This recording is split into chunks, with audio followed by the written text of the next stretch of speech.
able to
Good morning, robot fans. Please welcome back your Master of Ceremonies, Ryan Bounds Camphouse.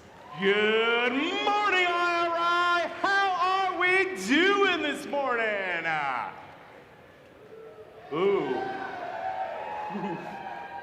I know it was a big day yesterday, and we all may be running on just a little too little sleep.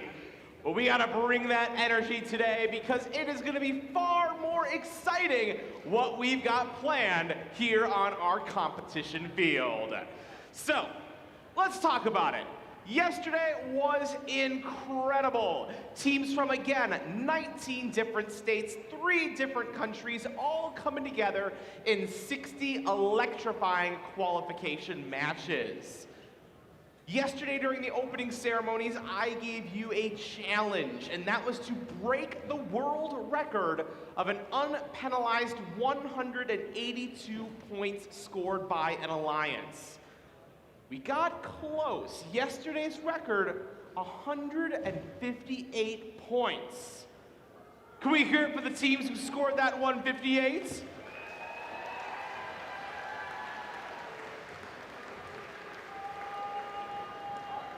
But which of you are gonna beat that score today?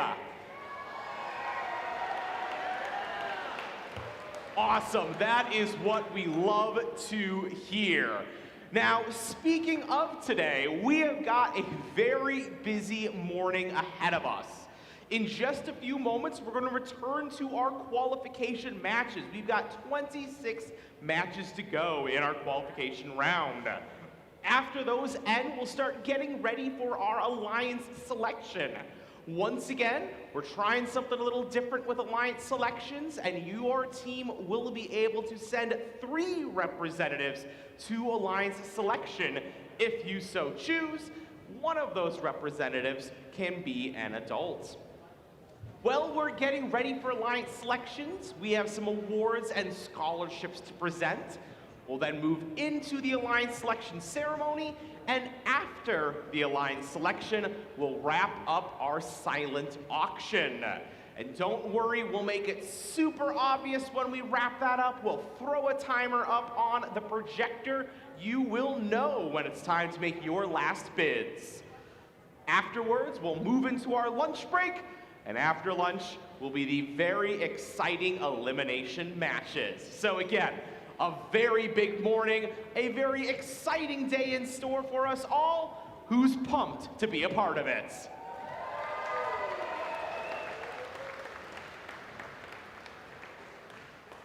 Now, before we move on today, a couple shout outs I'd like to give. First off, I'd like to say from the bottom of our hearts, another thank you for all of you who donated backpacks. Again, over 50 backpacks stuffed to the brim with school supplies to help area school children. So thank you so much for your generosity. Let's hear it for our donors.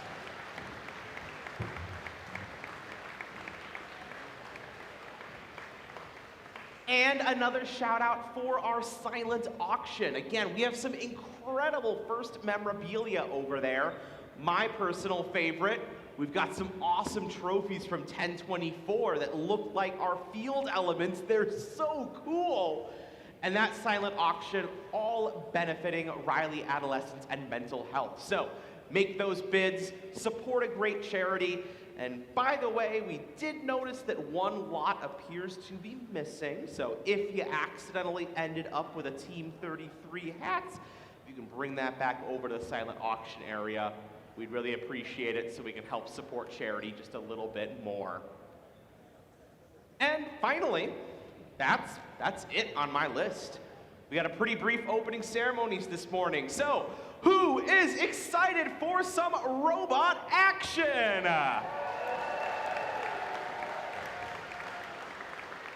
Awesome, I am too. So, robots are on the field, drive teams are at their stations. Let's make our final preparations for qualification match number 61 and an exciting day here at the 25th Indiana Robotics Invitational.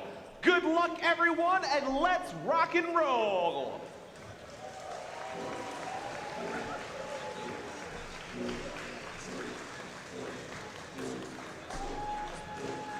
Back into play-by-play for the elimination matches. So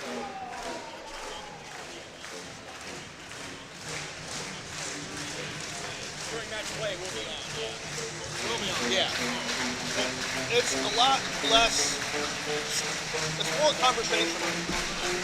So yeah. We'll get in a rhythm, so it'll all be good. So thank you guys. Appreciate you, Andy.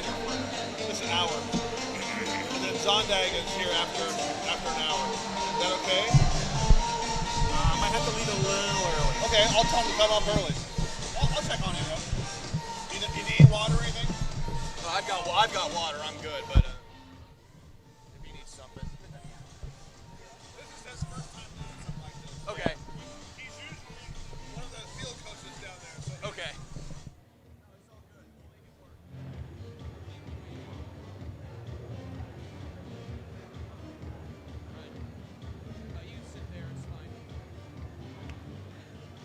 Before we introduce our match 61 teams, I have the pleasure of introducing a few of the voices that you're going to be hearing throughout the day today and throughout the day yesterday.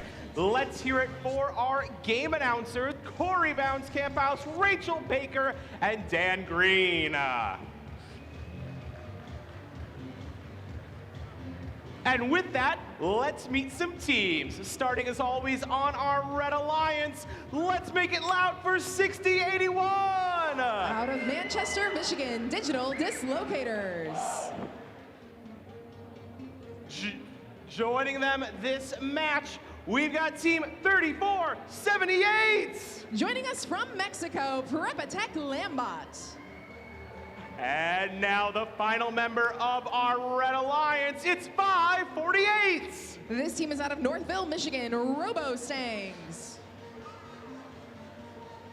Moving over to our Blue Alliance, it's 4130!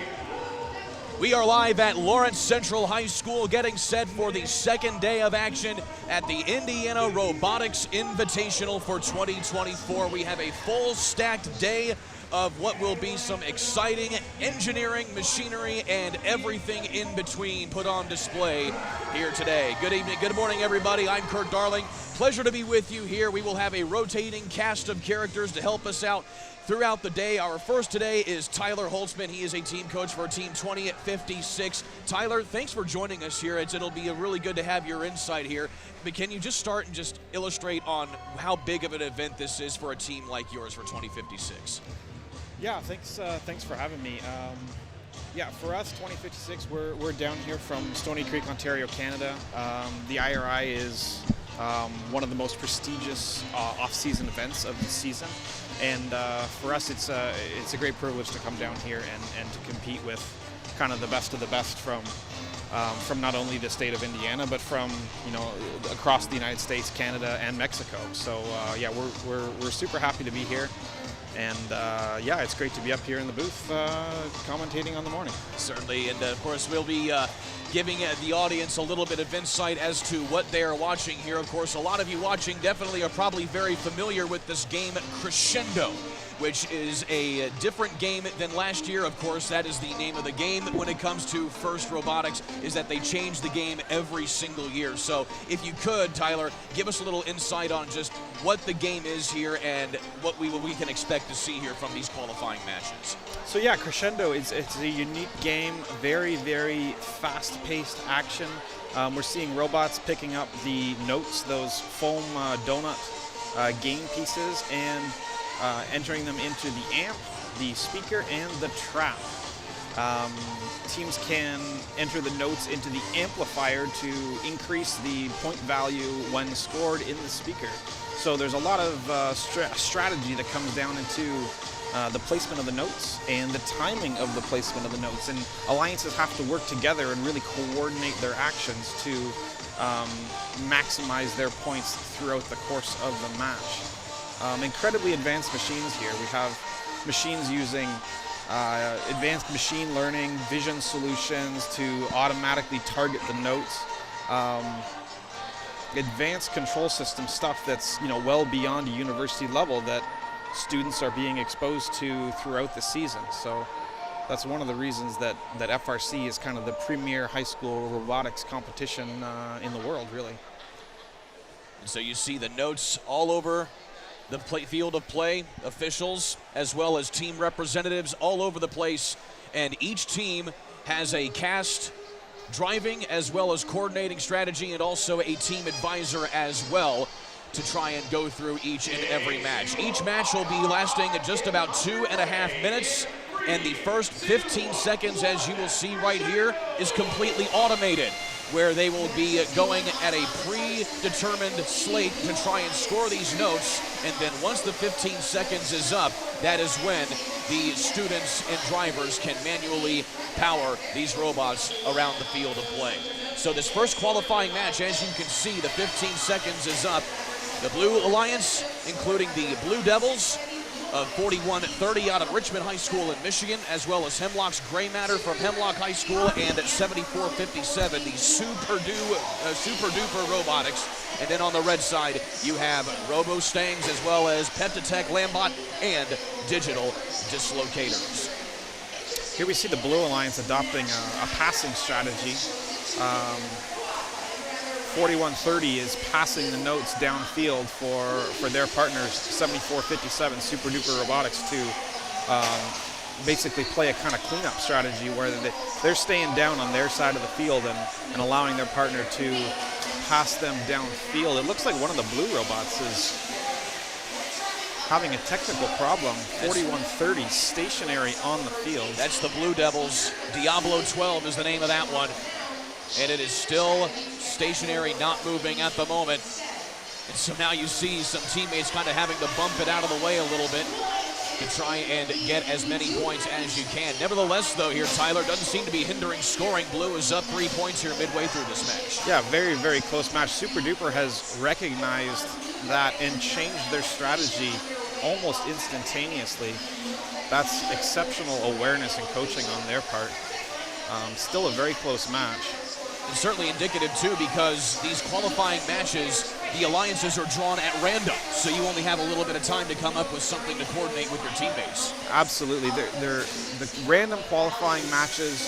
You're playing with new teams every single match, so getting an alliance to coordinate their flow of game pieces and the flow of the robots on the field is really crucial to the qualifying performance. And these qualifiers, they're incredibly important. Every ranking point matters. Every game piece scored matters, especially heading into the alliance selections later this afternoon. Tournaments are won and lost in qualifying.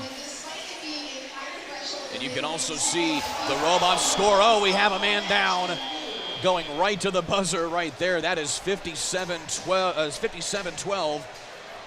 And that is Hemlock's Gray Matter, who is probably going to need a little bit of human assistance right there. And, of course, it is a heck of an opening match right here for the qualifiers as the Red Alliance wins 105-91. And, Tyler, I would say it's good that happened at the end of the match as opposed to in the middle. Well, yeah, the scoring in the trap this year is one of the most technically difficult challenges that we've had in FRC for a number of years. And even the best of the best sometimes have an accident. They may have been rushed. There may have been contact. I didn't see what happened. We'll have to watch the replay to see what exactly happened there to 57-12. So the Red Alliance coming away with the win in that one. That is the Robo Stangs, Peptatech Lambot, and Digital Dislocators. In spite of a valiant effort from the Blue Alliance, who was literally playing with a handicap for about most of that match. After 41-30, the Blue Devils went down with a technical issue. You mentioned earlier, Tyler, about how the rankings are so important. Let's go ahead and look at some of the rankings as we take a look at them right now. Jack and the Bot, they have been the team really to put things on display. They averaged 134 qualifying points in their matches yesterday. They are the top team, but it's really about getting in those top 8 spots to try and get in a good position to try and get a good alliance going into the elimination matches. Yeah, the qualification matches at IRI in particular are incredibly important. IRI is a tournament that strongly rewards a strong qualifying performance, and being in one of those top seeds to choose your partners for the elimination rounds is utterly critical to your success in the tournament. Jack in the Bot, fantastic team, currently our #1 seed, tied on ranking points with 1706 Ratchet Rockers. They're also another incredibly high-performing team, but just behind them is my own team, 2056 and 125. So there's still a lot to play for in this qualifying tournament. 1706 and 2910 have 3 qualification matches remaining. 2056 and 125 both have 2 qualification matches remaining, and I believe match number 85 this afternoon, 1706 is actually playing off against 2910 in a match that will likely determine the #1 seed at this IRI tournament.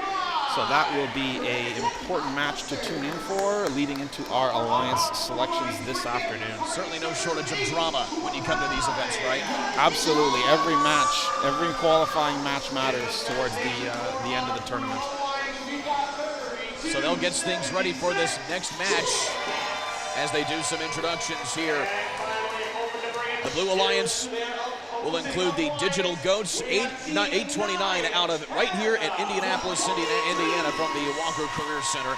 Then you also have the Tool Cats, 3276 from New London, Minnesota. And then the Foley Freeze from Bishop Foley Catholic High School in Madison Heights, Michigan. Then on the red side, it'll be the Botbusters, 4635 out of Mexico from Monterrey, mind you. Then also 503 of the Frog Force from Novi, Michigan. And then the Midnight Inventors, 1923 from Plainsboro, New Jersey. Students are prepping their robots on the field for another qualification match here. What kind of things would you say these students are checking over here before they get right onto the field?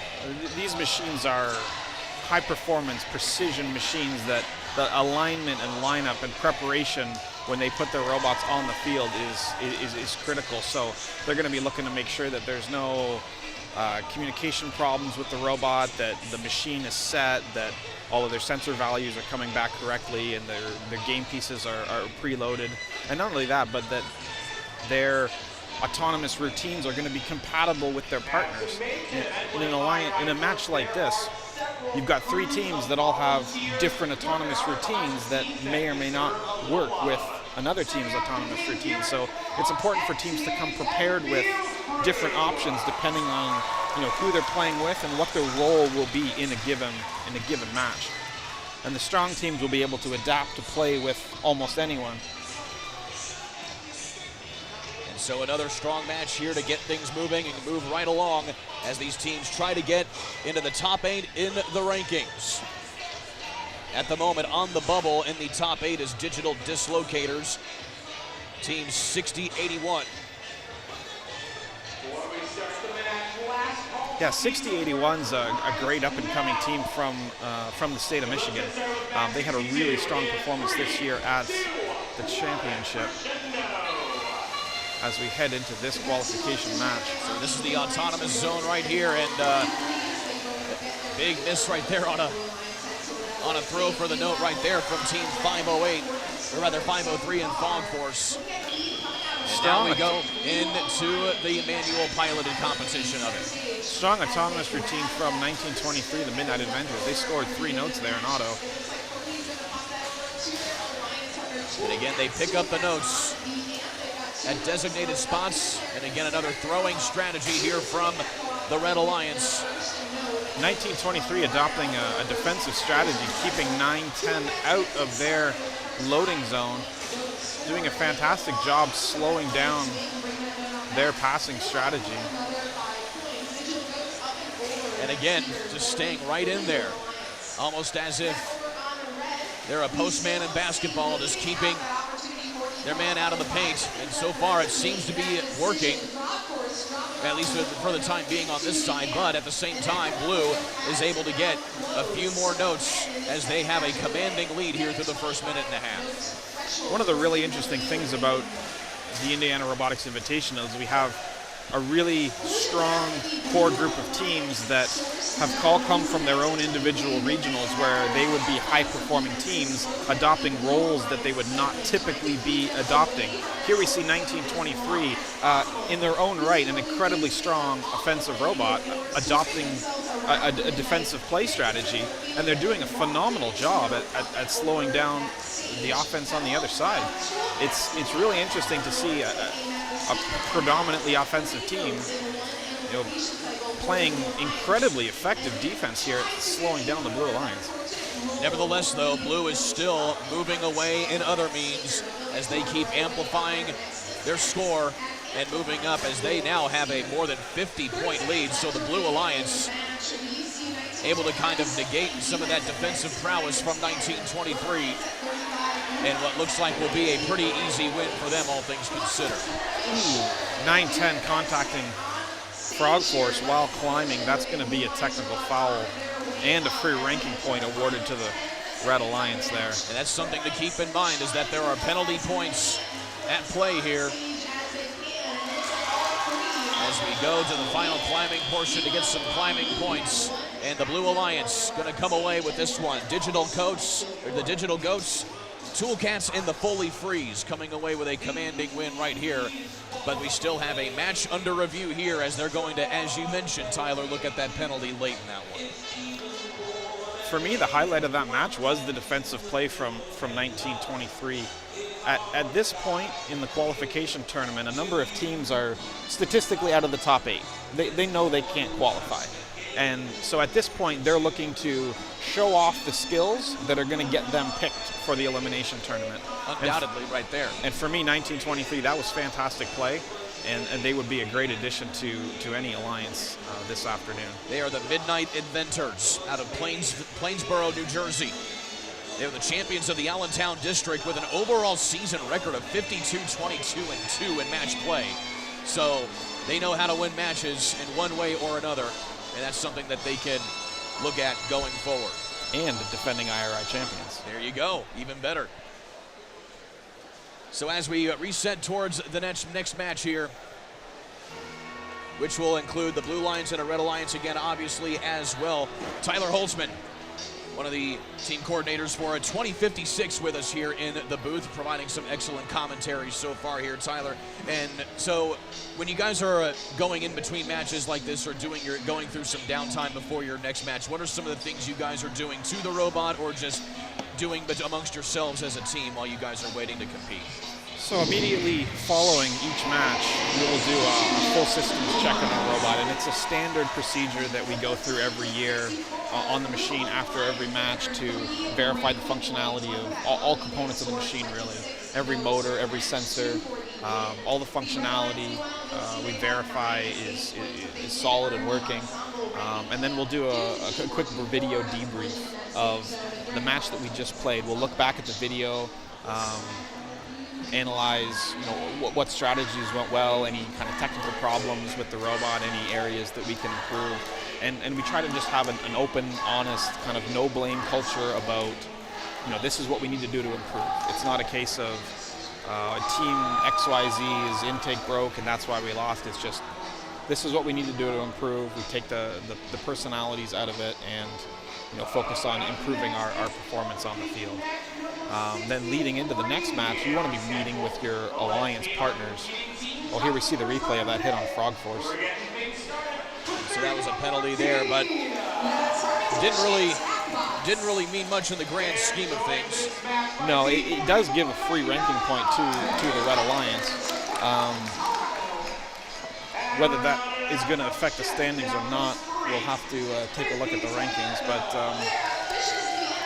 going back to what I was saying, we want to be chatting with our alliance partners, discussing the different autonomous routines that you have as an alliance, and coming to a consensus on what the strongest autonomous routine you can get from all of the teams on the alliance, not just from one individual robot. Towards the end of the qualification tournament, you often have an individual team that will want to show off an individual autonomous routine. because they want to show that off to get picked in the elimination rounds. Meanwhile, that routine may not be the best for the alliance. So you can often have some kind of competing agendas in your pre-match alliance meeting, trying to decide what the best strategy for your alliance is. So teams have to carefully come to a consensus on which strategy they're going to adopt when you may have competing agendas going towards the end of the qualification tournament. So here's the next qualification match, number 63 on the docket. On the Blue Alliance, the Robo Alliance, Michelin, the robot name, as well as Harrison Boiler Robotics from West Lafayette, Indiana. And then you have that one team, our next engineers, 49-67 on the blue side. Then on the red side, it'll be Tiger Dynasty with Spitfire, and then the Highlanders with Sundown, and the Hackbots with Toothless. I'll tell you what, the naming's very creative for a lot of these organizations and robots. Yeah, absolutely. Every team has a unique identity that they take on, and we have some interesting names. This match in particular is important for Highlander Robotics, the current number 9 seed. They are on the cusp of being an alliance captain here. Strong performance from them so far this tournament. Currently 5-1. And so certainly looking to make a case as well. And with a good performance in any one match, Tyler, how big of an impact can that move them up the rankings, down the rankings, based on how well they do? Well, with 4499's currently played 6 matches, and they have a total of 20 ranking points. If they were to score a perfect match here, they would move up 1 position. As we get later in the tournament, the positions tend to shift a lot less. Early in the tournament, we see large swings from a single qualification match, but as the qualification matches wind down, they're really only moving a couple of positions here and there. And Highlander being on the bubble, they really need a 4 RP match here. Thus illustrating just how important every single point scored certainly is. It really is. Close match here in the early going of this one.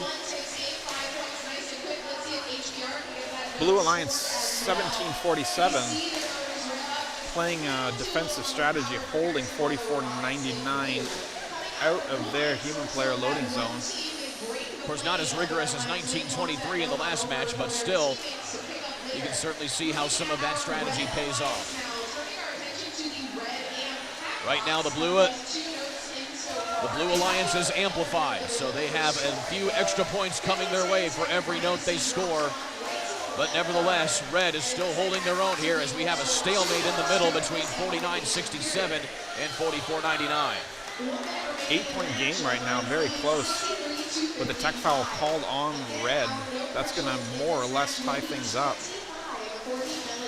Blue's defense is quite effective. 1747 being stingy in front of the Red loading zone. Blue Alliance has amplified again. Let's see if they can maximize their amplification period. They're certainly doing that as they pull out to an 8-point advantage with 30 seconds left here in this one. Too close to call right now. Red Alliance needs to get a few more notes here in the final 20 seconds. Now we enter the climbing portion of it as 44-99 getting in position.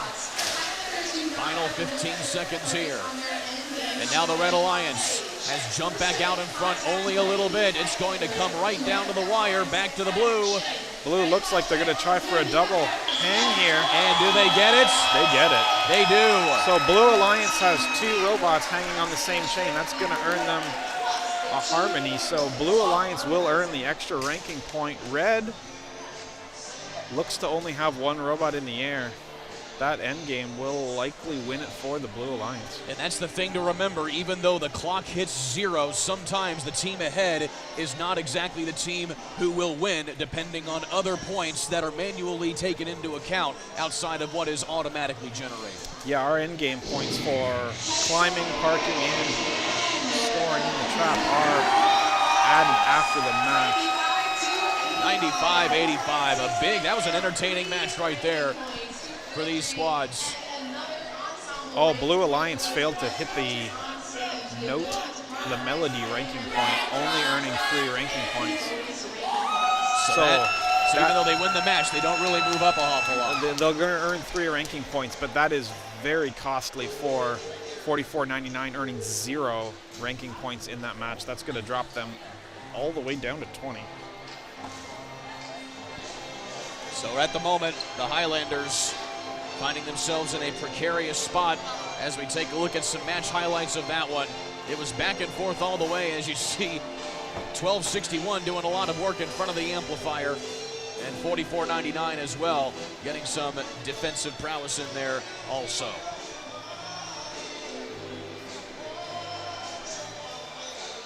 $17.47 was also stingy.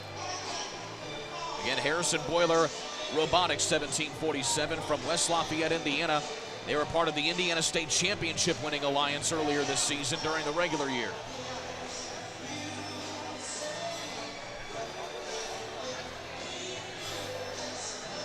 Drive teams are positioning their robots for the next match.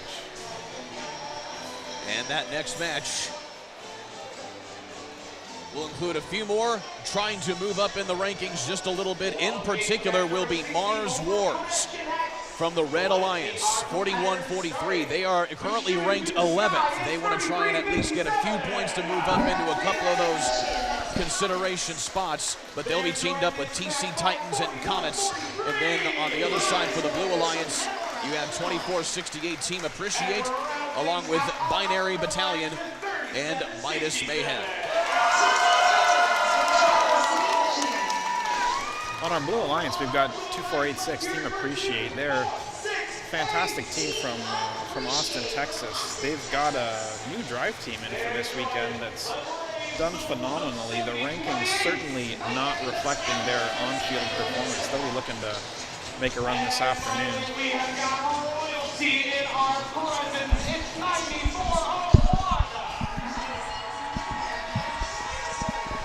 And so, Tyler, you mentioned a new drive team. How often do teams change out their drive teams, match in and match out? It really depends from team to team. Some teams will rotate drive teams every match. The majority of kind of the high-performing teams will have one drive team for the season. Team Appreciate, they have a two-team system at their school where they have kind of a JV team and a varsity team. So grade 9 and 10 students are on kind of the JV team, and these two students here that are driving this machine have moved up to the varsity team this year as the previous drivers graduated out. So exciting to see the progression from 2486 this season. And with this new drive team coming up, the next couple of years are going to be impressive for them. It's certainly cool to see, because myself being a novice with all of this is my first time ever being at a robotics competition. It's really cool to see how much of a sport this is for these particular competitors. Very much so, very much so. It's very much an engineering competition, but it's as much sport as it is, science fair. We have field coaches with play handbooks that we're going through, and we're practicing in between events. So it's half chess match and it's half football plays leading into that event. And the engineering component is fantastic. And the really cool thing about FRC is there's somebody in it for everybody. If you like web design, or you like business, or you like engineering, there's something for everyone. So this next qualifying match, number 64 of the day, is underway.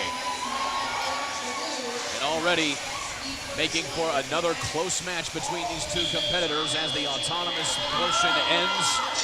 And now the drive teams will take over. Super impressive to see the entire midline cleared of notes during the autonomous portion there. Incredible autonomy from these teams. The amount of software and automation that goes into these is incredible, and the reliability to do that match after match when you've got 150-pound robots flying around at 20 feet per second, smashing into each other, it's amazing the reliability we do see. It appears Team Appreciate here for the Blue Alliance has adopted kind of a middleman strategy to move notes from one end to the other, but nevertheless, Red has really jumped down to a big lead here midway through.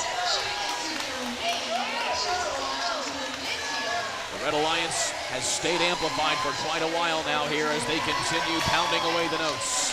Blue Alliance amplified, scoring all 4 notes during the amplification period. 5 notes even, one of those will not count as an amplified note, unfortunately. Coordinating your shots during your amplification period is incredibly important. So the Red has met the minimum note requirement. Everything is gravy for them as far as ranking points as they move over 100. Interesting strategy from Blue here. The 1728 is sitting at the human player station, timing the launch of their shots all the way to midfield without moving. Oh, just as they come away. And in the final minute here, they have to change things up a little bit as the Red has gotten pretty comfortable here at the moment.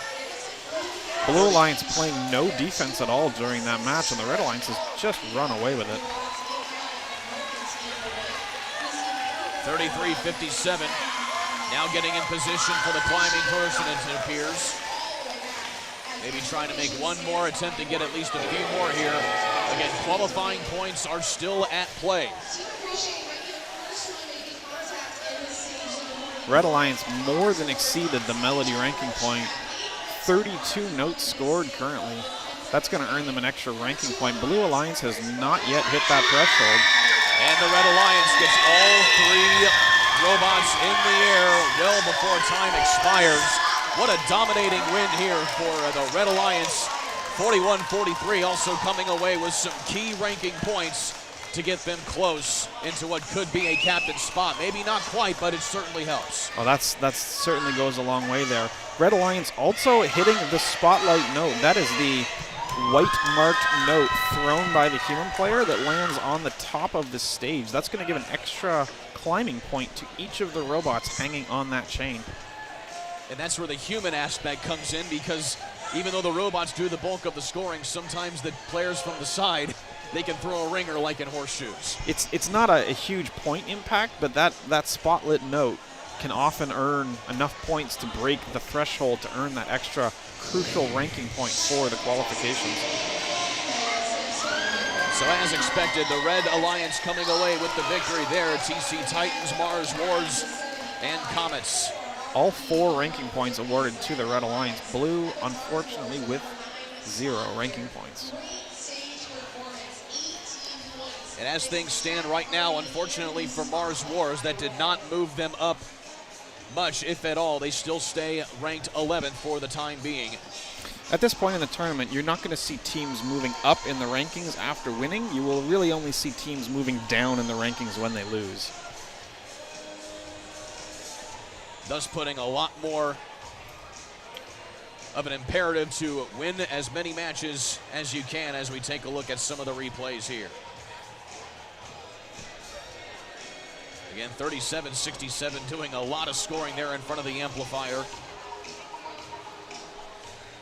And 41-43, as we mentioned, right there on the bubble to do what they can to try and give them, make the case to be a team selected as a backup once we get to the Elimination Alliance selection. This next match coming up, we have 2910, our current #1 seed on the Blue Alliance. This match is critical for them. They are playing against 118, 2481, and 5907. 118, the Robonauts from League City, Texas. They are a historic and storied team. 8 blue banners this season. Fantastic success on the field. 2-4 and 2481, no slouches on their own. This is going to be a close one. The Robonauts 118 from Clear Creek Independent School District in League City, Texas. So a lot of heavy hitters here in this particular match. Absolutely. Again, Jack in the Bot, the #1 overall seed at the moment.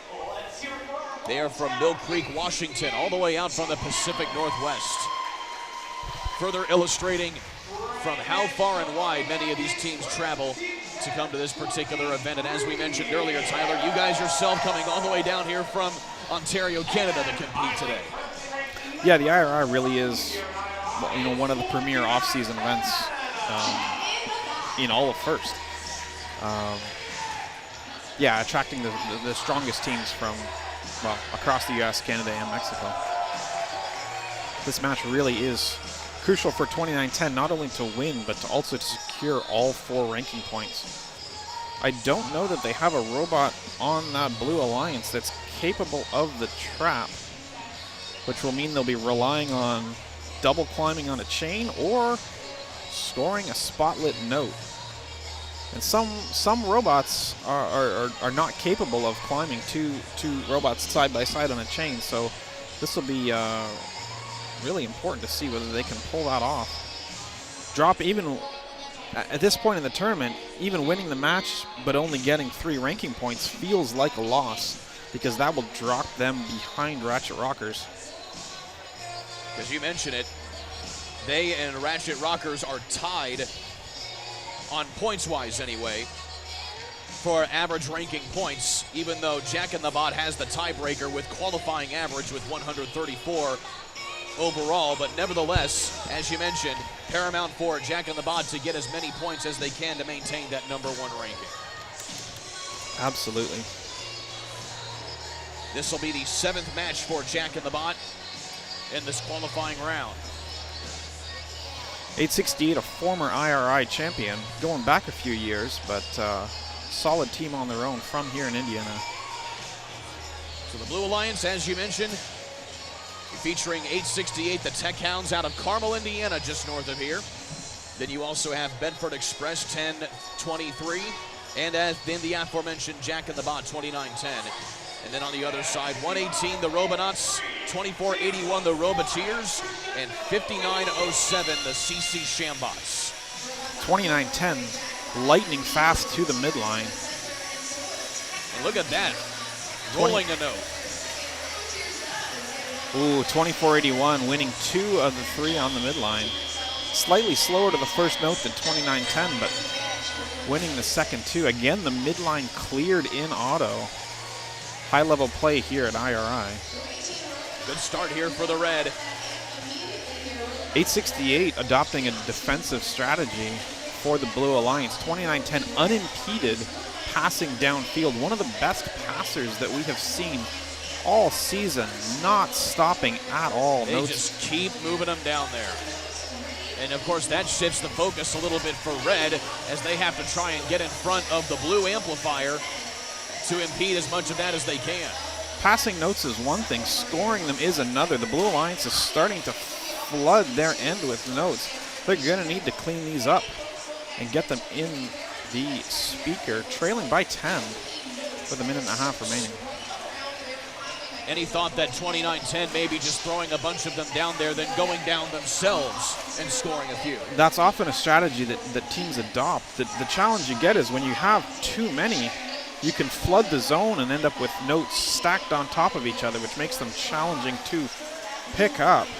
The Robonauts trying to harass 2910 as much as they can, but 2910 has been really maneuverable down here close to the loading zone. 868 looks to be struggling with the cleanup, getting a note stuck in them. They've got that free, and they're gonna try to score another in the amp.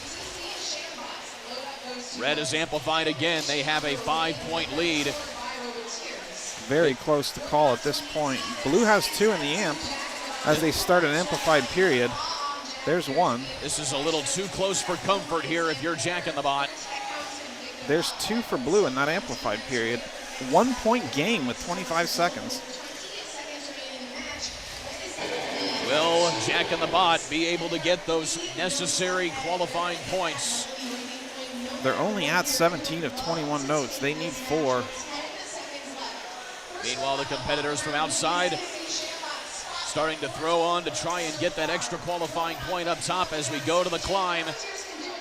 And 2910 cannot get up on the chain. Only 1 blue competitor up on the climb. And that match did not go the way that Jack in the Bot needed it to go, as red at the moment has a 2-point lead at the end of automatic scoring. The Red Alliance, 2 robots in the air. I can't see if there's a trap scored or not, but the Blue Alliance is not going to earn the extra ranking point and failed to meet the threshold for Melody. So that's going to be a 0 ranking point for the Blue. They only got 18 of the 21 notes required to get the Melody. So Jack and the Bot, as you mentioned, Tyler, instead of moving up, even though they couldn't move up, they will be moving down because commentator's curse. There, yeah, precisely. So as expected, the Red Alliance coming away with an upset of sorts in this one. 98-3 to 81, the final in this particular one. It certainly came down to stage scoring right there for the Red. 13 points scored. And that was a huge difference. You also had a few penalty points awarded as well. And this is where it really kind of began here for the Red. They just were able to get a lot of those notes in the automated period. And then Blue just unable to get a whole lot, if anything. They just had a tough time shooting notes into the necessary area to try and get those points. Jack and the Bot, one of the strongest passers of the year, but there's 3 robots on the field, and alliances need to work together fluidly. The Blue Alliance flooding their end with notes, they just weren't able to clean them up fast enough. And ironically enough, Jack and the Bot went up against the Roboteers, 24-81, whom they had the tournament team high score of 158 points yesterday. Due to the randomness of the changeup of all of the alliances as you go through qualifying. Yeah, a 0 ranking point match, very costly at this point in the tournament. So still to tabulate some of the rankings here as they enter things in. But on that note, we mentioned Mars Wars earlier. They move up a spot into that 10th spot in the rankings from 11th from their earlier match. So that'll be a little bit of something to look at as well, as we have a little bit of cosmetic work done here to the playing surface underneath the trap.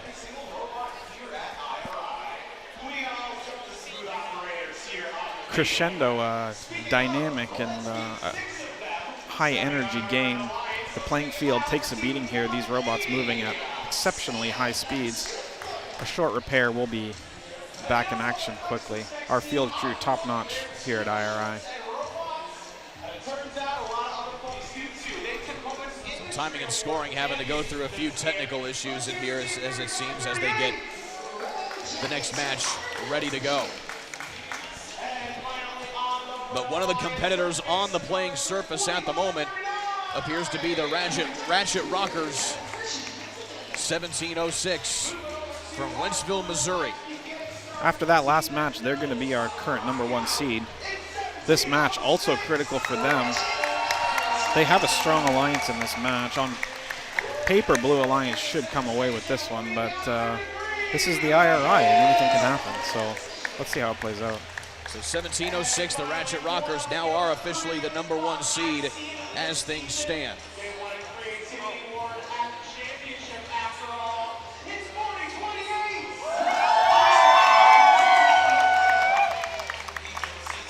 Very strong alliance on the blue.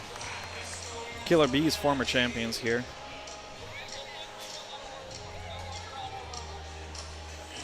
So again, qualifying match number 66 on the day. Ratchet Rockers lining up on the far side. They're going to be looking to go for the far midline notes early off in the autonomous period. It's crucial to be the first to win those midline notes. During the autonomous period, those notes are worth 5 points each compared to 2 points each during the teleoperated period, unless your speaker is amplified. So the autonomous portion, crucial to an alliance's success here in Crescendo.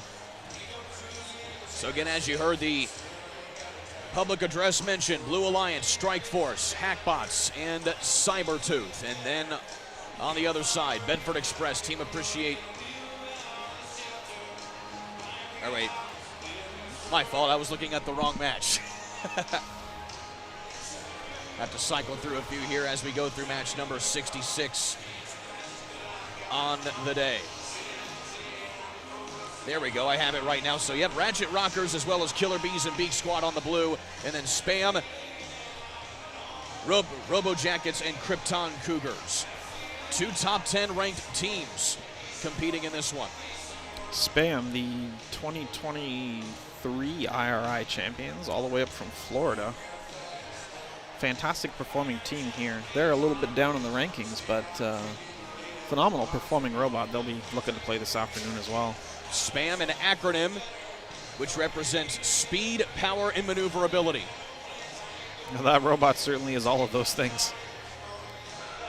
Goes by the name Sonic. With average qualifying points of 105 here today. They're 2-4 in this tournament so far. Meanwhile, Riot from Ratchet Rocketers looking to stay undefeated as they are 6-0 coming into this match. So a few technical issues getting sorted out here from scoring on the playing surface. Here we go. Our FTA giving the thumbs up in the autonomous portion. And they get moving. Beak Squad lightning fast to the midline. Almost all the notes cleared out here in this autonomous zone already. Killer Bees and Beak Squad bumping into each other.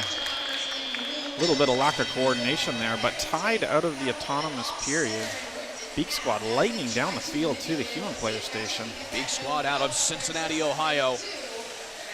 Again, adopting the similar load and throw strategy to get as many notes down the other way that was employed by Jack in the Bot in the previous match. Blue Alliance, all offense all the time, double feeding the Ratchet Rockers. Killer Bees out of Auburn Hills, adding a little bit to this as well. One of the oldest teams in the field right now as they get closer and closer downfield. Blue Alliance throwing notes right out of the field. Teams have to be careful to land their passes where they're expecting them to. There are only so many notes to go around, as now Blue is amplified to get back into the lead. The Blue Alliance is piling notes in the corner. That's going to make them difficult to pick up. Ratchet Rockers are trying to dig them out, but they're piled on top of each other. Blue Alliance tied with a minute remaining. Killer Bees doing what they can to try and dig some of those notes out, and now they go down to try and load some up themselves as they employ the throwing strategy. But the Blue Alliance now over the melody requirement, now employing out to about a 15-note lead. On paper, what should have been a blowout is turning out to be quite a close match. Red Alliance just trailing, but Blue is able to make good use of those batches. Killer Bees scoring an unamplified note, while Ratchet Rockers fill up the amp. Again, when they have the amp filled up, you get extra points for every note you score. That's the case now for the Blue Alliance as they now have 15 seconds. Teams getting into position for the climb. Ratchet Rockers going for their trap. And they get their trap indeed. And their spotlet, Killer Bees hanging in the air. That's going to get them the extra ranking point. So that's going to be a 4 RP match for the Ratchet Rockers. That's what they were looking for. And that will undoubtedly give them some separation at the top of the rankings. Well, they will remain the #1 seed, 1 RP ahead of 2056. Meanwhile, your team here, Tyler, OP Robotics, moving into second place in that regard off of that bad performance from Jack in the Bot. And to put it in perspective, as you see, the Blue Alliance winning this one, 147-110, a very high-scoring match right there for the Blue Alliance. But in the case of Jack in the Bot here, Tyler, they go from first down to 8th with that match that happened earlier. Yeah, a 0 ranking point match is really quite costly. Even earning 1 or 2 ranking points there would have reduced the impact of that a whole lot. but it's still very tight at the top. We see 3 teams. Ratchet Rockers, the clear #1 seed, 1 ranking point ahead of 2056 and 125, both on 25 ranking points through 7 matches played. And then we have 3 teams tied on 24 ranking points, 80-44, 74, 78, and 24-81. 24-81 not expected to win that match, so that's an unexpected happy jump for them. Phenomenal team here from Illinois, I believe.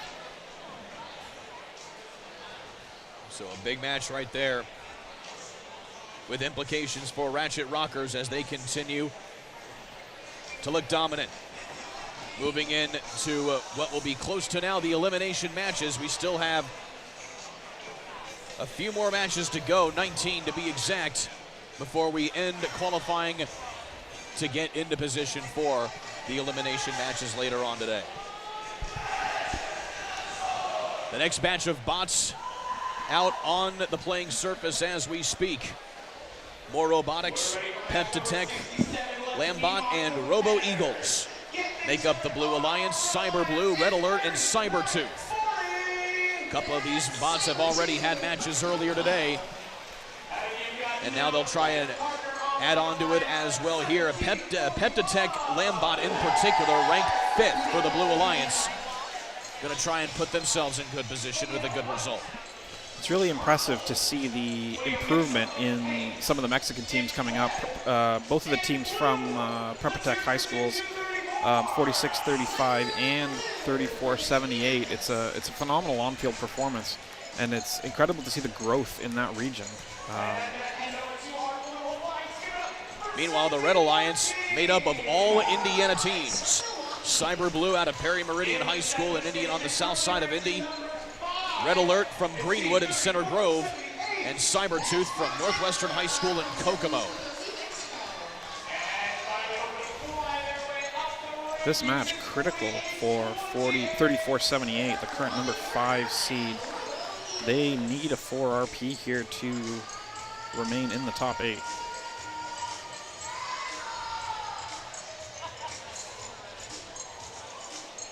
Final checks being made here before this next match.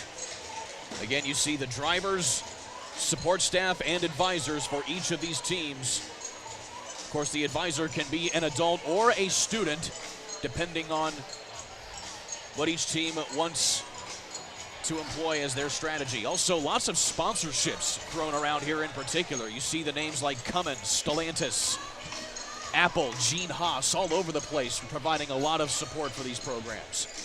Yeah, it's really impressive to see the partnership between the high school teams and our industry partners. Gene Haas, a huge supporter of education. He's a sponsor of First. He's a sponsor of Crescendo this season, and a sponsor of a number of teams. Gene Haas, really a philanthropist. And a supporter of Formula One, my favorite sport. The Haas F1 team. So he has his hand in a lot of things when it comes to engineering.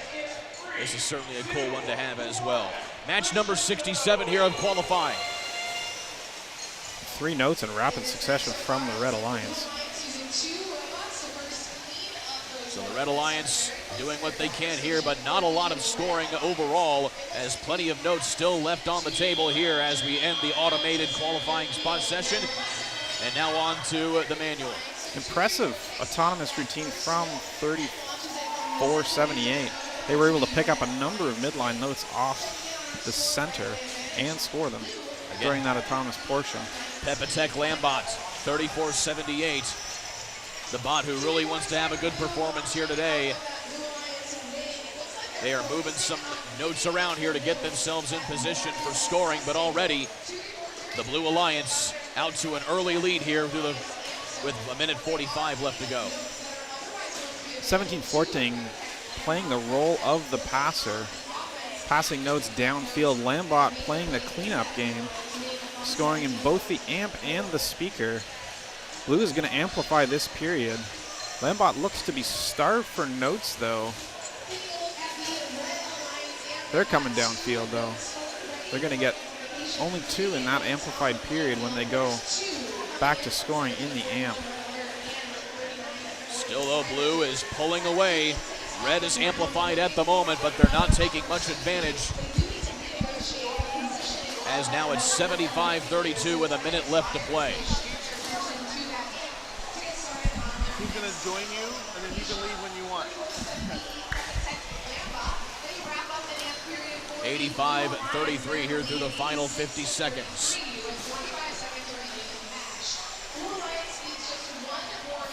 Foul on the Blue Alliance there. Lambot starting another amplified period.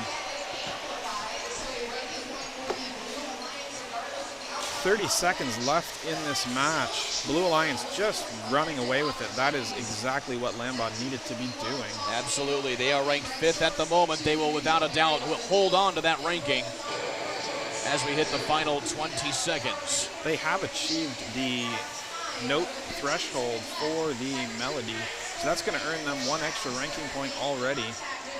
And now going for 2 bots on the same chain here is the Blue Alliance. Blue Alliance with the trap, 2 robots hanging and 1 park. That's going to get them the extra ranking point for the stage. So that's going to be a 4 ranking point match for 34-78, which is exactly what they needed, being the number 5 seed right now. And an obvious win here for the Blue Alliance. What's your name? I'm Brandon. Brandon. Okay. What's your last name? Holly.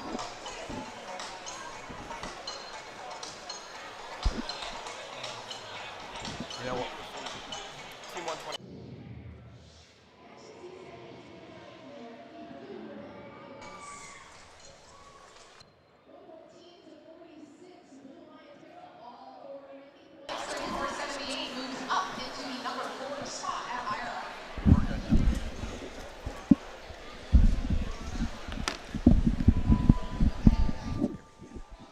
And now welcoming in Brandon Holly from Team 125, along with Tyler Holtzman from Team 2056. Brandon, thanks for joining us here today at IRI. First off, what's it like for you guys being here at this event? This is one of our favorite events. I mean, I've been in the FRC world for a number of years now, a couple decades, and IRI's always been the premier off-season event for decades. And you know, we've got guys like, you know, 2056 that come out every year. They have a very storied history here at IRI, and it's you know, it's where the egos come to play. And so, you know, I think anyone in FRC that has a little bit of an ego, and any team that really wants to kind of, you know, play with the best likes to come out here. We're from Boston, so we got a bit of a trek to get out this way. So we don't get to come out every year, but we were really excited to come out again this year. Seems everybody has a trek to get here in some form or another, right? Exactly. And so for your experience so far here, what do you think of the competition that has played out here so far with some of these competitors? It's been a very high-level competition. Every single match, we're playing with partners that have a very capable robot, very good strategy, and we're playing against, you know, opponents that do the same thing. So every match is highly competitive, and every match we've gone into has had a really solid approach, and that's always what we expect at IRI, but it's always refreshing when we come back and we actually get to play that again. Again, he's Brandon Holly from Team 125 at the Neutrons out of Boston. Glad to have you guys here as well. Of course, Tyler Holtzman still with us for a few more minutes from Team 2056 as we look ahead now to the next match, which will be match number 68 out of 86 so far. You have the Blue Alliance made up of Sono Robo, Kilobytes, and Robo Stangs. And then on the other side, you have the Tool Cats, Techno Cats, and Frog Force making up the Red Alliance. This qualification match, teams.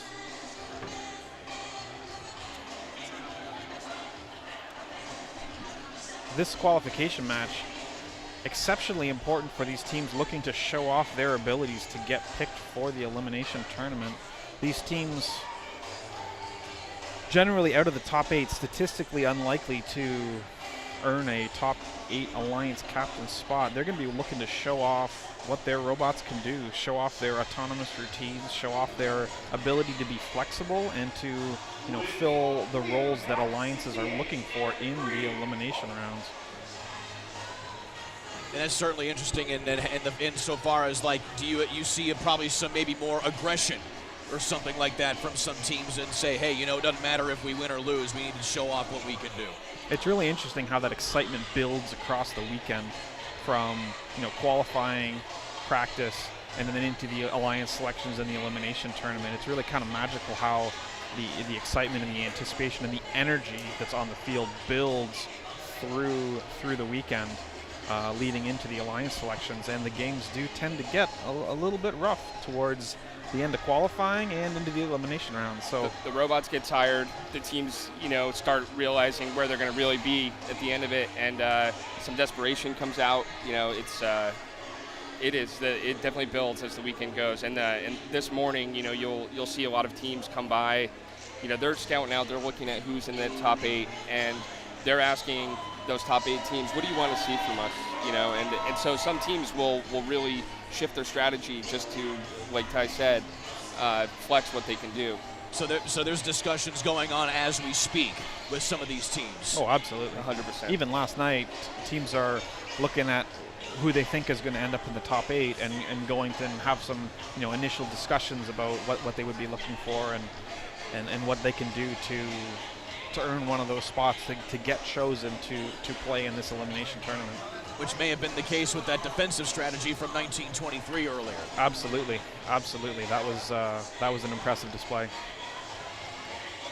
Again, that was in a losing effort for the Red Alliance, but at that point, it was about showing off what they can do best, as a few final checks being made up here among some of these competitors as we are moving right on schedule for some of these qualifying matches. We still have plenty more to go before we get to the elimination tournament.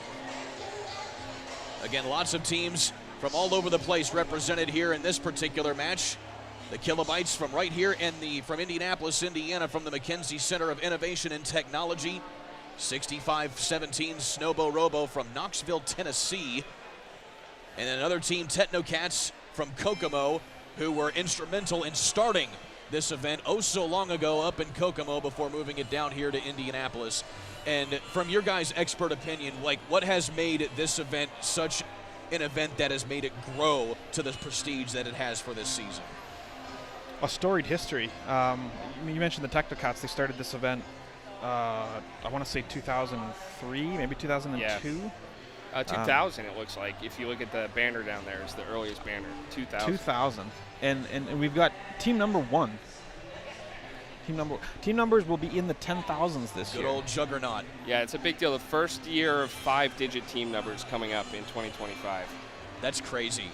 And it just goes to show you the growth of the competition, the sport, and all of it. So here we go into the next match here. And right out of the gate into the automated period. Notes being cleared left and right by the red team, but having a little bit of trouble getting them in for the scoring. Nevertheless, it is close through the automated period as we go in now to the manual. Just a 3-point game. Blue Alliance taking a passing strategy with Robo-Stangs. Something that we have seen a lot of here over the last few matches. 1024 showing off their defensive ability, trying to keep both Red Alliance robots out of their loading zone. Looks like Blue's got an open passing lane there. Yeah, no defense on the Red Alliance whatsoever. As you mentioned, Tyler, sometimes they just show off what they have to do in order to make themselves stand out. Still, though, it's caught my eye this weekend here, 3276. It's a little robot here. I think they're the smallest robot here, the Toolcats. I think they're out of Minnesota. I hadn't seen much of them throughout the season, but they've been really impressing me this weekend. They play a lot of different roles. They do this front court cleanup role really well, but they'll come back and pass. They also have this floor pass that skids the disc all the way across the field right along the floor. It's pretty unique. 1024 doing a fantastic job keeping the Red Alliance out of their human, all 3 red robots at the human loading station. It's important for alliances to coordinate their motions and not end up, you know, in a traffic jam of their own doing. 1024, the kilobytes, a robot known as Beethoven. And some good defense being employed right there as 503 Frog Force cannot get to its loading zone. It finally does. And Close match, 7 points with 34 seconds remaining. Yeah, they'll come down to end game here. Blue still has 1 more note to get to the minimum. Red has already reached that. And now the final 20 seconds here as a couple of notes now looking inside as now they'll get into position for the climb. Blue Alliance lining up for at least 1 trap score, but they look to be interfering with each other. 65-17 up. Can they get the trap? They can't quite get it there with the same on the same chain, but nevertheless, 2-point lead at the moment for Blue as we will have some end-game scoring playing in effect here on this one. Red Alliance 2 hangers and a trap. Blue Alliance looks to be just 2 hangers. That could swing it for Red. That might be it. Was 45 off the ground there at the end? It looked like they may have been up. We'll see. They are not on the ground. They are not off the ground at the moment. Match is scored 5 seconds after the buzzer hits 0. Some teams. And it is a win for the Red. 93-88, and that goes to show you how sometimes that end game scoring can make all the difference. 14 stage points for Red, a big difference right there, and that is going to be a big one for some of these competitors to show what they can do as the Red Alliance gets the win here. The trap scoring 5 points. Not a huge impact in the grand scheme of the match, but critical to earn that ranking point. Absolutely. Well, Tyler Holtzman, it's been a pleasure working with you today, my friend. We'll give you some relief, and good luck for the rest of the tournament for your team. Thanks for having me. It's been a great time. We'll see you later, Ty. Will do. Thank you, guys. So he's Tyler Holtzman again from 2056 OP Robotics, currently 2nd in the team rankings right now, doing an excellent job on the color commentary with us here today. Brandon Holly still with us here from Team 125. And so, Brandon, tell us more about your team here. Obviously, you guys are from Boston. Just what's it been like building up the team to where it is today for you guys? Yeah, I've been coaching our team for almost 20 years now. So we've been through a lot of different stuff. But we have a very diverse team. We come from a pretty low-income area in the Boston area. But we have some incredible students, incredibly dedicated students, and over the years we've been able to really put together a program that we're really proud of. We're in Revere High Schools where we meet, which is just north of Boston. We have programs that cover, the entire gambit, middle school, elementary school. We're really kind of the core STEM program for the Revere Public School System in Boston.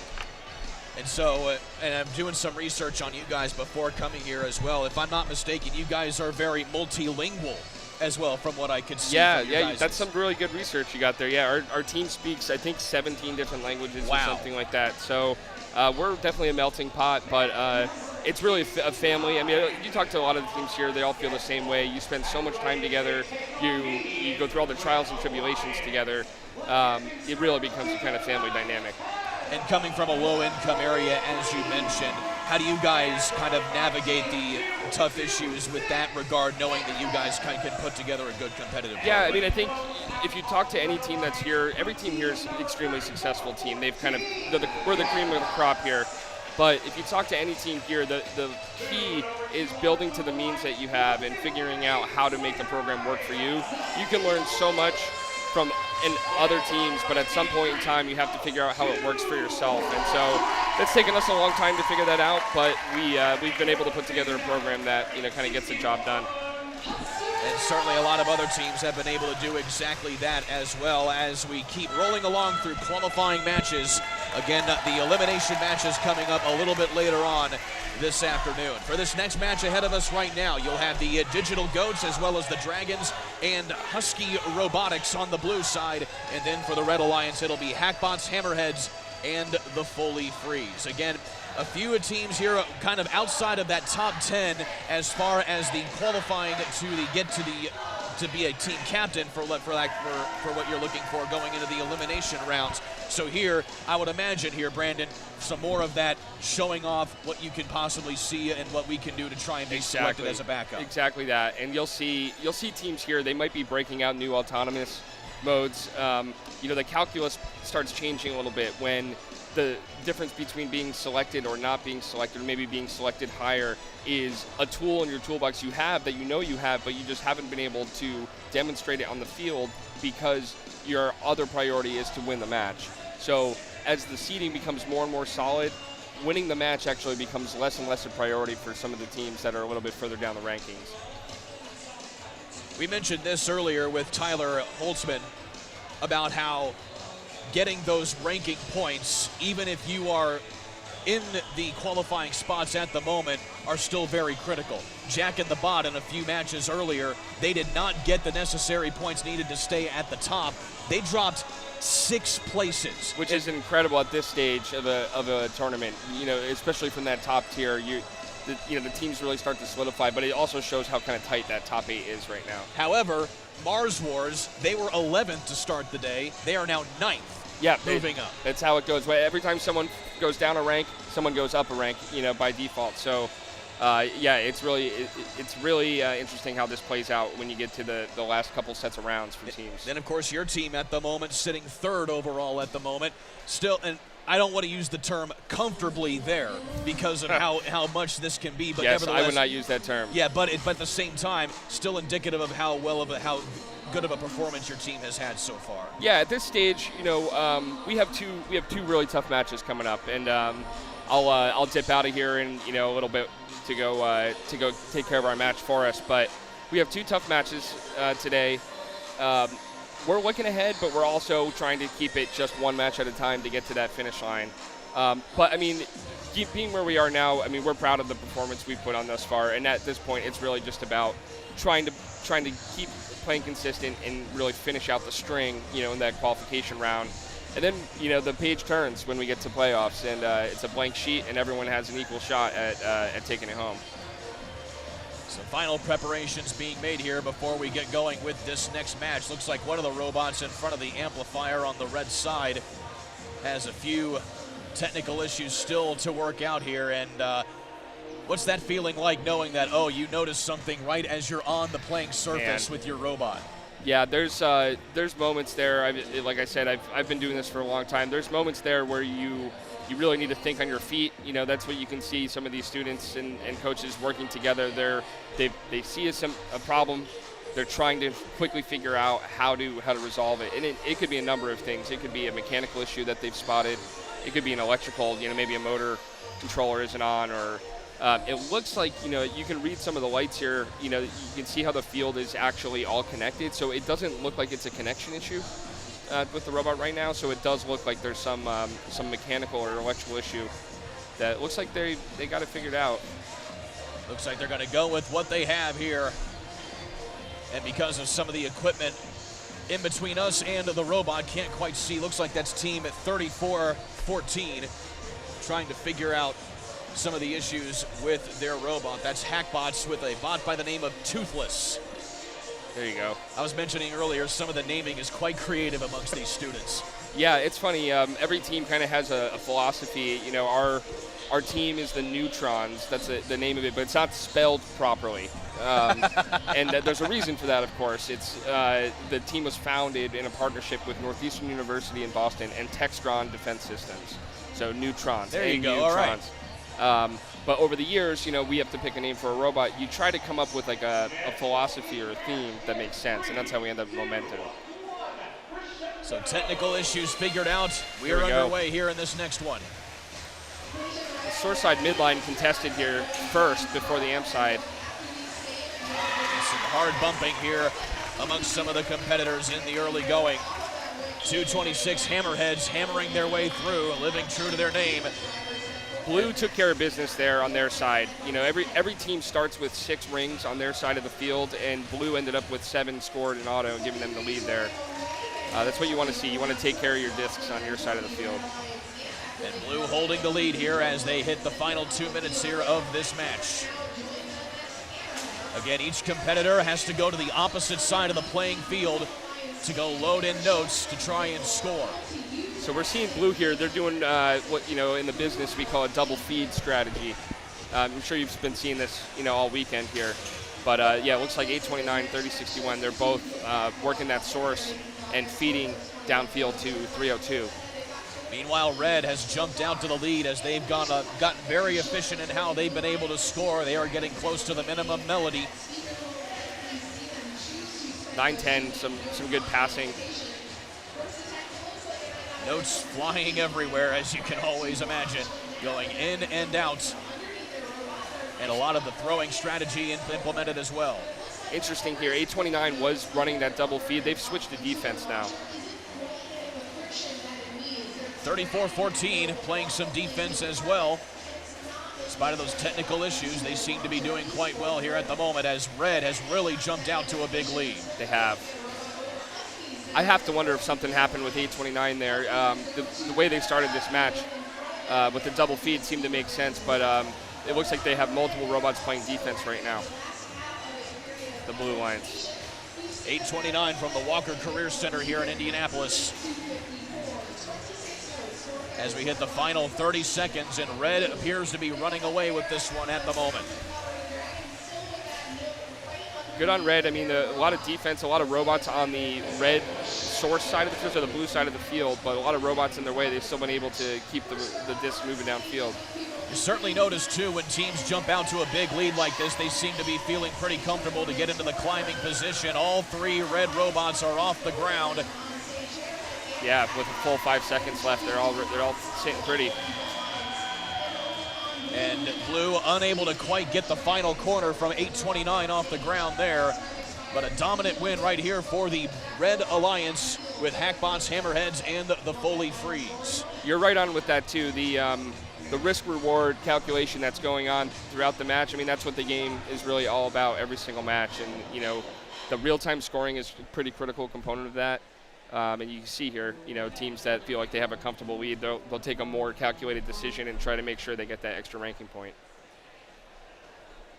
Again, most of these teams right here are not in a position to move in to those top qualifying spots, so they'll be doing what they can to show off what they can do. And a lot of those teams on the Red Alliance as they get the 114-69 win in match number 69 here for the qualifying rounds. Yeah, really solid win for Red there. Lions was just doing the game, the right way. They played it right. I have to think something happened there on the Blue side. I don't think the strategy they were playing at the end was the strategy they went into the match hoping to play. The Foley Freeze, a big beneficiary right there. They're ranked 13th in the overall rankings. That will keep them close. They're up to 10 now. And there you go, as you can see. So that moves them into that yellow spot just outside the top 8. Also, 226 moving up a few spots as well. Yeah, that 9-10 spot, the yellow zone that you're calling there, it's very interesting because almost certainly you'll expect within a top 8 selection process, which means that those teams might find their way into the top 8 as a captain when all's said and done. Of course, that's all indicative of how the rest of the day goes. Anything can happen. Exactly. Right? Take a look at some of the highlights here of this one. Again, Blue doing what they could in the early going. Yeah, Red, some contested autos there, absolutely. 9-10 had an auto there. They were trying to sneak down the line, but they couldn't quite grab any discs right off the bat. Again, some more of that throwing strategy. And I noticed a lot here, Brandon. A lot of with the throwing strategy, they throw it in to the corner. Yep. And Tyler Holtzman made this point earlier. It's like that gets it downfield, but then it makes it hard to actually load it up. Yeah, there's a very deliberate strategy going on there, but it comes at a trade-off, as Ty was probably saying. Basically, by getting it deep into that corner, it's pretty well protected. Very hard for an opposing alliance to come in there and steal that note. However, the only robot that can really have a good view of it is that driver alliance that's right in front of it. So a lot of teams will strategize that the robot that's playing that front court is the robot that's in that particular driver station. Talked about this with Tyler earlier as well. I want to get your perspective as well on this too. Is that even though there are only four four people on the court for the team. You know, the driver, the advisors, as well as the support staff. There are a whole cast of characters behind it as well that makes these things go. Yeah, the operations that some teams are able to run and orchestrate are incredible. You know, when we go to a championship event, we're bringing a fleet of scouts. We have a customized scouting software that we run that's keeping track of every single action that a robot's doing on the field. And then even beyond that, you'll have people that are watching this stream right now. You know, hey, shout out to all my Neutrons, fam that are helping us here at the event scout and relay information back to us, both about our own team, other teams, ranking situations that are going on. The whole universe has eyes here in Indiana, this weekend. And also another thing to mention too, this is technically an off-season event, correct? Because you guys have the World Championships, which happened back in April, and all of your regionals as well. So this is basically a standalone, one-off event. That's right. For all the marbles, basically. That's right. And the level of off seasons, they vary. There's events like this that are really prestigious, and you call this an off season, but the trophy and the title, that banner, when people walk out of here, that means a lot to people.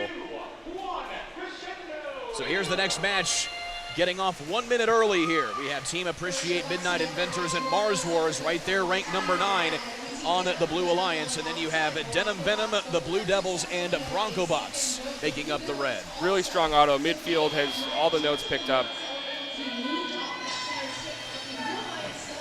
And how big of a match would you say is this for Mars Wars? Again, they're ranked number 9 right there. They got to get those ranking points. They're there. There's a big thing that goes into this, with momentum. Not to use our robot name, but you see teams pick up the pace and they build a trend. And Mars Wars might be putting it together a bit, and be interesting to see if they can keep that trajectory, both for their ranking, but also just for them to potentially be selected by someone higher than them. Mars Wars wearing 41-43. Again, the event high score for this competition so far this weekend has been 158. That was set by Jack in the Bots and Company yesterday. We have yet to approach that today. That's a huge score. We might see that in the playoffs, but also in the playoffs you'll see probably a good amount more of strategic defense, which of course is the antithesis to putting good numbers up. Blue Alliance holding a slim lead at the moment, halfway through this one. 80-44 down here in red. They've been having a really good weekend. Venom. Denim Venom out of Denham Springs, Louisiana. Their slogan, flee, flee, fly. I like that. Yeah, Red's playing the double feed strategy, trying to get Denim Venom fed. Close match here. 7 points, 45 seconds to go. Red is amplified. They can try and take advantage to get back close here in the final 40 seconds. This is a big amplification. It looks like they struggled a bit. That might come back. We'll see. 8-point lead here for Blue at the moment. Red has met their minimum melody. Blue's ready to amplify, and Red is just about ready as well here. Here is Blue. They are amplified, so they want to get as many notes as they can at this point. Red's amplified, and they got a bunch of notes ready to go here. Let's see if they can get 4 in. That's 2. That's 3. It's going to be close. Red not worrying about climbing here at the moment. That's 4. That one will count. That one will count. And that was a big amplification, as you mentioned there, Brandon. That got them back to within 2 points. We'll see how the post-match scoring plays out. We'll see. It looks like Blue has a trap over there. Can't quite see perfectly clear, but that might be the difference down there on Blue. 41-43 off the ground. They just met their minimum melody too. So the match under review here as they tally things up for the final score, which has certainly been a very efficient process, mind you. This can be kind of a tense point, trying to figure out what those match points are here with it ending as close as it did. Exactly. You can see too. I don't know if the viewers can see this, but you might see it at various points. But there's a yellow box up there on the screen that says match under review, and that doesn't happen all the time. That's where the referees are really assessing. And the Blue coming away with a win, and that post-match scoring really increased their lead. And again, the stage points, but they also get 15 penalty points along with that as well to come away with the victory. Yeah, so when you see that match under review, it's typically talking about foul points. And so I think what we saw there was the refs getting together, and they probably added a foul there at the very end of the match. But then also a big thing to look at here, Mars Wars moving up to 7th in the rankings. So they are in a position to choose their alliance at the moment once we get to the elimination rounds. And then you look at Denim Venom. They dropped from 5th to 9th. Yeah, they so are outside looking in. Mars Wars jumping above Denim Venom in that match. So, that's a head-to-head there where they're able to hop above them. But that's how tight this is. That's how tight this is right now. Every point matters, without a doubt, as we take a look at some of the highlights of that match. Again, Blue camping out in front of that amplifier, doing what they can to get those amplification points, which has just been a really big thing to look at when you look at these matches. That's what at this level, what comes down to every match, what it comes down to is how efficient are you with your amplification. You can't waste a shot. You can't put a note into the speaker that's not amplified, and you need to make sure that you're getting the amp ready to go as quickly as possible. It's all the game comes down to at the end. And it's something of a curious thought, too, for someone, from the outside looking in. This is my first robotics competition that I've ever been welcome. to. And by the way, I'm having a fantastic time watching this. This is very, very fun. But it's really interesting how you talk about how some of the different things of the game are so important, but yet last year, with a completely different game, you had those exact same dynamics in a whole new light. Yeah, and that's one of the more interesting things, and one of the challenging things for teams is to try to figure out how does the game actually start to evolve. Just like any sport that exists, you have the game itself evolves. Football has become a lot more offensive, over time. Baseball, of course, very analytically driven, and pitch tunneling and all these new things that come out with that. In this situation, you get a brand new game at day one that no one's ever played before. That happens at the end of February, early March. And now here we are in July, and only over several months we've seen this game massively evolve and change. That's certainly amazing too, how you guys are forced to learn a new game, build a bot, and adapt to it in a matter of weeks, a month before you guys start competition? We learn the game in the first Saturday in January, and most folks' first competition is usually the early March. So you have about 2 months to get things together. That's still a quick turnaround, though. You talk to anyone here, these teams are putting in mega hours. Students are working late, doing the CAD design, doing the software, the testing. But the big thing is that the robots continue to evolve. The robot that you build at, Rev 1 isn't the same one that you bring to the field. And then even between competitions, teams are making big changes, big software improvements to continually get better. Even coming here, every team here put work in, to the robot to make it better than it was at the championship event. I'll have to tell you, when I first got asked to do this broadcasting gig, when I was like wow, robotics, I actually thought this would be like a BattleBots type thing where you guys are just tearing each other apart. Yep. This is far more entertaining than what I could ever think of because of just all the different strategy plays with how this goes. Yeah, the strategy is a lot more than bang into each other as hard as we can, but I'm sure you've seen there's quite a lot of banging into each other. And so, there's nothing that needs that. The robots need to be built incredibly robust to survive an event here. 2 minutes away from the next match here of our qualifying rounds. Again, number 71. We still have a long way to go. Super Duper Robotics from Purdue Polytechnic here in Indianapolis, as well as Jack in the Bot and Highlanders making up the Glue Alliance. In the red, Tech Hounds, Hilltopper Robotics, and Comets. And as I said here, Brandon, Jack in the Bot, they are ranked 8th. They need a good result in this match. Yeah, I think all eyes on Jack in the Bot, and it's not just because of what happened last match. They're just in an absolutely incredible machine. The actual technical details to build the robot they built required some very, very strong engineering skills. They are flying all over the place, and again, implementing what they did in their previous match, which is that catch and throw strategy to get rings, or rather notes, I should say, down close to the amplifier. Yeah, it looks like Jack in the Bot's feeding downfield here to Super Purdue. And tasked with putting them in is Super Duper Robotics. Again, that's Sue Perdue per Robotics, spelled Purdue, going along with the misspelling of team names like you guys do for Neutron. Exactly. 868 with the hardest job in the house right now. They got to play defense on Jack and the Bot. And they haven't been able to do a whole lot in that regard, as Jack and the Bot just so maneuverable on this playing surface. Yeah, it looks like they're just one step ahead of them. Comets over here, 33-57. They've been basically left alone this whole match to feed. Meanwhile, Highlanders here for the Blue Alliance has slowly but surely been efficient in putting notes in the amplifier to get those amplification points. We got a minute left. We already have the note bonus here for Blue. 93-54, a dominating performance here by the Blue Alliance. And Jack and the Bot certainly appreciative of this one from the rest of their alliance here. One thing you notice with Jack and the Bot versus other robots, people always are trying to really figure out what's making these robots better or not. Just watch Jack and the Bot. They basically never stop moving.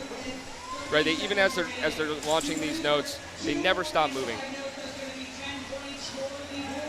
Meandering all over the place is the robot named Typhoon from Jack and the Bot, as we are now in the final 20 seconds. And now the Blue Alliance about to get in position for the climb. And Jack and the Bot unbothered at the moment about that.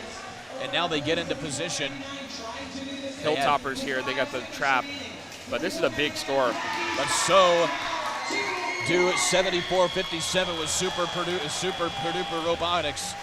And that is off of the ground right there for Jack and the Bot. So both teams appearing to get the trap, and 143 points without the post-match scoring. This is going to be a big score. That was 158 was the high score from yesterday. This will be close. We'll see. There's a spotlight there as well. You see the note hanging on the peg that the human player threw in there. So you can add a little bit to there as well. 1 point for that. And I believe the world record for Crescendo was 180 points, yes, give or take. Yes, some incredible matches at championship there. Let's see what this is. So this is going to be a win for the Blue no matter what, but now we'll see how many points they put up. 158, they tie the event record. So they tied their own high score. But on that note, they move from 8th to 7th in the rankings to Jack and the Bot, so they have a little bit of cushion right there. But also, you take a look at Super Purdue Robotics, they move from 12th to 10th, right there on the bubble for those qualifying spots. They're right there, and yeah, Super Purdue's in 10th as well, so all three robots there, right in that top upper echelon. That was a dominating team right there. You had a lot of teams right there in the top 15 as part of that Blue Alliance. That's going to be a tough one to go up against regardless of where you are. Really well played strategy there. And 2910, just an incredible robot, feeder. 868 was their dedicated defense, most of the match. Take a look at some of the highlights here. Red did what they could, but that autonomous zone right there for the Blue really set the tone for this match early on. It did, and it wasn't super lopsided coming out of autonomous, but as soon as teleop started, again, it comes down to those amplified cycles. If you're able to really maximize those, you'll see that score climb, away pretty quickly. So a big match for the Blue. Jack and the Bot moving up to 7th in the rankings after that one. And so that will knock Mars Wars down to 8th, I believe. So that puts them right back on the bubble for the qualifying rounds. Meanwhile, Ratchet Rockers and OP Robotics and Neutrons, as we mentioned before, the top three. Those are the teams to beat here at the moment as we move into qualification match number 22. And as we mentioned before, OP Robotics going to be in on this one. They are ranked 2nd. They are going to be teaming up with CIS as well as Binary Battalion on the red squad. And then for the Blue Alliance, it'll be Harrison Boiler Robotics, Prepatech Botbusters, 46-35, and Killer Bees, team number 33. It's great. We got an international affair here. We have Mexico, Canada, and the U.S. all represented.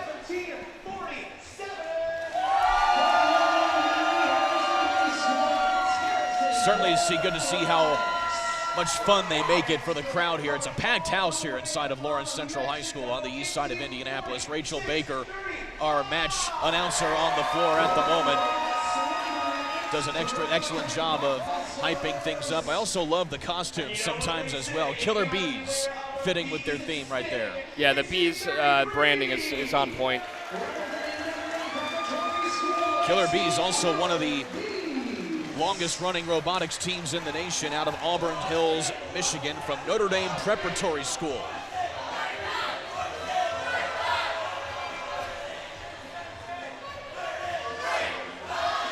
It's a big part of the team identity, and you'll see, that it's a robotics competition at its core, but really behind each of these teams is basically a mini corporation, that has a branding department, social media, obviously finances, and logistics. So there's a lot of skills that students learn participating in this competition that aren't just how to, turn a wrench. And that's it. That's what I was about to mention right there on that note. It's all mostly run by the students, yes, figuring out how to do this stuff. Yeah, just for manpower alone, I think a lot of folks, it's sometimes unbelievable to see, the types of machines that come out of this. But I assure you, students are driving this and making it happen.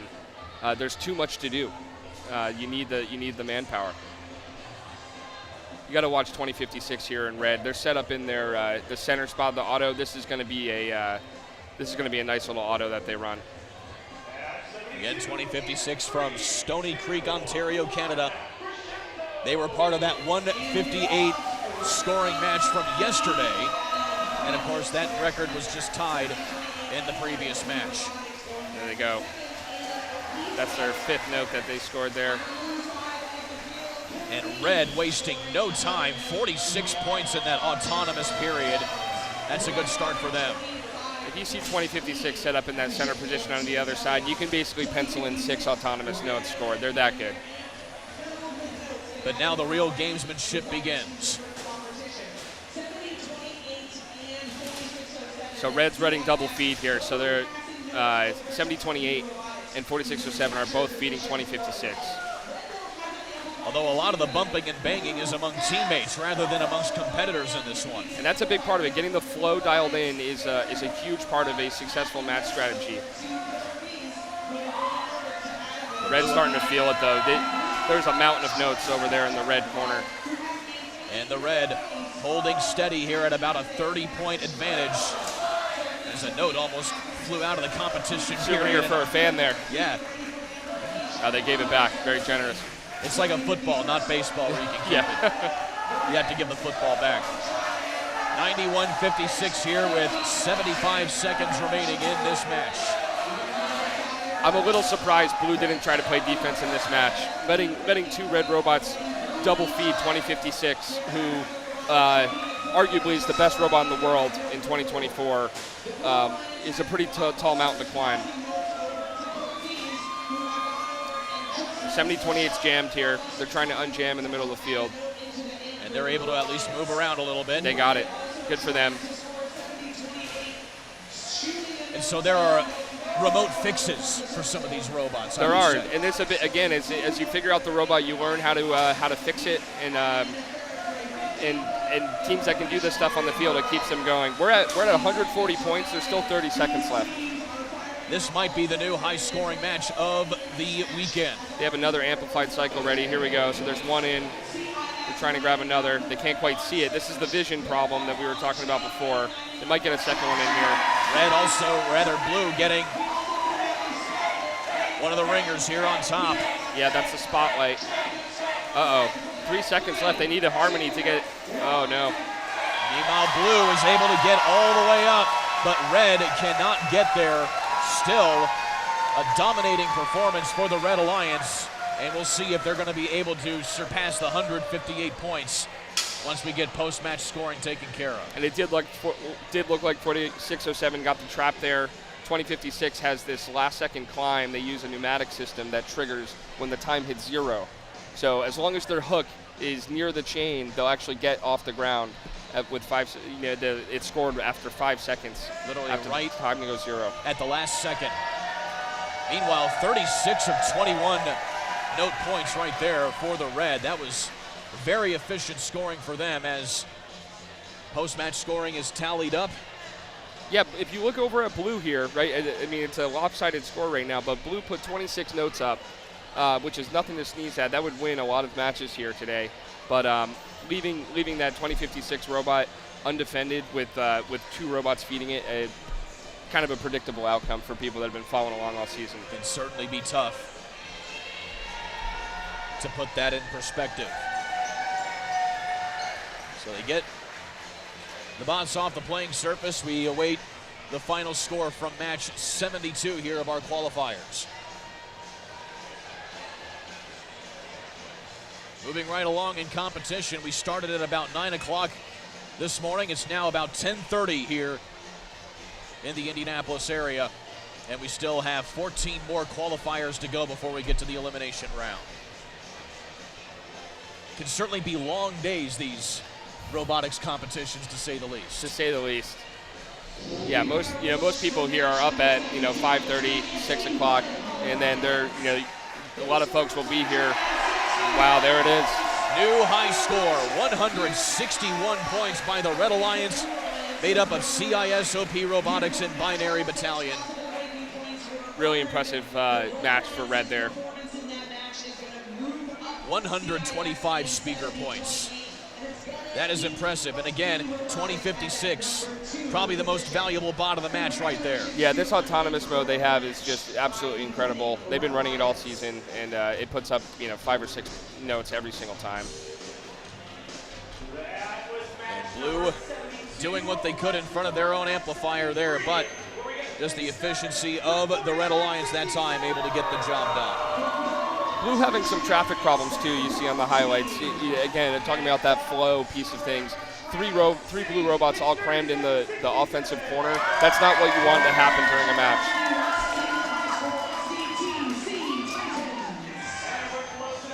And then getting to the final climb.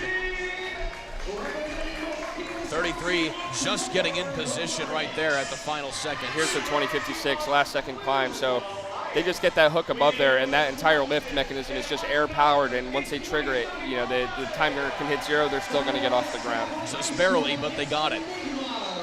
And it counts just the same. And that actually secured their 4th ranking point by getting that climb. So there you go.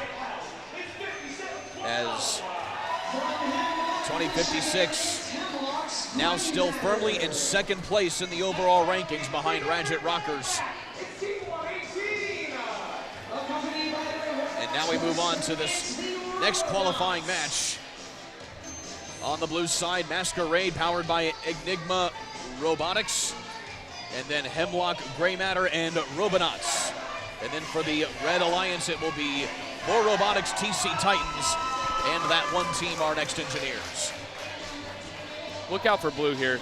I'm looking at this field, and those 3 robots look like they can complement each other quite well. 2 Michigan bots and 1 from Texas for the Blue Alliance here.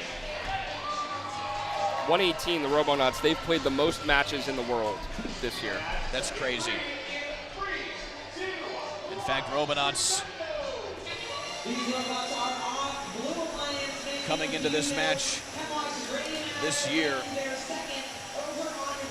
as you talked about, lots of matches, as I'll have their overall record coming into this match here in just a matter of moments. But the autonomous zone taken care of. Early lead here for Blue. Absolutely. So it looks like Hemlocks, they're going to be playing the front court bot. 2075 and 118 look like they're going to be trying to feed Hemlock. So you mentioned the most matches in the world by the Robonauts. They have a record of 106, 28, and 1. That's absolutely insane. That's crazy. That number of matches too, it's a testament to the robot constructions as well. That's the thing, these robots, they last a whole season. They have to be durable as well as... No flying out of the field there. Lots of notes going all over the place here in this match as Blue has gotten out to the early lead. That's certainly something to be said for Hemlock's Gray Matter, who are ranked 14th at the moment. They have an outside shot of trying to get up there into those qualifying spots. Champions of Michigan this year.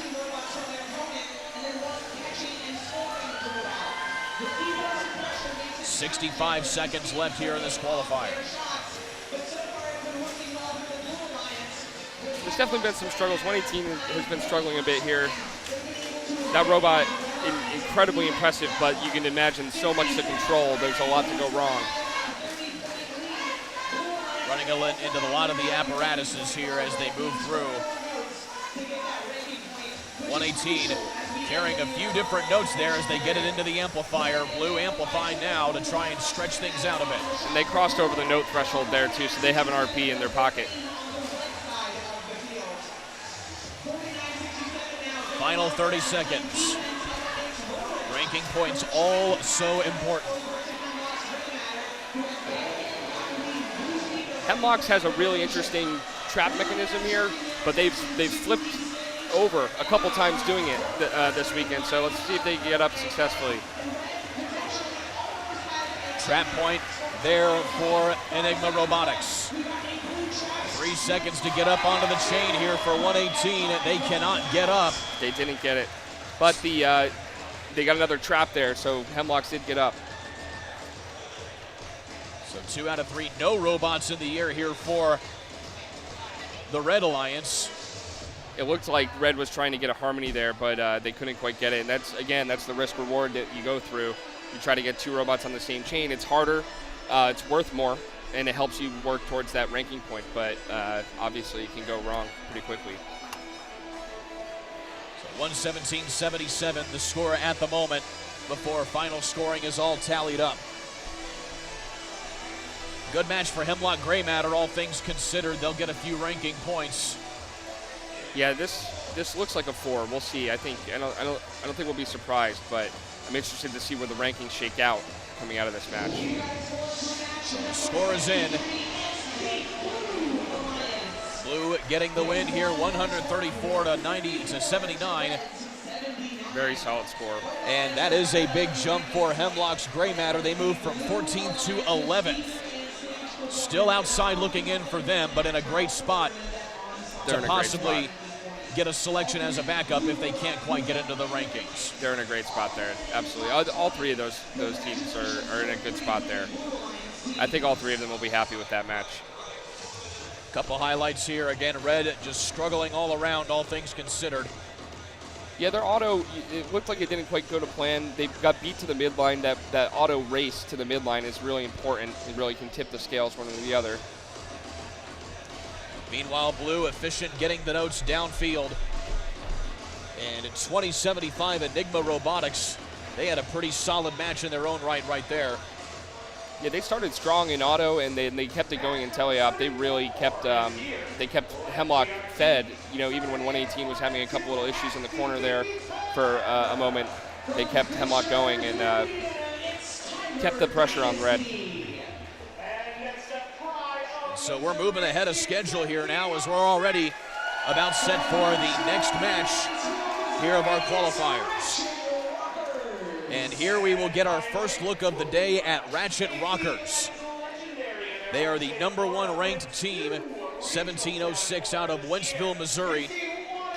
And they will be looking to protect their #1 ranking here. They'll be teamed up with Spam and Tiger Dynasty on the Red Alliance. And then on the blue side, it'll be Bedford Express Crusaders and Cybertooth. Cybertooth now playing their 3rd match of the day. They have had a busy day. Wow. I can tell you, having been in a similar position as 1706 as the Ratchet Rockers have been before, it's a really long morning when you're sitting as the #1 seed and you can't get out on the field. You know, the thoughts start creeping in. It's a lot easier to be in your rhythm, going match to match to match. So I bet they're a little antsy to get this match started. Central Missouri regional champions from this year. And then a lot of other accolades to look at for this team as well. They had a great season. I think they've only lost 5 or 6 total matches on the entire year. Something crazy. And by my research, coming into the weekend, of course, not including the matches they've won so far here this weekend, 58-5. 58-5. Losing only 5 matches all year long and coming I think into the event. They may not have lost here yet either. So I think they have not. They are 7-0 this weekend. So there you go. I mean, they're 65-5 or something like that on the year, which is just great record.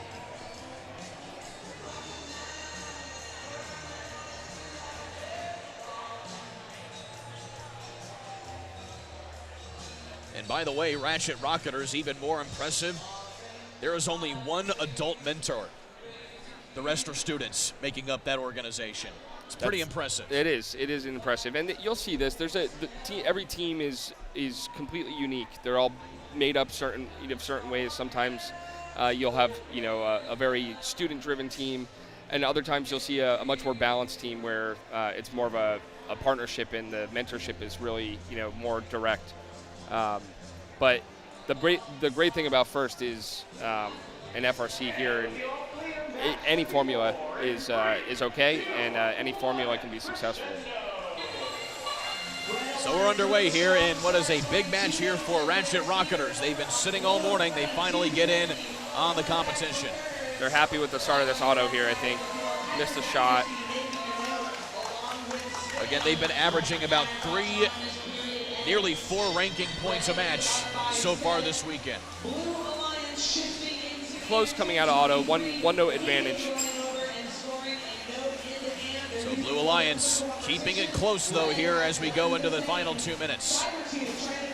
180 here. They're out of they're from Florida. They're a really good team as well. Spam.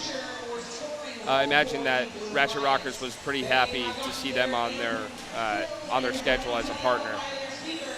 Spam, though, having a tough weekend, though, at 2-5 in match play so far this weekend, so they're looking for a good result here. And that's how it goes.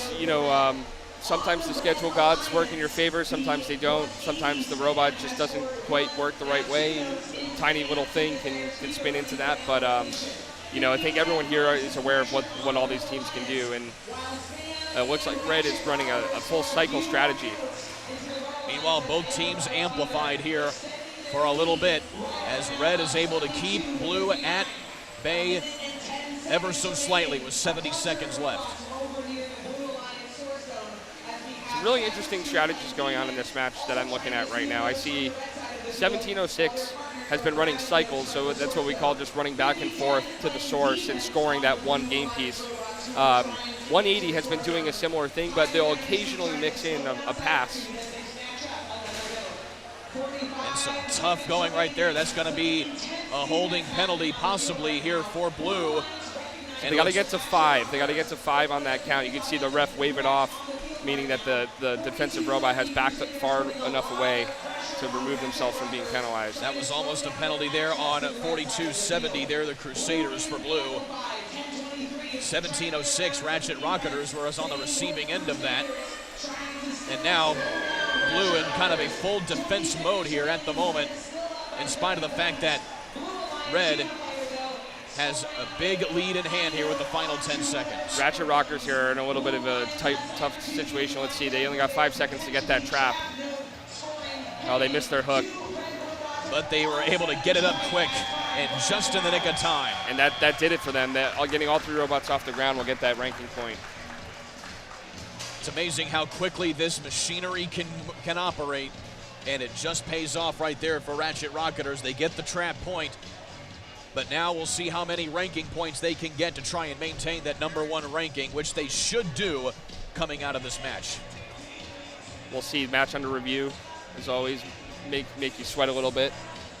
Because we had that penalty, but also we had that potential holding penalty right there. Of course, it was waved off by the match referee. And that's usually what that comes from, is the refs, in the moment they're trying to keep the match going, so they just want to talk about it after and make sure that they got it right. No instant replay allowed in FRC. Although we could provide it here with ISC. We could, Sports and Network. there are competitions that experiment with trying to, implement the system. 105-76 the final here in this one. But 1706 not getting as many ranking points as they needed. They fall to 2nd place. Not a big deal in the grand scheme of things because they're still well in there, but it does pay to have that #1 draft spot, if you will, once you get to the elimination. The #1 draft pick is obviously extremely important. And it looks like they didn't get that climb ranking point. The 3 robots off the ground wasn't enough. They needed to have a harmony, to have 2 robots on the same chain to actually get that full ranking point. And so with that, 2056 with OP Robotics. They will be moving into that #1 ranking for the time being. And so a lot of jostling for position coming into the day.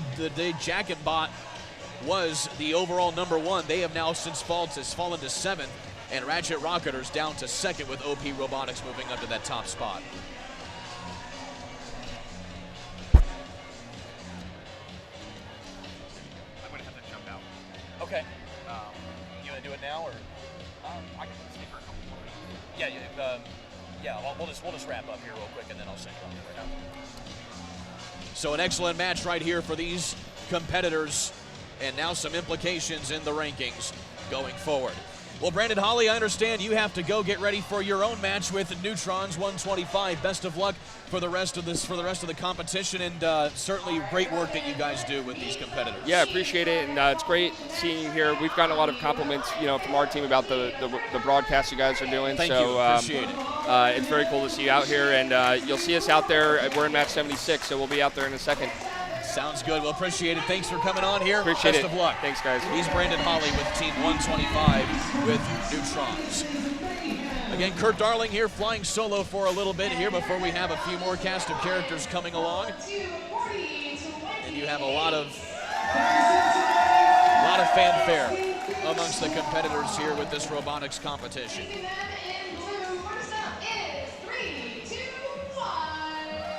So the next match coming up here, the Blue Alliance going to be featuring the robot by the name of Leonardo da Vinci from Robo Lancers. You also have CC Shambots with Chip and Robo Lions with Michelin. And then on the red side, you'll have the Beak Squad, Midas Mayhem, and Robo Jackets.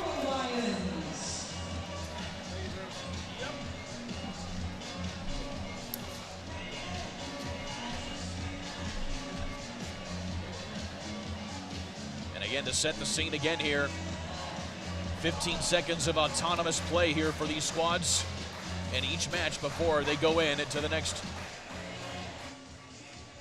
piloted zone.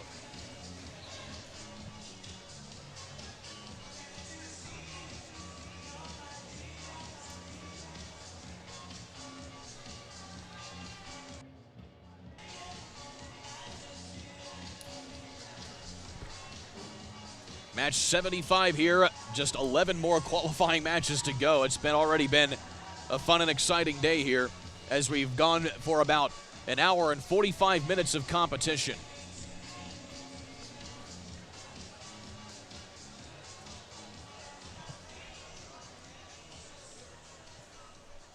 One team to look out here for will probably be CC Shambots and Chip. They're ranked 20th right now. A lot of the different competitors here in this one are ranked 20th or less, so this will definitely be a match where you see a lot of competitors figuring out how they can impress some of the higher ranked teams to see if they can be a selection in the elimination matches.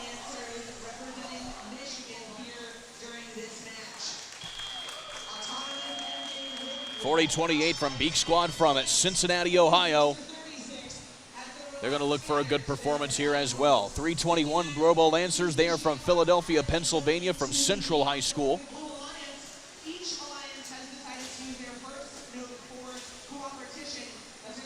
And so now you see the cooperative effort going on here as both teams, both alliances here, are going to amplify each other's scores by working together for the time being. Both lights on here on both sides of the playing surface. So the cooperative time going to be ending here, but still Red is out to a quick early 9-point lead here, 64-57 with 90 seconds left here in this one.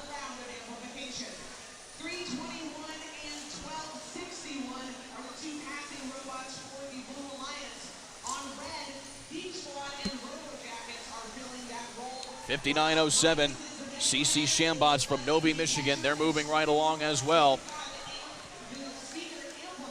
But now Blue is keeping things close here to Red.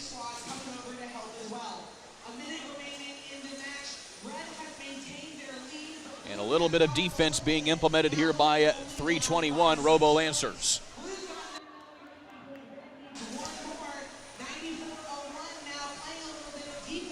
See 9401 Midas Mahan doing the same thing. They're from Troy, Missouri.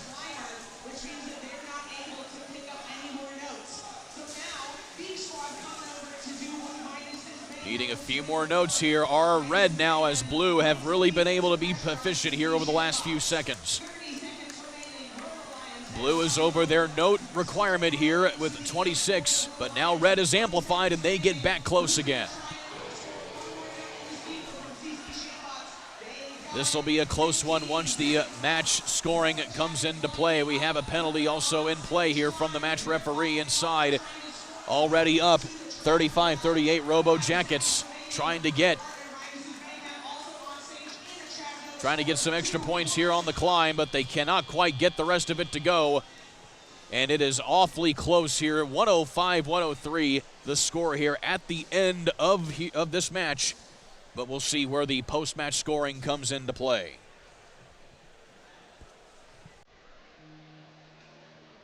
Certainly a unique match right there. Again, a lot of these teams not in play as far as the overall rankings are concerned to try and get into the elimination match.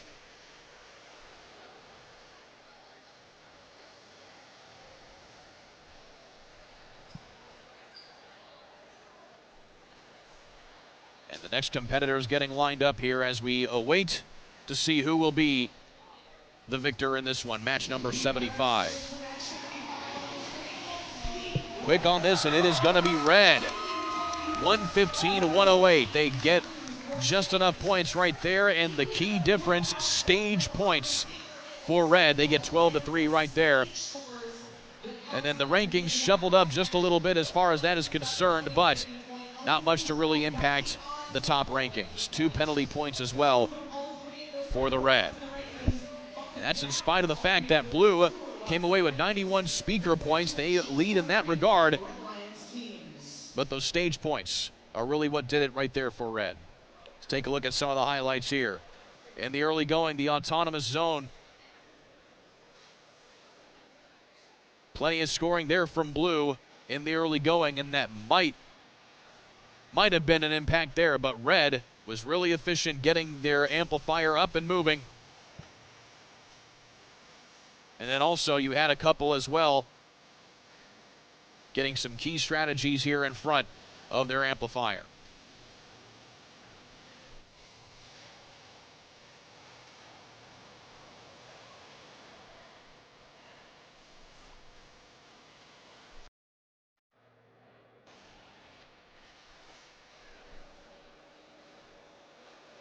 Again, the match high score this weekend, 161 points from qualifying match number 172, involving 2056, who is the overall leader at the moment in the rankings.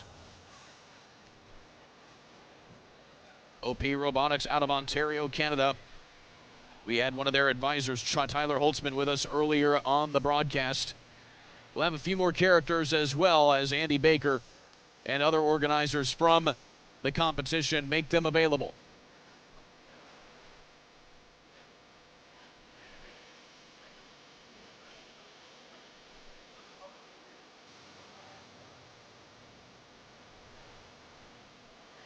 So here is our next match, and there you see in the black hat, that is Brandon Holly, who was just with us on the broadcast, helping get his robot and crew ready to go with 125 and neutrons named Momentum. And this will be an interesting match to say the least, because even though the alliances are randomly selected, all 3 teams as part of the Blue Alliance are ranked within the top 6. You have 125 and neutrons, as we mentioned, but you also add the Robotics, 2481 from Tremont, Illinois, and then rounding it out will be Digital Dislocators, 6081 from Manchester, Michigan. Neutrons ranked 3rd, Robotics ranked 5th, Digital Dislocators ranked 6th.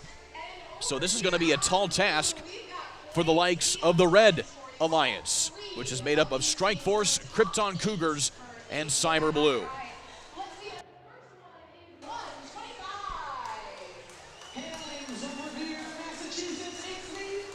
So there's going to be some big competition points, rather ranking points, that are going to be up for grabs here. Again, as they've talked about time and time again from some of the experts we've had, the ranking points, you may not move up in the rankings much, but you can certainly move down. And that was the case with Jack in the Box earlier today. They were ranked #1 coming in, and they have since fallen to 7th after a tough match in one of their earlier qualifiers.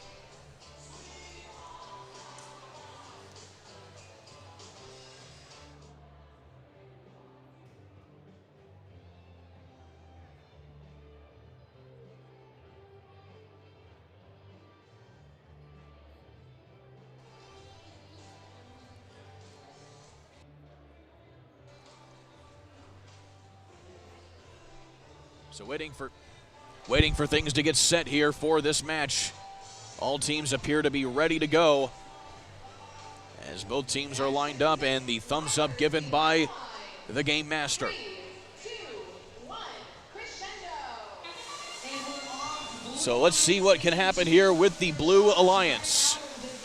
All three of these teams have been dominant this weekend, and already they are out to a big lead, scoring 41 points and counting from this autonomous zone.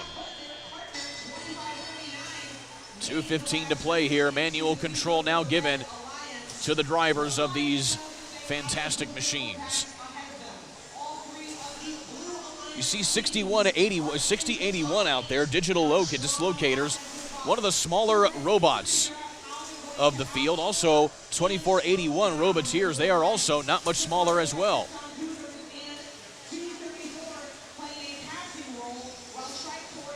$125 doing what they can to keep the amplifier fed, as Blue slowly pulling away here from the Red, as you might expect on paper. But still, Red doing what they can to keep themselves close.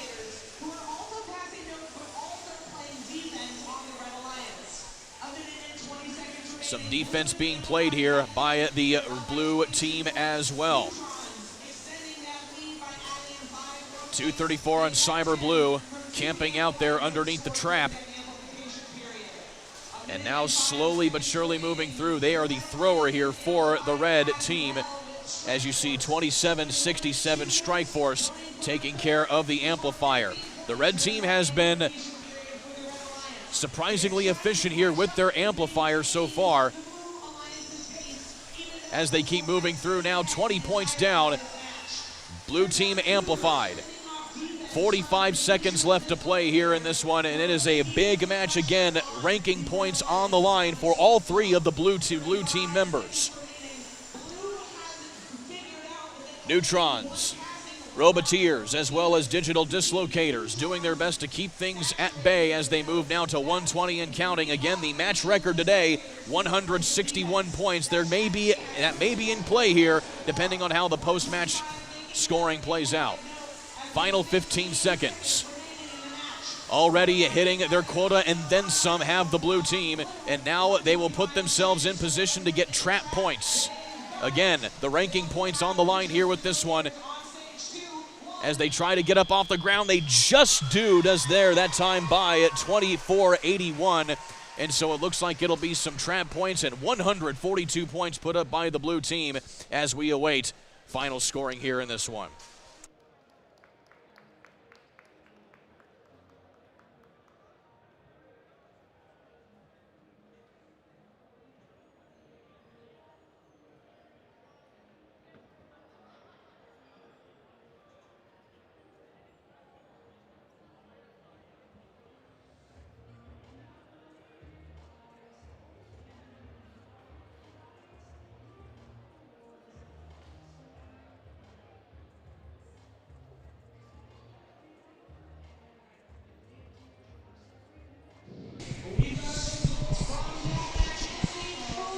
certainly appreciative of all the organizers here at IRI, as 158 points put up there by the Blue Squad in this one, a big win, and also that moves Neutrons up into the second spot in the rankings, as well as 2481. They move up to fourth, and then Digital Dislocators stay even at sixth place here in the rankings so far. But as I mentioned, certainly appreciative of all the organizers here at the Indiana Robotics Invitational 2024. I'm Kurt Darling, pleased to be joined now by Jim Zondag from Team 33, the Killer Bees. Jim, glad to be with you here for this one. Exciting competition so far here at IRI. Yeah, glad to be here. This is a great competition. Again, 25th year for the IRI. The Killer Bees have been here every single year except year number 1.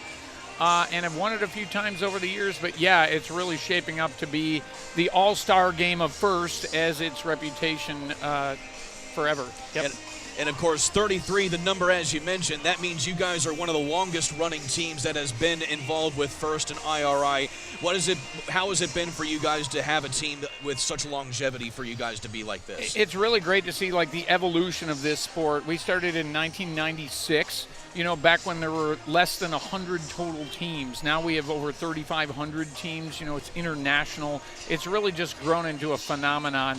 And it's just great to be here through all of it. Personally, this is, I'm just about to start my 30th year of participation in FRC. That's awesome. Good, coach. You guys hailing from Auburn Hills, Michigan, coming down here as well. And of course, you know, doing some of my research, a lot of teams from Michigan involved in this competition as well. It certainly seems to become a competitive environment up there when it comes to robotics. Yeah, it is. In Michigan, going all the way back to 2009, we founded what's called the district system as far as league management. We created the first sort of separate, we broke off from the mothership, created a separate corporation within Michigan to do league management locally, and it's been extremely successful. We have over 500 competing teams in FRC in Michigan. That's certainly awesome. And so, as you've looked at how the competition has played out here so far, for you guys, obviously, well down in the rankings, unfortunately, but it's at the same time, though, when you guys look at how the teams have played out here, what has stood out to you about some of the teams that have really made an effort here in this I mean, winners win, and preparedness is everything. You know, OP Robotics near the top of the rankings, Ratchet,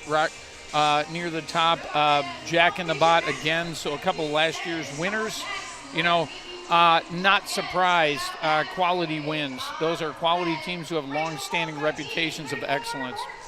And so with this year's game, Crescendo, what's some of the nuances that you have discovered about it that make it so unique and so fun to take part in? This game, more than most others that we've done before, has a very, time-sensitive component. A lot of games you'll just run cycles and it's about how fast you can do this. Now you're coordinating multiple teams to amp and speaker in this burst scoring. So a lot of like passing and prepping for the burst scoring events is really the main game dynamic. So this match coming up here, again, this is the 77th of 86 qualifying matches going back to yesterday. An awful lot of qualifying matches to set the field for the elimination rounds later on today. And the Blue Alliance, you have a Robo Eagles as well as Frog Force and Tech Hounds. And then for the Red Alliance, Hilltopper Robotics, the Blue Devils, and Hackbots. Yep, again, several Michigan teams. We've got 3 Michigan teams on the field. Again, Michigan geographically close to Indianapolis, so we always get good representation at the IRI. And how often do you guys during the regular season come down here and face Indiana teams or, teams from all over the country? Actually, we're kind of segregated. As we said, we have districts in Indiana. We have districts in Michigan. So we play pretty much almost exclusively within Michigan until the World Championship. So we'll see the winners from this region and the winners from our region all together in Houston at the end of the season, but not a lot of intermixing in the district system. And so in that case, it makes events like this certainly unique to kind of get outside of your guys' regular competition. Yeah, again, it's sort of like an all-star game. We have teams from, all over the country. All right, but it looks like we're about to start. And so this will be the next match here again. qualifying ranking points, not exactly a factor here in this particular match. And we talked about with some of the other guys that we've had on the broadcast here, Jim, this is a type of match where you see competitors trying to make a case for being selected as by the teams that are in the elimination rounds. Yeah, again, we're in the later parts of the qualifying series here, so a lot of teams, they're trying to showcase their wares. They're trying to show their capability to move up in the rankings on all of the competitive scouting that's going on here, saying who can pass, who can score, who can amp, and again, trying to move up in that. So some teams may not be playing to win so much as playing to showcase at this point in the tournament. Certainly the wins help, though, as a lot of these robotics teams have impressive records coming in to this competition. Yeah, certainly. We've got people with tournament wins all down the list. Again, this is an all-star game of first. You have almost everybody here, like literally everybody here, has some kind of tournament win or significance to their season record that allowed them to get invited here in the first place. So still a near tie game here, like 47-41. Blue a little bit ahead. They're in the middle of an amp cycle right now, trying to push the score up, and they're both about halfway to their RP bonus threshold of 21. 503, one of the blue bots. Funny name, Miggy Minaj. Of course, after pop star Nicki Minaj. And that's one thing that I've talked about a lot with some of the guys here. The naming is probably some of the most creative I've seen in sports. There's a lot of whimsy in first. I tell people, one of the best teams in the world year over year is a team called the Cheesy Poofs from California, named after a fictional breakfast cereal from South Park. I love it. In '99, and somehow that's a term of great respect within these circles. Well, as it should be. 30 seconds left in this match, a low-scoring match, all things considered. Again, very close, 53-58 with 25 seconds left on the clock. So the end game is going to determine who does it. So 503 coming up with a potential trap score, getting their hooks on now. See if they can do it. Both teams have not hit their note quota, though, here, well below that, in fact. Yeah, unfortunately. So no RP there, but Frog Force successfully does this. So Frog Force, the Blue Alliance, going to get the end game RP bonus, and that probably will be for the win. We can do the quick math. They got 9 in the air and then 5 in the trap, and they've also got, I think, 1 on one of the upper pegs for the upper bonuses. They do. Yep. So it should be a win for Blue. 57-60 on the real-time score, but with the trap score, I think Blue's going to come out ahead on this one. And that's certainly an interesting dynamic about how you have the scoring done automatically on the field, but then the teams have to sit and wait to see if they may actually still be the winner. Here we go. Let's see. Yeah, and again, a Blue victory with 75-72, so that end-game trap making the difference for the Blue Alliance. That's an awfully close score right there. Stage points being the difference there for Blue, but still a lot of points on the speaker as well. Again, not a big impact as far as the rankings are concerned, but again, a lot of these teams showcasing what they could possibly do to make a case to be selected in the selection later this evening. Yeah, and again, here we are taking alliances of 4 into the playoffs this afternoon. So 32 out of the 57 participating teams are going to get to play this afternoon, and so everybody's trying to get on that list. And also, that's a unique selection process from what you guys usually do during the regular season, right? Yeah, it's different here. They do in the regular season we use what's called a serpentine draft in the first rounds. So they changed that here just because it's an all-star game, and they think there's no reason to penalize the number 1 alliance comparatively, right? It's meant to kind of be an equalizer a little bit in the regular district season, but we don't do that here, and I actually prefer the way they do it here for a tournament like this. My own team, Team 33, taking the field here in Red 3, so we'll see how they do. This is their last round of qualifying. Again, they're fairly down in the ranks like main teams, but they've been showing very well. So, again, they're going to look to be selected by somebody later this afternoon. You won't show any broadcaster bias here, will you? No, I won't. just pointing that out that they are taking the field. Oh, yes, they are. Definitely, of course. And so, and we've gotten a lot of different perspective too as well.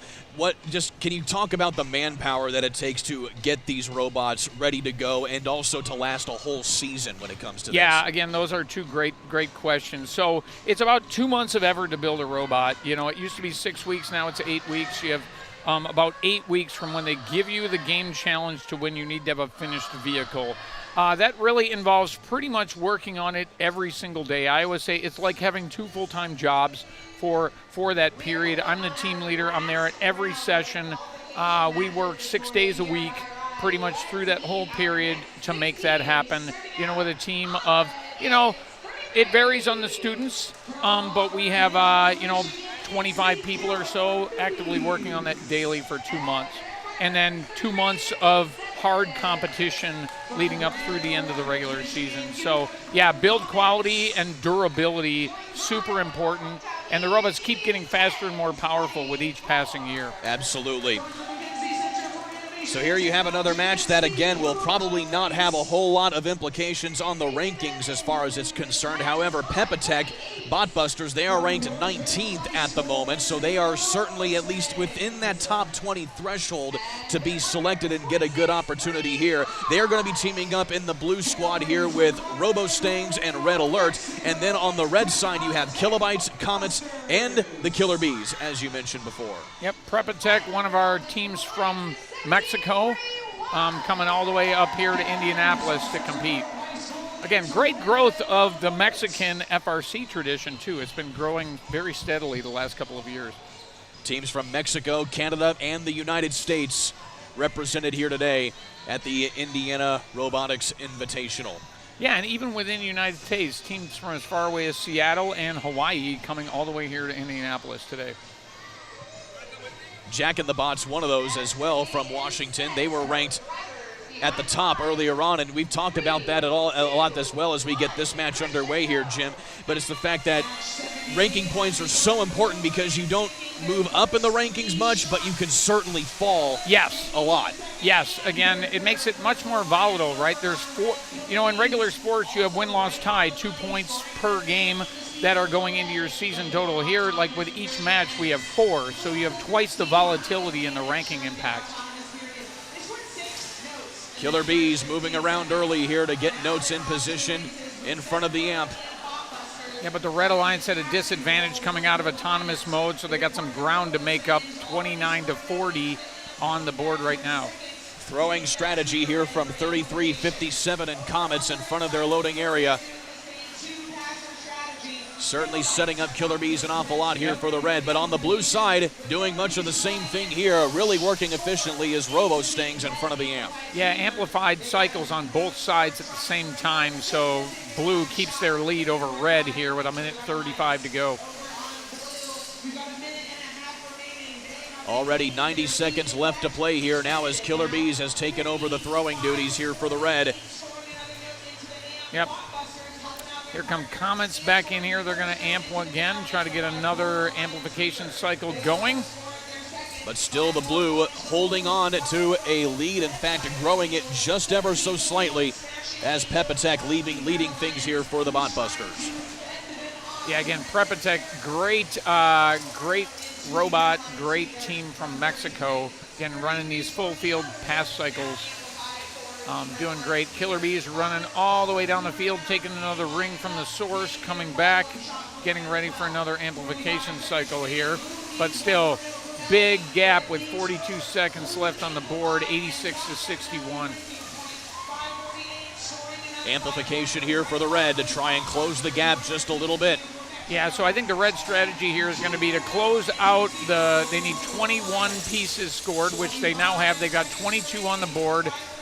They probably can't win, so they just need to make sure they get all 3 robots in the air for the end game so they get the second RP. Already 10-24 doing just that as they try to get the trap.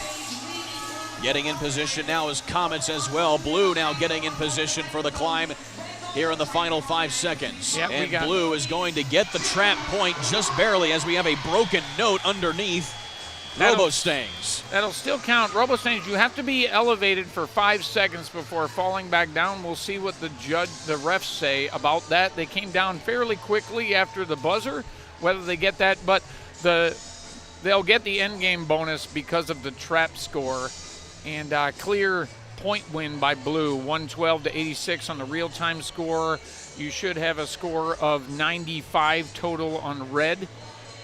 We have one spotlight note up on the top scored by a Blue human player, and here comes our final. It is indeed Blue, and 121/97 is the final score, but 2 ranking points to 3 ranking points. So Blue achieved their goal of getting both of the opportunities. And then, of course, Prepatech moving up 1 valuable spot in the rankings to 18th. That certainly helps their case as we get ready for the elimination rounds. Yeah, and as you said, on the other side, all the other players on the field here are 28 and down from their score, so they won't be in captain territory. This is the last round of qualification for all of these teams. We've been rattling these matches off here now as we go to about 6 or 7 matches left to go here in qualifying as we take a look at some of the highlights here of this one. Certainly like the name Beethoven for a bot. Yeah, as we said, there's a lot of whimsy on a lot of the naming of the bots and the tradition. Again, on the Killer Bees, we're fairly boring. This is Buzz 29. No, but you like that continuity. We like that continuity, and it right away calls out like how long we've been doing this. We have a very long tradition of building robots. Sometimes tradition beats whimsicalness, if that's even a word. He's Jim Zondak. I'm Kurt Darling. Jim Zondak, affiliated, of course, with the Killer Bees team, who just competed.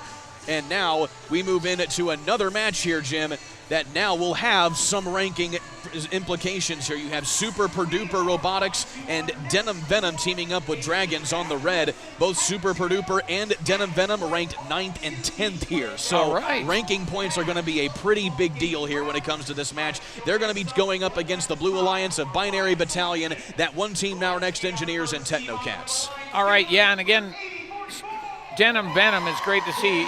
Team 8044, a relatively young team, doing so well at a tournament like this. They have a great, young team, very well provisioned, really, really serious about this robotics competition league.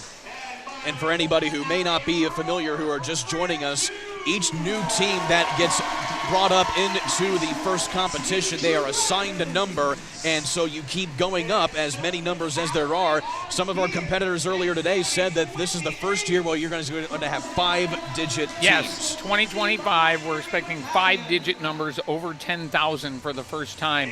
And that's a big moment for me because I remember when we got to 100. Being Team 33. So when we went to 3 digits, then we went to 4 digits. Now we're at 5 digits. It's amazing. Of course, one of those teams that probably remembers that is Technocats. Team 45. Who are here. Of course, they were right there with you guys at the infancy of IRI back when it was held up in Kokomo. Now down here at LC here in Indianapolis. And now they'll be competing here as well out of Kokomo. It just adds perspective of how this whole sport is growing. Yeah, and really big shout out to Andy Baker from Team 45 and Chris Foltz from Team 234, who are the founders of the IRI. They had this great idea back in 2000, hey, let's do an off-season tournament, and it's evolved into this fantastic all-star competition that we have here today. Certainly one of the more prestigious, quote-unquote, off-season events when it comes to this as well, because this, of course, happens outside of the regular season leading up to the World Championships, which happened down in Houston, Texas this year amongst a lot of the different divisions as well. Yeah, a lot of people don't realize that, and it's one thing to all the first competitors out there. Right, for some of us, right, the off-season now exceeds the regular season in terms of participation. So we compete for about 2 months in the regular season, the month of March and April. The regular season is concluded always by May 1st or so. So most teams will do 4, maybe 5 competitions in the regular season per year if you're good and you make it all the way to the championship. But our team this year, we're planning on doing 7 off-season competitions. Wow. So, yep. And here we go with match 79. So again, a big qualification match here for Super Produper Robotics and Denim Venom on the red side of the field.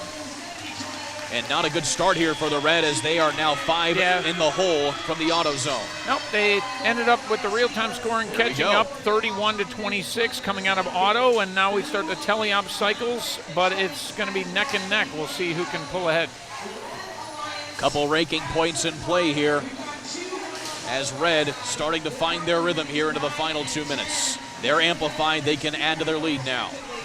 Yep, and they do. They're pulling ahead here. Nice amplification cycle. Again, Super Produper just as the finisher role, playing in close to the speaker, and also doing the amp cycle. So great job. Both of the other ones, 302 and 8044, doing passing plays, ferrying pieces to Super Produper for the finishing roll.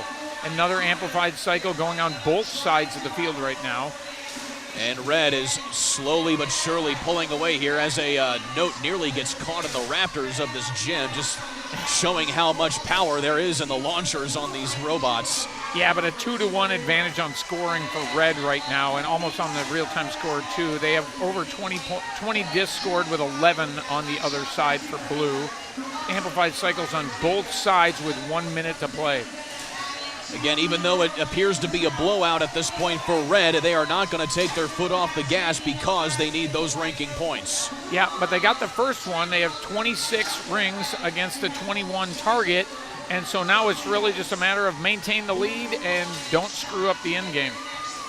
You should be able to take 4 ranking points out of this match.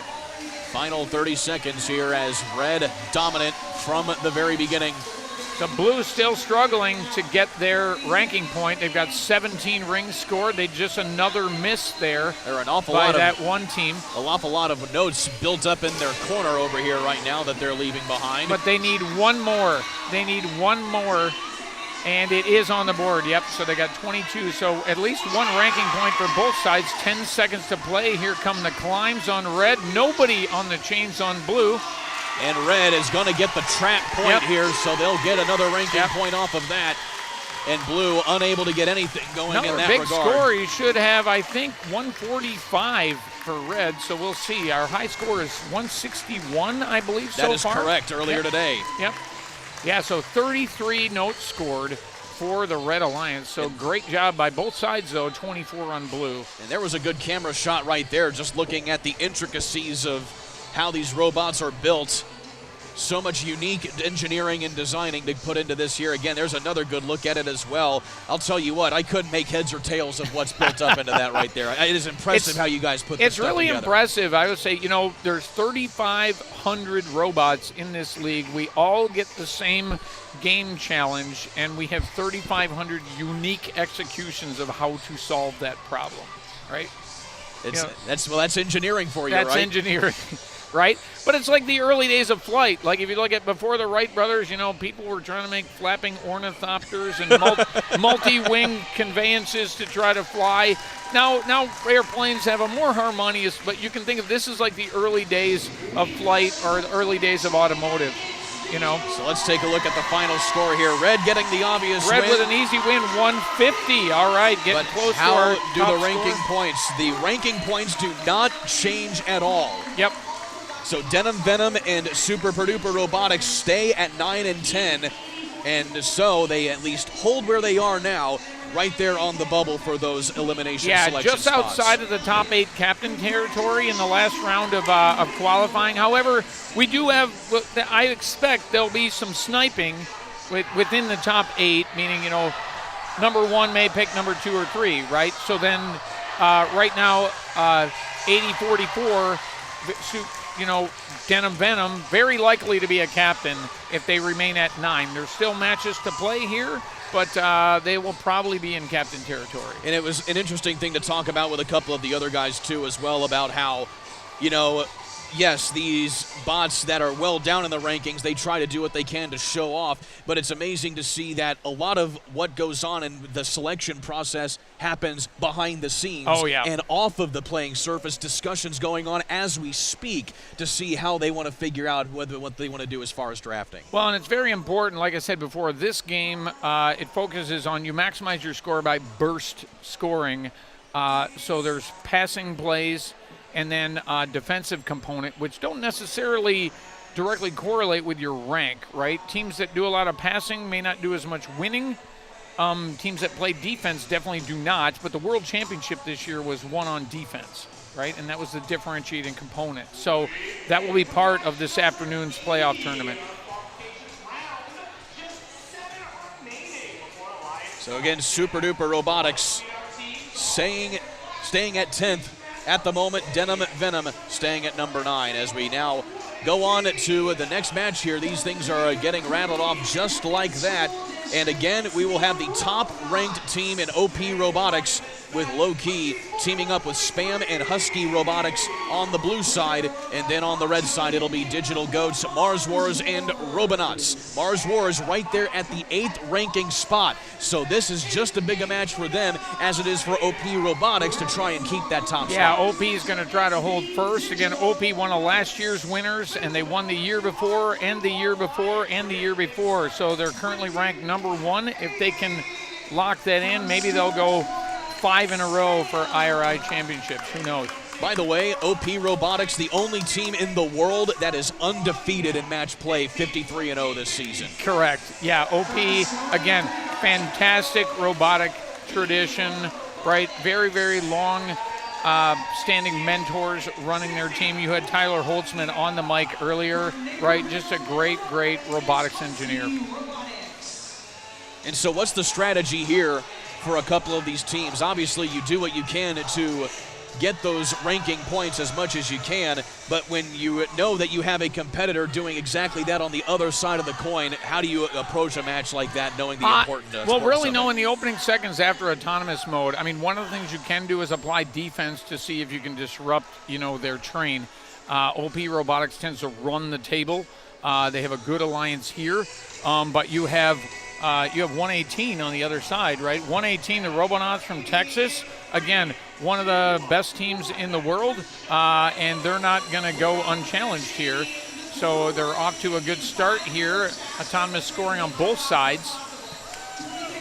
Yeah, the Robonauts, they're ranked 16th as well, so they are looking for some ranking points as well. Yep.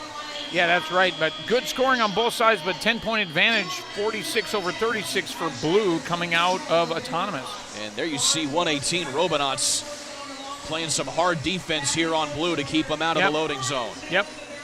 Yeah, so that's what I said. I expected they would apply defense, trying to cut down. OP's playing the finisher right now, and they're pretty much starved. I don't see, okay, here comes a note into their zone. It's really hard to block 2 robots simultaneously with 1 defender, and the safe zone rolls around the source. There's a heavy penalty if you contact robots in that zone, so you have to apply defense pretty carefully. But a steal by 829 Digital Goats. Some hard running there by Husky Robotics, 30-61. This is certainly a physical match right here between these two alliances. Yep. But, points keep coming to OP. OP amplified again. But a bit of a shortage of rings, right, where the defense is cutting into the offense on OP, but still it's probably not enough to make the difference. We got 86-57 contest with a minute to go here on the clock. So Blue about pretty comfortably ahead at this point here, as they have to get one more, and they do get the note quota there, so they get the ranking point for that. And now the final 50 seconds, see if they can add up a little bit more. Yeah, but almost 2-1 here, where we got 24 of 21 discs scored already for the Blue Alliance. Red still trying to get their RP bonus. A little bit short of that with an amplified cycle going on for Red. Meanwhile, 2056 has been camping out in front of the amplifier all match long, and it has certainly paid dividends. Yeah, and if you watch OP, like they just do not miss. Excellent targeting on that robot, excellent execution on everything. One thing with them, completely undefeated this season, but they do not trap. Many other robots had a lot of hardware to be able to trap. OP never even tried and just win doing everything else. With 5 seconds left. They all get off the ground for the Blues, so they'll at least all get a trap point in that regard.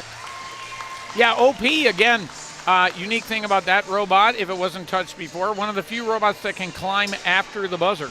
So they have a fail-safe pneumatic climber, which will always retract when the power is turned off. So always. So yeah, no matter even after power's off, they'll be up off the ground. They'll be up off the ground legally, and so they're one of the few teams that chose to execute that in that way. It gives them a couple extra seconds of play that nobody else has. Another feat of engineering and in strategy that just has clearly played into their strategy and why they are undefeated this season. And an easy win with Blue with a nice 137-point win over 84 for Red. Only one ranking point for Red. But for Mars Wars, they move out of the top 8 down to that 10th spot. Yep. And with 30-61, moving up to 17th, possibly first-round pick territory. We'll see. So a big win right there for OP Robotics as they hold on to the top overall ranking. And again, some highlights here. This one, 2056, as you mentioned, Jim, just stellar on that amplifier all match long. Yeah, good shooting by the Red Alliance too, but a miss by Digital Ghost there. You see that fast whipping turret on 118, again, giving them flexibility. Similar to Jack in the Bot, there's not that many turreted robots here, 118 being one of them, Jack in the Bot 2910 being one of the others.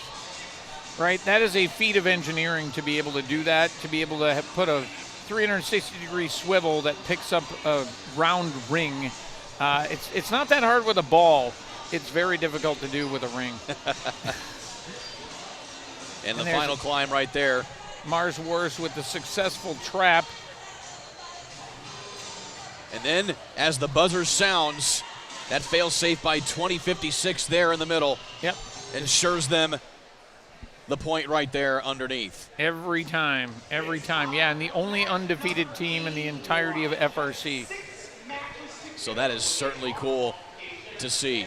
We are in now the final 5 qualifying matches here as teams try to jostle for position to get into the best possible spot as well. And one of those is going to be Prepatech Lambot, the team out of Monterrey, Mexico. They are going to be teaming up on the Red Alliance here for this next match, along with Robo Lancers and Tool Cats.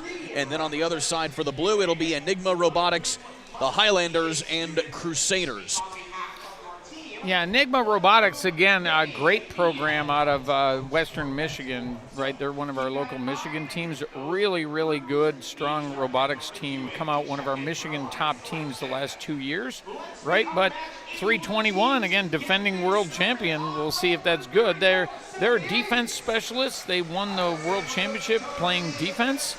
And again, they've got a great offender on their team with 34-78 Lambots. Certainly uncharacteristic, though, to see 321 ranked 48th today, 3-5 in this competition. It is very hard to rank high playing defense.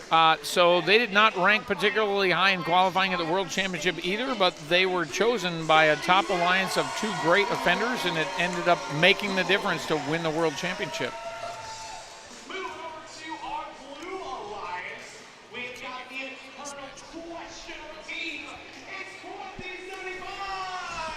So one more match here with Jim Zondak from Killer Bees, providing excellent commentary, by the way. It's Thank really you. Insightful and appreciative. Of course, appreciate all your guys' help moving us through a competition here today. Anything we can do to promote the sport, right? It is a sport, even though we got robots instead of athletes, right? Well, and that's one thing that I certainly was talking about with some of the other guys as well, about how it's just like you think of robots, it's just, you think of engineering and you let it go, but then like the competition, the strategy, it's like it literally has a sporting atmosphere here in this arena, and it's certainly been fun to watch. Yeah, it's a machine sport, and it's great. That the technology, wireless technology, and all the stuff of the modern age has enabled us to have machine sports now. It's pretty fascinating. and we just love it. And again, when we invite politicians and other people to come and see tournaments, they always think they're coming to a science fair, and they're just blown away by what this actually is. And I always tell people, you got to come see it. You really won't understand it until you come and feel the energy in the room on something like this. Well, and for me, when I was asked to come and broadcasting this thing, I thought I was going to be expecting battle bots, like guys just tearing each other apart. That's not what this is at all, but still, just as if not even more entertaining than what you can see from that. And we're off and running on match number 81. Again, Prepatech Lambot going to be the team to watch here in this one. They are ranked 5th. But also Toolcats, Enigma Robotics, and Highlanders are right there in the top 20 as well. Yeah, but look at this. We got a nice advantage, 51 over 36 coming out of autonomous mode. 44.99 from Colorado, one of our great teams. And then we got Enigma from West Michigan partnering with them. So the Blue Alliance has some serious firepower here. So the Blue Alliance building up that lead, but Red have been able to at least claw back a little bit here now that we've gotten into the manual portion of the competition. Yep, so everybody trying to hold rank and stay up in the rankings going into the finals. Lambot, again, on the Red Alliance, looking to see if they can edge their way into captain position here in the final round of qualifying. 10-point advantage here for the Blue Alliance.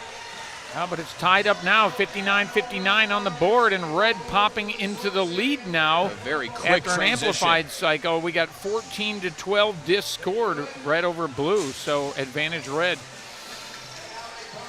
Both teams still have yet to hit their note quota to get that ranking point.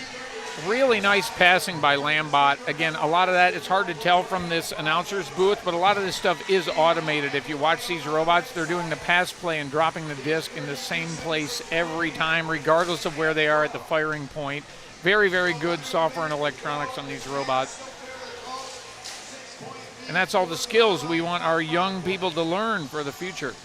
Another amp score by the Red Alliance. Red keeping their lead, 86 over 81 with 40 seconds left. Close competition here.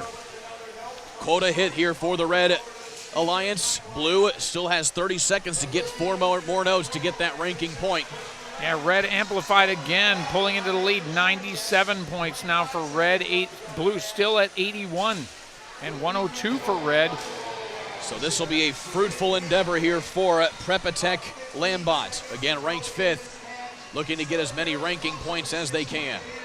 Final 10 seconds here as the bots get in for the climb. Red looking for a trap point here with 32.76. Oh, it's perched on the ledge. It's perched on the ledge, so no trap, but 3 hangs, so they get the ranking point for the Red Alliance. Looks like 2075 is still on the ground for Blue, and they were 1 short, so I think we got 0 RP. And that's how close it can be. That's how close it can be. Standing on the edge of a 1/4-inch piece of plastic is the difference for those extra points. But looks like blue. So we do have a nice 9-point bonus for Red, 6-point bonus for Blue. So on the real-time score, it could be, I think there's penalties that boosted up the Blue score in the final seconds. So we're going to wait and see. Here we come with our final. And there it is. Red does pull off the win. That's a big with a one. Narrow victory, 116 over 112. And yeah, again, 20 points in penalties. And all 4 ranking points. All 4 ranking points. And that will move Prepatech Lambot from 5th to 4th in the rankings. And also, it moves Toolcats from 16th to 13th. All right, again, both in captain territory. Lambot's securely going to be a captain this afternoon. Definitely. He's Jim Zontak. Jim, thank you so much for joining us, man. Much appreciated. Great insight, and best of luck for the rest of the tournament. It was great to be here. Thank you. Up next. So we'll make the switch here as we have a rotating cast of color commentators here on the ISC Sports Network. Thank you for joining us here for live coverage of the Indiana Robotics Invitational 2024 as we get through the rest of the qualifying matches here this afternoon.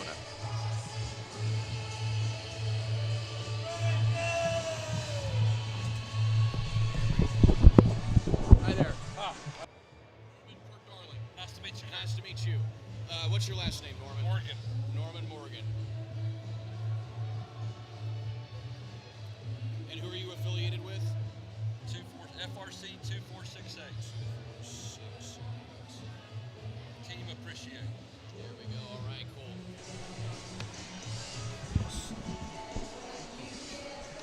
Let me wear that one.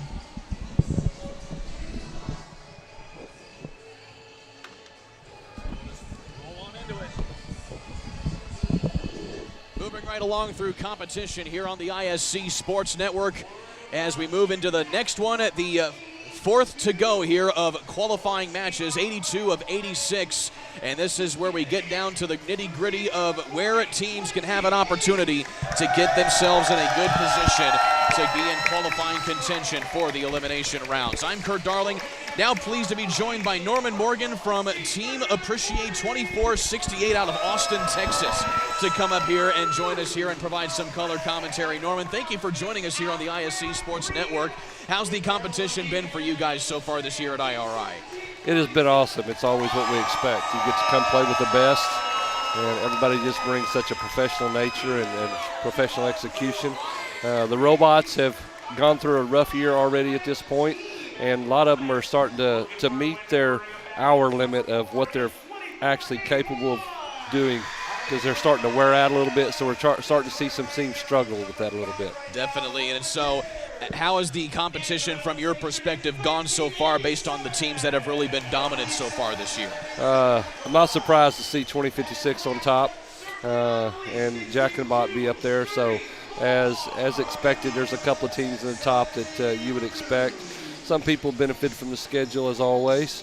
The schedule's been a little bit nicer to them to put them in a spot where they want to be, and then some people have also been victims of that schedule the same way of a robot breaking down or just paired up against a really strong alliance.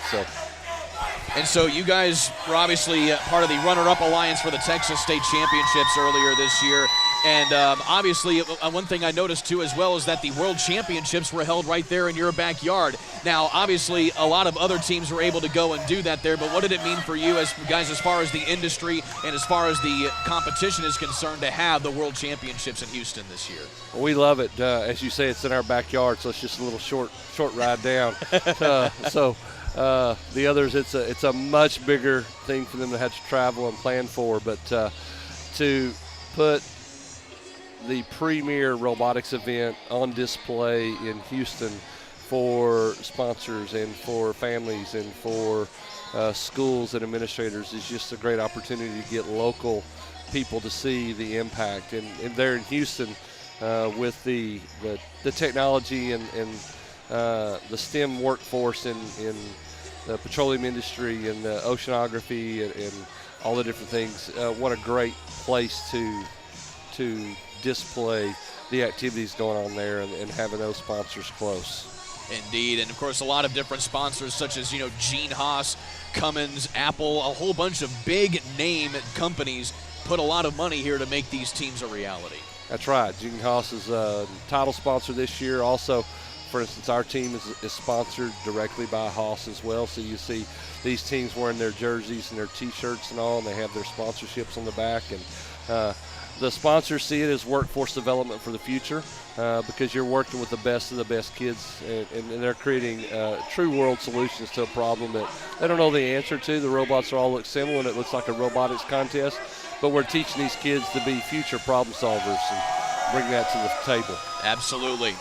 So here we are with the next qualifying match, Roboteers, Broncobots, and Cyber Blue, making up the Blue Alliance, Harrison Boiler Robotics, Cybertooth, and the Beak Squad, making up the red squad here in this one. And so the Roboteers in particular are certainly ones who are looking for a good performance here at Norman, because they are 5th in the ranking points. They want to try and maintain that ranking, because we've seen it happen today. You can fall out of the rankings just as quick as you get into them here in this competition.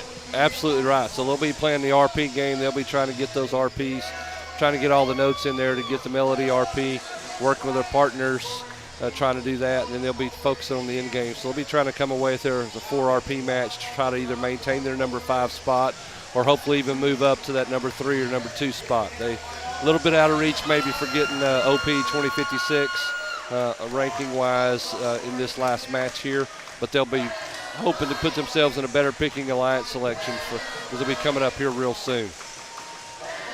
So a close match here through the final 80 seconds of it, as we've gone back and forth with the lead several times already. Both teams have yet to get that note quota ranking point.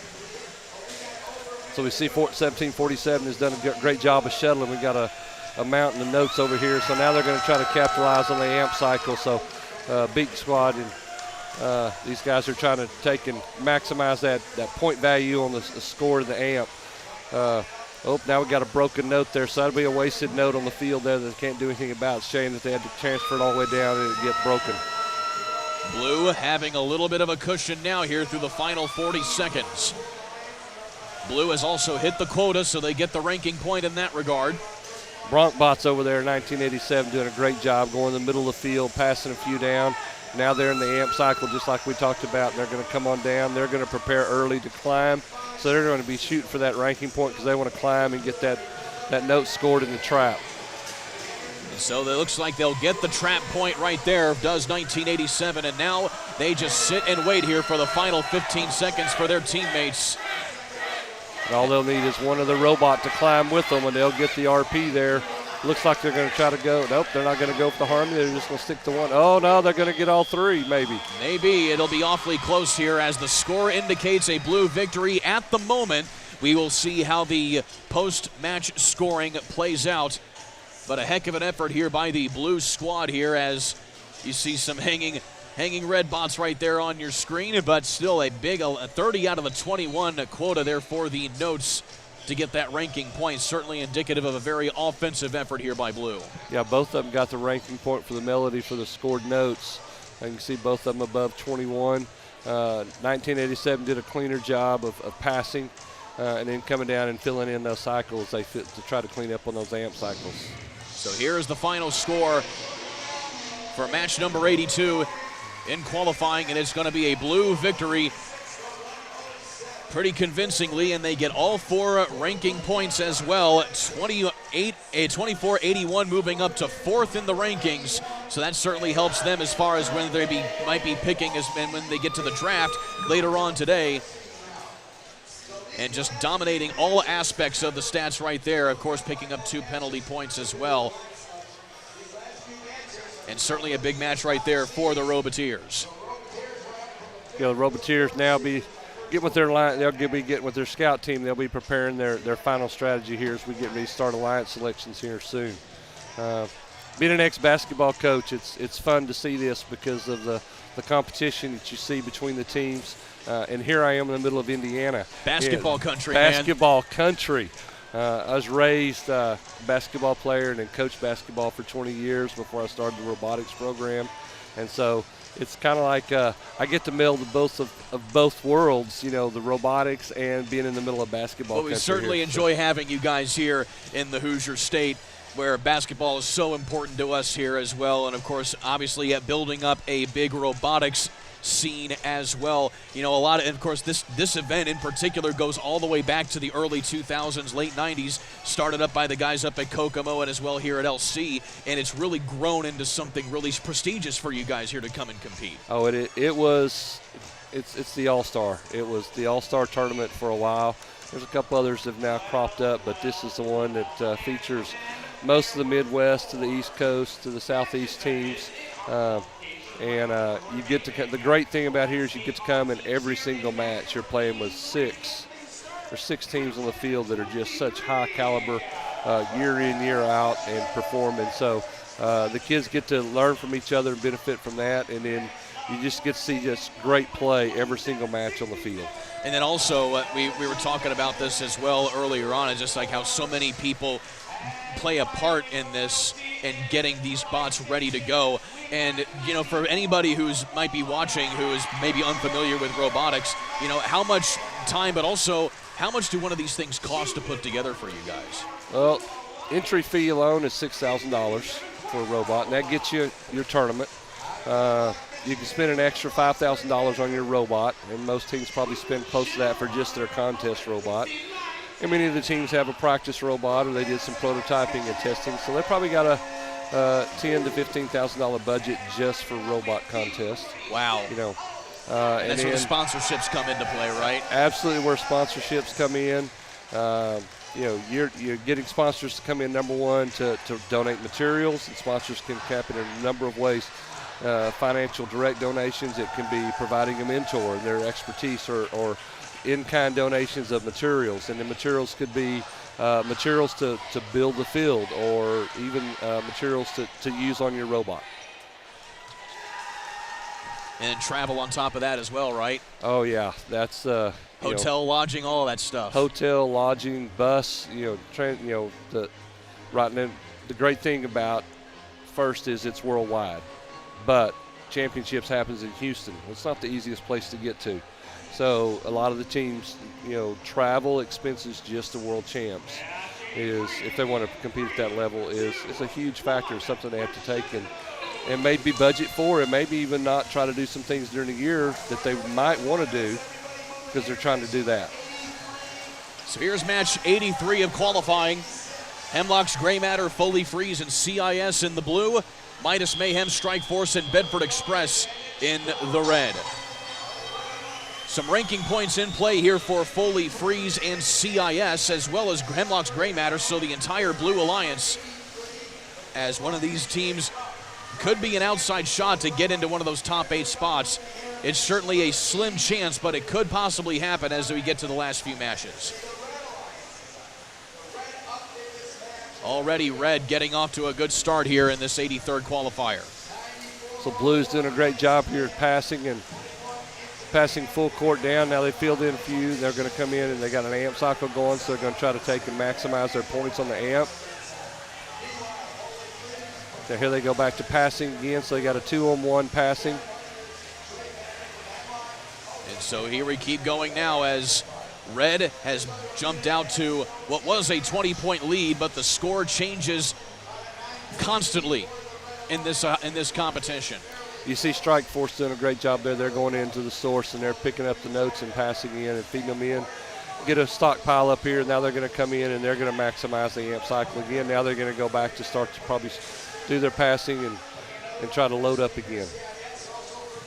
9-10, the Foley Freeze has been doing a lot of scoring by itself, going from one end of the floor to the other here for Blue, and it's paid a few dividends here as they've been able to close the gap down to 4 points in the final 45. Hemlock's Gray Matter down here focusing on the amp, basically trying to take them and keep them in that amp cycle. Now they're going to take and hit the amp cycle and start to try to maximize those points on there. 46-07, CIS with a good shot as well into the amp to get them amplified again. Blue now has a 3-point advantage into the final 20 seconds. The Blues made a comeback here. They were down by as many as 25 points. Strike Force must have a note in them, so they've had to switch strategies here, so that probably definitely affected the Red scoring there. Here, Strike Force is preparing to go in and score the trap. Here's Blue. Can they get all 3 off the ground? They can certainly do it, as well as the trap there from Hemlock's Gray Matter. And so all 3 bots hanging in the air. That'll be a good fair amount of points here going into post-match scoring here, as it is a slim 3-point lead at time expired. Yeah, Foley Freeze also put in a trap, so they got 10 points in the trap and all 3 robots up. So that'll be a nice end-game bonus there for them. Even though they have the lead, that'll bump them up there. Both teams got the RP on the melody. Both scored over the 21 note.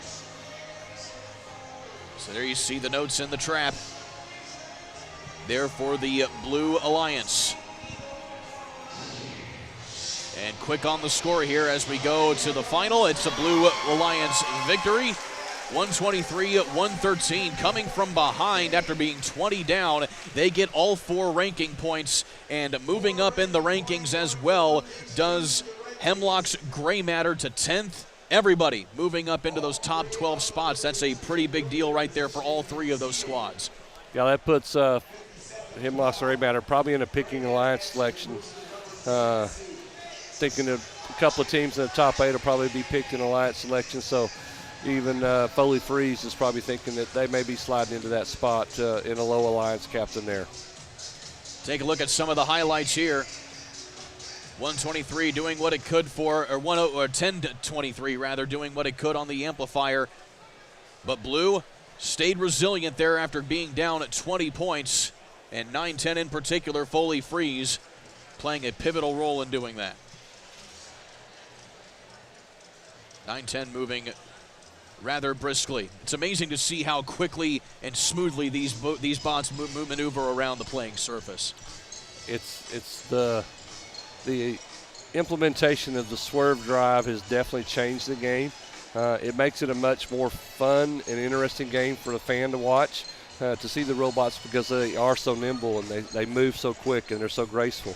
And the execution of the drivers is just amazing to see what they can actually do, and the actions they can perform and execute. We have robots out here that are going upwards of 17 to 20, 22 feet per second. 150-pound robot traveling and controlled by a high school kid on remote control.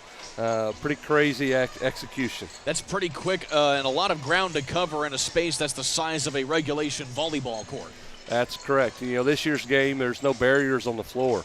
So you see a lot of high-speed robots, and one of the impacts of the year has been the impacts from the collisions of robots being damaged, because there is no barriers and you have these collisions happening, and there's a lot of robots that sustain damage to bumpers and frames. And one of the off-season preparations is there's several focus groups trying to look at, okay, what are some modifications of field or modifications to robot execution that All right, you have to explain what we have here. So one of your team members is giving you an ear of corn. That's right. Why do you come to RI? You come to RI for two reasons. One, you come to robots, and two is you come to get some awesome grilled corn. You can't get it any better than in Indiana, I can tell you that. You see, of course, IRI corn. Good performance, a good production here by our crew, Jordan Shue and company. Here you get the grilled corn and everything here at IRI. It's certainly a unique thing to see here when you come to this event.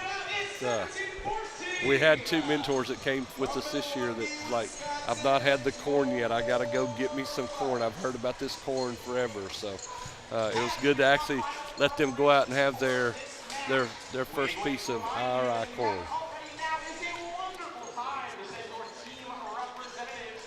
Of course, it also the proceeds from buying it as well go to support the teams as well. All of the really cool, unique thing. It's, of course, it's provided by 1024 as well, who is Kilobytes from right here in Lawrence. And so they help host this event, which has made it certainly very entertaining as well. And speaking of entertainment, let's keep rolling on right with it as we go through the 15-second autonomous zone.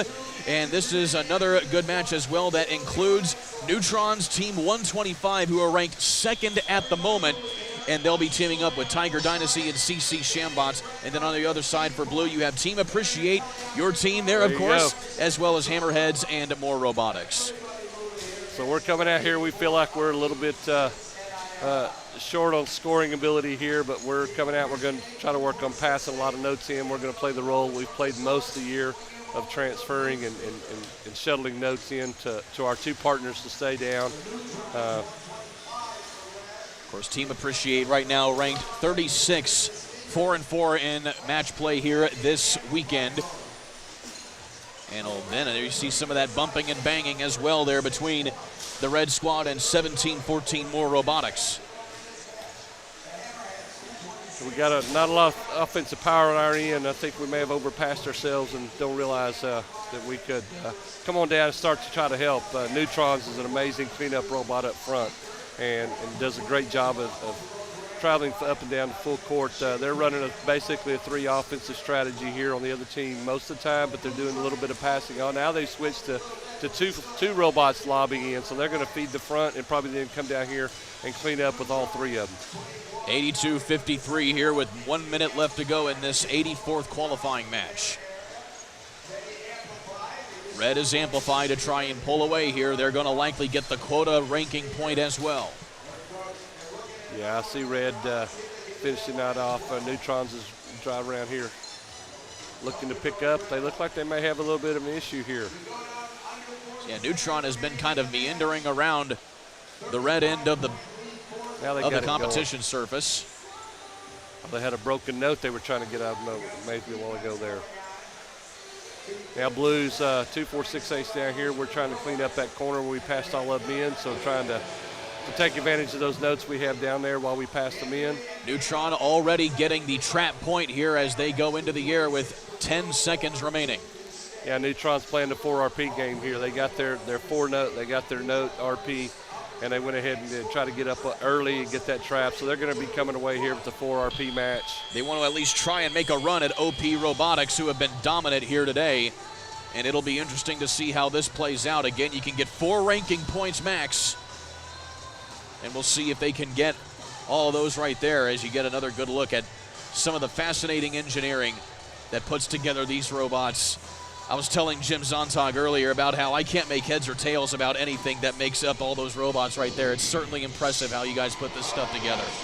It's really crazy to see what these kids get to do. And the suppliers, the entry level for first is the barrier of entry is lowered over the years because there's more suppliers like Andy Mark here in Kokomo. And then we have Thrifty Bot here in Indiana as well. And so seeing those suppliers be able to basically go to the supermarket and buy supplies that are already ready. It's more, you don't have to be an engineer to actually build a robot. You can actually just purchase items off the shelf and assemble a robot. It definitely takes some engineering and takes some skill to put it together. But the entry level of manufacturing and creating these special transmissions and these special mechanisms has gotten much lower. But then the implementation of sensors and the control systems and the vision systems, you see April tags that look like basically these supersized QR codes on the field. Those are 3D vision tags that the robots are using. And they're using cameras just like you find in our cars, when these 360-degree cars they're looking at, and Amazon's using in their warehouses. So the things that kids are getting to work on in high school are things that are on everyday products you see around them every day. That is really cool. By the way, 125 you see on your screen, they do not move up into the top spot because OP Robotics has made such a big deficit at the top, but they do maintain the second ranking in their final qualifying match, so they will be assured at least a good spot to try and pick some teams in their alliance going in to the elimination rounds after that previous match. One curious thought here, Norman, that I have for you is the fact that you mentioned that you were a former basketball coach as well. Do you ever implement any basketball type plays when you guys are doing an alliance, like maybe one robot setting a screen for another to go into the loading zone or something like that when you guys are putting together your strategy? You absolutely are in my head. I call a little bit of basketball here in Indiana, so. There you go. I got my moniker on Chief Delphi is Coach Norm. A lot of people know me in the industry as Coach Norm.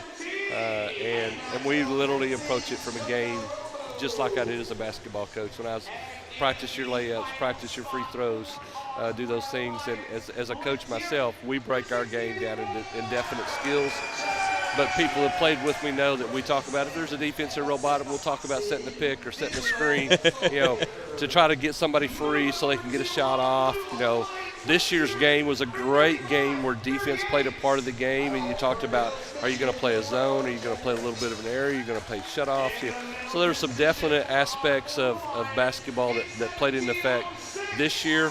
But me, myself, I'm not an engineer. I'm a science teacher, basketball coach, turned robotics coach. And so we definitely approach it from the point of view of trying to look at what are the strategic things we can do to maximize on our efforts. What are the strategic things we can do to take advantage of their weaknesses?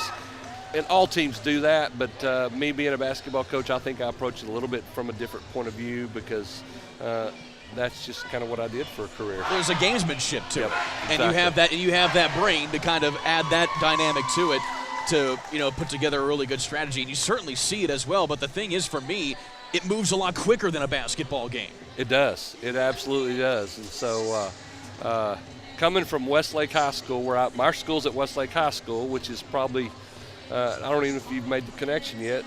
Sam Ellinger. Oh, yes, that's right. I've completely forgot. Sam, Drew Brees, Nick That's Foles. right. A lot all of those, a quarterback manufacturing facility. all those down guys there, are yes. graduates of Westlake High School. And so I get kids that are started off in athletics, and they'll give up athletics and they'll come to robotics, and their parents don't understand it first. And then they come to the first tournament, they come to the first event, and they're like, this is just the same as what I saw for football or basketball, except it's mechanical machines being executed that have been built by the kids and programmed and controlled by the kids, and then you're having a contest. So the parents get a different appreciation, a different understanding when they see that. Absolutely. It's certainly been fun to watch so far. No wasting time in scoring here in the automated portion of this match. Number 85 on the docket, the Blue Alliance Robo Jackets, Ratchet Rocketers, as well as TC Titans, Jack in the Bot, Snobo Robo, and Digital Dislocators in on this one as well. And as you can tell here, Norman, lots of high rollers in this one here as far as the rankings are concerned, especially Ratchet Rockers. Yeah, if you watch Otto there, you just saw all 6 robots flying around and moving. When Otto was over, there was one note only left on the field. So great execution, great performances there. Ratchet Rockers ranked 3rd. They were first for a while there. And Digital Dislocators also ranked 6th. And Jack in the Bot, they were the top seed coming into the day, but because of a poor match earlier today, they dropped to 7th, and they have maintained that ever since. And it's interesting to see how strategies changed throughout the year. Digital Dislocators, they were on our team Alliance selections at World Champs, and we got to the finals of our division. And here now, they're a great scoring robot, and their team has decided to put them on a defensive role to try to pester the other teams because of their speed and quickness to try to eliminate some of the scoring. So far, it has been the Blue Alliance with a slim lead. Red is making a play here. Again, two top 10 ranked teams on red, one on blue. Jack and the Bot moving up and down the field. There they're coming down. They're going to steal some of the notes that were passed in from the Blue Alliance. Also, Jack and the Bot, a unique bot because they have that oscillating arm at the top as opposed to the fixed launchers that you see on most of these bots. Yeah, it's a turret there, so you think can spin 360 degrees, so the base can spin. You see them, what amazing. They're driving down the field, and the shooter is aimed at the goal the entire time. So imagine your point guard always dribbling down the court and always eyes on the goal and never having to turn his back to the basket to see that post player opener, that wing, come off that down screen for the three-pointer. See, there's that basketball mind there that we you all go. know and love. All right, getting into the climbing portion now here as they try to get the trap points. All 3 bots in the air, and they get a melody to the red team. So that will play into some post-match scoring here as they get the match under the review here, so there may be a penalty in play as well. Right now, the Blue Alliance with the lead, but we'll see how the score plays out here afterwards. And the Robo Jackets got them the trap down here on the opposite end of the blue, so that's going to definitely help them with the final score. Certainly a unique and quick match right there for these 6 competitors. Just a little bit of a preview of what you're going to see in the finals. All 6 of these robots are the type of robots you're going to see in the finals. And that 112-97 is probably be one of the lower score matches we'll see once the playoffs start. You'll probably see scores starting to creep up in the 120s and 130s commonly in the playoffs here. And then once you get in those playoffs, I bet it's certainly a relief knowing that you have the same team for the duration as opposed to this random draw for qualifying matches. Well, that's where the strategy really starts to play out, and the strategy of the Alliance captain starts to play a big part. And talk about the comparison to athletics, you know, where your offensive coordinator starts to come out, your defensive coordinator starts to come out and figure out, even in their selections, they're going to be choosing, okay, we have this strength, we're a finisher, we need a passer, we need a defender, we're going to go 3 offense, we're going to go 2 offense, 1 defense. So you kind of get to, you know, the basketball coach who's hold it for 30 seconds before they shoot it once, or the guy who's the running gun and wants to put up 75 shots a game. So you're going to see all those different things play out here in the playoffs. And so alliance selection, so you're right. Once you get a little bit of familiarity, you play together. So here's the result. It is still a blue victory despite some valiant efforts from red in the latter portions. All 4 ranking points going to the blue, but that does not change the rankings for Ratchet Rocketers. It does, however, change the rankings for Jack in the Bot and for Digital Dragons, who, mind you, also Jack in the Bot assessed a yellow card in that match, so they get a penalty as well for that. And that's something we haven't actually been able to talk about at all here today because we haven't seen it. Yellow cards and red cards, just like you see in soccer, they have an implication on that that can cost a few things when it comes to your team. Yeah, so I didn't hear what the call was for here, but so yellow card will follow them now, and since playoffs are fixed start, it won't follow them through, but you get 2 yellow cards, that equals a red card, and a red card means you're disqualified from that match, so your teammates aren't affected, but you lose the point scores for that match. In the playoffs, yellow cards and red cards are much more because it only takes one. If one member gets a yellow card, that yellow card goes to the alliance, and the red card goes to all. You just lose the match. It's a lost match, so it's a little bit different in the playoffs versus the eliminations here. Certainly an interesting dynamic to look at in that regard. And so with that, we prepare for our final qualification match of the weekend. It's been a long time coming here, all day yesterday and a little bit more here today to get these qualifiers done. And it certainly illustrates how long these days can be for you guys. Yeah, you don't realize the effort and the energy. I mean, a traditional football team or basketball team, they'll play 1 game and then they're done. These guys are playing 6 matches yesterday, so you're up and you're down, and you're up and you're down, and then in between you're trying to visit with another team, and you're trying to take care of getting your robot ready, and so you have a 10x10 pit with your tools in it, and that's where you're trying to visit with other teams as well. You're trying to prepare your robot and get ready for the next match, and then you're in the evenings. Then you're starting to scout, and the teams that were in the top 15 or 20. They probably spent a couple hours last night looking over scouting database and trying to figure out what are their pick lists for today and created their pick lists, so when they get to the alliance selections here coming up, they're prepared to choose those alliances we talked about a while ago. Absolutely. Speaking of the next match, the final one here for qualifications, in the blue, it'll be Robo Lions, the Midnight Inventors, and Robo Stangs. And then on the red side, it'll be the Robonauts and Tech Hounds and Krypton Cougars. The Robonauts, definitely one of the many storied programs to come here for IRI. Number 118 from League City, Texas. They're a team that you guys see an awful lot, obviously. They are the team that beat us in the state championship this year to put us out. Them and Robo Chargers were the team we played against, and NASA team, been around a long time. You can tell by the number 118. They do a great job of community outreach and sharing their resources. They provide their building. They host a tournament.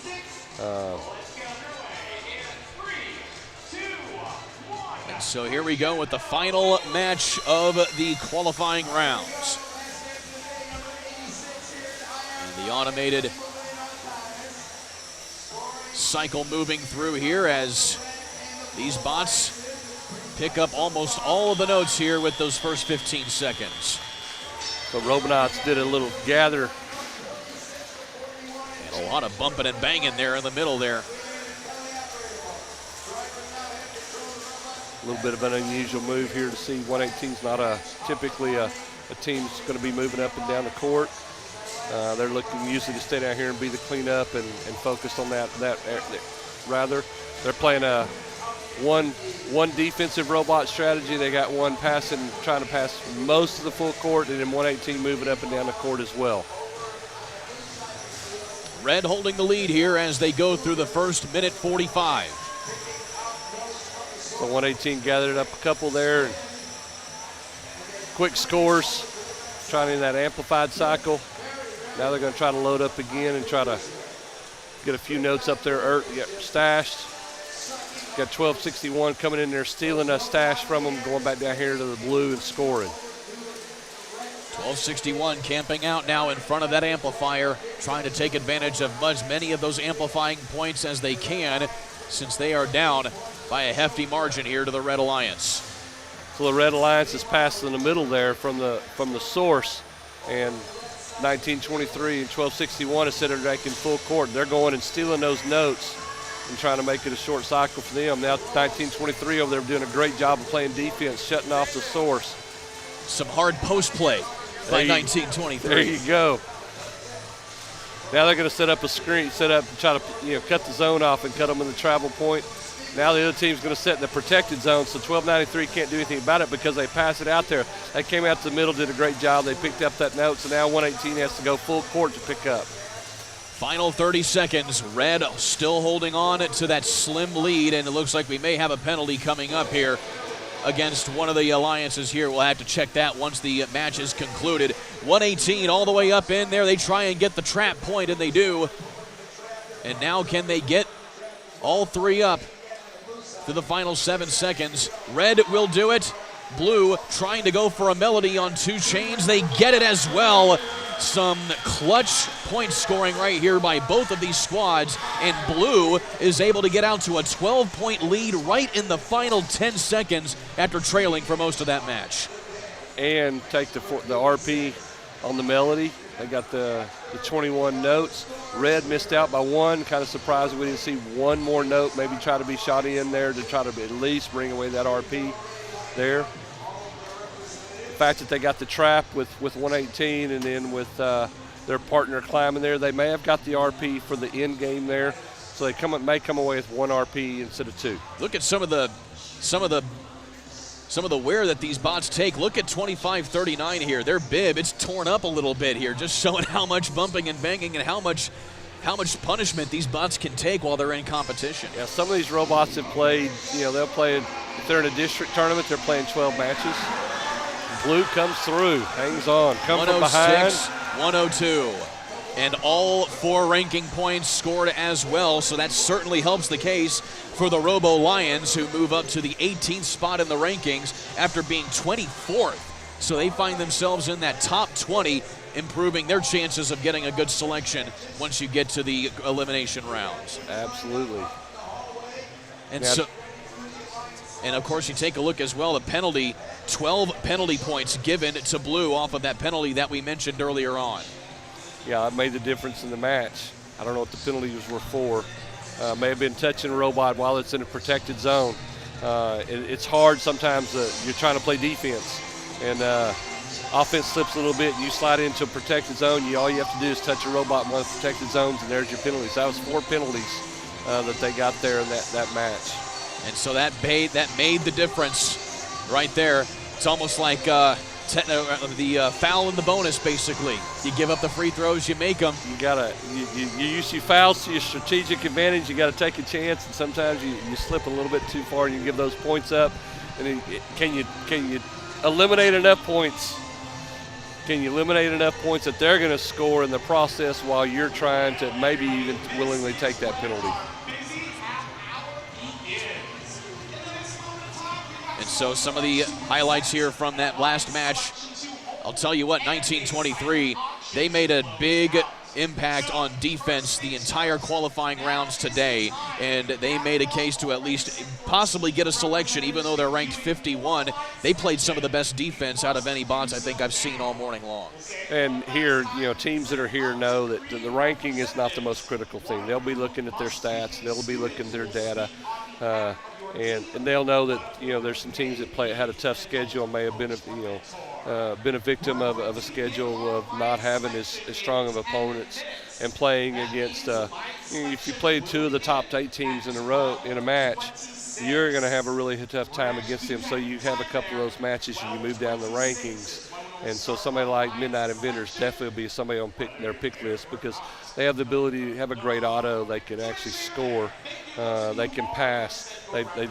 As they showed there in that match, they can actually play that defense as well. So taking a look at this at the Robotics, at the Indiana Robotics Invitational rankings here after qualifying.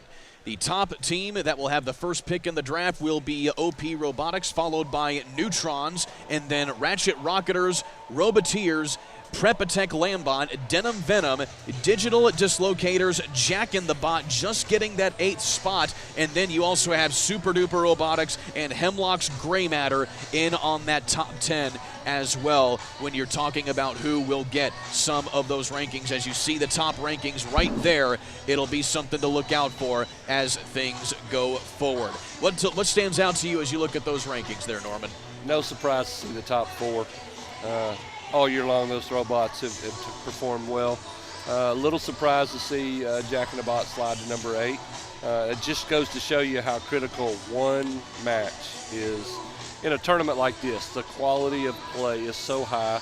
You know, in playoffs, this is actually a playoff style tournament. You know, so the difference between advancing and going is a layup or a free throw. You know, it's such a slim margin of one turnover. One little thing makes a difference in a match, and in this schedule here, you don't control who your partners are, and so the bad part about the scheduling is sometimes you have a partner that might break, you know, and there's not a whole lot you can do about it. And so that one match is, I'm sure that Jack in the Bot's thinking, well, if we just hadn't had that, would have been where we wanted to be. Absolutely. So, but somebody like Jack in the Bot will definitely be picked up in the playoffs here. Just be a matter of who picks who now.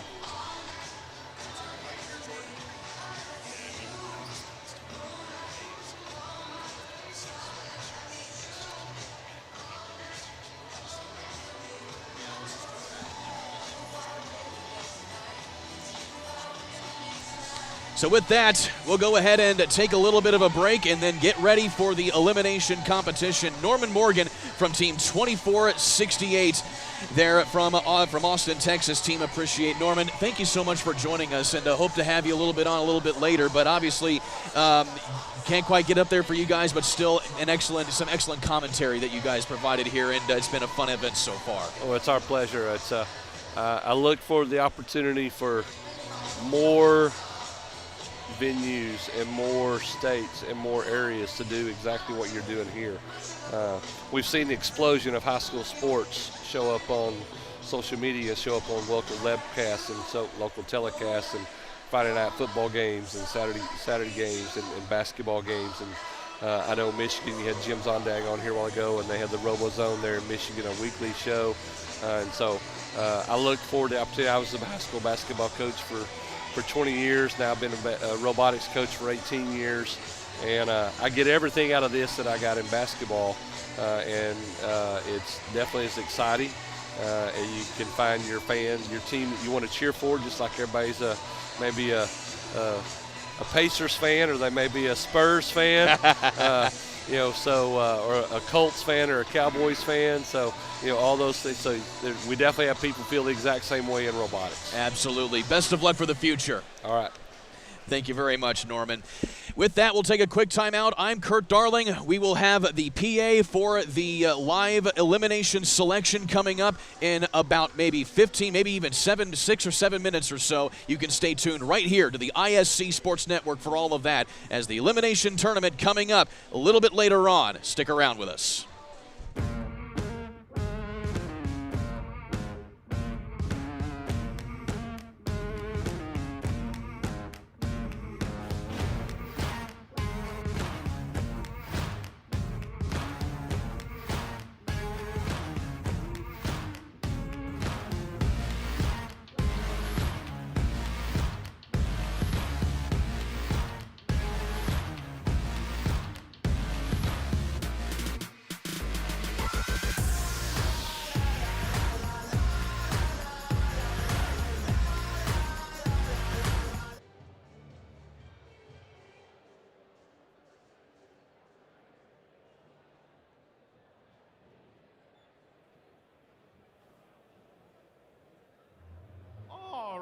Everyone, before Alliance selection, we have some awards to present, and we are ready to present those at this time.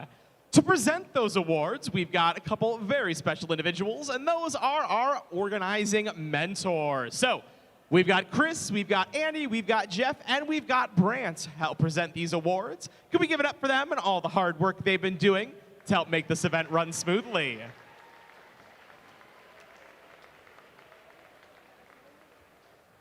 Now, all the awards we have to give are for individuals, so if you are announced as a recipient of an award or a scholarship, we're going to ask you to come on down to the field. You'll enter the field near the gentleman I just introduced. You'll grab your award, get some high fives, get a nice picture, and then exit the field from the Red Alliance side of the perimeter.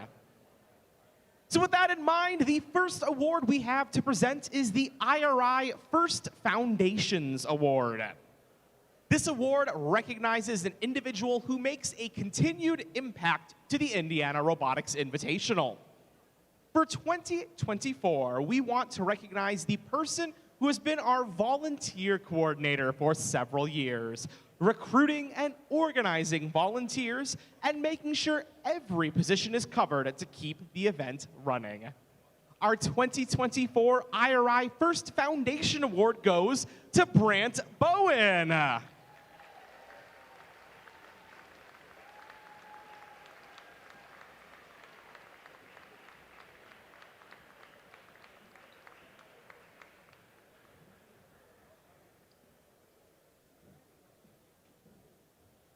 Next, we have our IRI Mentor of the Year Award based on all of the submissions that were turned in yesterday.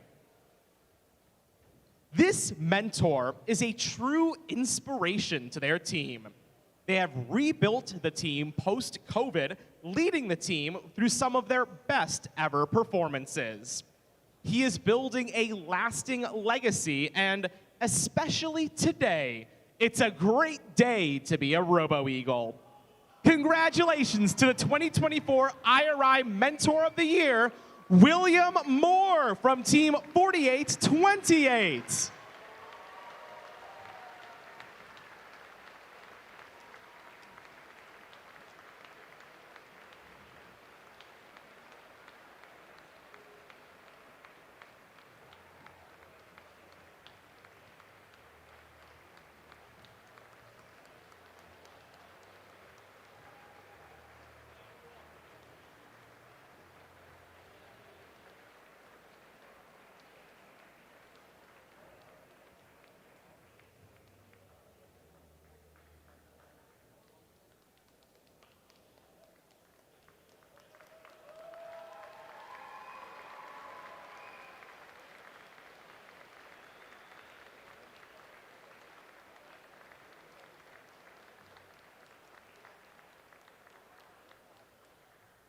Next up, it is our pleasure to announce the 3 IRI scholarship recipients. First, from Andy Mark, we have a $1,000 scholarship that will be awarded to Anna Rodriguez from Team 5712.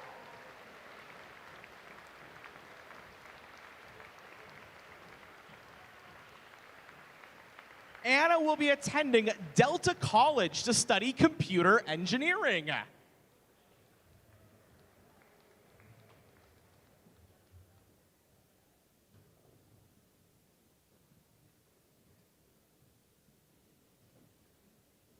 Our next scholarship is from the IRI. It's a $1,000 scholarship that is being awarded to Lindsay Stone of Team 302.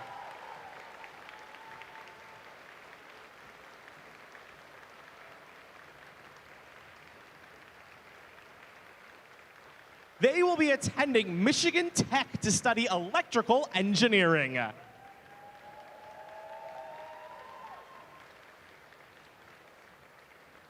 our final scholarship, also from the IRI, is a $1,000 scholarship to Ria Desai from Team 3414.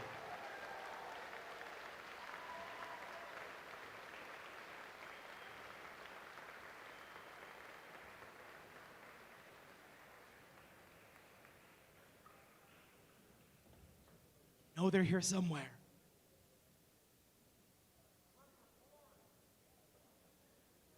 Oh no, they're at Corn. well, that right there is a pretty IRI problem to have. So we'll have to follow up with her after that delicious corn break to get her scholarship. Rhea is going to be attending the University of Michigan to study aerospace engineering and robotics. And congratulations to all 3 of our IRI scholarship recipients.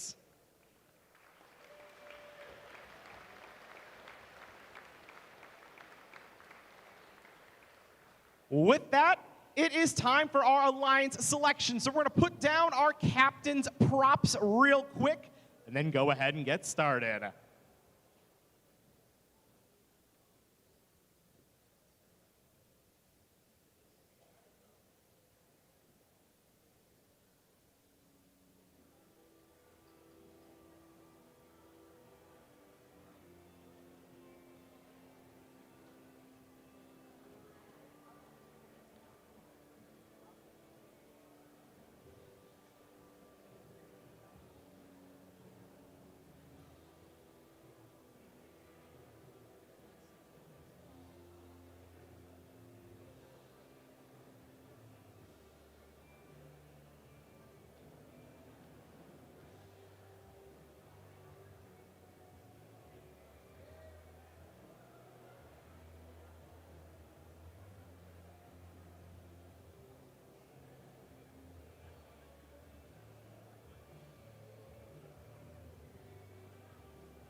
And there we are, everyone. Our 3rd scholarship recipient. Give it up for Rhea.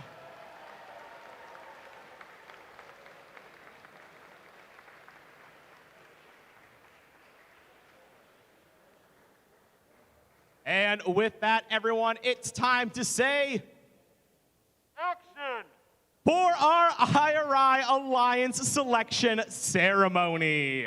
But before we can dive into the picks, as always, there's a little bit of information we need to talk about.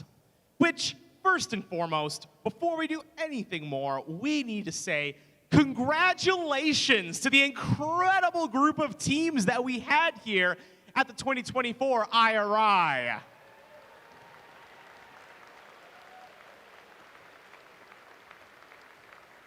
Each and every team here is among the best of the best, and we saw that with every qualification match this morning and yesterday. And the excitement and intensity is only ramping up from here. Because here in our alliance selection, a lot of your hard work behind the scenes is coming to fruition. Teams have scouted, debated, and made their pick lists in order to build their best alliance.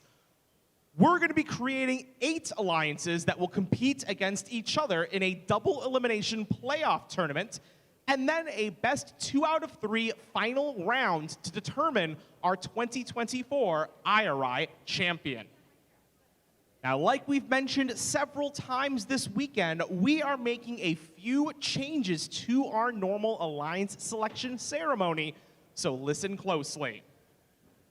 First off, we want to emphasize that the alliance captain, also known as the highest seeded team on an alliance, will lead their alliance. They have the last say regarding who is picked for each alliance, and they also have to manage team drive station selection and each alliance's lineup, so they choose who sits out of each match. It's a big job, but it's well-deserved. Each team will have a student representative make their alliance's selection, acceptance, or denial announcements. And up to 2 additional team members can join the student representative for support. After an alliance captain extends an invitation to join their alliance, representatives from the invited team will respond while still in our queuing area. To help make that possible, we're going to have 2 microphones in action. I will be on the field interfacing with each of the alliance captains, and our second microphone is back in the queue with Rachel, who's going to be handling all of the acceptances or declines with the to-be-picked team. But as always, there is still one final rule of alliance selection we need to reiterate, and that is if a team declines an invitation to be selected by an alliance, they may not be selected by any other alliance. That declining team, however, does not lose the right to select if they become an alliance captain. They simply cannot accept a pick from any other alliance captain. So with those details out of the way, are we ready for the drama of alliance selection?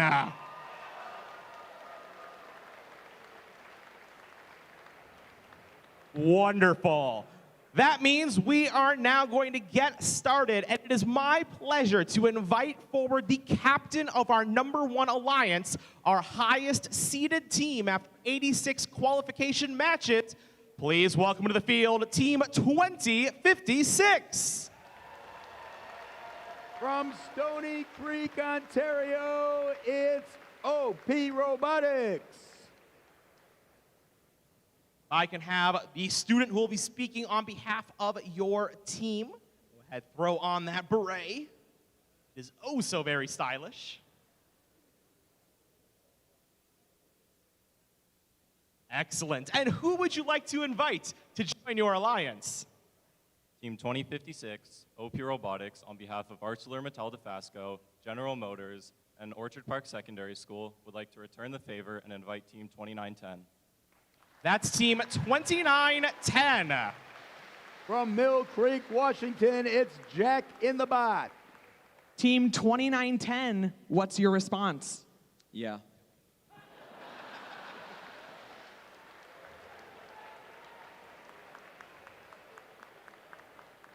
That means it's now my pleasure to invite forward the captain of the #2 alliance. It's our #2 ranked team, Team 125.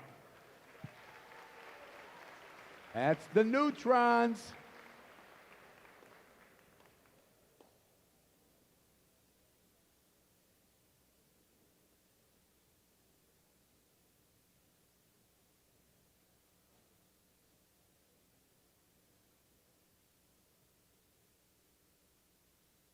And who would you like to invite to join your alliance? Team 125 would love to partner with Team 1706. That's Team 1706. Team 1706, what's your response? Team 1706 would like to gratefully accept. The Ratchet Rockers. And now it's my pleasure to invite forward the captain of the #3 alliance. This will be your #4 ranked team, Team 2481. The Roboteers.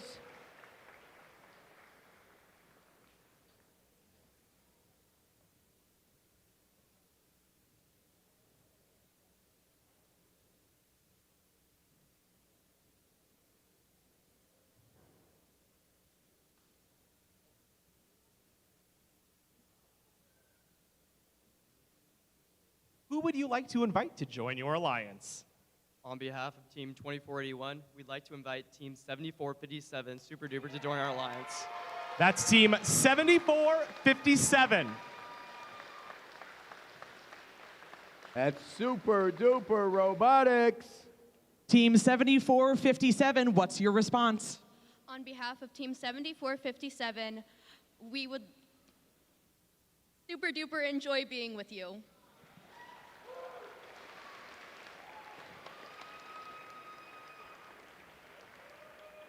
And it's now my pleasure to invite forward the captain of the #4 alliance. This is our #5 ranked team, Team 3478.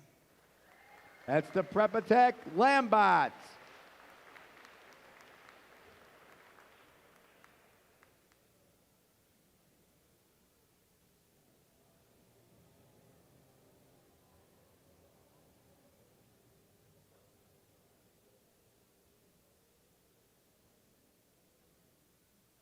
Who would you like to invite to join your alliance?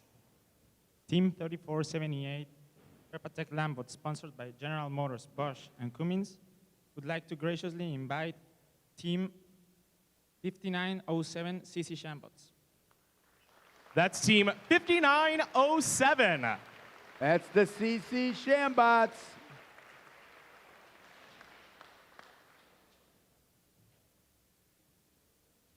Team 5907, what's your response?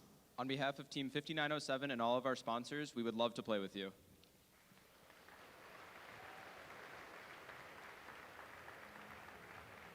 Moving on, it is now my pleasure to introduce the captain of the number 5 Alliance. It's your number 6 ranked team, Team 8044. That's Denim Venom.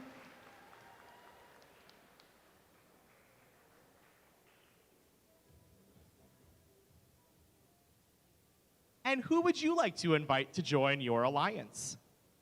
Team 8044 Denim Venom would like to graciously invite 118 Robonauts. That's Team 118. That's the Robonauts. Team 118, what's your answer? Team 118, the Robonauts, would like to thank all the volunteers for the amazing event so far, and we gratefully accept.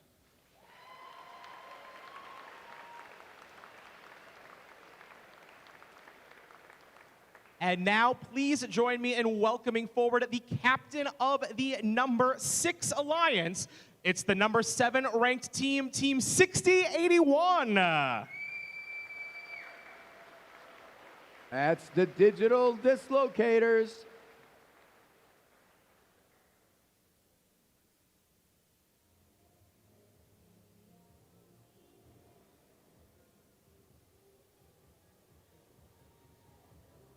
They're asking for a quick moment here. We'll give them that.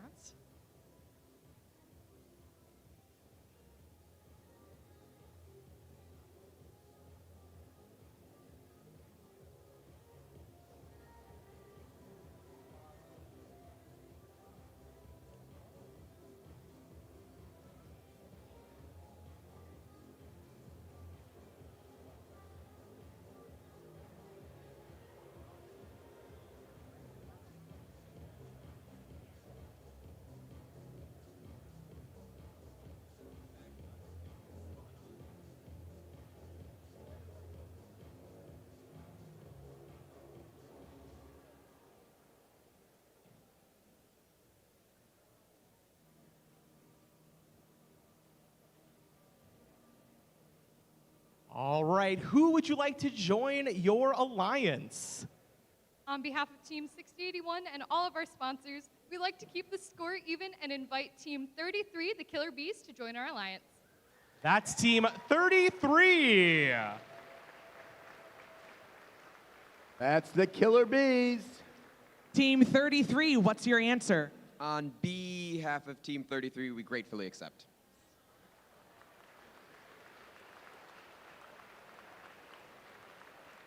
Now, please join me in welcoming forward the captain of the number 7 Alliance. It's the 10th ranked team, Team 5712. That's Hemlock's Gray Matter.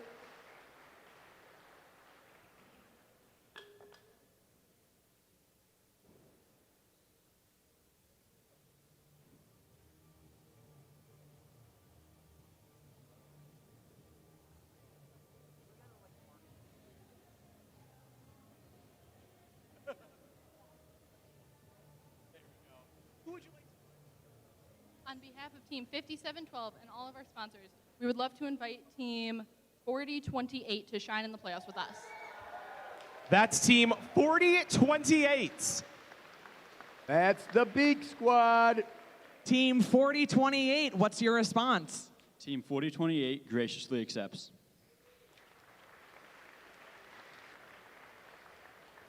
And now, please join me in welcoming forward the captain of the number 8 Alliance. It's the 11th ranked team, Team 910. That's the Foley Freeze.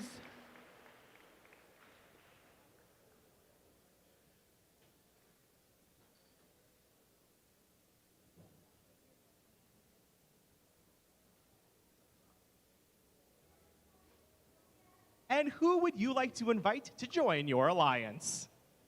Team 910, the Fully Freeze, would like to invite Team 2075 to come chill with us. That's Team 2075. That's Enigma Robotics. Team 2075, what's your answer? On behalf of Team 2075 and all our sponsors, we graciously accept.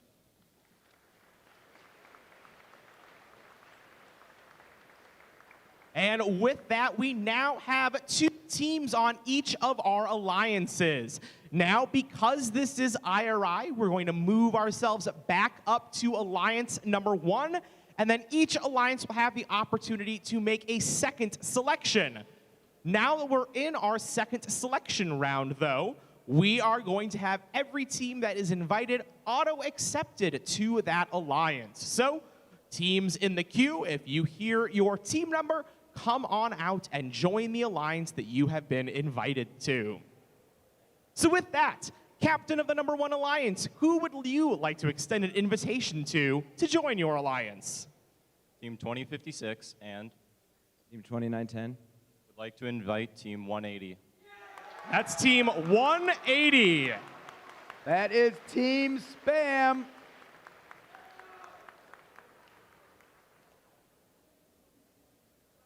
Now we move on to our number 2 alliance.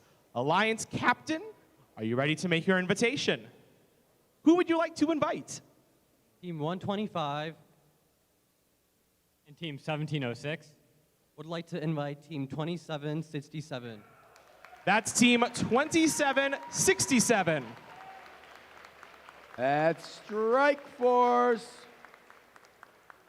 We now move on to our number 3 alliance. Captain, are you prepared to make your invitation? Who would you like to invite? Team 2481 7457. would like to invite Team 1732 Hilltoppers to join our alliance. That's Team 1732. That's the Hilltoppers.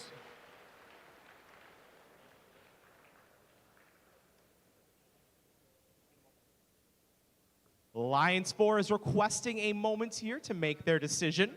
We, of course, will give that to them.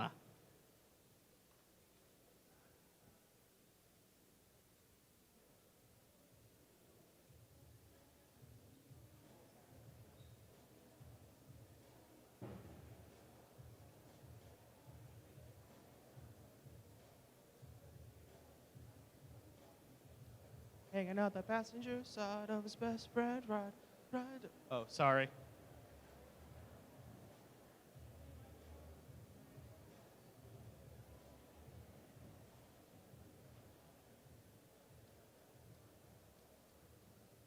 And the pick is in. Alliance number 4, who would you like to select? Team 3478 Team 5907. would like to invite Team 4635 Prepatech Buttbusters. That's Team 4635. That's the Prepatech Botbusters. We now make our way over to Alliance number 6. Alliance number 5. Alliance number 5, who would you like to invite? On behalf of 8044, And 118. we would like to invite 321. That's Team 321. That's the Robo Lancers.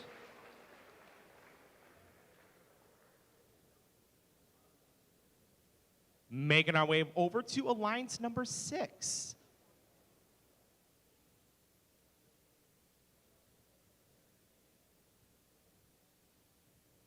Alliance 6, who would you like to invite to join your alliance? On behalf of Team 6081 and 33. we'd like to keep it Michigan and invite Team 3538 to join our alliance. That's Team 3538. That's the Robo Jackets.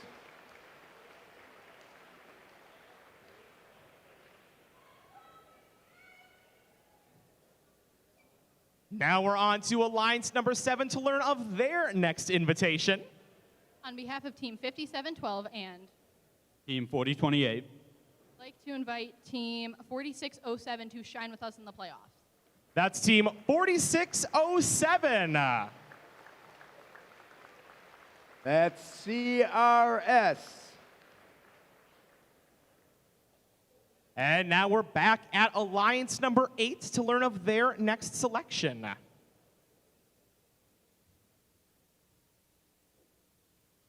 All right, Alliance number 8, who would you like to extend an invitation to? On behalf of Team 910, 2075. we would like to invite Team 3276. That's Team 3276. That's the Tool Cats.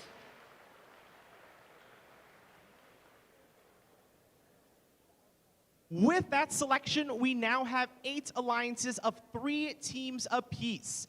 We're going to have one more selection round, but we will serpentine here. So that means in just a moment, we're going to go back to our number 8 alliance and ask them to make one more invitation. We want to give them an opportunity here to converse and collaborate. And while they do so, we have a video we'd like to show you.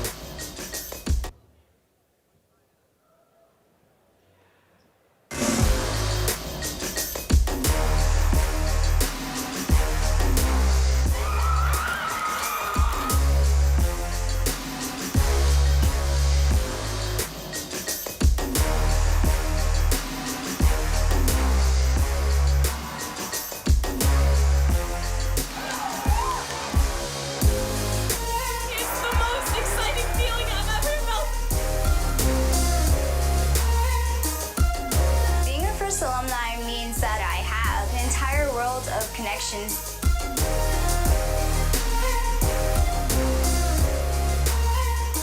It allows me to volunteer and give back to the community.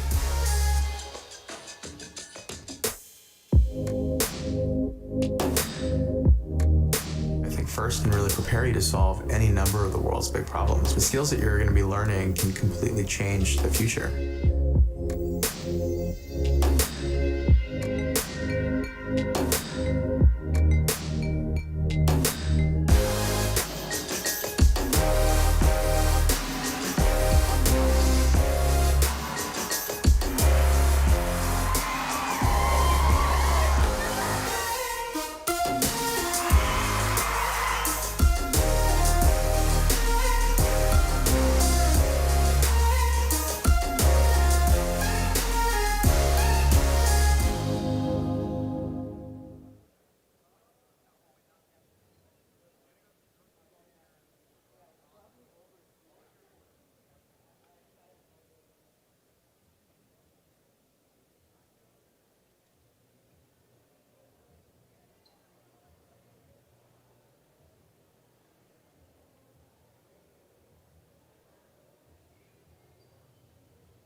They are almost ready, but since we have a moment, just a reminder, Alliance captains, those of you in those stylish berets, once our Alliance selection is over, you all have a meeting with our head referee to talk about the logistics of our playoff tournament.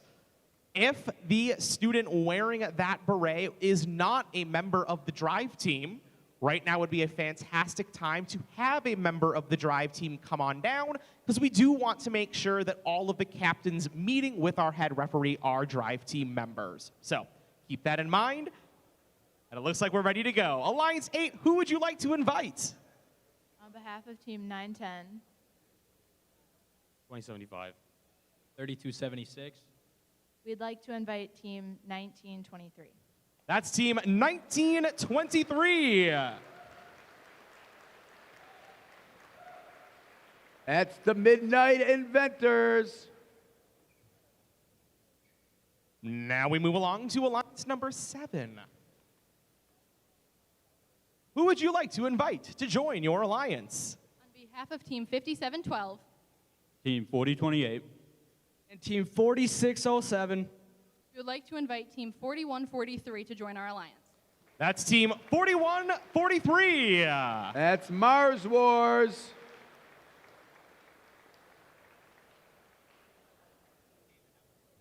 Alliance 6 is ready to make their next invitation. On behalf of Team 6081, And 33. 3538. we'd like to invite Team 4270, the Crusaders, to join our alliance. That's Team 4270. That's the Crusaders.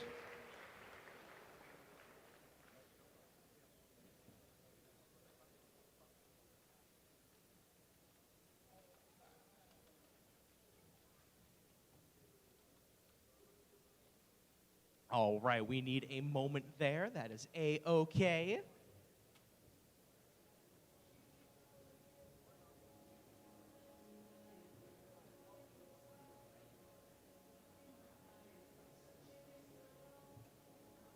All right, we are set. Alliance 5, who would you like to invite?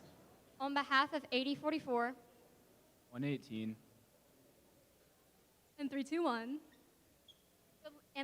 we would like to invite 3357. That's Team 3357. That's the Comets.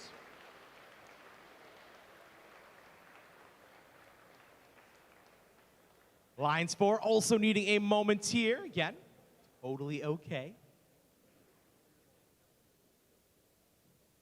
While I've got this nice big captive audience, I need to know, who's had their corn today?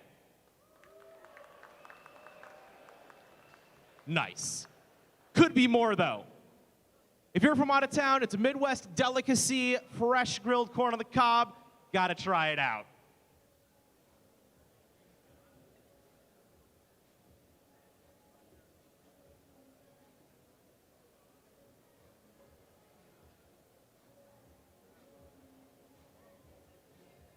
And the pick is in. Alliance 4, who would you like to join your alliance?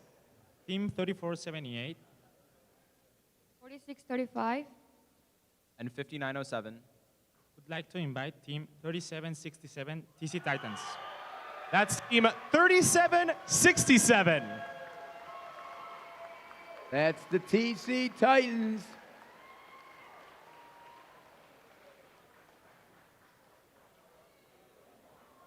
Alliance number 3 is ready, so let's talk to the captain and learn of their next invitation. Team 2481, Team 1732, And Team 7457. would like to invite Team 2539 Krypton Cougars to join our alliance. That's Team 2539. That's the Krypton Cougars.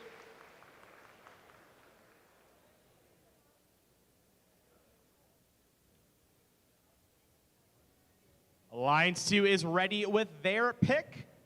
Who would you like to invite to join your alliance? Team 125. Team 1706. Team 2767. Would like to invite Team 2468. That's Team 2468. That's Team Appreciate.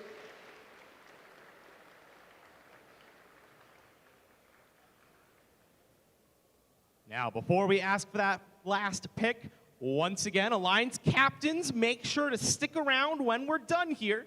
You've all got a meeting with our head referee, but you've all been in this position many times. You're well aware of that meeting. We'll also take this opportunity to say we would love your feedback when it comes to this alliance selection.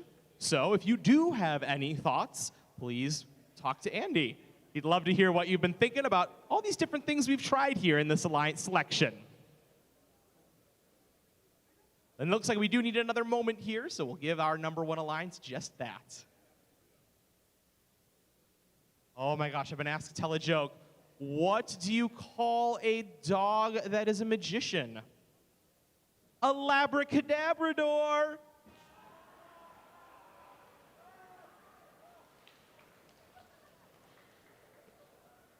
was gonna say, that's my go-to.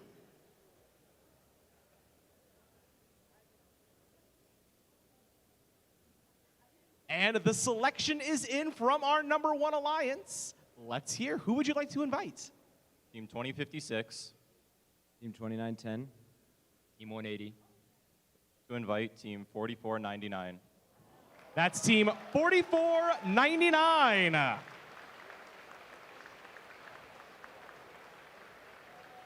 That's the Highlanders.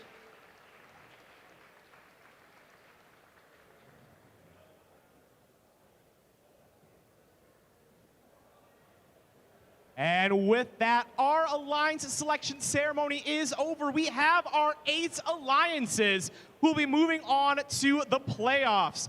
But can we get one last round of applause for all of the teams who've competed here at the 2024 IRI?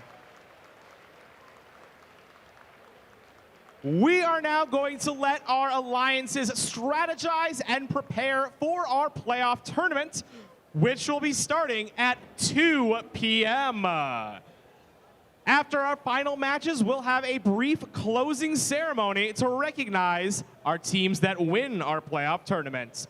We'll see you back here to get things started. Again, 2 o'clock for our playoff rounds. Good luck to our teams, and don't forget to bring that gracious professionalism.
right, everyone, we are back from lunch, and that means it is time.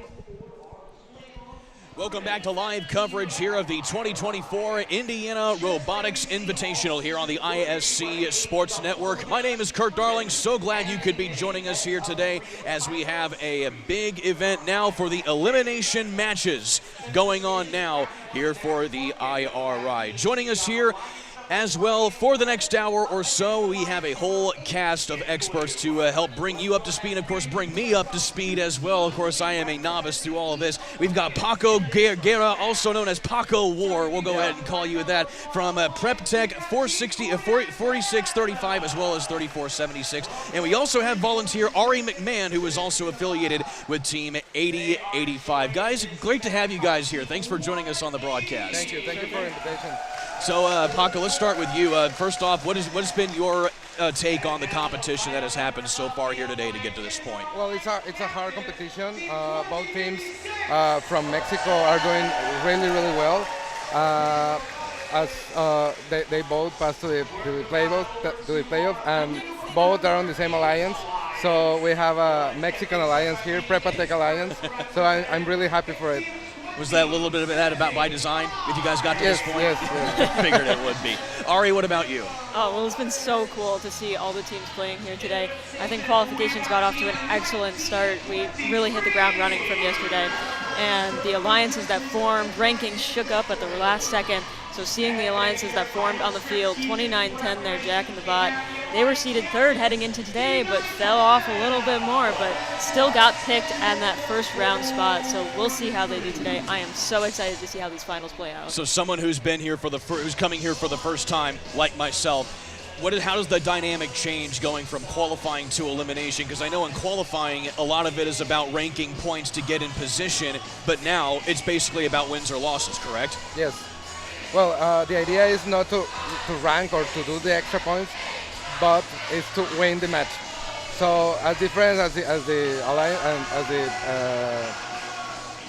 as the plays before the qualification matches, they have an alliance. They pick each other. They know what they're doing.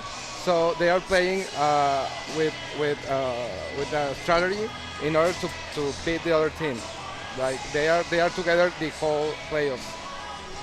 So when you pick a team, you really want to be sure that they're going to play well with the strategy that you set out for the match. And the teams here have been picked with strategies in mind. So alliances are going to be running those strategies for, hopefully, well, they hope, the next 15 matches or so. And they're going to be perfecting that strategy. They're going to be making sure that they are tuning and working together the best they can, because qualifications are random alliances. Here, you get to play a match and then say, all right, what can we do better? And then do it the next match.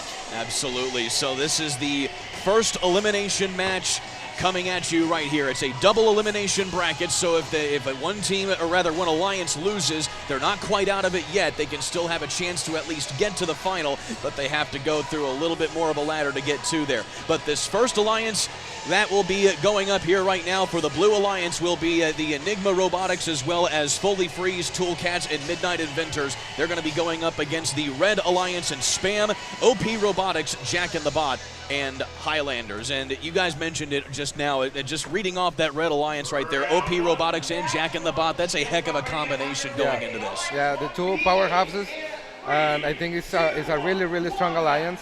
Let's see how they go in the match. Just even starting off in Autonomous, that Red Alliance grabbing 3 from the middle there, preventing Blue from grabbing almost anything. Only 2075 pulling away with that one shot. They score all the notes. They've scored all the notes on the field. And they cover in the middle. This is going to be a very intense match. Already Red is out to a big lead with 20 notes to the good as they are up 41-21. Again, no ranking points to figure out here. Now it is about who scores the most points. And 1923 appears to have an issue underneath one of their traps.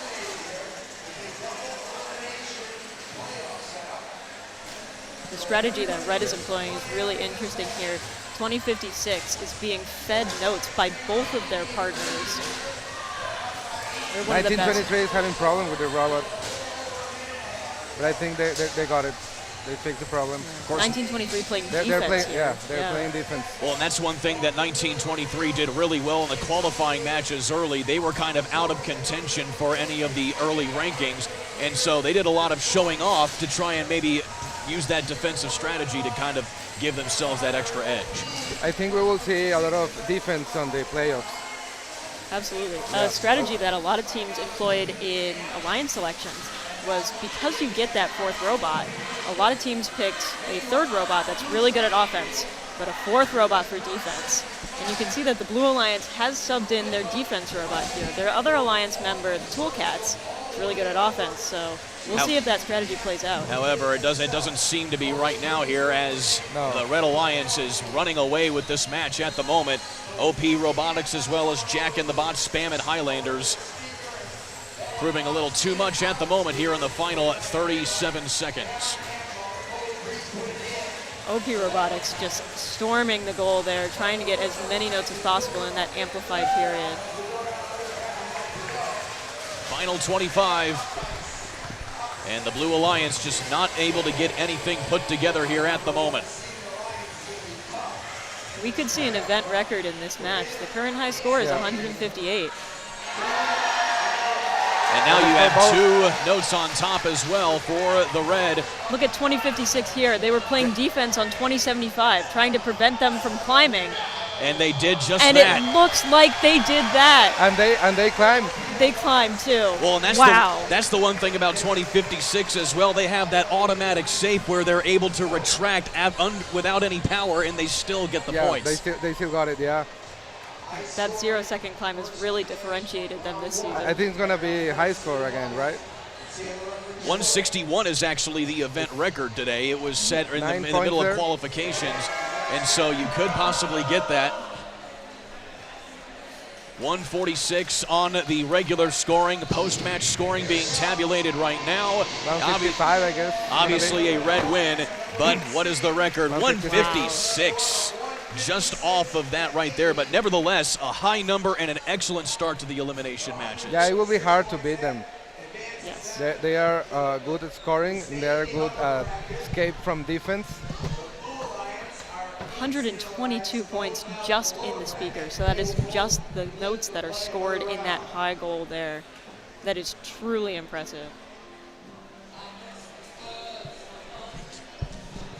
And so now we switch from one out to the next. And so the Blue Alliance of Enigma Robotics, Fully Freeze, Toolcats, and Midnight Inventors, they will move to the double elimination round now. And the Red Alliance will move on here in the single tournament at the moment. Some highlights here of this one. Again, as you guys mentioned, 2056 just doing a lot in front of that amplifier.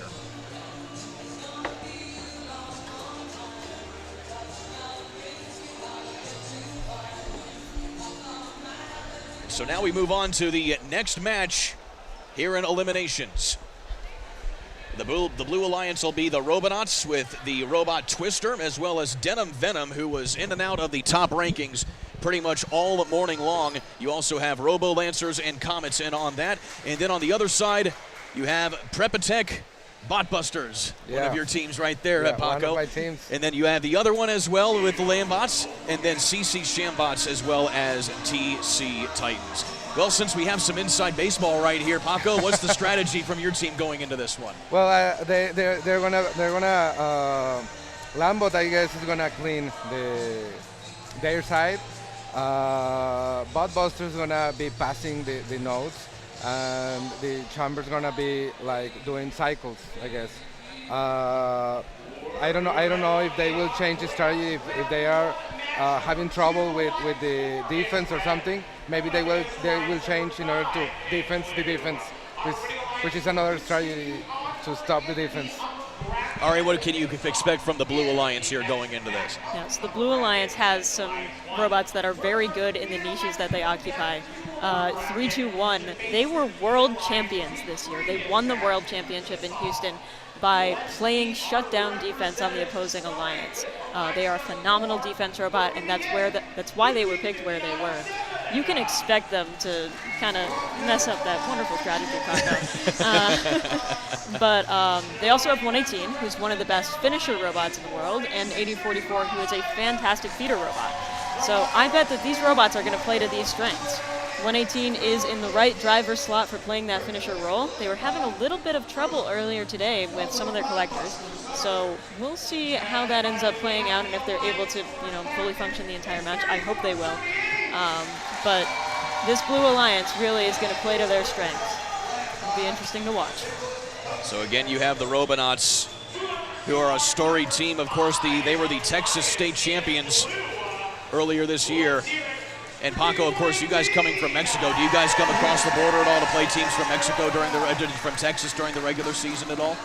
Yeah, well, Buttbusters play on Alabama. They were champions there. Okay. And Buttbusters play on New Orleans in Bayou Regional. They were champions there. And there are other Prepa Tech, other Mexican teams playing on the U.S. regionals. They are doing well. There's another team from Mexico, Overture. They were champions in Oklahoma. So I think Prepa Tech is getting better. It's improving every year. Well, it's certainly really cool to see how this event, back 20 years ago, it was mostly a lot of local teams. Yes. And now it's expanded not just to the U.S. and Canada, but to include teams from Mexico as well. Yeah. It's a long way. I know, yeah, I bet. Up to here. But it's worth it. And we travel driving all the way. Wow. 2 days, because we're carrying the robots, the pits, the tools. So that's why we travel by bus. But it's fun. And the two teams are getting along. I bet you they are. It's certainly really cool to see you guys here and to see how this sport has really expanded throughout North America. And now it's like this is my first time here. I'm in awe at how the participation and how everybody really gets into this. It's really cool to see. Especially with this event, the invitational level, these are the best of the best teams in the world, and we are really going to see it in this elimination round. So some of the best right here indeed. Denim Venom, they were up there in a lot of the rankings as well. Both of the Prep Tech teams, TC Titans as well, as a few minor things are getting put together here from the official stand before we go on to this next match here in the elimination rounds. 8044 is set up in kind of an interesting position for the Blue Alliance for autonomous mode. It's not a position we usually see teams set up in, so I wonder if that means that they're going to run a different auto than normal. So we're going to watch them as we head into the autonomous mode here. Maybe they're going to try to get the mid node. I think they're going to try to run an auto where they disturb all of the middle nodes. Maybe. So that none of the Red Alliance can get to them in time. We'll see though. Looks like we have a green light on the field. Waiting for the thumbs up from the main official at center court here. Certainly this can add a little bit to the tension as well, knowing that these teams are really amped up and getting ready to go. Oh, absolutely. I know I'm amped up and ready to go, and I'm not even down on the field. field. They're holding us in anticipation. And we were talking to some of the other commentators who were helping us out this morning, and based on the luck of the draw and a lot of how things shake out, some of these teams could be having a consistent schedule of playing maybe every 30 minutes or so, or maybe waiting a couple hours, that. And so from working on teams like that, how do you guys stay mentally focused, knowing that you guys have to basically are at the mercy of how the event goes? Well, when we have that much time, we fix the robot. We see if everything is correct, if everything is working. We clean it a little bit, and well, that's what we do when we're waiting so much time. So we're still waiting here, and finally we get the thumbs up from timing and scoring, so we are ready to go. So match number 2 here of the upper bracket. And 8044, as you guys mentioned, wasting no time getting things into the amplifier to try and get amped up early. And again, every single note on this field was used and put into the goal. These alliances are really good at that autonomous period, grabbing everything that they can, everything that's available.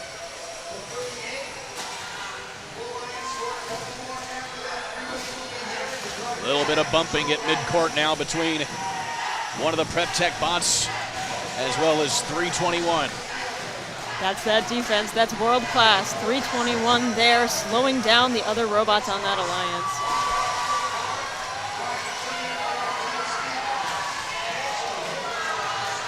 A minute 40 left here, and we are neck and neck. And now a big tussle right in front of the blue loading zone. Yeah, you'll see that Red Alliance has 3 robots that are working to play offense, while Blue only has the 2 robots playing and offense. one's playing defense and this getting the other 2 slow, the Red Alliance. Blue now out to the slight lead now here, 80-44, taking a throwing strategy. They changed the strategy now. The Botbusters are playing defense, and they are stopping the Red Alliance there, the 3-2-1. Now you'll see 118 is starting to do full field cycles. 80-44 slowed down by that Botbusters change in strategy. Both teams amplified. The Blue Alliance out now by 4. 45 seconds left to go. It looks like 5907 is going to be having some communication error. So 5907 stopped on the far side here. We have a possible holding penalty here. The count progressing, and it's waved off by the official. 321 is so good at those pinning strategies. You get 5 seconds before it becomes a penalty. They hold on until 4. Now a penalty going to be assessed. Looks like it's going to be against 321. We'll see what the penalty is at post-match. And now we get ready for the climb. 5 seconds to do it. 34-78 gets the trap point, but it may not be enough as the Blue Alliance has the lead here at the end of the match. We'll see post-scoring here as we get everything tabulated. Lots of switches in strategy that match. That was really interesting to watch. Some of the decisions that were made on the fly there. The thing is, the Red Alliance got with 2 robots only. The 5007, the 5907, the Shambots, they disconnected or something. And so now the crew assessing and the damage. The Blue Alliance scored like a lot. Yeah, definitely some interesting strategies here with 118 running full field cycles because 80-44 was getting defended. And it looks like it paid off for them. It did. 118-95, the Blue Alliance of the Robotics and Venom and Company. They are going to come away with it. They move on in the upper bracket. Meanwhile, the Red Alliance will be able to try and make things going, keep things going in the lower bracket later on here in the match. So a lot of finessing and strategy, as you guys talked about. How difficult is it to change the strategy like that mid-match when you guys are operating and maneuvering a machine like this? Well, sometimes they have plan A and plan B. So there's like a moment where they trigger the plan B when they see the plan A is not working, and they have to decide to change to plan B if they have a plan B. Because sometimes you don't have it. It's like you score, whatever you see, whatever you have, you score. But I think they have a second strategy. Definitely really interesting to watch there. I think switching that one team Botbusters back to defense really did slow down 118 cycles. So teams that are watching that happen can take that forward if they're facing 118 and say, hey, maybe if we start playing defense on 118, then we can get the upper hand in that match. Yeah, and the difference in points will be less. And maybe Lambot could score enough to get enough points, but they didn't. So the Red Alliance that time had one bot able to get the climb. That was 46-35, one of the Prepatech bots, but an excellent match there. Overall, though, by 118 and the Robotics, showing how good of a team they have been match in and match out. So here's another interesting matchup now here as we move on to the third match. The Beak Squad, Hemlocks, Gray Matter, CIS, and Mars Wars will make up the blue alliance for this match. And then on the red side, it'll be Strike Force, Neutrons, Ratchet Rockers, and Team Appreciated. Ratchet Rockers, they were one of the teams to beat during the qualifying rounds, especially coming in ranked really high into the morning. And then they had a little bit of struggles, but still they were able to really put together a good effort in qualifying. Yeah, it's a strong team. They did a great qualification matches. Well, I think it's a strong. Both alliances are really strong. But well, the strategy is the plans is what define the match, right? The final score is defined by the strategy. Maybe they have good teams, good robots there, but if they don't do if they don't have a great strategy in this off season, that can kill you. Yeah, I think something that sets this Red Alliance apart from almost any other alliance that we're going to see here today is that all three robots are capable of doing the trap in that last 20 seconds of the match. And that is a 15-point bonus if all of those teams can hit the trap. So 15 points can really swing a match. I mean, these scores are they're really close. So being able to have that advantage in the last few seconds of the match that your opponent isn't expecting, I think it could really swing it. So I'm excited for this Red Alliance. Ironically enough, talking about a team that isn't in this match here, but 2056, as we've talked about many times before, they don't trap at all. They don't. Which is really crazy to think about how good they are when it comes to that kind of strategy. Absolutely. Even crazier than that, they were undefeated for a large amount of this season, even without that trap mechanism. So it just goes to show how much strategy and gameplay can factor into this game. They were 58-0 in the regular season, 67-3 now coming in to this particular event, but it certainly goes to show it as well. But also, Ratchet Rocketers, they were a very good team throughout the regular season as well. 58-5 in match play coming into this weekend, so they have certainly been right there with 2056. One of the best teams out of the Midwest this year, 17-06, really showing their strengths at this event. They have had a little bit of hiccups. This game is very difficult on robots, especially as we get into the off-season, but you can bet that they will come out storming in these final matches.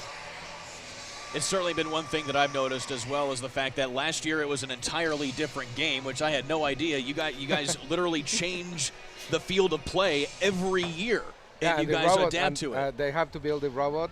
The teams have to build a robot in 6 weeks, kind of.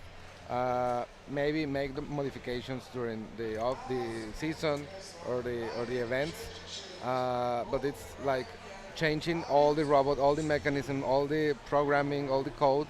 They change and they build from scratch. In January, they have 6 weeks to build it. So it's really great job from all students, all mentors, all teams. So the field is set. Just waiting on the official word from the scoring table. The head referee making his final checks as well.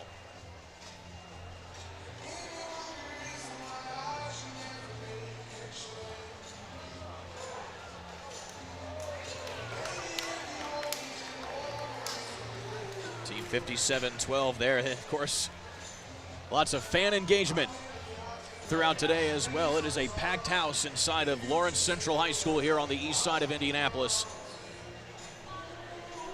Again, my name is Kurt Darling, joined by Paco War from Prepatech, as well as Allie McMahon from Team 8085.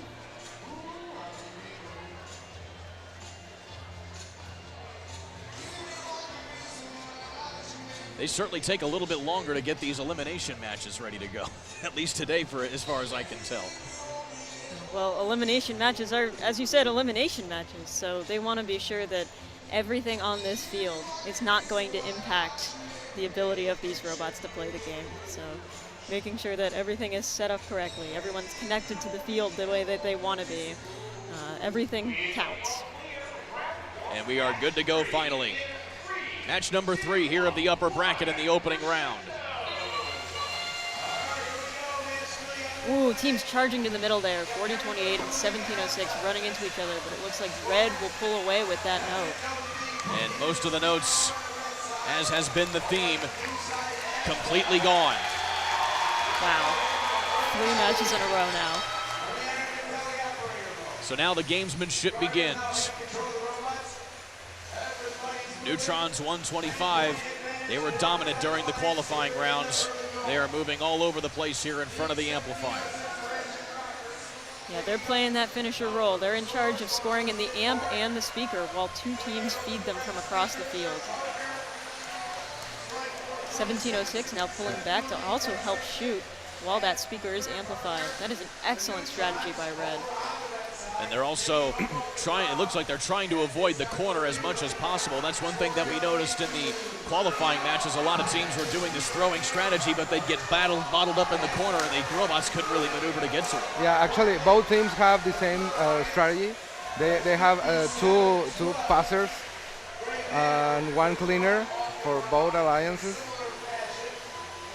This is the first match where we haven't seen any defense being played Any on defense, the field. yeah, any defense. They are respecting each other. So this is a matter of who can score it as many times as they can. Yes, and this match is close. Although finally the Red Alliance has been able to get some separation, but the Blue Alliance is amplified here at the moment, trying to take advantage. Yeah, and here Blue is going to change their strategy a little bit. 40-28 was playing defense on 20-67 there. 27-67. 9-point lead here for the Red Alliance. Still plenty of jaw-jacking for notes here as 27-67 continuing to launch across the playing surface. And now some defense being shown here by 40-28. 17-06 now switching to defense. 20 to go. Well, actually, I don't think they were playing defense. They were, they were playing defense before scoring the final. Ooh, and there they trap. go. They go. First one in the trap for Red. 27-67 has a note. Looks like they're going to go for the trap too. Can they get it? And it looks like they are going to get it. Awfully close. No, I don't think they got it up into the trap. And they both had the trap. And 125 couldn't quite get there in time as well. We'll see how the post-match scoring plays out. They do still get points for being parked in that stage zone, so we'll see if that makes the difference. These scores are awfully close. Again, the event record today is 161 points, and 57-12 seems to be a little note log right there as they have 2 crammed in their mechanism.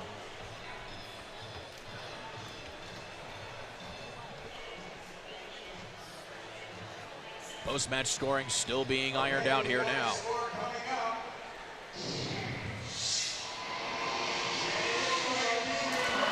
And it's a Red win, 162 points, a new high score for the tournament. Keep in mind, there was no defense in that match.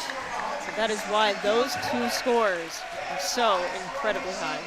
That is the difference when someone plays defense and they don't. Because on qualification matches, we could see 80s against 90s, but both alliances had defense in qualifications. I think if they don't play any defense, any of the alliances, we can have higher scores. Take a look at some of the highlights here of that match. 57-12, they got jammed up with 2 notes. Oh, I don't know if that's by design or if... No, that's a mistake, yeah.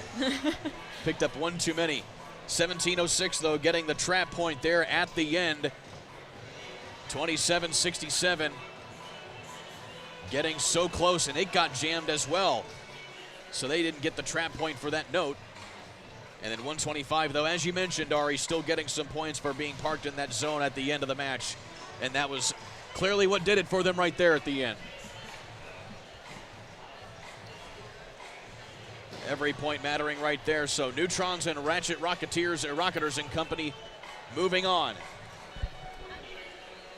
And so now we're on to the final match here of the opening round.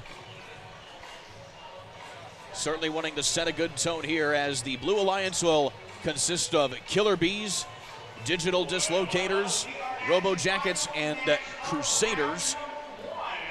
And then the Red Alliance will be Hilltopper Robotics, Roboteers, Super Duper Robotics, and Krypton Cougars.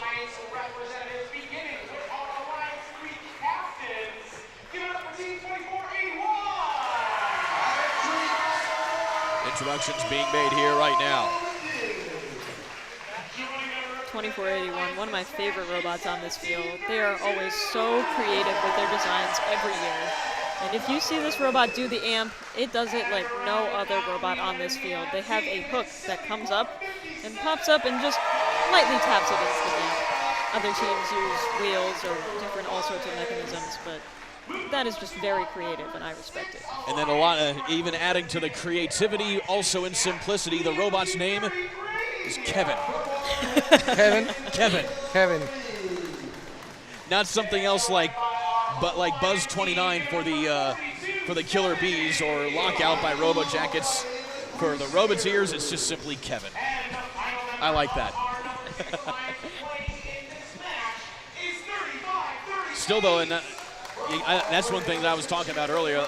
I've seen creativity in naming things, but I have to say there has never been more creativity in the diverseness of names for these robots than what I've seen here at this competition. Yeah, names of the robots and the teams also. Well, like Super Duper Robots, it's Sue Purdue. Yeah, Super Purdue. Per Robots from Purdue University, rather Purdue Polytechnic High School here in Indianapolis, which is affiliated with Purdue University up in West Lafayette. And it's certainly fun to see. And, you know, and speaking of those types of relationships as well, to make your guys' teams work, it takes great partnerships as well. And for your team, Paco in particular, what kind of partnerships do you have down there in Mexico to help you guys make this team a reality for you? Well, one big sponsor of both teams, Lambot and Botbusters, is General Motors. It's a big sponsor not only in the financial way, but only in the mentoring, and also helping us, helping another teams.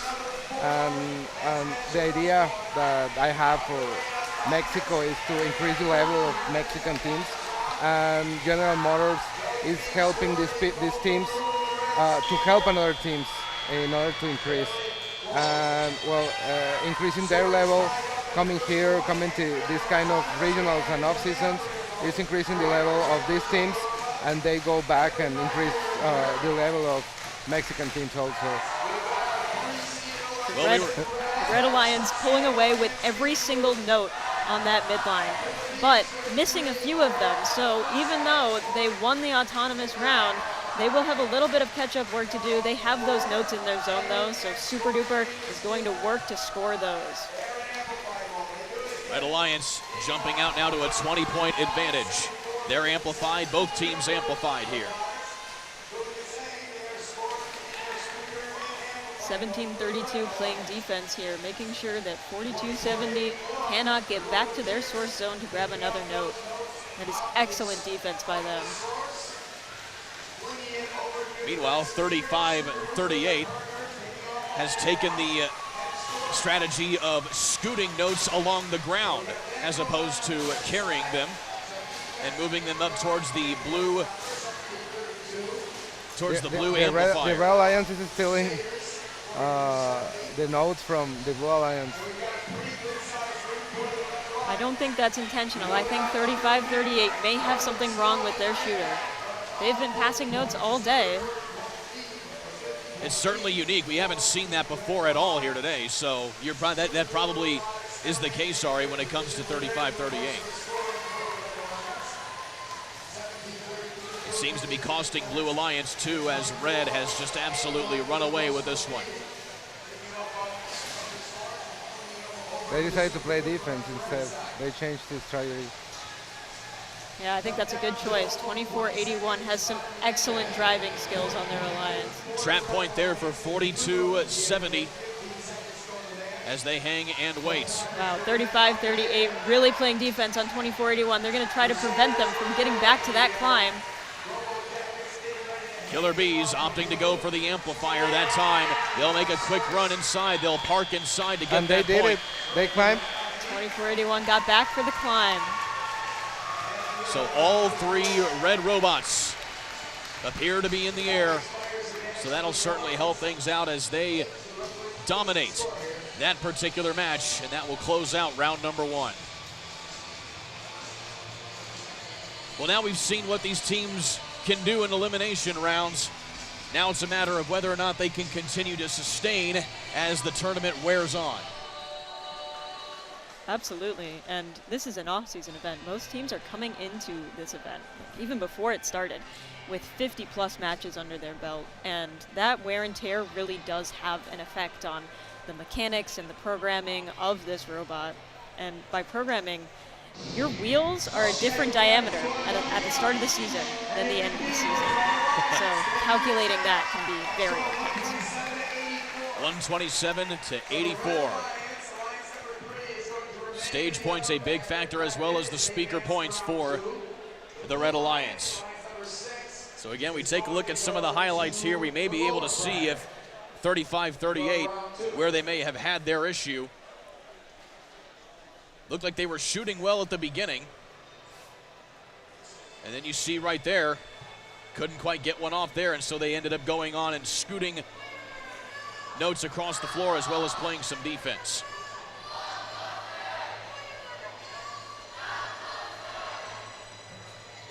And again, that is switching your strategy on the fly. They knew they had to get those notes over to the finisher side of the field. You see Killer Bee's robot right there, kind of having problem with a note. Ah, they had a note stuck in their robot. Oh, so they were trying to get it out. Yes. Wow. If they have stuck a note and they manipulate another note, it's a foul. Oh wow.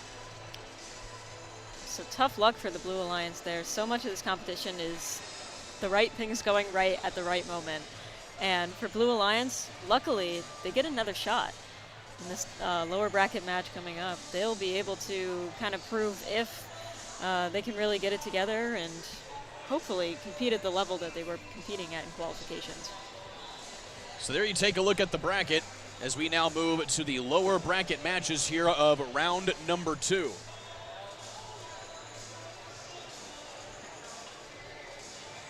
And so this first match of round number 2, which is match 5 of the overall elimination round, Blue Alliance includes CC Shambots, as well as both of the Prepatech teams and TC Titans. Then on the other side, it'll be Foley Freeze, Midnight Inventors, Enigma, Robotics, and Tool Cats in the red bumpers.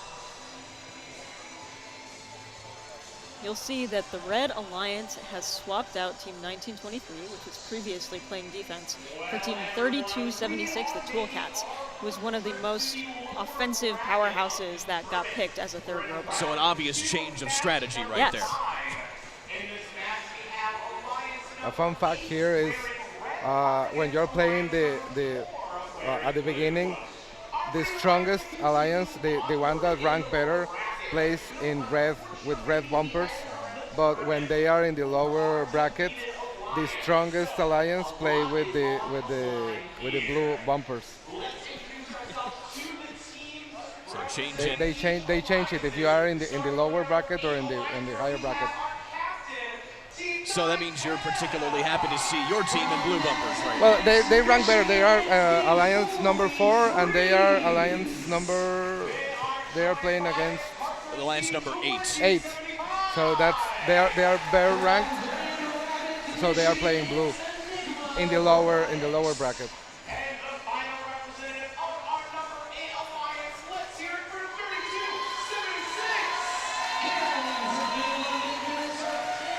So teams getting introduced here once again.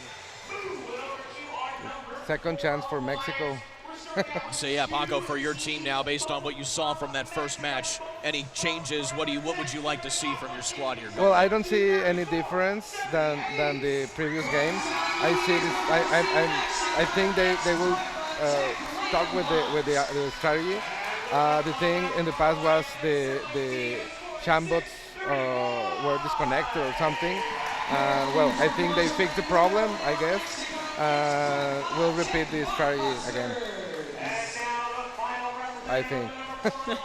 Go with hope, what you know? I hope. Go with what you know. Yeah. Seems to be the case right there.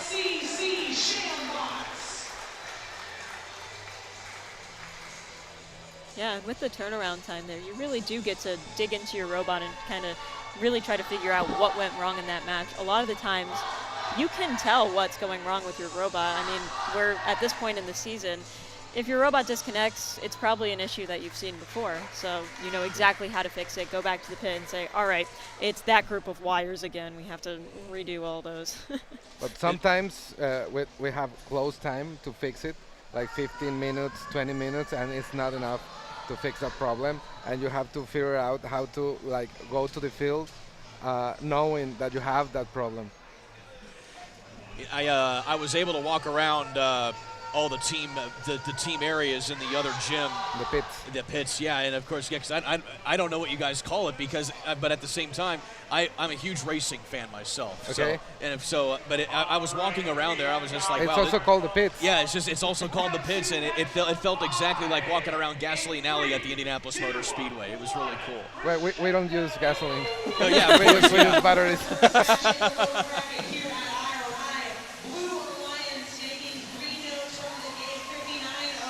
So here we go in the They didn't autonomous get it motion. to the notes. But Lambo fixed got it. Yeah.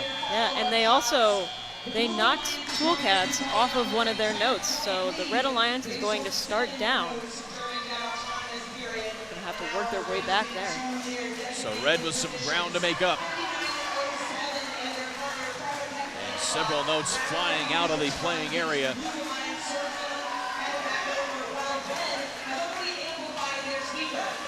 You see both teams mostly staying on They are offense. doing cycles, all the teams, I guess, in the Blue Alliance. Toolcats really working at that finisher area. They're the team that got subbed in, but they are working with their alliance partners. I don't see any team playing defense, but Busters is like picking up the rest of the notes that they leave behind, and some of the times they hit the opponent like playing a little defense. But I don't see the Red Alliance playing any defense.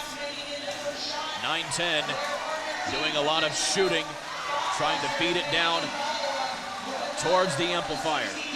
That's the little difference there. The 46-35 is like bothering the other robots while passing and trying to score sometimes, while Lambot is cleaning up all the area. Under a minute to play here, and it is neck and neck as the Blue Alliance is able to reclaim the lead after losing it. Oh, and we're tied. And now we're back ahead for the Red. This is going to be a close one down to the wire. I think the strategy for the Blue Alliance is if you have it, you score. Because I see like all the robots scoring, passing, and like doing everything. Again, the match record, the new match record now is 162. Looks like we may have a penalty coming up on one of the teams here. As 9-10 gets in position to try and get the trap. It's going to come down to those climbs. Red Alliance has a little bit of an advantage. Oh, that last second shot might pay off. And they and do. They climb. Look at that by Red Alliance. What a clutch move right there by 32-76. That was incredible. Their driver's celebrating. Yeah, they got it, the Red Alliance. And now we'll see what the post-match scoring has too at 142 points. You've seen some post-match scores hit north of 160 right there at that threshold. So 32-76 just with some quick clutch performance right down to the wire. For that exciting match, which will determine between these two incredible alliances, who's going to stay in it. That's right, this is an elimination right here, so whoever loses this one is out of the tournament. So let's see. So Alliance number 8 with the upset of the Blue Alliance. What a performance right there. And coming down to some speaker points as well as amp points and penalties as well. That seems to be the difference right there. But what a match from Blue, too. Losing on 137 points. Yeah, What an losing on- effort for your That's- Alliance, Paco. Yeah, that's gotta Yeah, be but tough that wasn't enough to win. But I think it was a great match, much better than the last one. Definitely. Yeah. I'm glad that you guys got the full match where 5907 really showed what they were capable of. So. Well, 156 is hard to beat. Yeah. That is a crazy stacked 8 Alliance. It'll be interesting to see what they do in the lower bracket. Yeah. They seem really strong. So our first team has been eliminated. As we take a look at some of those highlights here, and you guys mentioned 5907 with a lot of amp points in that autonomous period, just cleaning house right there. But the Reds really came and they were aggressive in how they implemented their offense. Yeah. Absolutely, and swapping in the Toolcats for that match too really made the difference. I think that'll be the strategy that Red moves forward with in the tournament. To keep Toolcats in at the moment.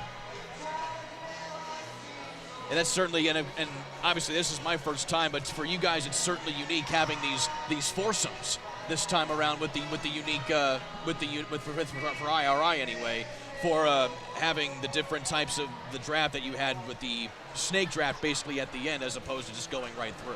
Oh yes. Well, I want to say all teams here are like great. As you said before, it's the best of the best, and all the 8 alliances, they are great. It's not that I think the first one is like really strong, but all of the 8 alliances are really strong. So, well, doesn't matter that the difference in regionals and here. To your point though, playing the 4-team alliance is really fun here. And we also get that opportunity at the World Championship. We pick 4-team alliances. So seeing what you can do, like who you can swap in and out, is definitely a part of the strategy. And seeing it play out here and at World Champs is very interesting. I was actually talking, we had Jim Zontag from Team 33 on here earlier. He said that it was a lot like a game of basketball meets a game of chess. or something to that effect. A little bit faster than chess. A lot faster than chess. Well, heck, in my opinion, I'd say faster than basketball. I mean, heck, it's really cool to see how quickly and how much ground these machines cover in order to get as many points as you can. And case in point, 32-76 with Red. Actually, you get the same points as basketball, but in 2 minutes. Yeah. Instead of 1 hour. So it's a game of basketball on fast forward. Yeah. You gotta like that. 2 the minutes NBA and 30 All-Star seconds. game, yeah. And so we move on with the lower bracket here. So this will be match number 6. Moving on to round 2 here of this elimination round. The Killer Bees, Team 33, will make up the Blue Alliance along with Crusaders, Robo Jackets, and Digital Dislocators. And then the Red Alliance will be Beak Squad, CIS, Hemlock's Gray Matter, and Mars Wars.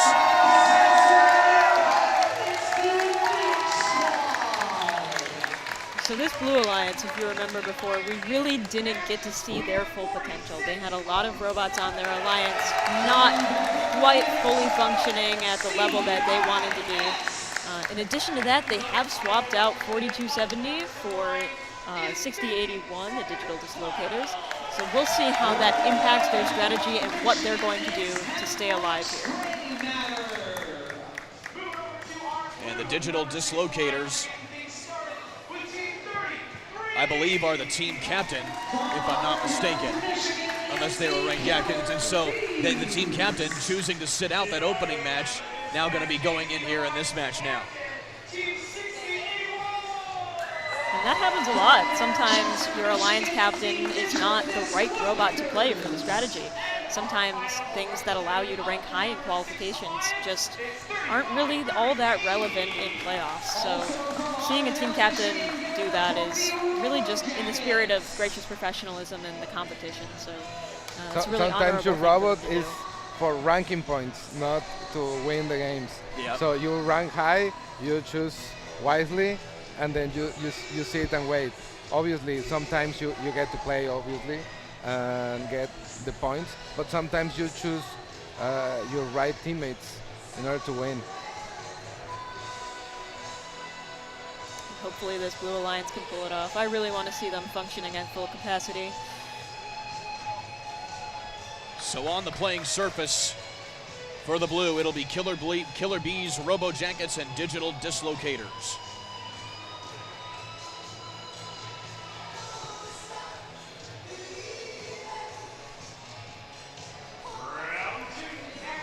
So here we go with this match, match number 6.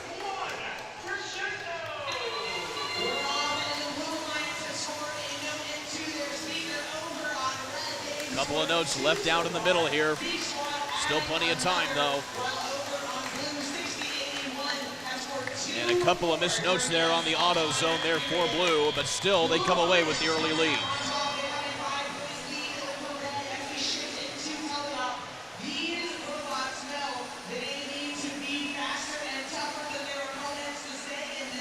Killer Bees sticking with what they've done before, and that is camp out in front of the amp and put as many notes as they can get fed in the hole.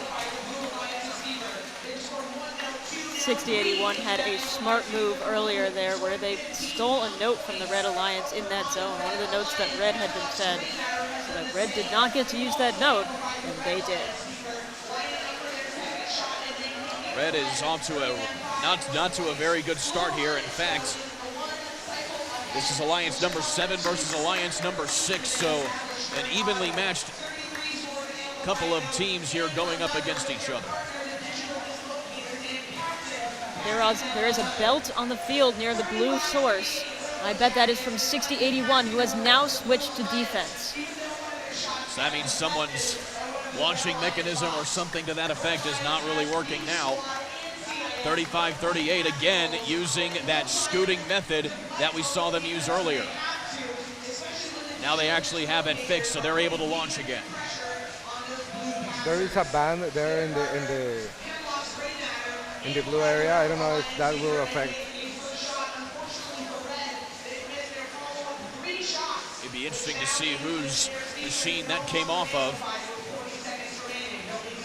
Killer Bees, though, they have been buzzing all over that amp right now, and they have been putting them in like clockwork. The area. They're really putting a lot of notes in that speaker. In fact, Blue has had more amplified time in this match than they have had non-amplified time. That's the way to play the game. 120 to 1, it's 120 to 99. 15 seconds left to play. 6081 here really trying to prevent 4028 from going to that climb. And now 57-12 trying to interfere here on Killer Bees. And Killer Bees just gets into the zone to get that extra point. And 57-12 won't. So that'll be a costly point right there for the Red Alliance, who are down 21 here at the end of playing time. What a great effort from both teams, though. I think Blue did scoot out the win with all of their robots working. I don't see the missing band anymore, so I think it was stuck on another robot. Ooh, that might have happened. Yeah. Sometimes parts fall off of robots and they get stuck in other robots. So either it got picked up or it got gobbled up by one of the other ones. So Blue comes away with that win, 133-104. Solid performance there from Alliance number 6. Great run from Alliance 7, though, coming up from that 7th seed. It's a little tough to be kind of in the middle of the pack there, not at the very end where you get the benefit of your 4th robot first pick. But kind of just right after that, that's a tough spot to be in. I respect them. They put up a good fight.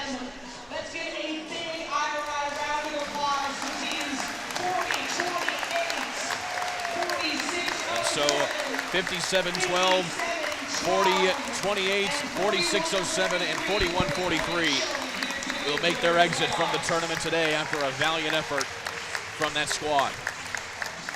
But now we turn our attention back to the upper bracket, where it'll be the dominant team here of OP Robotics, Spam, Jack in the Bot, and Highlanders. Going to be going up against Comets, Denim Venom, Robo Lancers, and the Robonauts.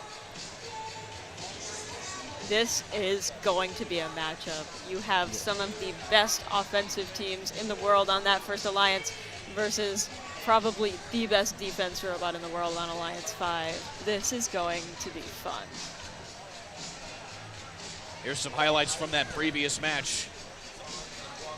We may be able to see where that band came from that fell off of one of the robots.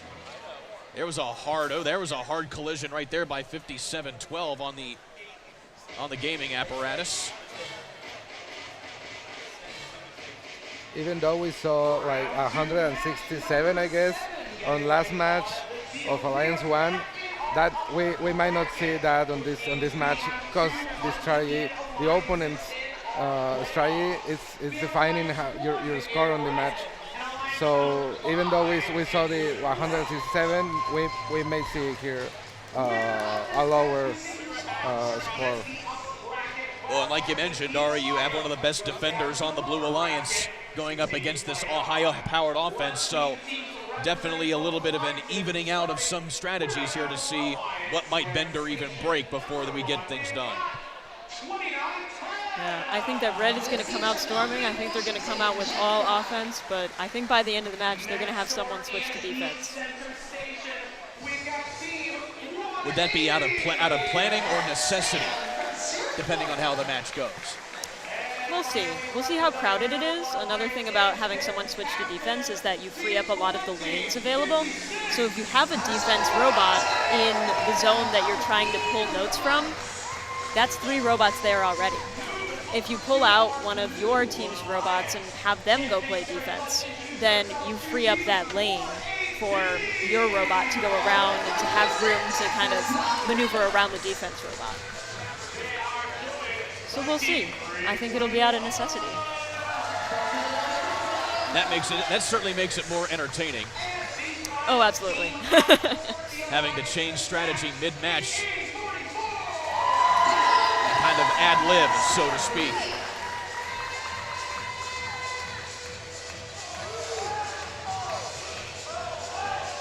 OP Robotics, again, 20-56. The dominant force all season long. They have won this event 7 times. Looking for an 8th here today, and all things considered, they are well on their way, barring any mishap. Oh, well, now you've cursed them. Now, of course, broadcaster's jinx, right? So OP, while they have won this invitational event so many times, they have never won the world championship. That is hard to believe. Yes, they are consistently one of the best teams in the world, but something always happens to them where they can't pull it off. Jack and the Bot certainly had that feeling earlier today. They were the top-ranked team coming into the day, and then they finished the day nearly outside of the top 8. So we'll see what happens here as the autonomous period gets underway, and the red team coming up with a slight advantage out of that first 15 seconds. Yeah, they both missed notes. They missed notes, but they're still on their side of the field. So red kind of has the advantage here. 2056 is moving notes around here, but 118 came in and stole one of them. Yeah, rolling out. Stole a note. And now we're tied at 38 apiece, only for a moment at the 2-minute mark. 118 making use of that side collector there. Yeah, they have 2 notes, right? Yes. Oh, 180's battery falling out of their robot. Oh my goodness. That might be killer for the Red Alliance. That is Spam Robot Sonic, that robot is not under any power now. But they steal 30 points at difference. And so right now they're just collateral damage at this point. Yes, and their bumpers are in the blue stage zone. So if they are contacted there in the last 20 seconds, that will be a bonus to the Blue Alliance. And oddly enough, Ari, it was 118 who bumped 180 into that zone. Yes. Meanwhile, the Red Alliance, though, they are still way out ahead. Yeah, I don't know. The Blue Alliance is not scoring any points. So this may be a... They got a note on the microphone. Yeah, 8044 has multiple notes in their robot. They are earning fouls, so many fouls right now. 2056 touched at 180 out of the zone. Oh, that's very good. That was definitely intentional.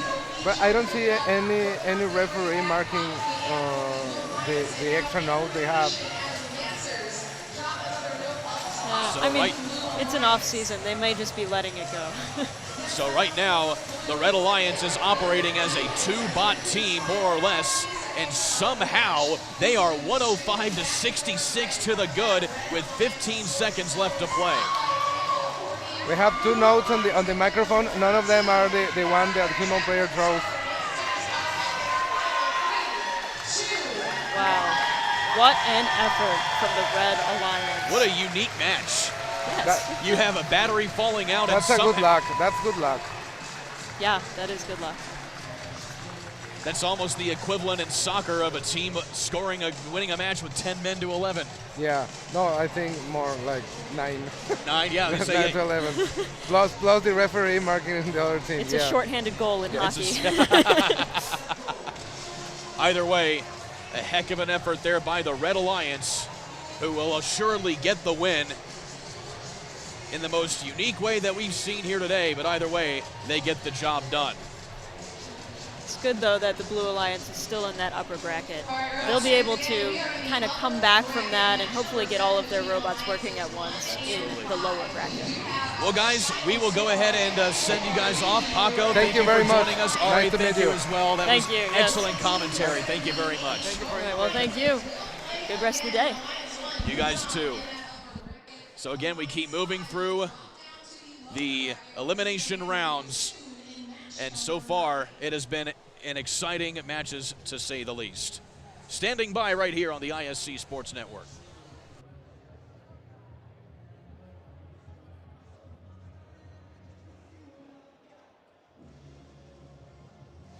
Alex here, yep. Just say it, Alex.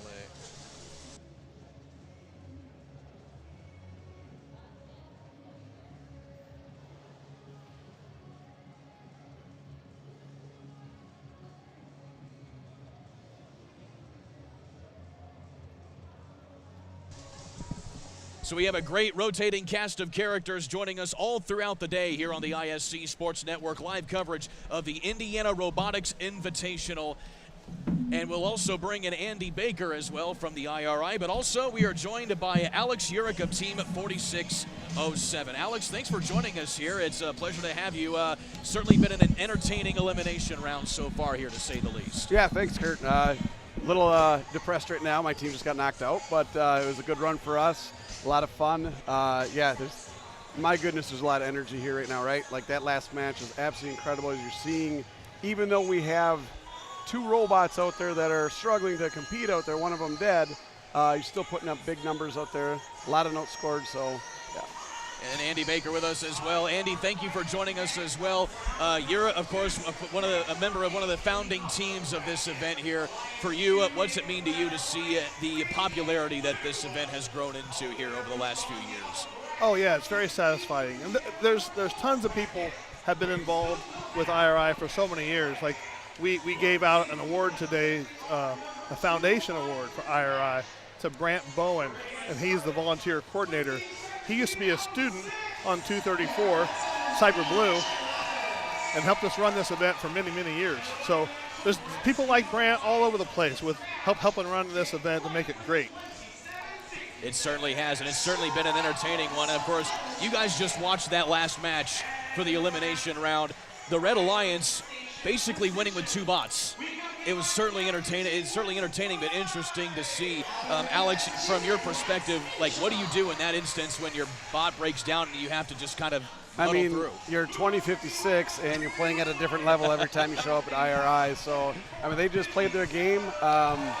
For them cycling through like they did, not having to worry about playing cleanup, they had enough notes sitting there.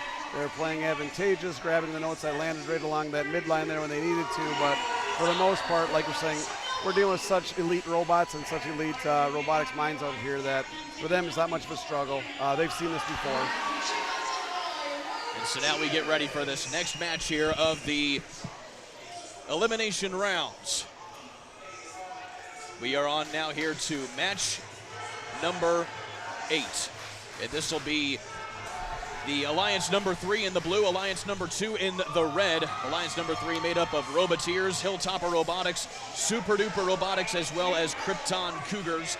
And then the Red Alliance Team Appreciate, Ratchet Rockers, Strike Force, and Neutrons.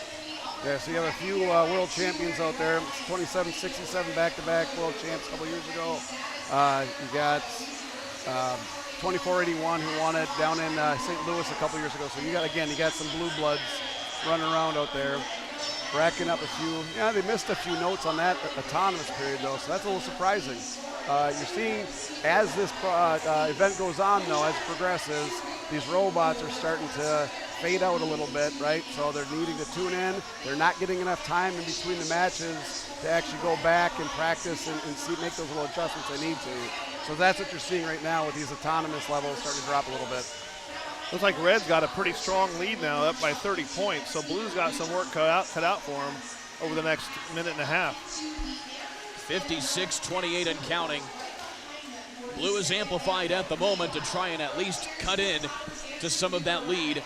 But we've seen time in and time out, though, big leads are sometimes really hard to come back from unless you're able to stay close like we've seen in many other matches. And I'm just going to call it 1706. They've been rolling all weekend long. They're a really hard team to stop. I don't think they've had a hiccup throughout this entire event, and that's why they're ranked where they were and now playing in the upper bracket. So looks like 74-57 Super Duper Robots out of Indy. They're usually an offensive juggernaut, but now they're playing defense against this strong red team. And that's one thing that we've talked about an awful lot from some of the other people that we've had on here is the fact that this particular game, Crescendo, maybe forces teams to play a lot more defense than what you traditionally play in maybe other games. Well, that stage allows for that, right? That stage allows for a good opportunistic defense there. You can catch someone coming across real quick as you're making that pass, slowing them up just by moments, right? You only need a couple moments to gain a cycle or two on these teams. So it's nice to see that. It's awesome to see it played at the high level here. Well, each alliance usually needs, at this level of play, each alliance needs a team to play the role of the defender, and the other two robots are trying to score points. Usually, 74-57 is one of those offensive robots that needs to carry the load of playing the offensive side, but they're the third robot to play on that team, so they're playing the defense. Even though they're a super strong robot, that just shows you the level of competition here at IRI, where an offensive strong robot is playing D. Now, Red 1706 can't quite get the trap point right there. In fact, the note is bent in half. Just sprung up as their robots rolling down. Yep, it won't count. Yeah. But either way, they get all three robots up. One trap point there for 27-67. And that is a solid, what appears to be a win here for the Red Alliance, barring any mishaps in post-match scoring, which doesn't seem to be too much of a case here at the moment. So this is the upper bracket match, number 8. So that means Red Alliance moves on into the upper bracket. Blue Alliance isn't eliminated yet, but now they have to move down into the lower bracket. And if Blue Alliance gets one more loss, they're unfortunately out. So their next match will be in the lower bracket. Meanwhile, the Red Alliance can breathe easy here, as it'll be a nice and easy win here for the Red Alliance, as we expected. 117-86. Dominant win, to say the least, for the Red Alliance. Speaker points really coming into play there as well for that particular winner. And so, Alex, you guys being a part of this organization as well here from 1406, or 4607 rather, coming down here from Minnesota as well, where you guys play up there in the north as well. Can you describe the environment for robotics in Minnesota up that way? Robotics in Minnesota is incredible.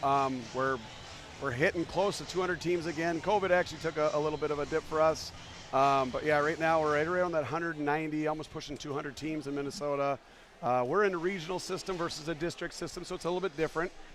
So we don't play nearly as much. When we walk into World Championships, you see a lot of the district teams, the Michigan teams, they'll come in with nearly 100 matches, where we'll have about 40 to 50 matches. So we come into the deficit on that, but we like to make it up with all the different off-season events and the week 0 scrimmages that we put on up there.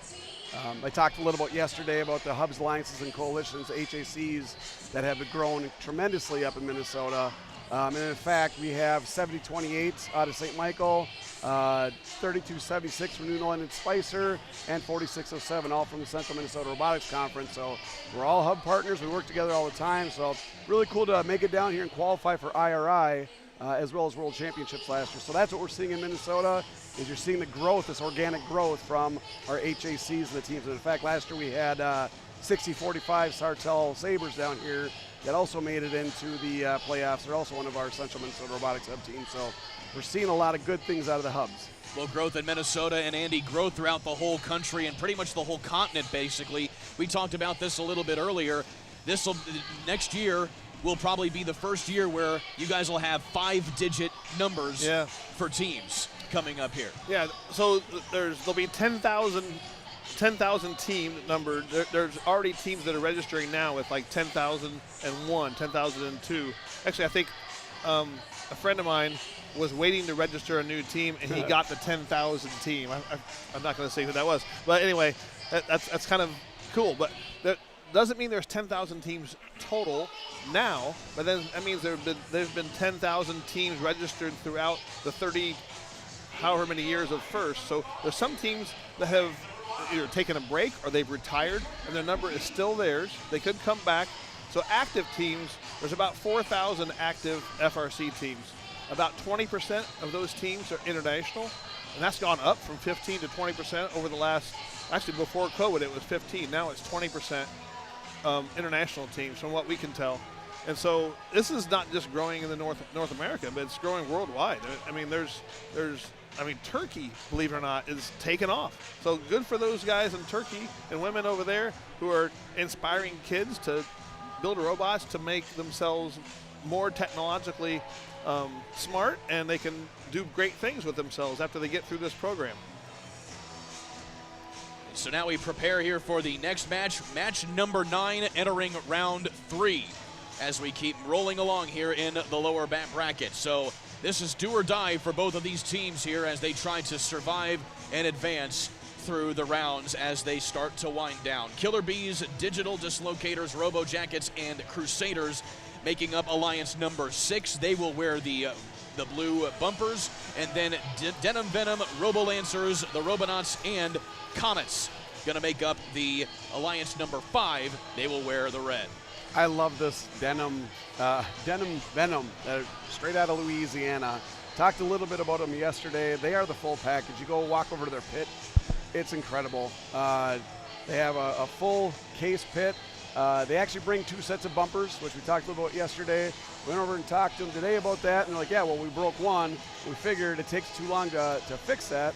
Why not bring 2 sets of bumpers, 2 sets of blue, 2 sets of red to these events? That way we don't have to worry about it. So these guys are already thinking way ahead of some of the other teams out there. I also want to talk about their partner, 321. 321 is from Philadelphia area, and this past year they were on the Alliance at World Championships that won. They were the 4th team in the Alliance, but their Alliance captain quickly figured out that these guys play very tenacious defense, and they can score rings. So they carried the defensive torch through the World Championships and won. And that's 1 year after the previous year when they won the most prestigious award in all of first. And this award goes to the team that changes the culture and makes the biggest impact in their community, their school, and their kids. and that's called the Impact Award. So they're now a Hall of Fame first team. 1 year they win the Impact Award out of 4,000 teams. And the next year, they're world championships on this wonderful alliance. Now they're here at IRI. That's certainly really cool, and also doing a little bit of research on the Robo-Lancers as well. They're a team that holds a quote-unquote boot camp for their members. I don't know what the boot camp entails, but clearly they make an extra effort to make sure that their staff, their kids, and everybody else involved in the team is ready to go for the season. Maybe their calisthenics are like lifting the robot up and down. Maybe the robot does push-ups during boot camp. They also fundraised a budget of over $220,000 this past year, so they know how to get a little bit of money too. Yeah, that's impressive. Well, when you get to this level, you're playing at this level, fundraising becomes a big part of it. What people don't realize about robotics, FIRST Robotics, is it's not just that robot out there, right? You're taking a look at your business side of things, how you're going to market your team. That's an area where a lot of the teams struggle to grow. Once they figure that out, now you start gaining some good sponsors. You can start pocketing some decent tools and equipment, stuff like that, building up your arsenal. Well, and then that's one thing that was certainly mentioned earlier is the fact that, yeah, you have the kids who build the robot, operate the robot, but there's also, as you mentioned, marketing, fundraising, everything in between to help support the whole team to make sure that it's in an organization that runs as efficiently as it can.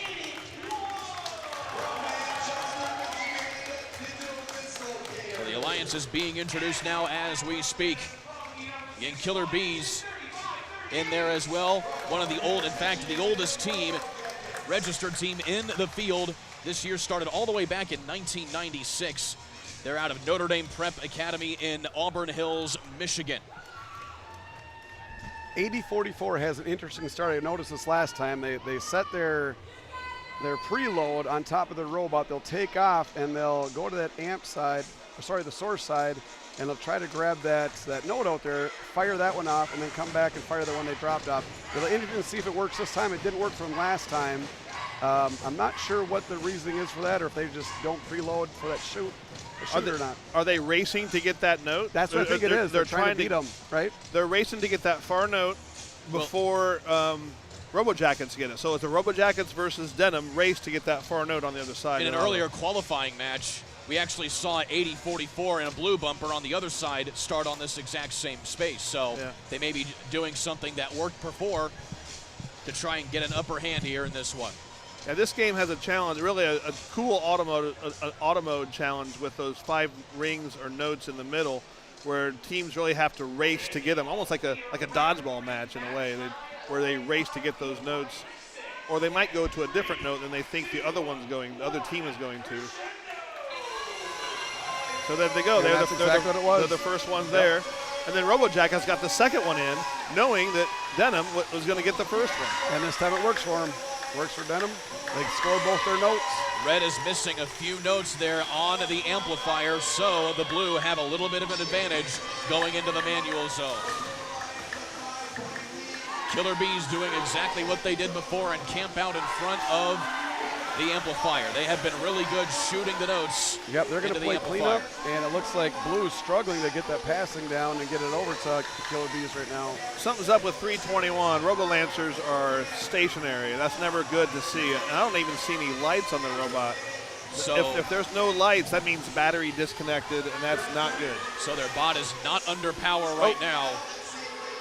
Yeah, there's no lights. The robot signal light is clearing off. So that is a anchor sitting there in the middle of that lane, which means Red is down robots 2-3.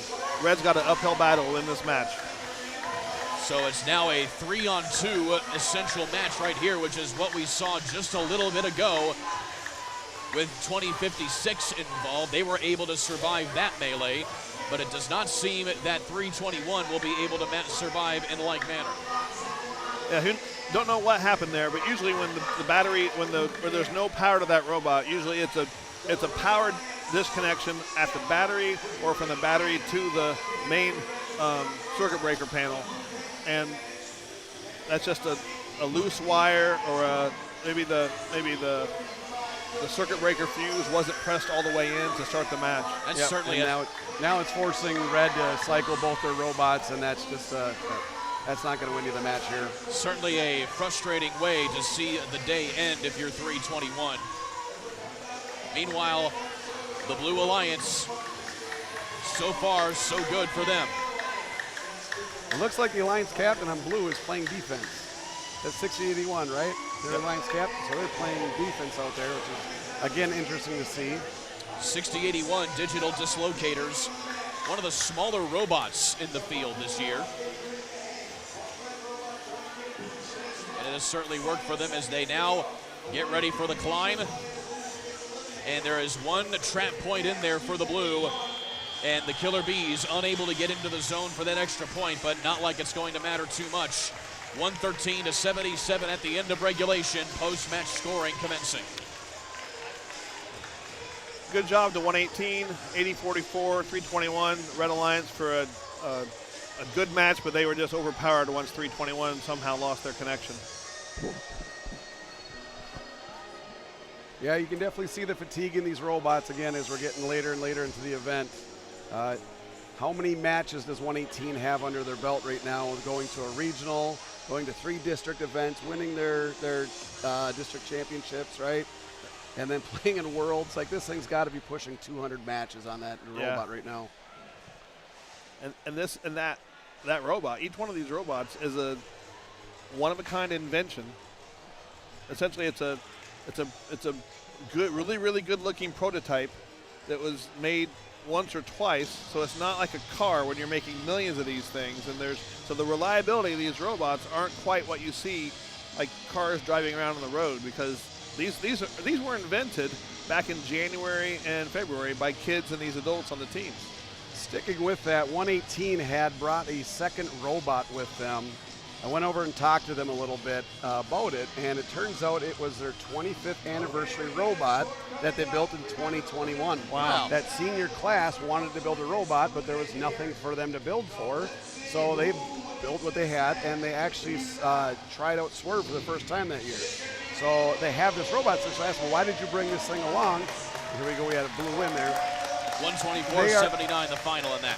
They are actually bringing this robot around to all the championship sites and all the places that they've won in the past, and making a short documentary or video on this. So their next stop is, when they head back to Houston, is going to be St. Louis, and take a few videos and pictures underneath the arch and around St. Louis to document this. So that's I really thought it was cool. awesome. And then on talking about 118, you were curious, including this match, which will now be their 32nd loss in match play overall this year. They were 108 and 131-1 coming into this year, coming into that match, as you can see right there for at 2024. those blue banners.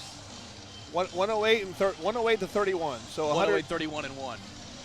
So 139 matches, and they won 108 of them. Yeah. No, 140 matches, they won 108 of them. Wow. And they pulled up 8 blue banners. That's got to be a record for a year. 8 blue banners. That's crazy.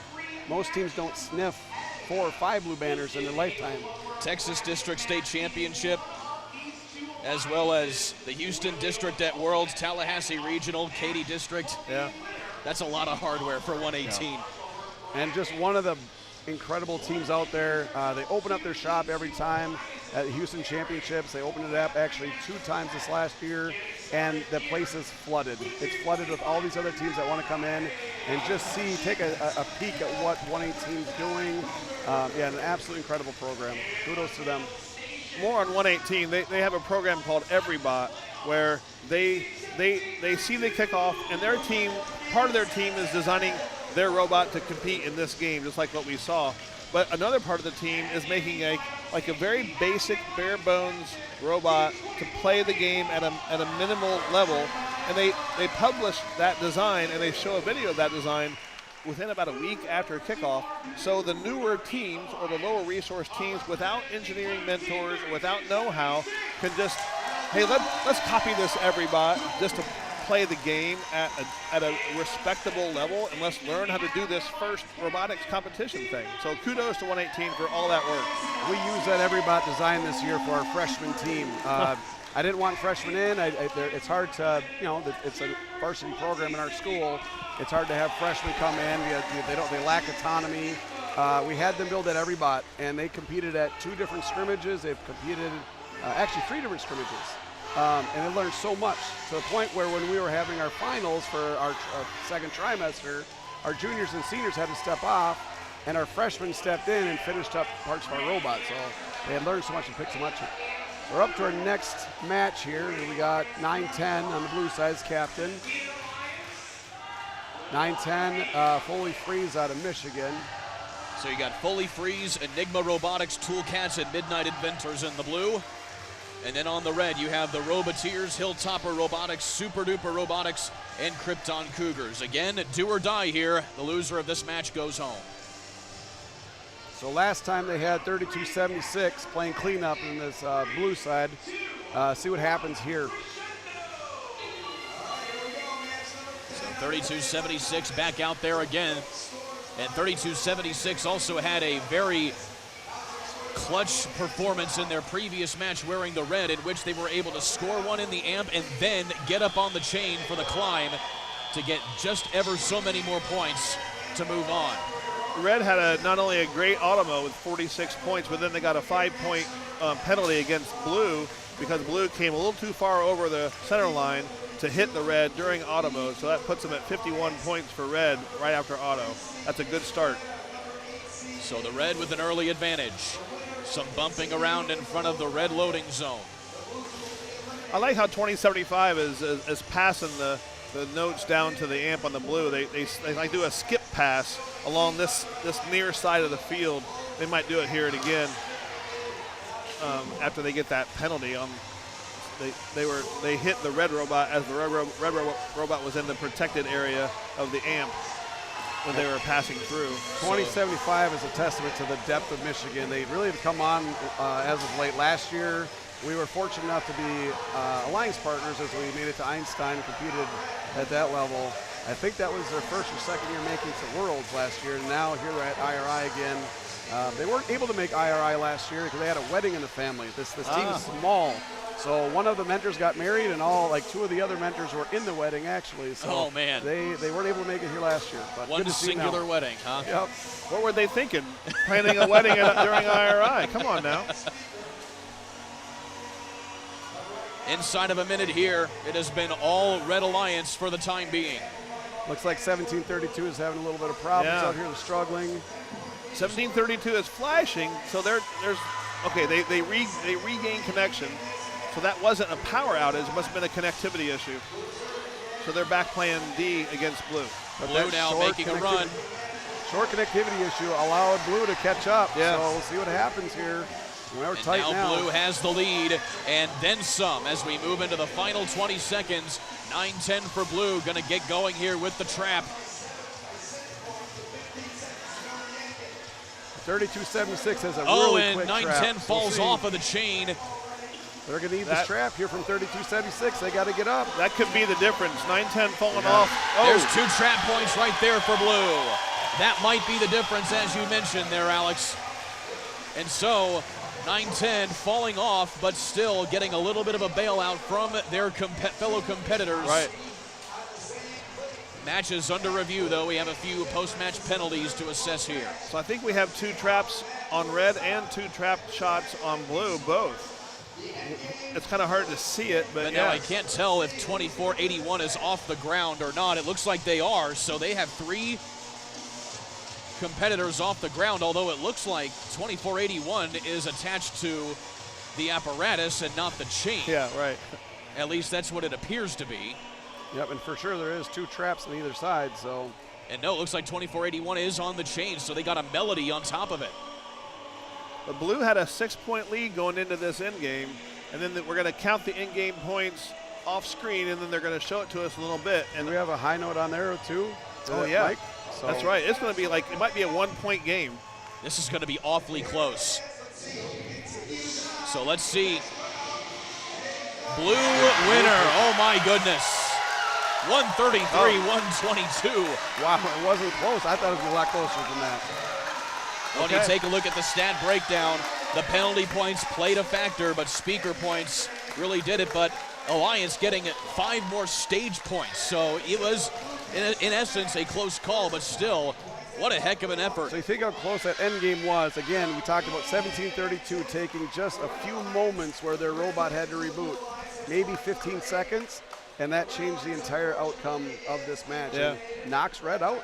It's the little things like that decide the match. And they had a 20-point lead starting off the match after auto. So Robotiers, Hilltopper Robotics, Super Duper Robotics, and Krypton Cougars are eliminated. And now we are down to just the final 4 matches of the tournament. Yeah, 25-39. It was fun watching that robot all weekend. It's just a very quiet robot, quiet team. You didn't really see too much flash out of them, but they were constantly just scoring the speaker. And how about that teamwork right there between 3276 and 910? It was basically a conveyor belt between the two to feed those notes up into the amp. Neat, yeah.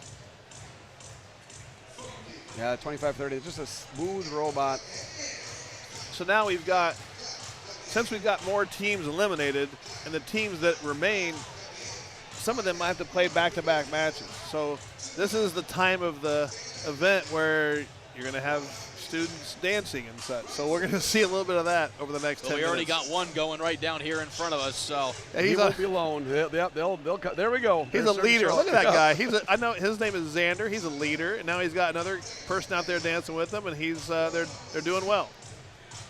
So slowly but surely we'll have a lot more going on here as we have a little bit of a break here before we continue with the next match, which will be against Alliance 1 and Alliance 2. So you have the 2 top-ranked alliances going to go at it in match number 11 in the semifinals before we get to the final match. And, you know, I'll tell you what, that's probably going to be one of the highly anticipated matches to look at here going into these final 4. Definitely. Yeah, I think I said this last year during this time when 2056 is in the driver's seat. OP Robotics, they seem to have all cylinders hitting here at IRI. They've won this event so many times. Tyler was talking to you earlier this morning. He was the drive coach for many years. Now he's let somebody else be a drive coach. But they have the secret sauce for how to be successful at IRI. They've picked 2910, Jack in the Bot, and that's 2910 hung out at #1 seed for much of the event, has a super robot with an incredible turret design on them, and it's going to be hard to pick that. It's going to be hard to beat that #1 alliance with those 2 teams leading the way. Yeah, and these 2 teamed up last year. 2910 was in the pole position. 2056 struggled, it seemed, all throughout Friday last year, where some were right around 29-30, and they were the #1 pick overall, and ended up winning it again. Right. So they know how to win from every angle. 2910, you mentioned Jack and the Bot under the robot named Typhoon. They're out of Mill Creek, Washington, out of the Pacific Northwest region. And it was certainly interesting to watch that team in particular throughout the qualifying matches because they were the top overall team coming into the day, and then they had one bad match that dropped them from 1st all the way down to 7th. And so it was peculiar to see how a loss could mean nearly the end of a day. Meanwhile, a win, you barely scrap and just move up maybe a little bit. Right. It just goes to show you how paramount the qualifying rounds are for this type of thing. And when you see those 2 robots out on the field, you look at Jack in the Bot robot, which has a swerve drive system, obviously, and then they have this immensely complex and elegant turret system, which like 118 had a turret on their robot, and the turret system lets them do a lot of things from a lot of different angles. But that's a very complex robot within a very tight package. Conversely, you've got 2056, which repeatedly, every year, these guys and gals on OP Robotics design a robot that's extremely effective at the World Championship, world-class level, but the design is super simple. They have this formula to figure out how to make the robot that's the simplest play the game in the most effective manner. And I don't know how they do it. Simple's difficult. When you're talking these robots and the sizing that you get, the dimension you get, the weight allowance, simple's very difficult. And you're talking about turrets. Turrets are very popular the last couple of years with the spheres. You're seeing these teams like 118 create a turret, and especially the way they do it, and I think the robot's called Vortex or something similar, where they're literally pulling this note up, this ring up, and they're able to shoot it at any direction. It's so incredible to see. So you have that, and then on the other side, Ratchet Rocketers and Neutrons going to be going up against those two juggernauts as well. And Ratchet Rocketers, we've talked about them a little bit before. They had a really excellent run in the qualifying rounds. What would you say makes them tick as a team when it comes down to these later rounds when they really got to get down and get to it? I think they consistently have been putting in the trap note at the end of the match.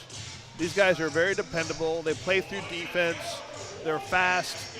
I think 1706 is one of the most dependable teams here, and they're hard to stop and they're hard to slow down, especially when you have two robots on the field with them that are almost as strong, or equally as strong. I should say equally as strong. And another one of those is definitely Neutrons with their Momentum robot out of Revere, Massachusetts. Of course, was talking with Brandon Holly earlier this morning. He was excellent, by the way. Really good insight.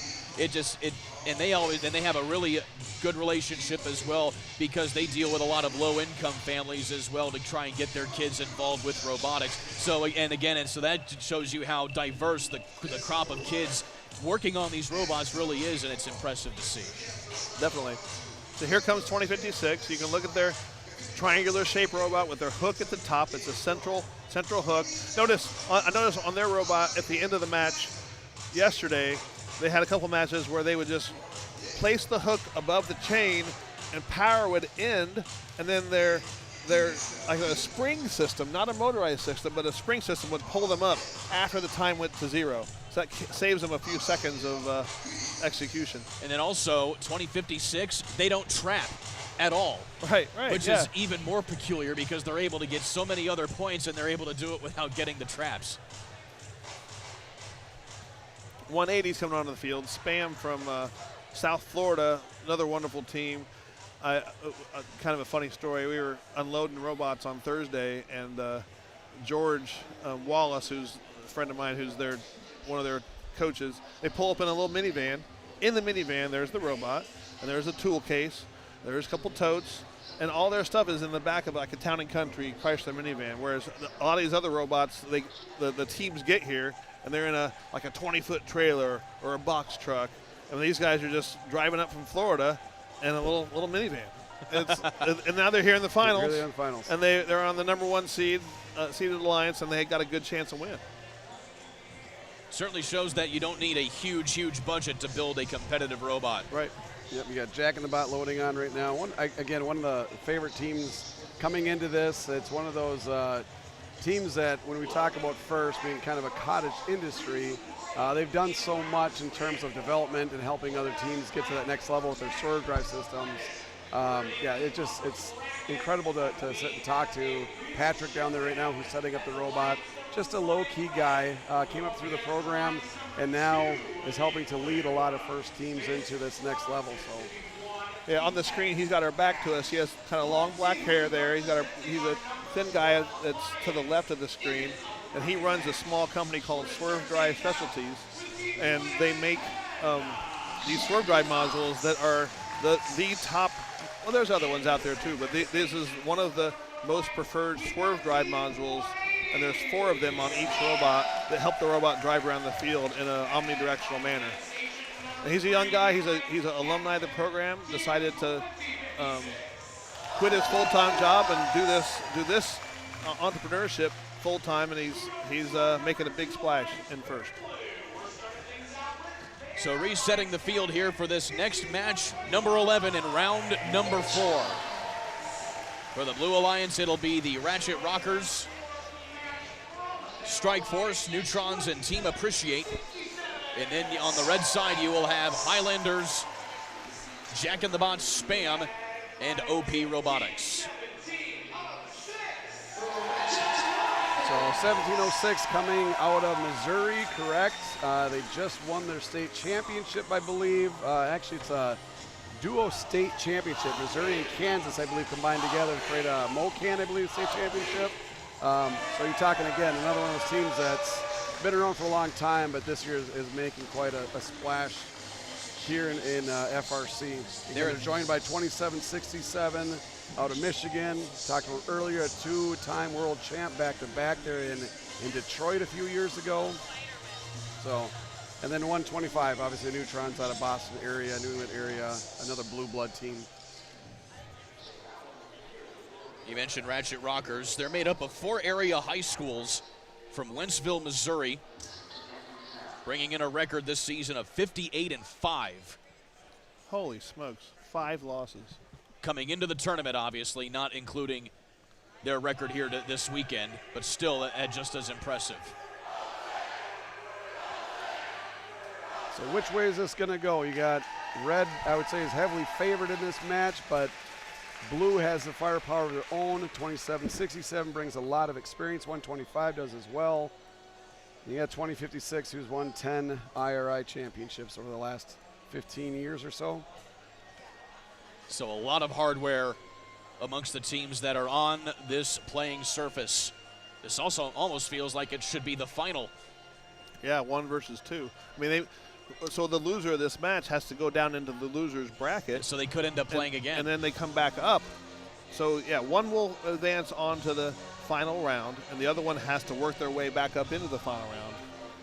With double elimination tournament, a lot of baseball tournaments have that same setup.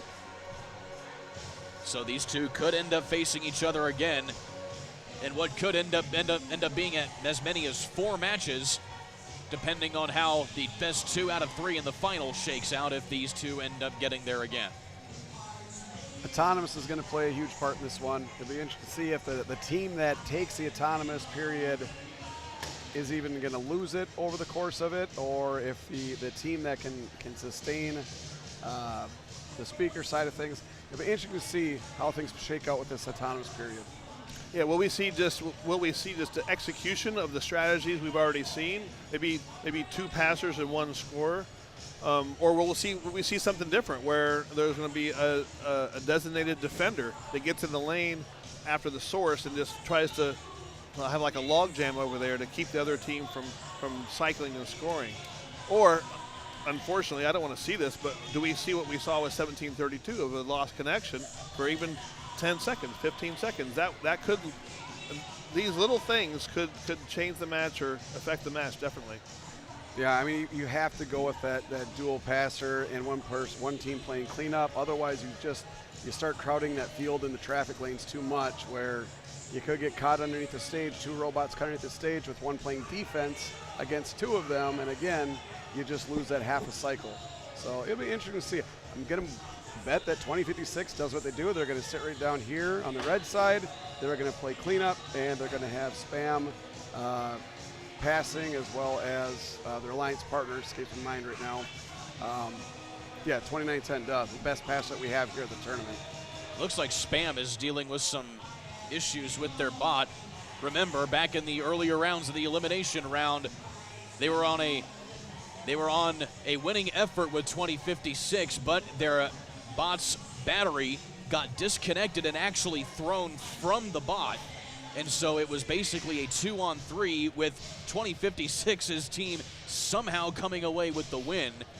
And so you may think to yourself if that might be a little bit of a concern as they do some final checks over their machine. Looks like the field staff is starting to dance a little bit here as we're waiting for 180 to reconnect. We can take a look at that again, actually. This is from earlier. As you saw the connection, the battery just fell right out, and then it just ended all connection right then and there, and it just became an obstacle on the floor at that point. Yeah, it makes sense. They become a boat anchor. Powerful, big Duracell battery right there. So they got the battery reconnected, obviously, but now it seems that they're having some issues. Now, you do see 3276. Of course, they're going to be in the next match out back here, but can the Red Alliance, if they need to, bring in their substitute team if they have to at this point, at this late in the game? It's complex. This late in the game, I think no. There is a rule that you can bring in your substitute team, but they would have already passed a limit when they could tell the scoring table that we want to bring in a substitute team. At this late minute of this match, they can't just put in the third team unfortunately, that's not how the rule for substitutes are written. I think what's happening here is something happened yesterday when John was here. We had a robot that was having a hard time connect through their radio, and we're using a newish radio, and so the field crew is being very patient because this technology is a new radio to the teams that just got introduced to the teams in April. So we're I think we're the second event ever to use the radio. So yeah, First event was World Championships, and there was a staff of people that was supporting this new radio. So it's well tested. 600 teams running it down at World Championships, but yeah, it was fun to come here to IRI and play with it again, just to work out any bugs it was. And I haven't seen it. I didn't hear anything really coming out of World Championships with this radio whatsoever. It seems to be very durable. So yesterday the issue was with 125. It was a similar issue. And what they did was they just swapped out the radios, and once they changed the radios out to a different piece of hardware, it worked right away. So that's probably what they'll do here. If it's the same problem, I can't tell because there's like 5 people around that robot. But my guess, if I'm a betting man, which I kind of am, I would bet that that's the radio. Whenever you run your own business, you're essentially a betting man, right? You mentioned 3276 before as they pulled up getting ready for their next match. 3276 had a robot built, and they were climbing and trapping by the second week of build season to release it out there. An absolute unbelievable feat to get that thing done that quickly. They had Wasting no time, huh? Yeah, 4 weeks to get ready for their week 0 event in Wilmer, Minnesota. But yeah, very small robot, very effective robot. They call themselves the Tool Cats. They pop the collars. They play the whole role. You can hear them up in the stands yelling, "We are tools." For them, they definitely take their branding to a next level. So 180 still dealing with a few connectivity issues. That is the Spam robot Sonic. Or Spam, an acronym for speed, power, and maneuverability. I thought it was a pork-like meat. That you can put on anything. That's right. We had that when I was a kid. It's still a delicacy, right? Well, growing up in Minnesota, right, Spam Capital World, that's where it's packaged at. That's Christmas dinner. You have your baked Spam. I'm just kidding. We don't have baked Spam on it, but baked Spam. Baked Spam. Put it anything you want. Do you bake it in the tin or outside of the tin? You can bake it in the tin. But actually, they're made by Hormel. It's not too uncommon where you take the can of Hormel chili, throw it in the campfire, and let it sit in there for a few minutes, and open it up. You got hot chili sitting on the campfire. Hot chili in a Spam can. So I did not know that Minnesota is the proud home of Spam. Oh, yeah. What town is Spam made in? Where's the Spam factory? Oh, you're gonna call me on the spot. It's down south. I can see it starts with an A, but I can't come up with it right off the top of my head. See, me and my limited down by Iowa. See, me and my limited knowledge of Minnesota would guess it's somehow connected to Mall of America. Nope. No, long before Mall of America. You know, the funny thing about Mall of America being in Minnesota is Minnesotans don't go there. Really? It's highly populated by people coming in from all over the United States, but somehow I'm not surprised. I haven't been there in probably 10 years. So the head referee checking in now with the Spam Robot 180. Yeah, we have movement away from the robot. We possibly will have gates closed. That's always a good sign to start a match. But the gates are still open, so we shall see. We have some Spam team members going over to the other side on the blue side. There you go, Austin, Minnesota. Starts with A. There's that is the research prowess of one Jordan Shu, our producer back in the truck, who, by the way, is leading an excellent crew that has done an excellent job here today, putting on an excellent broadcast here of the Indiana Robotics Invitational. So gates are still down as Spam sits there idle and still having a few issues. The FTA extraordinaire, Jerry Budd, is checking out the robot in his Australian cowboy hat. So you're talking about the robots on the field and red having one problem. I'm seeing 2 robots. I'm only seeing 2 robots ready on the red side for the next match. All 3 blue robots ready for the next match, but I only see 3276 and Enigma sitting over there. So you got to be wondering what's going on with that other robot back at the pit. Are they trying to work through some problems themselves? And here we go. We're closing up some of the gates. We still have 1 gate open here as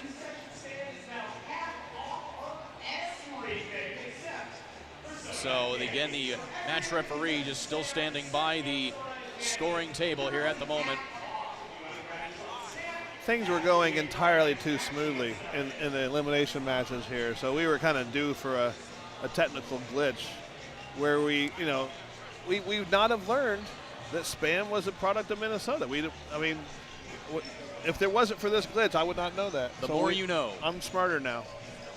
Shoulder, pork, and ham is what it stands for. Shoulder, pork, Made and ham. famous back in World War II is what it looked like. Shipped all over. It's actually very popular cuisine in Southeast Asia. I can't believe we're at a robotics competition talking about Spam. So shoulder, pork, and ham. So that should be spa, not spam. Why does they took we they took do the things M different in Minnesota. They took the right? M at the end of the word ham, and they put that as the beginning letter of the acronym for the M part. Why is that? Spam sounds better. But it's like 100 years old, so it's old. Hopefully the meat itself the company is 100 years old, not the stuff inside. I'm pretty sure the shelf life on that stuff is pretty long. I think we might get letters. I think we probably should stop. Like cease and desist letters from Hormel are coming our way. Sorry, ISC. So another fun fact about Minnesota, even though Spam is our favorite export, turkeys we're the #1 turkey producer in the world. So why we didn't produce Spam out of turkey, only God knows. Any more facts you want to know about Minnesota? I can spit them all day if you want. Are there actually 10,000 lakes in Minnesota? No, there's more than 10,000 lakes. It's like 11,560 or something like that. And a lake isn't like the lakes in Wisconsin where you can have like a 4-acre lake. Right? Our lakes actually have to meet a certain requirement, 10 acres or more. So we're very technical with our lakes. And in fact, there we go. Gosh, so I was close, right? So 11,000. 842. 842 lakes. Again, more research from Jordan Shue. And in the state of lakes, right, we call North Star State, whatever you want to call it, water skiing was invented in Minnesota, but not necessarily on a lake. It was invented on a river that we dammed up and turned into a lake. So kind of a lake. Kind of a lake, yeah. Oh, good Just grief. don't get me going on weather like we did yesterday, because that was way too long of a monologue on the weather and what can happen with FRC events in Minnesota. I don't know, depending on how long these technical issues take, we may be able to dip into that again. You know what I really want after a long day of skiing on a Minnesota lake? A can of Spam. A can of Spam. That's what I want. Yeah, throw it in the fire. Let it roast up. Pull it out. There you go. Spam in a can. I'm curious why Spam is so. We can keep going.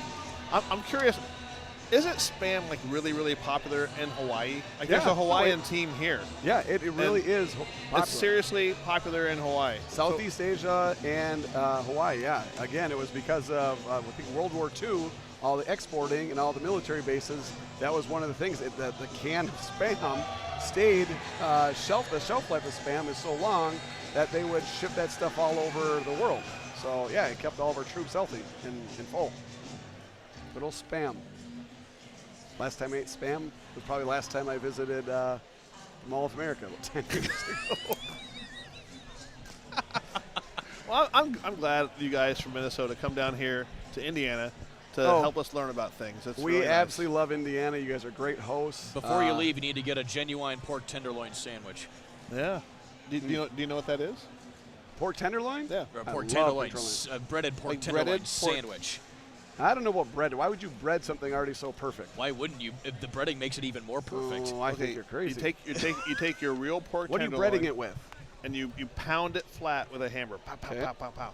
And you get it to be about the size. It has to be bigger than your dinner plate. It's about this big. My hands are about a foot apart, about a foot diameter. Then you bread it in a like a light cornmeal breading. I think cornmeal.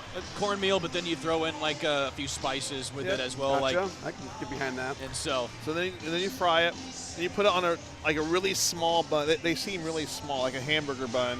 And you put like a pickle or two on there, mustard. I'd put lettuce on mine too. Okay, lettuce. But there's actually people in Indiana that drive around to different locations within Indiana, like up to Winamac, or down to Jasper, all over the place to find the best pork tenderloin sandwich. I'm one of them. So, Andy, next time I have you up to Jumpstart St. Cloud, we're going to have to get some pork chops or pork tenderloins from McDonald's Meats out of Clear Lake, Minnesota. They have the best pork chops or pork tenderloins, whichever one you want, around. And in fact, my hometown, nope, they don't even do that. They don't hammer it out. They don't flatten it. My hometown football team, that's how they make their money. That's their fundraiser, is they will grill up pork tenderloins throughout the entire football season. So every home match, coming to Becker, you're going to get Clear Lake's own McDonald's Meats pork tenderloins, and they're unbelievable. And actually, that's one of our fundraisers for 4607. We spend a weekend outside of this little intersection of Highway 10 and Minnesota 25, just selling pork chops. We make about $2,000. Pretty good deal. There you go. There's so these teams that we're looking at, part of being on this team is you have to raise your funds to meet your budget for the year. And there's some pretty cool fundraisers for these teams. Many of them run like robotics camps for elementary age kids or middle school kids. One of the teams in West Lafayette, they put away stadium chairs after like Purdue football games or other football games and that kind of stuff. I know a team up in South Bend that sells concessions during Notre Dame football games. So these robotics kids. Oh my. We're powering off robots. So they've told the teams to come onto the field, power off your robot, as we're having some issue with 180 that they are committed to fixing 180 from what I can tell. They are committed to fixing this robot. And I don't think there's any question we're not going to bypass these guys. I don't think so. No, not at this level, not at this time. We are all in with committing to fix 180, and it might be some connectivity issue. We don't know. I don't want to guess up here from 100 feet away, but yeah, since we're in the finals and since we do have some time here, it's 4 o'clock. We've got 3 matches or 4 matches to go, depending on the finals. We've had a good schedule. We had a good event to meet the schedule as we've gone through the event. So, Alex Urich, apparently you have to get out of here, but thanks for joining us today. It was much appreciated. And also, thanks for educating us on spam. That was certainly fun. Thanks you, Kurt. Thank you, Kurt. Thank you, Andy. I appreciate it. It was a lot of fun being here today, being here yesterday behind the mic. So, yeah, hopefully here next year. Definitely. Looking forward to it. Thanks for joining us, Alex. Have a safe trip home, Alex. Will do. So, again, I'm Kurt Darling, of course, still joined here by Andy Baker, who has certainly been more than gracious in getting the rotating cast of talent in and out for us here today. Andy, certainly appreciate your efforts in not only helping us out, but also getting this event going off to what we thought would be without a hitch here, but apparently now we're committed, as you said, to getting 180 down and going. Yeah, and I think, like I said, they drove their minivan up from Florida. They're in the finals. I think if we could take 10 minutes to fix them, now we have 2,000 people here waiting on them to get fixed. I think it's worth the extra time in this very important match. I mean, this match is going to decide who's going to go to the lower bracket and who's going to go to the final match round. So yeah, I agree with the decision. Not that it's up to me, but I agree with the decision of taking their time to make sure 180 is ready to go. But do you think if it gets too long that they may make an exception and allow their fourth member to come in here and get things all taken care of? You know, I would hope so. This is an off-season event, and if it comes to the point where 180 just can't go, like if I was on the other side, if I was a blue alliance, I would walk over to the red. I said, hey, if you want to put in that third robot, I know we're outside of the allowed time to put in the third robot to sub in for 180. Hey, let's play. That's what I would do. But I'm not down there. This isn't my team in the finals, so I can give my opinion from the nice easy chair over here, like a back seat quarterback or whatever you call it.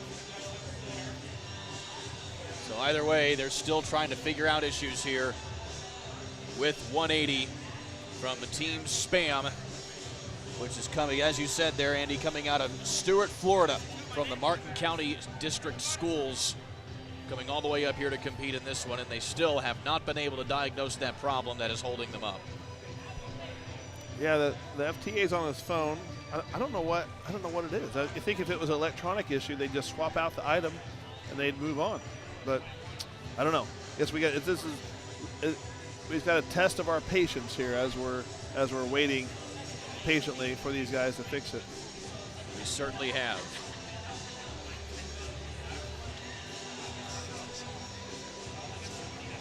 And so, as we just gotten word, it has now been 24 minutes. So this is a 24-minute delay ever since they set the robot down onto the playing surface and have not been able to get the robot to work properly.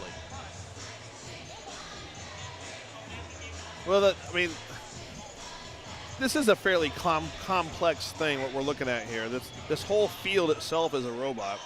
And then you have 6 different robots that all connect to the field to run their autonomous modes, and then they run their teleoperated modes. So the field itself has a control system that is underneath the table where the scoring, actually underneath the tables where the projection screen is shown. There's a computer there that runs the robot of the field itself, and there's connectivity on each end, and then each end gives the team access to their autonomous mode at the same time, so it's fair for everybody. And then 15 seconds later, they switch it over to teleop mode for it's fair for everybody, as opposed to like a Robot Wars or BattleBots field where there's no autonomous, it's just these RC cars out there that are fully controlled by the drivers. This is a very carefully programmed contraption. Okay, so we've got some people are taking good advantage of their downtime and getting their exercise in. So good job to you guys, 1706. Of course, that kid in the front, he was the favorite on the flex cam earlier. So they're doing what we can here to kind of pass the time. As that's right. Again, it's been almost a half hour since 180 got sat down, and they just have not been able to get things moving. Ratchet Rockers. They seem to be a different breed, and in all the best ways. They're having fun. They're kids on robotics teams at a robotics competition in the summertime. No worries, man. They're doing well. So we can't imagine that they'll allow this to keep going on here. I don't know. Over a long period of time, I would think. There's now 8 people around that robot. I don't know if you can get another person around the robot to talk about how to fix it, but the IQ of those people collectively is pretty high, so they're going to figure it out. Can they do it without keeping 2,000 people waiting too much longer?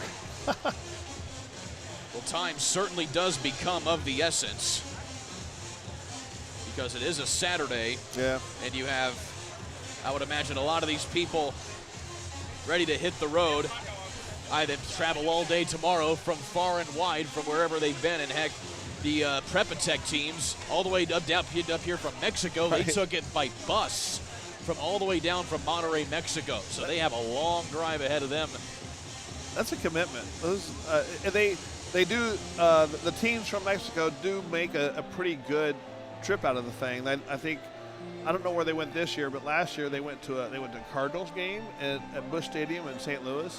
They went to one of the Texas cities, Austin or San Antonio, to visit some things there. So they're making the best of their trip. So this is part of their summer plans and we're happy here at IRI that they make IRI part of their summer plan. We appreciate that.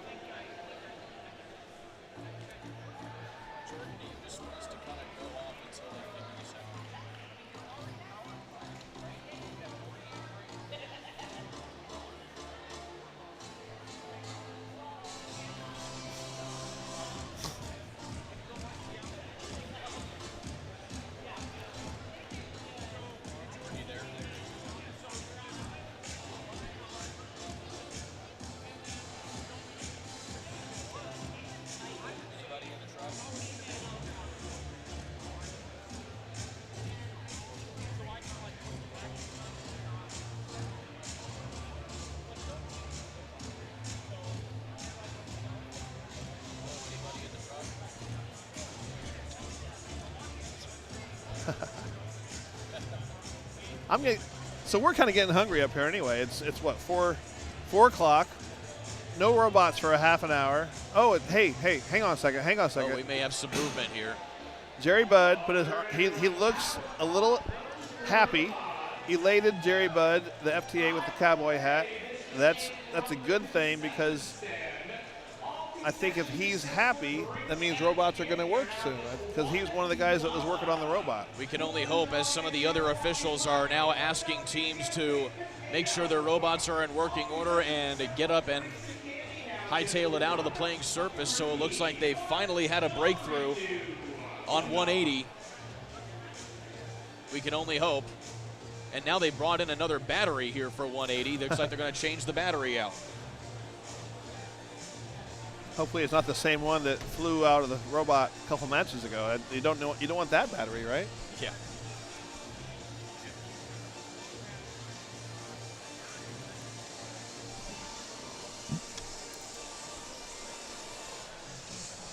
All right, and so with that, right here at the end of this one here, Andy Baker, thanks for joining us, my friend. A pleasure. Thank you. It's been fun. Good talking about Spam and tenderloins with you. Anytime. We will bring in a few other guys that we are familiar with already there. Of course, there is a picture of a good old genuine Indiana tenderloin. Jim Zontag rejoining us here, as well as Norman Morgan. And Jim, for context, because we've had to pass a lot of time here, we went off on a lot of digression tangents. All right. And one of them, of course, was talking with Alex Urak from Minnesota about Spam, which apparently is made in Minnesota, and then also genuine Indiana tenderloins here in so as well. All so right. we had a lot of different stuff. So anyway, welcome back here to the booth, of course, and of course Norman Morgan in on it as well. So Jim, you from Michigan as well, and of course Norman from Texas. A lot of guys from all over the country here to really try and put this program on here today here. And of course, you guys had a really good run there in the elimination rounds as well. Team appreciate as well there. Norman, guys, just talk about your team's performance going in through these later rounds. Again, our team, we were in number 6 alliance, 6th pick in the alliance selection. Did pretty good. First round out, though, Robo Jackets, who was one of our partners, the 3rd member of our alliance, they had some difficulty picking up pieces, and then and then the Killer Bees, they got a note stuck in their machine in front of the amp, which cost them 15-20 seconds. We lost the first match, dropped down to the losers bracket, but have since won the next 2 and are still in the contest. We'll see them, I think, in match 12 coming up here after this one that's on deck, match 11. And then, of course, Norman, for you guys as well, team appreciate getting in on this competition right now. In fact, you guys are still sitting and waiting at the moment here to get this match underway. That's right. We were the number 4 robot for the number 2 alliance, and what that means is that we'll be the backup robot in case one of the other robots breaks down, or the alliance captain decides to throw a different strategy at the other team. So a little bit of that play of one match to the next match, and then what it also means is we get to provide an extra set of eyes in the drive box. So we get to have our coach. They've got 180 working. Woohoo! So after about a little bit of a 32-minute delay, they finally have 180 working. And guys, from outside looking in, what do you guys think they were possibly working on with 180 that might have been causing them some issues? Well, 180 the last time on the field had their battery eject from the machine. It ripped a connector out. So I could not really tell. They ran out at the last minute with isopropyl alcohol, zip ties, and some paper towels. So I'm not really sure, but it was electrical in nature, whatever they were doing. Well, either way, they finally got it working, it appears. And so now the match is ready to go. And this is a highly anticipated match, too, because you have 2 of the 4 top-ranked teams from qualifying here on this match, and we are finally underway. Yeah, Alliance 1 versus 2. This is for the marbles here. So really good. Off to a great start, but clear advantage for the Red Alliance here. 46 points in autonomous over 26. So huge advantage for Red starting out of the gate. So already the Red out to the early lead here. And it seems they are going to keep extending this lead here as they work through the final 2 minutes. 180 really struggling to get that piece. 180's playing a passing game here, passing into the corner. 2056 going to be the finisher again, as always, just really bringing it home there. And they're on an amplified cycle for Red already. 125 has a note stuck on their thrower there, but they were able to get it off, and they put it up and in to one of the collectors. Okay, Blue ready to amplify now. Strike and they force should over, start. Strike force over there trying to play defense on Jack in the Box coming out, trying to limit the number of cycles that they're getting out. Yeah, and again, that's an unusual role for an offensive powerhouse like Strike Force. Red maintaining their lead, though, still with about a 30-point lead over the Blue Alliance. Minutes 15 on the clock. So far, the top alliance here with OP Robotics, Jack in the Box, and Spam on the court at the moment. And another amplified cycle going here for the Red Alliance with 89 points and 1 minute to go.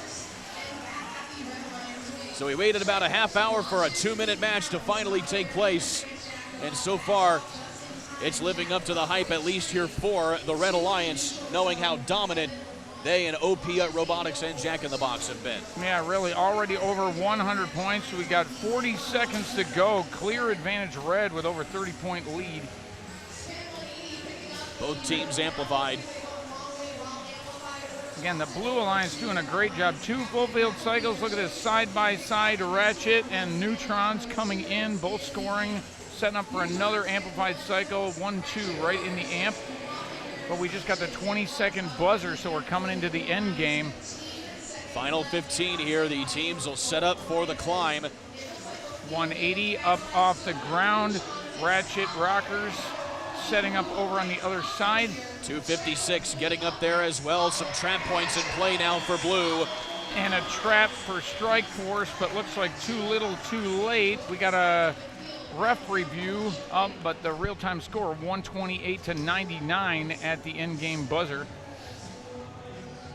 So a peculiar match to say the least for these 2 squads going up in this one here. Red, though, showing their moxie. Yeah, for sure. For sure. They had a solid lead coming out of autonomous, 20-point lead at the beginning of the game. Pretty much held that all the way through and even gained a little more margin as we played through the teleop period.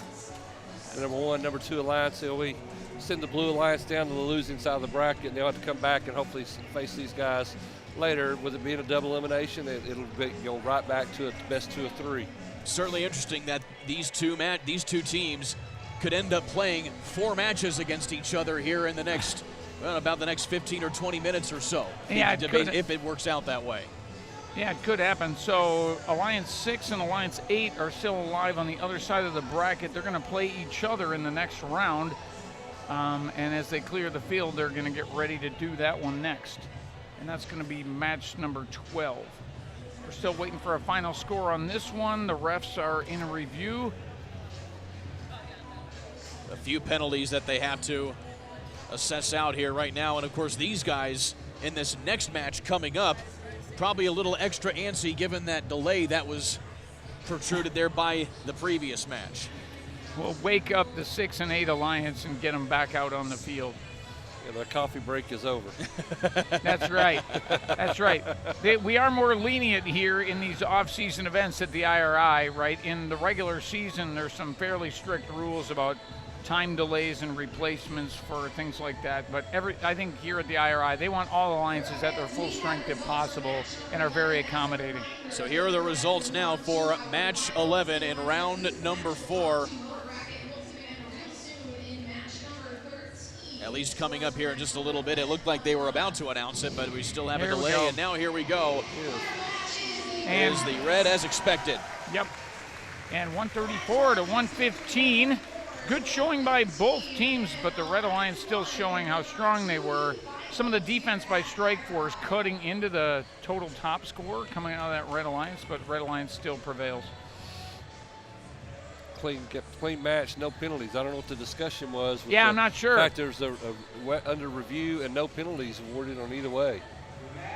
Here are some of the highlights. Red team dominated in the auto. Yeah, see that miss right there and another miss. Those two misses already 10 points off their auto score at the beginning. They also beat Blue to the midline on 2 of the notes that they were both going for. 101, mano-a-mano, little one-on-one action, and the Red took the steal there. Yep. Yeah, that's really great. It's pretty thrilling sometimes, the autonomous race to the rings in the center. It's really, sometimes just a split-second difference is a huge point swing because it's great. So now we move on to the next match in round number 4. This will be match number 12. And here we go for you, Jim, featuring your Killer Bees along with Digital Dislocators, Robo Jackets, and Crusaders. Yep, we got a bit of a Michigan alliance there with Digital Dislocators, Robo Jackets, and Killer Bees, all being from the great state of Michigan. They're wanting to bring Lucian. What's up?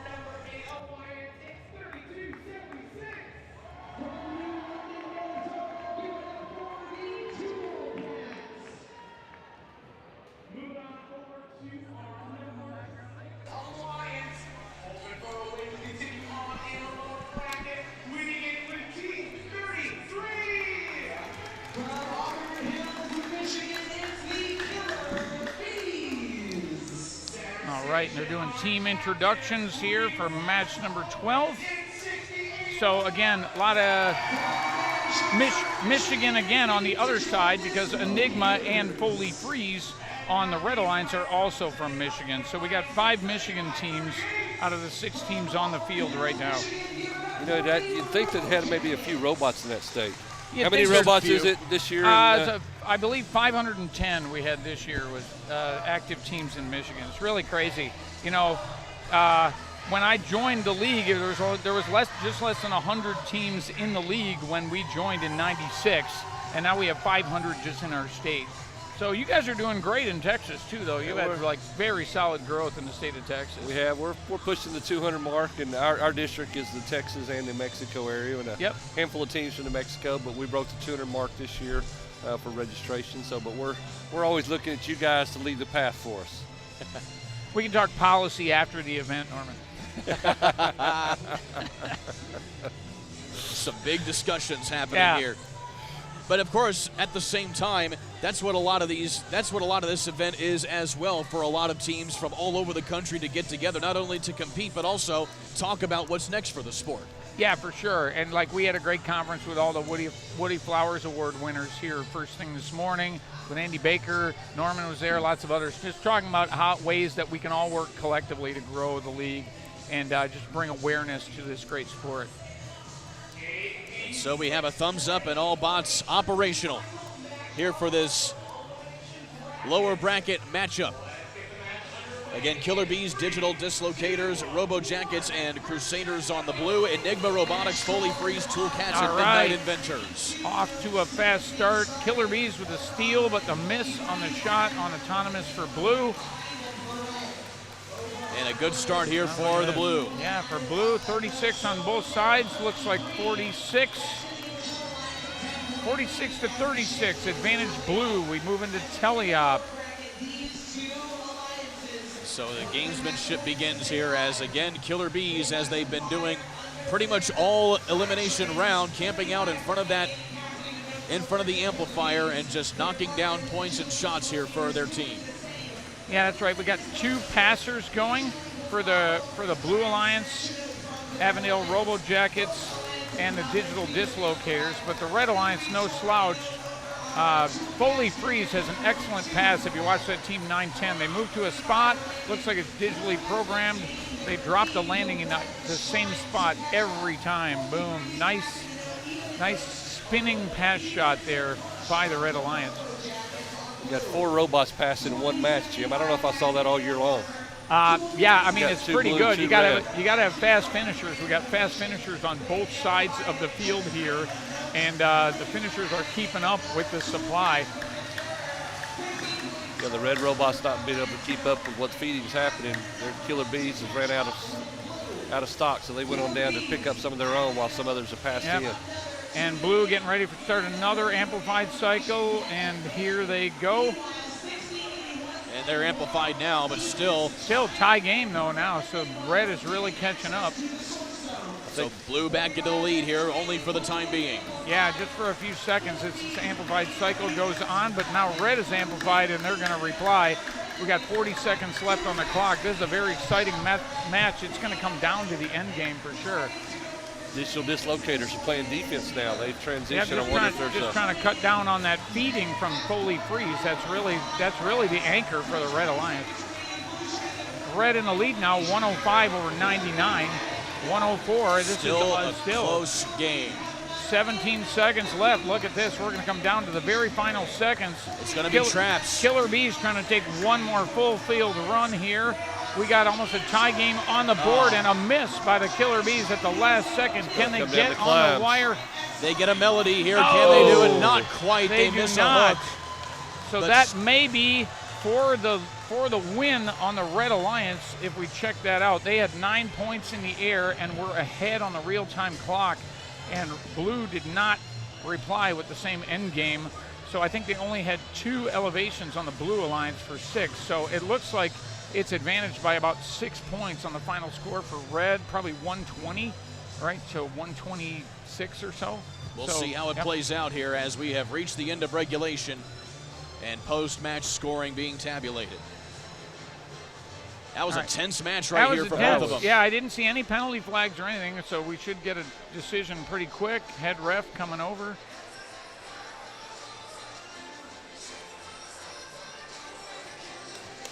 So still going through some final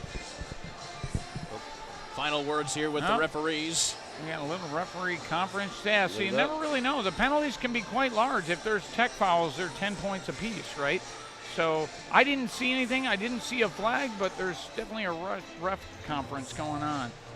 Again, there are penalties for touching other robots in safe zones that may have been talked about as well.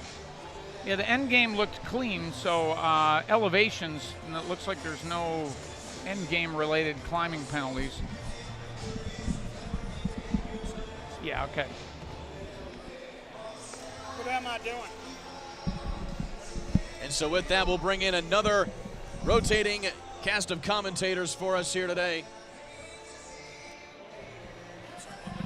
Lucian. Is it solution or pollution? Lucian. Yeah. What's your name? Kurt with a T? Yeah.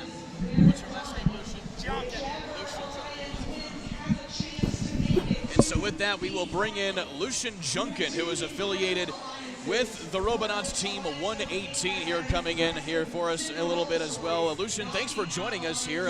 Heck of an event for you guys here coming down to the wire, needless to say. How has your experience been here at IRI? It's great to be here, Kurt, with Jim. Jim's phenomenal. I have been driving up from Houston, Texas, so I listened to the broadcast yesterday with Libby and all of those, and now Jim and Coach Norm.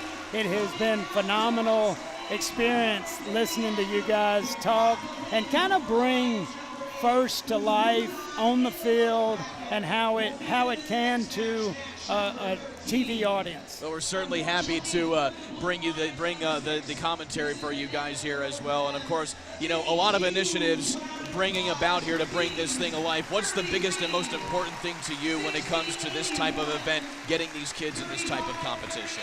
So I think where all of these teams are, it's these 60 teams along with the 4,000 other teams, we're all character building organizations.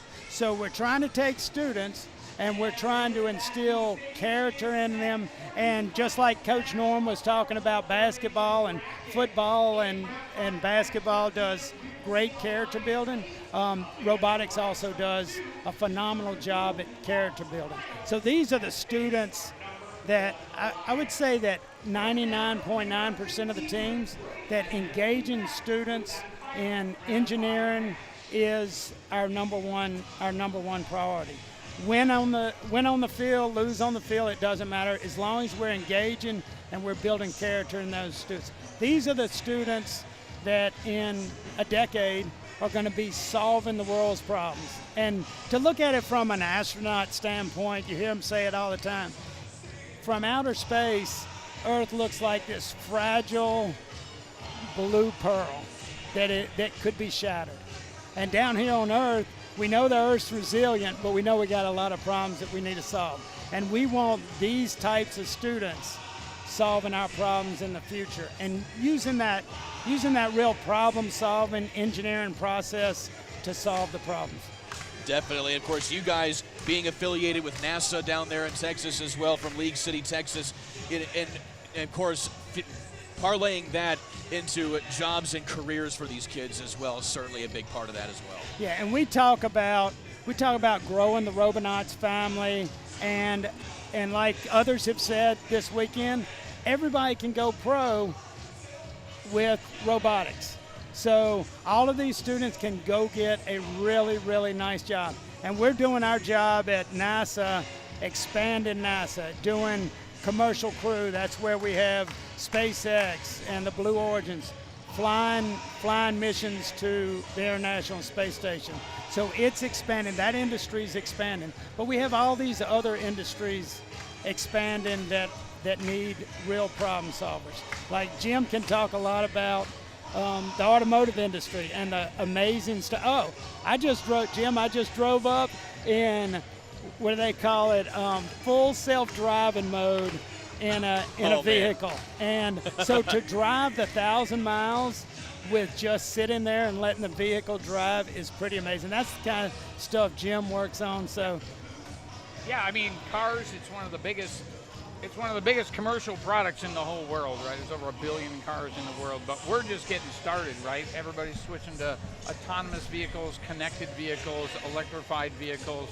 So that whole industry, all of that advancement in technology, whether it's in space or here on Earth, depends on smart people, to do the engineering to bring the solutions to life. So the world's got lots of good ideas. A lot of these kids are going to be the ones that make it happen. And between both of your teams, what's the placement rate for some of your students to get jobs or at least really good college experience once they leave your program? Oh, it's pretty much 100%. Graduates from my team like that go into engineering, they all get placement. If they graduate from university, right? There's a shortage of engineers in America. People complain about business going to China and things like that. A lot of it's opportunity on the engineering side. If we had more engineers here, we would actually keep more industry here. So it's a solvable problem, and it starts with the kids and with the families. If you teach them that engineering is cool, then they'll want to pursue it, right? I think engineering gets a bad rap. Everybody thinks it's just a whole bunch of calculus, but it's actually really cool stuff like this, right? So he makes spaceships, we make race cars, anything in between. It's awesome. Okay? And there's some other aspects that are important to these teams. Is you're looking at the high school robotics. High school robotics, we made mentors. You see that close collaboration, but you don't get to high school and have a coach hand you a soccer ball or hand you a basketball in Indiana. You had a basketball when you were, say, 1 year old. Give or take, yeah. You have a soccer ball when you're young. Yeah. That's what we're doing in robotics and engineering. We've always said, coined the phrase kind of engaging students in engineering before stereotypes. Let's get engineering, let's get a motor in their hand, let's get a wheel in their hand, let's get some electricity. They integrate those two and they see something go round and round. Then that is the beginning of their building for a lifetime. Some of them are going to be inspired by the basketball you put in their hand. Some of them are going to be inspired by the motor and the wheel you put in their hand. So we're trying to really focus on putting the engineering at the STEM elementary level. Some people have coined it as we're putting the E in elementary STEM education, because we do, in this country, we do a phenomenal job with science. We have science fairs. That's research and that's understanding how the world works. But there's the builders of the engineering. You don't see engineering in this country until you get to a robotics program or something in the middle school or high school, and that's beyond the point where giving a child a soccer ball is really good and they're like, oh, I love this sport, I love basketball. And with that parallel being said, obviously being here in Indiana, race cars in Michigan, spaceships in Texas and down in the South. Meanwhile, here in Indiana, you actually have a really good amalgamation of all of it, because you have, of course, the Indianapolis 500 and then the NTT IndyCar Series here, but also Purdue University shelling out engineers left and right, which is always really cool to see. But then when you see it all come together, like with the Indy Autonomous Challenge, which was always really, really cool to see when they came out to the Indianapolis Motor Speedway last year. It's a product of stuff like this that basically kind of popped into my head as you guys were just talking about that.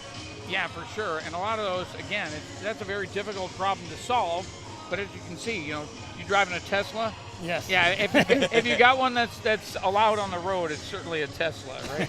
So, but all the automakers are making autonomous cars, and it really won't be that long until they're mainstream on many of our products, and a lot of daily driving will now be something that you can choose to do or not to do instead of have to do.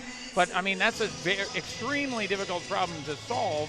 But through lots of great people and tons of engineering work, we've got to where we've got marketable solutions now, and that'll just keep coming. Right? And another really good parallel is you think of the pits at Indy. You walk through the pits and you talk to the guys, and they're collaborating. And it's the same thing out here. We call it cooperation. You've been here for a day. Yesterday's announcer was here for a whole day. Yeah, John Cupo, yeah. Yeah, John. You don't see any conflict out here. Everybody's helping everybody else. We had a match. There was Spam needed to come to life. It took 10 minutes.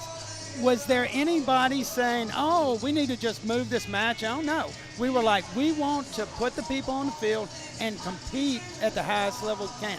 We need those students to do the same thing in life. We need to take all of the problems and look at it like they look at robots. And they say, I need to take this note, I need to put it in the amp. What's a good way of doing it? There are multiple solutions, but we all collaborate to do it. And that's been coined in the first world as cooperation. Our friend Woody Flowers, that's no longer with us, he coined that. And then the overall perspective of this, where you see everybody collaborating, we coin that as gracious professionalism. And it's the perfect phrase. It is sportsmanship and caring and everything wrapped up into one, and say, look, you students, mentors, you need to go through life being gracious professionals. And that's where those are the important things. Back to your original question, what are the most important things to this program? And we run at the Robotics, we run our program. Coach Norm was talking about basketball, how he runs it like a basketball team. We run it similar to what my high school football coach ran the football team.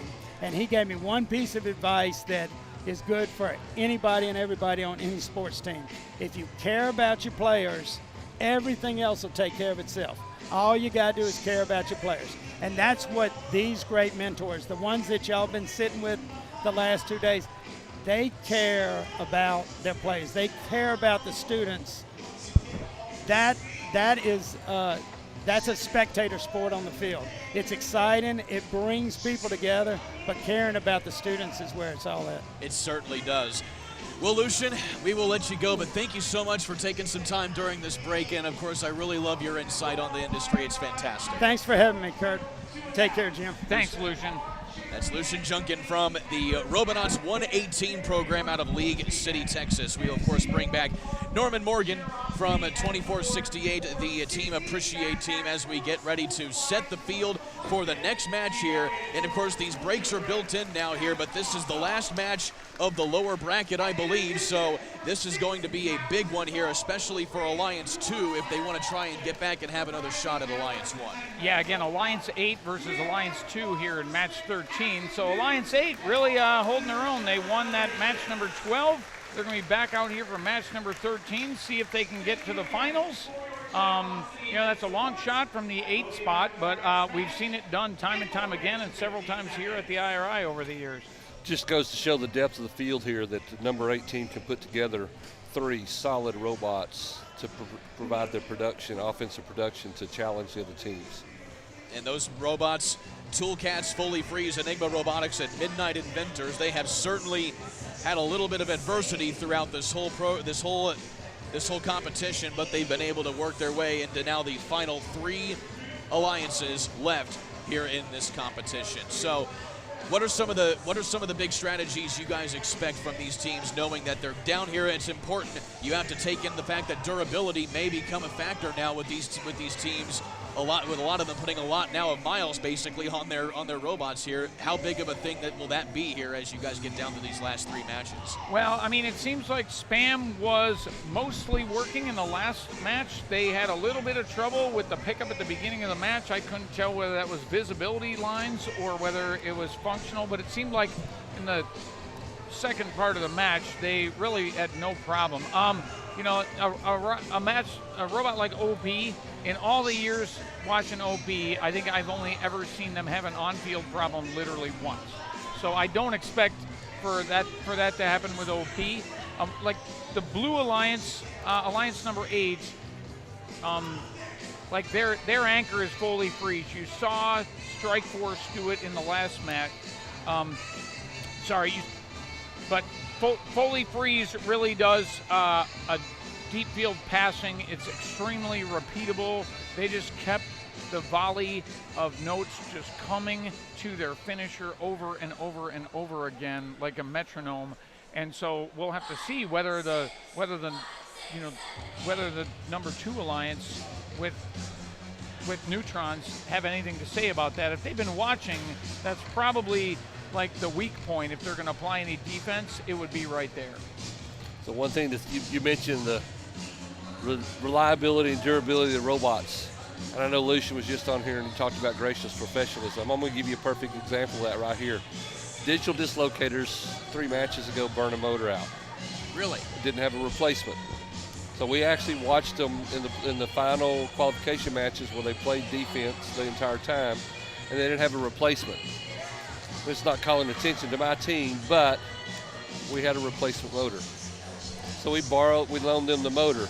So now here we're going to be playing a match of our alliance against the team that we've loaned a motor to.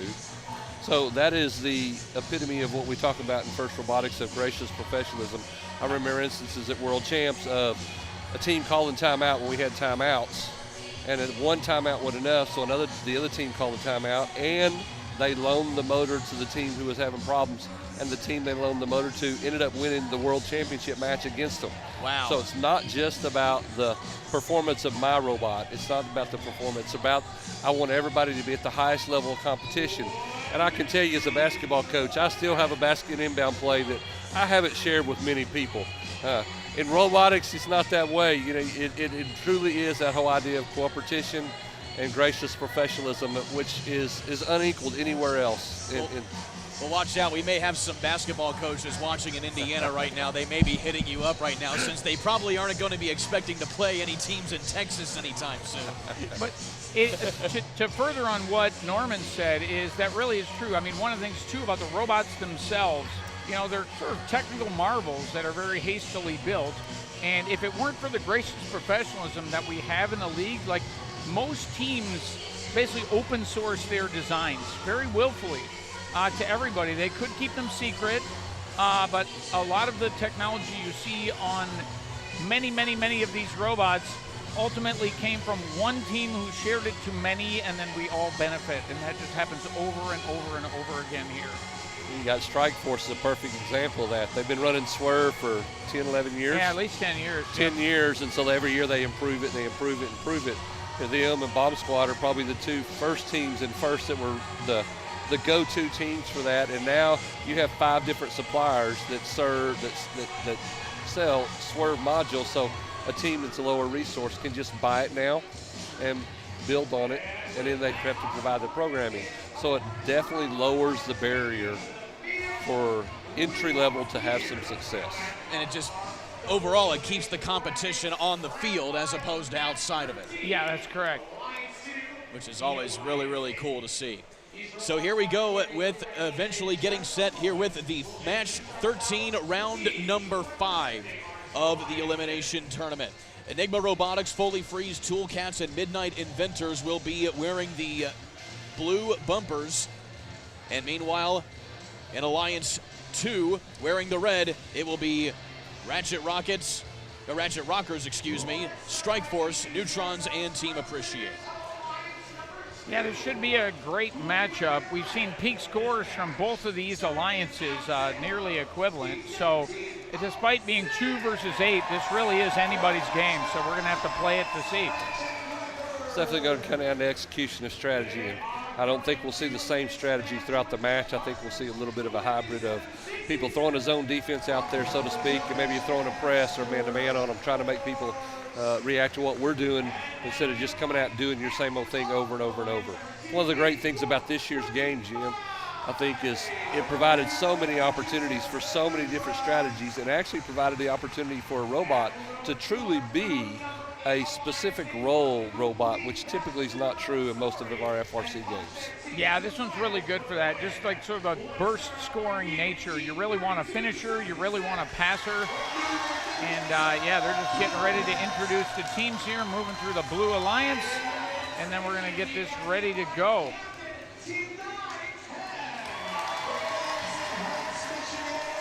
Certainly adding to the fanfare, and even though more teams have been eliminated, the crowd is still pretty healthy here inside Lawrence Central High School to see who will come away with the IRI championship.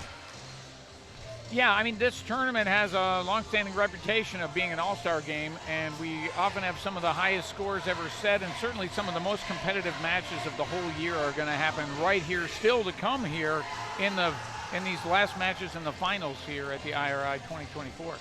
So waiting for the final thumbs up here from the officials at the scores table. The gates, one of the gates is still down here as there's seems to be some work still done here on 125 Neutrons. That's Brandon Holly, doing some final preparation on that bot. They get the field closed up and we're ready to go.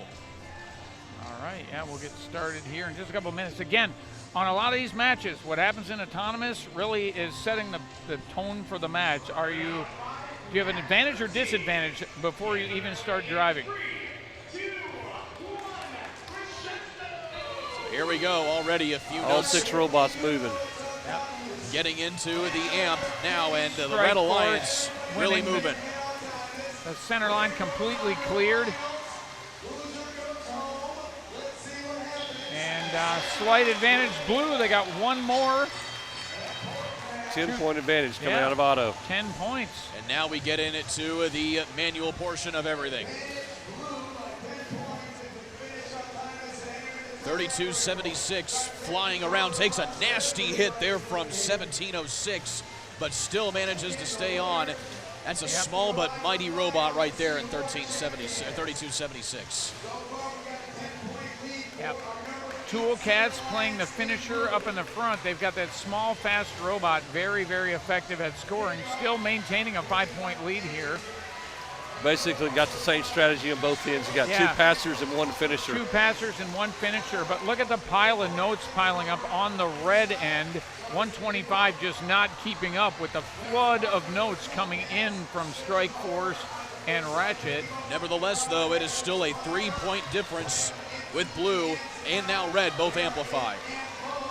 Yep, Red has, again, the ability to probably play through for a while. They could bring in a second finisher and try to keep up if they can manage the traffic in the hole. There are an awful lot of notes built up here on the red side, but still plenty on the blue side as well. So both teams are healthily throwing many notes into scoring position. Yeah, and you have to be careful as neutrons are doing a good job. It's possible to ingest 2 notes at a time when they pile up like this, which can be a real detriment if you get a jam inside your machine. Blue now catching up though, look at this. Blue in a slight lead, but red popping back in, both amplified right now with 36 seconds to go. It's been back and forth all match long. In fact, now this is the largest lead by either team at about 9 points here for red. Strike Force and Ratchet Rockers have changed their strategy because we got a pile of extra notes down here for neutrons. Yeah, so they're playing defense. Look at this block in the corridor, trying to keep any more scoring from happening on blue. Meanwhile, already some trap Foley points. in the air. Foley's got a trap score already. Up go Ratchet. Ratchet with a quick another score. one. Trap points all around for blue. So even though blue trails at the end of regulation, all 3 bots, and it looks like 3 trap points as well for blue. So this one isn't quite out of the woods It's yet. not quite out of the woods yet. I don't think Strike Force is up. It looks like they're canted and tipped, so they did not get their trap. Neutrons, I believe, is up, so we're going to have to wait for the final score. It's going to be really close. I think the 21-point lead on the board is more than they can overcome on red, but they do have 15 points in the trap versus 5 over on red. Right, so they do have a 10-point advantage in end game already. So the post-match tabulation commencing here. This is always a tense portion, especially when you get down to these matches that mean just a little bit more. Yeah, and this determines who will go to the finals to play against the number 1 alliance here in the best 2 out of 3 tournament for the finals. And it could very well be the red, who have already met alliance number 1 in the semis. The alliance number 1's back there now trying to figure out who they're going to play. They're trying to think about what are their strategy because it can be different. Here comes our score. All eyes here now on the screen, and it red. is the red. And number 2 alliance, look at that, 157, 145. That's incredible. That's one of the highest losing scores I've ever seen here in the crescendo. There have been a world record. Yeah. There have been some high losing scores here today. Yeah, but combined score here of 200, right? So the advantage definitely being the speaker points. 300. 131 speaker points there for Alliance 2. Yeah, look at the shooting is incredible. They did such an incredible job on delivery. There were probably a dozen notes still on the floor at the end of the game. Yeah, points that were actually, you're looking at a 157 and they probably had 40 points sitting on the floor. Yeah. You know. Yeah, it's just incredible the point delivery of these 3 great robots here. So they're going to get a chance to go back against that number 1 alliance, and like with a 157, they certainly have it in them to win this tournament still. We might be seeing a 180. Yeah, maybe. I mean, a 170, 180s between both alliances in this next match. Well, the event record today is 162, so that's the magic number to look for. Yeah, but the teams learn and adapt. So the number 2 alliance, when they come back out again, they may change strategy and not pass for so long and come in and try to have 2 finishers. Well, the last match against them, they played defense against Jack in the Box. They took Strike Forces. You talked about an offensive robot you typically think of as an offensive robot playing defense against Jack in the Bot. And so I fully expect them not to pull that strategy again this match. Yeah, they'll probably pull it earlier if it's anything like the one that we just watched. So a big trap point right there by 9-10, followed by the remainder for blue, but this just wasn't enough to overcome the large lead there from the Red Alliance. Again, awesome triple trap from the Blue Alliance. That's a rare thing in this sport to have 3 robots that can pull that off simultaneously. And so there's Ratchet Rocker's reaction, knowing that they were able to seal the deal. And they know that they're moving on to the finals now to get another crack at Alliance number 1. So it'll be about another 13 minutes or so as they will give Alliance number 2 some time to regroup and make some final preparations for their bots, and to see which bots we will even see on the court once they come out here in just a little bit. Some high-level discussions taking place now. Yeah, the lineups they've both been playing are quite good, right? So I actually don't expect any roster rotation here when they come back out for the finals. I don't expect it. I think this is, I'm not for sure, but I know Ratchet Rockers has been in this position before, facing OP in the playoffs, and it came up short previously. I mean, two years ago in 2022, it was Killer Bees and Ratchet Rockers against OP. I think they've been there twice. I think they've been there twice. You know, OP's won it 10 times. Yeah, but 4 times in a row, I believe. They're going for number 5. Yeah, so OP is the winningest team we've had here. With long ago, 469, if you look on some of the older ones on this wall, 469, the Las Gorillas from Michigan. They have a number of them, 5 or 6 of them, over here on the wall on the right side of the arena. Of course, we've come a long way from those 2000 winners, team number 1 in Juggernaut. Yep. Down there at the very beginning. It's certainly cool to see their banner, knowing that that's what pretty much started all of this going up here to now. Yeah, for sure. Although one little point of trivia, if your team is a number below 200, the number is not indicative of your age. So team number 1 is not the oldest team in first. In the first few years of first, you did not have a static number. You would get a new number every year. And team number 1 had the lucky thing of, and your number was alphanumerically sequenced according to your primary sponsor. So like my team is team 33 because we were sponsored by Chrysler. There was a group of teams in the 60s that were all sponsored by General Motors. And going all the way down in 98 was the last year they did it this way. The highest numbered team was, I think team 181 was Xerox. Yeah, I believe so. Xerox. So, but team number 1 was sponsored by 3-Dimensional Services. So instead of a letter, there was a number in the first character. So they had the lucky of being team number 1. They're still existing up in Michigan.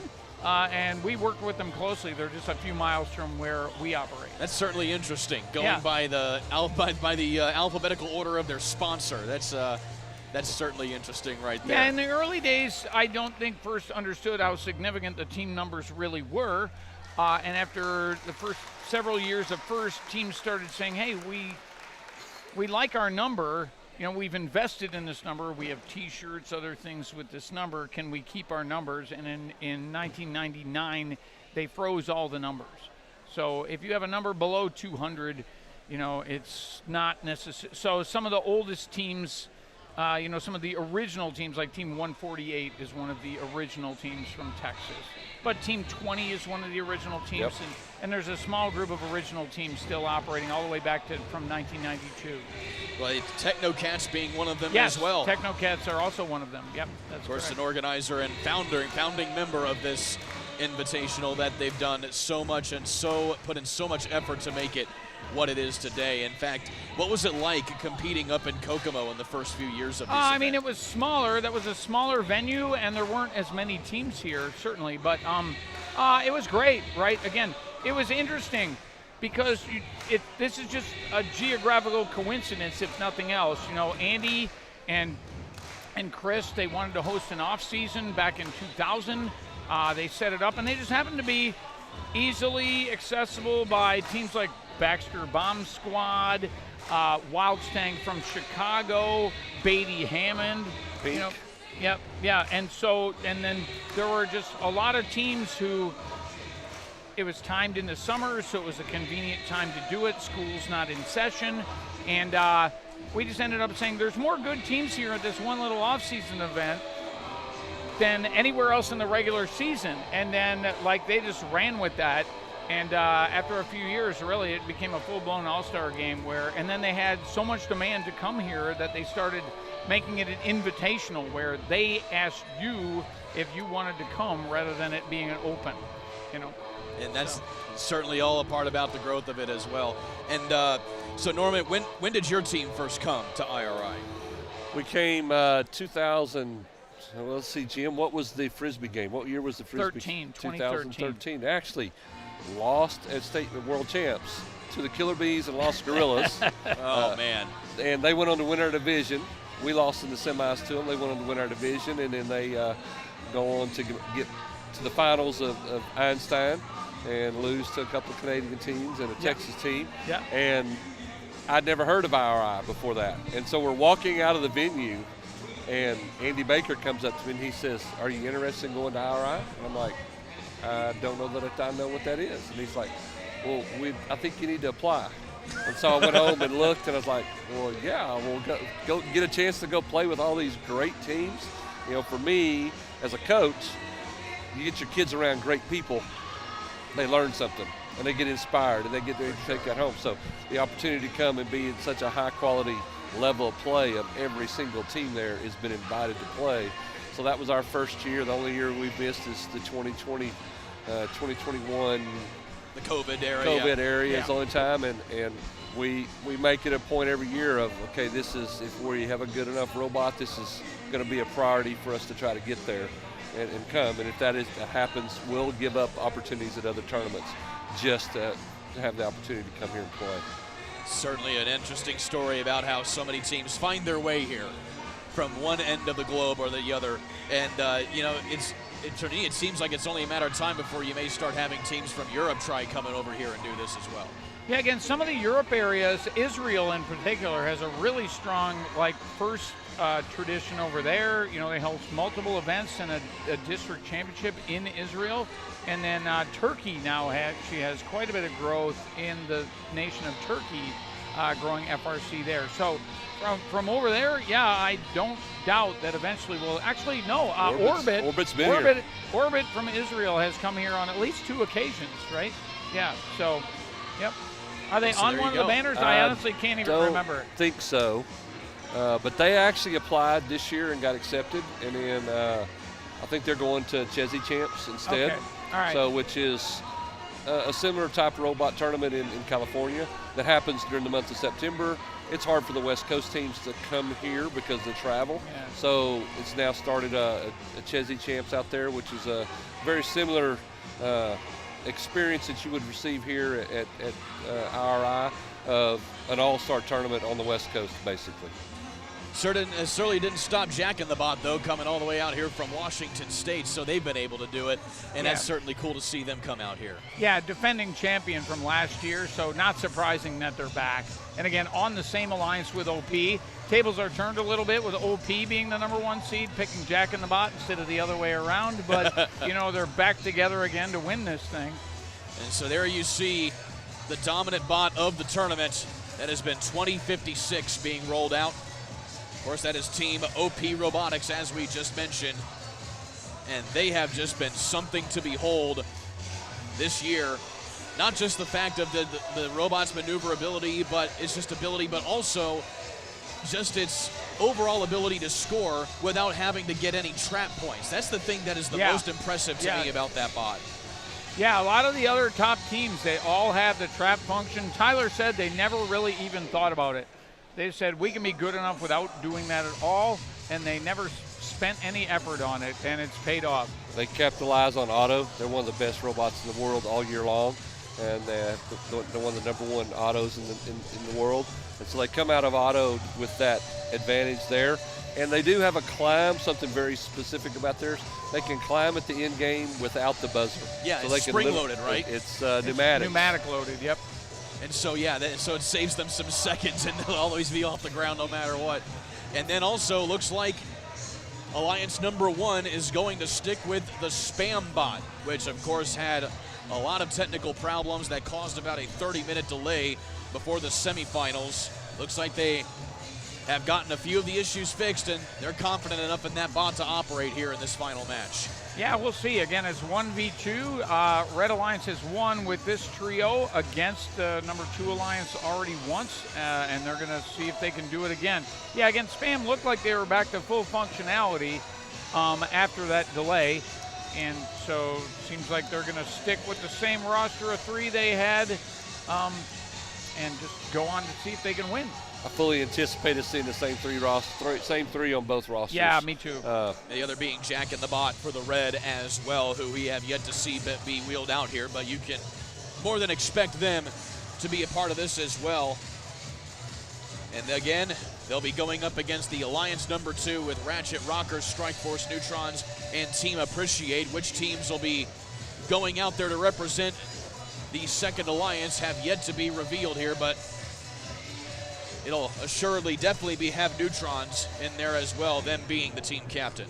Yeah, I don't know if you've covered some of the story of Jack in the Bot previously on this broadcast, but Jack in the Bot, again, another great entrepreneurial success story. So, the leader of Jack in the Bot, he was a student in FRC, and he worked on a team, and they built a swerve drive, right? And he was the mechanical leader of their team, and he decided, shortly after graduation from high school, that he should make and sell swerve drives.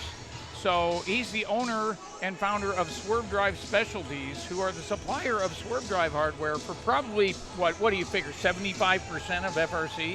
It's definitely the dominant technical solution on swerve drives. And so he's a self-made man. Patrick right down there on the floor. Another indication of the cooperation of everybody involved in this as well. Yeah, and not only the skills you learn at the high school level of FRC are enough to maybe set you up to be your own boss, start your own company with technical solutions for any industry in the world, be it cars or space, or maybe for robots, right? So I think that's fantastic, and we have a lot of stories like that, including Andy Baker, right? Andy Baker has been on the mic. I mean, he founded Andy Mark Inc. That was really the first supplier for FRC, and that was founded off parts he invented for his robot team and decided to sell them to all the rest of us. Innovation turning into business. You certainly like to see those storylines. So 29-10 being rolled out here now. That is Jack in the Bot. They will assume their position on the playing field. You do see 4499, the Highlander robot, wheeled out here in what I can assume to be in a standby position. Although you do, Andy Baker did point this out before you guys came on, is that there's only a finite amount of time before the competition actually starts where you can swap out your bot. Yeah, you have to tell the field crew at certain time points which team is going to be driving from which station and which robots are on the field. So they'll have timeouts, and the captain of the number 1 alliance is responsible for submitting that for each match according to the time. At a typical tournament at this point, you'd see probably a portable pit area start to be transported to the field, because you're down to these 2 alliances. And so you would actually bring extra workers down, extra pit managers. You bring some spare parts and equipment, and batteries and all. And so instead of making the trek back to the pits, you just go to field side. And so the changeover batteries, getting ready for the next match is much quicker. So I'm sure the Highlanders are over there in case we go to the next match and they need to make a change. They'll be there as a quick changeover as well. That's the other thing. They may actually have a plan to be in the second match, depending on how things shake out. Meanwhile, the Blue Alliance being wheeled out now. Yep. First off here is, of course, the Ratchet Rockers with their Riot Robot 1706 out of Westville High School there in Westville, Missouri. Here comes Neutrons and Strike Force. Yep, coming right behind them are the other 3, so it looks like they're certainly going to play the same 3 members as they did in match 13. Another example of entrepreneurial journey, Jim. You talk about Strike Force that we mentioned before, 10, 11 years of building swerve modules. And one of their students went to work for ThriftyBot, which is another Indiana company. Yeah. And ThriftyBot came out with their own design of a swerve module based on Ryan and the student from Strike Force. So again, the innovation of products. Ryan started his company selling bearings. Yeah. Wow. It was selling bearings. He found a cheaper source of bearings, and he thought, I can actually help FRC teams as well as make a little bit of money for me, and now it just grew into a full product. It's a full-time job. Yep. Yeah. Yeah, lots of cases like that on the media side. I don't know if you met Tyler Olds. He was here yesterday. But again, he's kind of a YouTube influencer for FRC. His full-time job is covering FRC and FTC events and, making, videos about them and promoting them. Tyler was here yesterday. He's not here today because they're expecting a brand new baby They're tomorrow. expecting a baby. Oh, very good. So. So Tyler, if you're watching, congratulations. And certainly congratulations will be in order for one of these two alliances. Again, this is a best 2 of 3 final. So the winning alliance has to win twice in order to secure the IRI championship. Yep. Red Alliance beat the Blue Alliance already once here, but the Blue Alliance likely will do some strategy adaptation and see if they can prevent that from happening again. Both alliances very, very high caliber. As we said, high score in the playoffs here is a 162, but we saw a 157 just a few minutes ago. So during the season, we're looking at 6 robots here that are on the field, not to meet the 8 teams that are represented. All 8 teams were in the playoffs at World Champs and advanced in division play. So just goes to show you the quality of play we have here of the teams that are represented. No surprise at all. So it's a high-level match, and not just this arena of robotics, but the realm of robotics in general here throughout North America and in general. So there you see how the teams shake out. And again, the top 3 teams on each side are the robots that will be on the field of play at the moment. And then Highlanders and Team Appreciate will act in their backup roles as needed as we move through the match. Yep, teams still setting up their robots. The Red Alliance is done. They're all back behind the glass on the Red Alliance, the Blue Alliance. Now they've picked up the notes after they were set out. We're going to do the traditional thing at first. Do a handshake. We're going to do a handshake between the 2 teams. They'll introduce each team from each alliance, and then afterwards they'll do the handshake, a gesture of that cooperation and gracious professionalism of interaction between the 2 teams.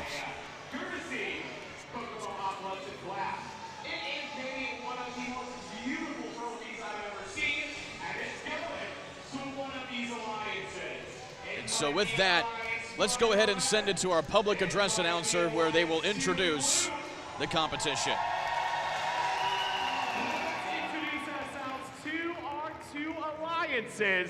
Before we get this party started. I'm going to set this down because it would be a shame if I made a mistake and broke this beautiful trophy. So we're going to get things started by introducing all 4 teams on our number 1 alliance. And in the spirit of gracious professionalism, we will have a handshake before this match. So as I introduce these teams, we're going to invite them out onto the field. So first things first, it is my pleasure to introduce the red number 1 alliance and their team member, 2910. From Mill Creek, Washington, it's Jack in the Bot. Next up, coming to us from sunny Florida, it's Team 180. From Stuart, Florida, give it up for Spam. Next up, we have the Alliance Captain. Let's hear it for 2056. Hailing from Stony Creek, Ontario, it's OP Robotics. And finally, it is my pleasure to introduce the 4th member of the Alliance, Team 4499. From Fort Collins, Colorado, it's the Highlanders. We're gonna squish here. We're gonna make sure we get some space for everyone. I know we can do this. Next up, let's introduce our blue number 2 alliance, starting with their captain, Team 125. From Revere, Massachusetts, give it up for the Neutrons. Joining them on the number 2 alliance, it's Team 2767. From Kalamazoo, Michigan, it's Strike Force. In station number 3, boy, do they rock out. It's 1706. From Wentzville, Missouri, it's the Ratchet Rockers.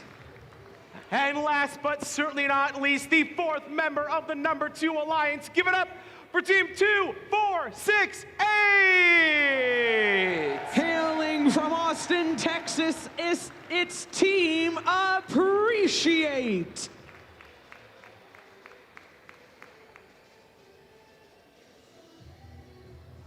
And like with our number 1 alliance, we're gonna get nice and cozy up here.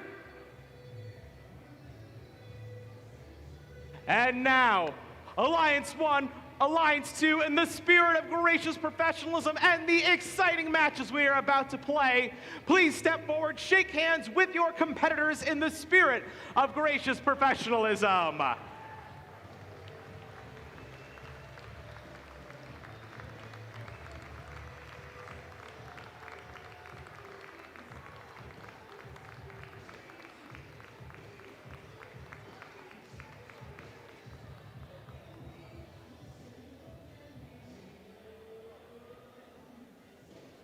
And with that, the stage is set and we are ready.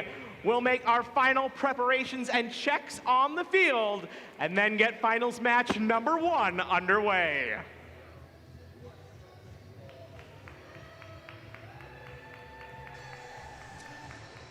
So there you have it. The introductions have been done. The stage has been set. Guys, it all comes down to this. A long 2 days culminating in this 2 of 3 matches right here. Should be an exciting one between these 2 squads.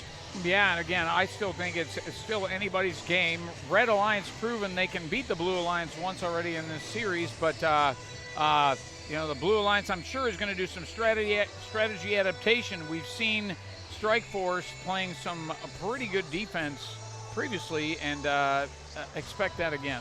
We saw Alliance number 2 also set the high score for the tournament, 168 points in their first qualification match. So obviously they puts up some points.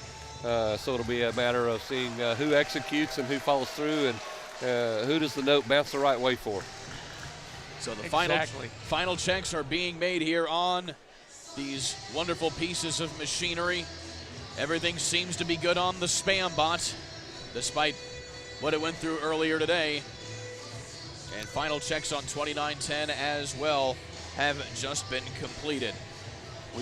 We could see a no note left on the field after auto here between these 2 alliances. You pointed to that earlier on the autonomous capability of some of these robots, and that really is, it's hard to really appreciate how much work that is sometimes by looking at this, but you have to program your robot to be able to accommodate strategies and contingencies for everything that could happen out there. Some of these robots, they can see the rings. They will adapt strategy in flight if one is taken by another team, and they'll vector to a different one in real time. So yeah, as Norm said, I would expect all of the notes to come off the floor. There's 11 notes on the floor, 6 more in the robots as preloads. All of those are in play, but the center line are the contended ones. And so it's a race to the center on the opening move every match. And who gets those? It's a swing play. So here we go. Final match of the tournament. Again, this is best 2 of 3, so you have to win twice. So here we go with match number 1 of the final. Autonomous mode, you see that red with 1, 2, 3 of those contested center rings, 2 going to the Blue Alliance. And so the red gets out to the early lead here in the auto zone, and now the drivers take over. Yeah, 5-point lead, 1 extra disc. Yeah, that 1 extra contended disc on the center line being the difference, 46-41. And here goes our teleop play. Again, finisher, we got defense already in the hole by 16:07, but 2056 lined up to start their amp cycles. 180 playing some defense on the blue amp, only for a little while. And again, watch these Strike Force passes. Strike Force never stops when they're in this passing role. They shoot on the move, immediately turn back. They're one of the fastest robots in the world at doing this operation. Spam is defending and shooting. what a head-to-head between 2910, Jack in the Bot, and the Strike Force. You got two of the best passers of the season. And look at this. They never stop, shoot on the fly, lands exactly in the same spot every time. A little strategy change up to help with the finishing there by Jack in the Bot, and then they go back to their passing mode. 80 seconds remaining here in match number 1 here of the finals, and it is neck and neck. Yeah, really. 2-point game right now. Amplified on blue. They're going to try to take the lead. It's a matter of who has clean pickups. And that's been a challenge right there for 1706. But Strike Force just continuing to feed notes downfield. Jack in the Bot doing the same. It's like they're in a dance with each other. I'll meet you in the middle. Red now popping into the lead, 117 to 104 after that amplified cycle. There was lead change after lead change, but now Red is amplified as well. They have the advantage going into the final 30 seconds. And look at this, Red breaking away with a 138, taking full advantage of that amplified cycle. Down to less than 30 seconds on the clock. Blue is letting it slip away here a little bit now, as Alliance 2 needs a little bit of something else, as once again Red is amplified. Blue will be dependent on their three. So here traps. comes the climb. Going for a trap is 1706, as is 2767 to make it closer. A little bit of a tangle up here for the Red squad. 2 out of 3 bots in the air for the Red, same for the Blue. It doesn't look like there's any traps at all for Red, but there is one for Blue. One for Blue. I think 125 is elevated. It's hard to tell. 180 definitely is not. 125 is not, but I think Blue may have 2 traps. They do. Strike Force is back down on the ground, but Strike Force scored in the trap as well. So you have 10 points on the board there. But I think the 157, 134 real-time score is enough of a margin, right, for the Red Alliance that I believe this will be a Red Alliance victory. It just happened right there at the end. It's just it's like that whole idea of running a press the entire game. You get one little run of just 2 or 3 turnovers, and all of a sudden it turns into a win for the other team. Yeah. And here come our final scores. So here is the final score. Relatively quickly on the final tabulation. And it is a Red victory. And Red goes up by 1. Look at that new high score of the tournament, 164. Yeah, just machine-like precision from that Red Alliance on all rules. Alliance assessed 2 penalty points as well, but once again, it has been the story of this one Alliance right here, and that is the Speaker shooting 139 points from that. And that's probably a tournament high, I think. I think that's the highest that I've seen. It is, in fact, a hot tournament high, so there you go. And they would win most championships with just their speaker points alone. Not even anything else. Just sit still for everything. And so take a look at some of the highlights here. Again, an excellent start, but you mentioned that early tussle right there was really a big difference to make this match close. Yep. Boom, boom, boom. Boom, boom.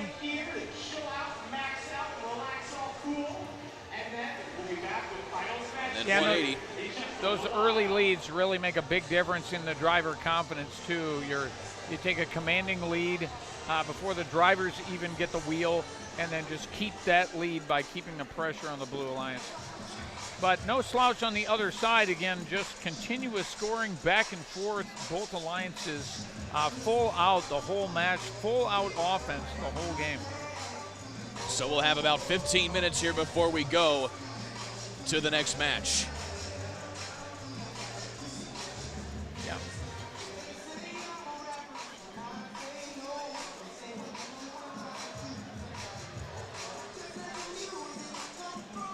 So take a look at some more of these highlights there indeed as they clear the competition floor, and some adjustments will be made. And so from experience, guys, what kind of adjustments can you make at this juncture of a tournament like this? Again, a lot of it is preventative maintenance at this point. I didn't see anybody broken, anybody damaged, anybody with any loss of functionality other than possibly 180 only had 1 hook extended in their final grab attempt. And I don't know if they have independent control of that. So, but normally you've got 15 minutes. You're very limited on what you can do. You're going to check your machine over on all the critical maintenance points and make sure it's still in winning condition when they take the field again. You know, you can fix things that are broken, but obviously you're limited on time. Sometimes small course adjustments and selections on autonomous mode, right? You saw 2 out of the 5 contested pieces in the center went to the Blue Alliance. 3 of them went to the Red Alliance. Maybe the Blue Alliance will confer and change their autonomous attack strategy for the center for match 2. Biggest advantage of this here is the time for the motors to cool down, let electronics cool off, let you change the battery, let you have a little bit of time to strategize and think about it, talk about it. And so and that begs the question, out of my own curiosity, does a robot work better with cool equipment? Oh, for sure. Yeah. So, again, we really push the motors and the electrical systems of these robots to the max, right? We run for 2.5 minutes, and you basically are depleting more than half the energy out of the battery in just the 2.5-minute period. The motors do heat up, although, again, great technological improvement in FRC. Just in the last 4 years, we've gone to what's called brushless DC motors, considerably more thermally efficient than anything we had before, and much higher specific output, which is why these robots can go so fast. You know, you said you were here in 2013. I remember we built a robot in 2013. We thought it was very fast at the time. It was one of the faster robots in the whole FRC. Watching it now, it looks slow compared to these. These are so much better, and the performance just keeps getting higher on these, which makes it very, very competitive because the drivers have to be more tuned, and just everything happens faster. So now we got another dance party going on here, as is usually the culture in these events. This is always the culture. Again, it's part of the fun of FRC. You know, you're playing against other teams. Like, they're your rivals, but they're also your friends. And it's really, I always think that's really one of the great things, too, is you can have a team, you can play against them in a tournament, and sometimes just a couple of weeks later, they're on your alliance and you can win the next tournament with them. So it's really a very open, sharing, fun culture where everybody's friends with everybody else, right? Really? Yeah. I mean, the jump at the end seemed something. So Norman conferring with his team because his team is on the number 2 alliance. Of course. So what's being talked about right now? We saw a jump in the score, and we loaded up the amp, and then we started shooting into the amp, and as an alliance, we didn't push the button. So we lost out on some points there. So that big jump, you know, that you can go 4 shots in the amp so those counted as 8 points versus 20. So a little bit. 12 points there. That match is a little bit different on the scoreboard there, and it maybe changes a little bit how you play there at the end, also that last 30 seconds. So in the basketball world, a lack of execution, if you would say, in that instance. And that's the critical role. The student player who's standing behind the amp has to push the amplification button after both of the amp lights are engaged. He can choose when to do that. You do have to press it quite firmly to engage it, and it sounds like that was a mishap. So I'm not sure, again, I'm not sure if he didn't push it or he pushed it, you know. We've had instances this year on our team where we thought we pushed it, and the human player just didn't get it quite pushed, and and there's no time for reaction. You know, you're trying to maximize that. That's the name of the game, right? So, mistakes count. Like again, this is so close and so high level and so low margin that a single mistake is the difference between winning and losing sometimes. Yep. So, but that's why this is exciting and thrilling. It's still anybody's game. It's a best 2 out of 3 tournament. Blue could come back and win in match 2 here. So as you can see on the playing surface right now, most of the Red Alliance has opted to stay here out on the playing surface. 2056 among those as well, but also 2110, whose crew is mostly doing most of that, what I would assume, as you said, Jim, some preventative maintenance on that bot to make sure it's good to go for the next leg of this final match. Yeah, but it's great to see. You look out there, you go, this is some of the highest pressure matches of the whole year for these teams, and their students are perfectly capable of doing all this PM work, doing all the system checks they need to do, making sure their machines are in top performance, and you don't see adults like hovering over them or anything. The students have learned and are perfectly capable of doing all these tasks on their own, just like a race car pit crew. Quite a few of these teams have a pre and post list, post-match checklist. They're probably going through their post-match checklist. Check this nut, check that bolt, check all of our sensors, check our wires, check our connections. Let's check our battery before we put a good new battery in. Going through everything. And on that note, Jim, Ratchet Rockers in particular, they're behind the wall right now. But according to my notes here, the team only has one adult mentor as far as their whole operation, as far as when it comes to the robotics itself, and then the rest of it is basically students. That's of course what's been written down here on my notes. I could be wrong there, but that's still something interesting. I'm not sure that's completely true. They do have a mostly student contingent here today. I thought they had more than one, but I could be mistaken on that. Got a couple of alumni. Like I know John, college alumni. Oh, I see. Okay, they're college alumni. Sure, yeah, I mean, John. I've known John for years, John Christensen, who's their lead mentor. But he's not down on the field, so somebody else is being the coach here today. So about 7.5 minutes before we go back to battle one final time. At least that's what Alliance 1 would like it to be. Alliance 2, on the other hand, they want to try and send it to a third match. Yep. Yeah, so at this time of year, one of the fun things that always starts is speculation on next year's challenge, right, Norman? Correct. Right? Yeah, like water game, right? Well, it's a water-themed game. I don't think that means anything to what the actual on-field contest is going to be, because obviously we're not putting a swimming pool in a high school wait a minute. gym. Just 2 weeks ago, they had a swimming pool in the football field here in Indiana for the Olympic trials. Oh, at Lucas Oil Stadium. Yeah, all right. So maybe let's see if first up their game on hardware. Yeah, test the kids on waterproof electronics, maybe.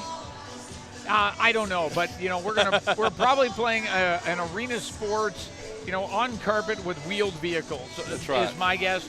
But you never know. Like a lot of times, the playing piece and what you have to do with it is so important to the nature of the engineering challenge you have. Even a piece like this, like I don't know if your team had this, Norm. We certainly had this. We saw this game, they unveiled it. We said, oh, we've been here for 10 years. We threw Frisbees in 2013. This should be no problem. And we came at the problem the same way we came at Frisbees. Did not really work at all. Did not work at all. And that was like an awakening moment. It's like, well, this is a compliant disc instead of a rigid disc. Okay, it's completely different physics of how you propel it. And if you look at a lot of these shooters, they're quite sophisticated. And there's a few different styles, but do you have a left-right differential on the speed when you throw it? We have a left-right, up-down differential. Up-down. You have left-right, up-down. We have left-right, up-down. Yeah, and do you have one or two propulsion stages when you throw? We have one propulsion stage. We have a kicker, small kicker to the actual shooter motors. Okay. Yeah, so we have two. We do progressive acceleration and over-under split and left-right split. So we have, there's quite a bit of sophistication that go into something that seems as simple as throwing that ring. So even the disc that we got for kickoff, and then later when they came in during the season, the density and they were different foam density. So it affected the shot. So we went to our first tournament and we didn't have the new ones. Oh, so we got in there. So right off the bat, we had to start to adjust our amp scoring because it was just a little bit touch difference. Yep. And so. Yeah, and you wouldn't think it, but again, if you throw something like that, the stability of flight depends on it rotating in the air, right? And you're trying to throw it with wheels that typically an over-under configuration was what most of these teams found independently. We all discovered the same thing in the opening week or two. Yeah, and it depends on where they're wanting to shoot from. If they're wanting to shoot close, it really just throw enough power at it, you can get it in the hole. But if you want to shoot a little bit further away, you want to shoot the Yeah, free throw so or the you jump can shoot shot. as far away from the wing line, the red line there. That's the furthest you're allowed to shoot from. But actually making a shot with a foam ring, which they're somewhat variable in their composition, is actually remarkably difficult and technical. To say foam is, so it's basically kind of like the same consistency as a pool noodle. More or less. It's like that. It's got a skin on it, like a kid's ball from a playground. Okay. Yeah, but it is foam, so they're squishy. So And then the opening is, when you're up close, it's about a 16-inch opening. Yeah, but as you get further away, the opening gets narrow, gets shorter to a 5 or 6 inch. So you're trying to shoot a further shot into a smaller goal. Oh, man. The further away, the more accurate you need to be, because the window of the aperture of the speaker opening gets down to, only about 6 inches when you're standing on the wing line. That is a lot of variables. Yeah, it is. Yeah, and you got to solve all that in just a few weeks in order to build a machine in time that can do that, as well as all the software development working on it. Again, the evolution never stops, so all of these teams have been continuing to improve and evolve their machines ever since January 6th. Right. And we're talking high school kids who Yeah. are trying to do all this in the midst of the beginning of their second semester of school, as they're getting, so they're trying to handle their class load, and then they're trying to build these robots as well. Just growing up. Yep. All of that. Yeah. That's certainly impressive in and of itself. As you see some final preparations being done here to 125. That is Neutrons, the team captain for Alliance number 2, still waiting on their teammates to be wheeled out here as well. Most of the Alliance 1 contingent has already stayed out here, as 2056 is getting prepared to be rolled in position as well. Yeah, and I believe you had Brandon Holly up here on the mic earlier, right? Brandon and Team Neutrons, one of the just perennial powerhouse teams from the New England area, just a great all-around team, and they've been in here and been in this position. They've been district champion in their region several times, and always one of the very, very strong teams from that East Coast area. And alumni of FRC.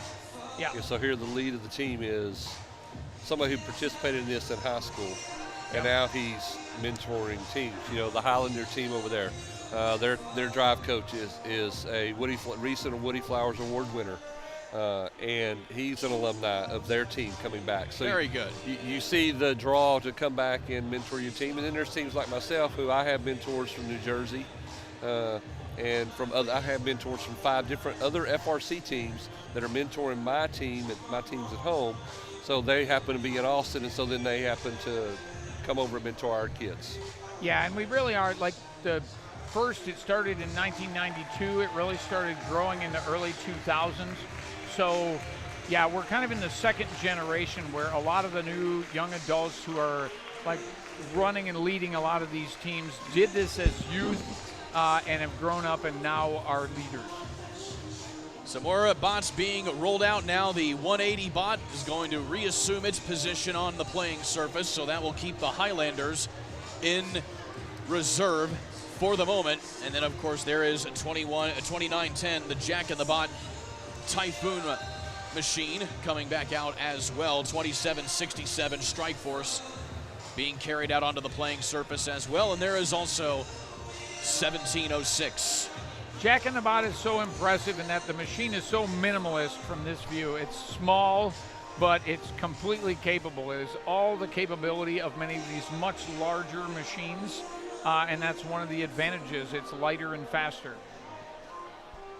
I'm sitting here looking at the 6 teams out here, and I'm looking at the 6 drive coaches. All 6 are alumni of FRC. Yeah. Just goes to show you how deep the program runs as they try to get more and more involved with these cool organizations. So here we go now. It is about game time here.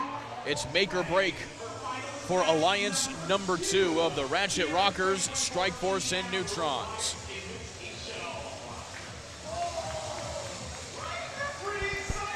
The double elimination tournament started 3 years ago.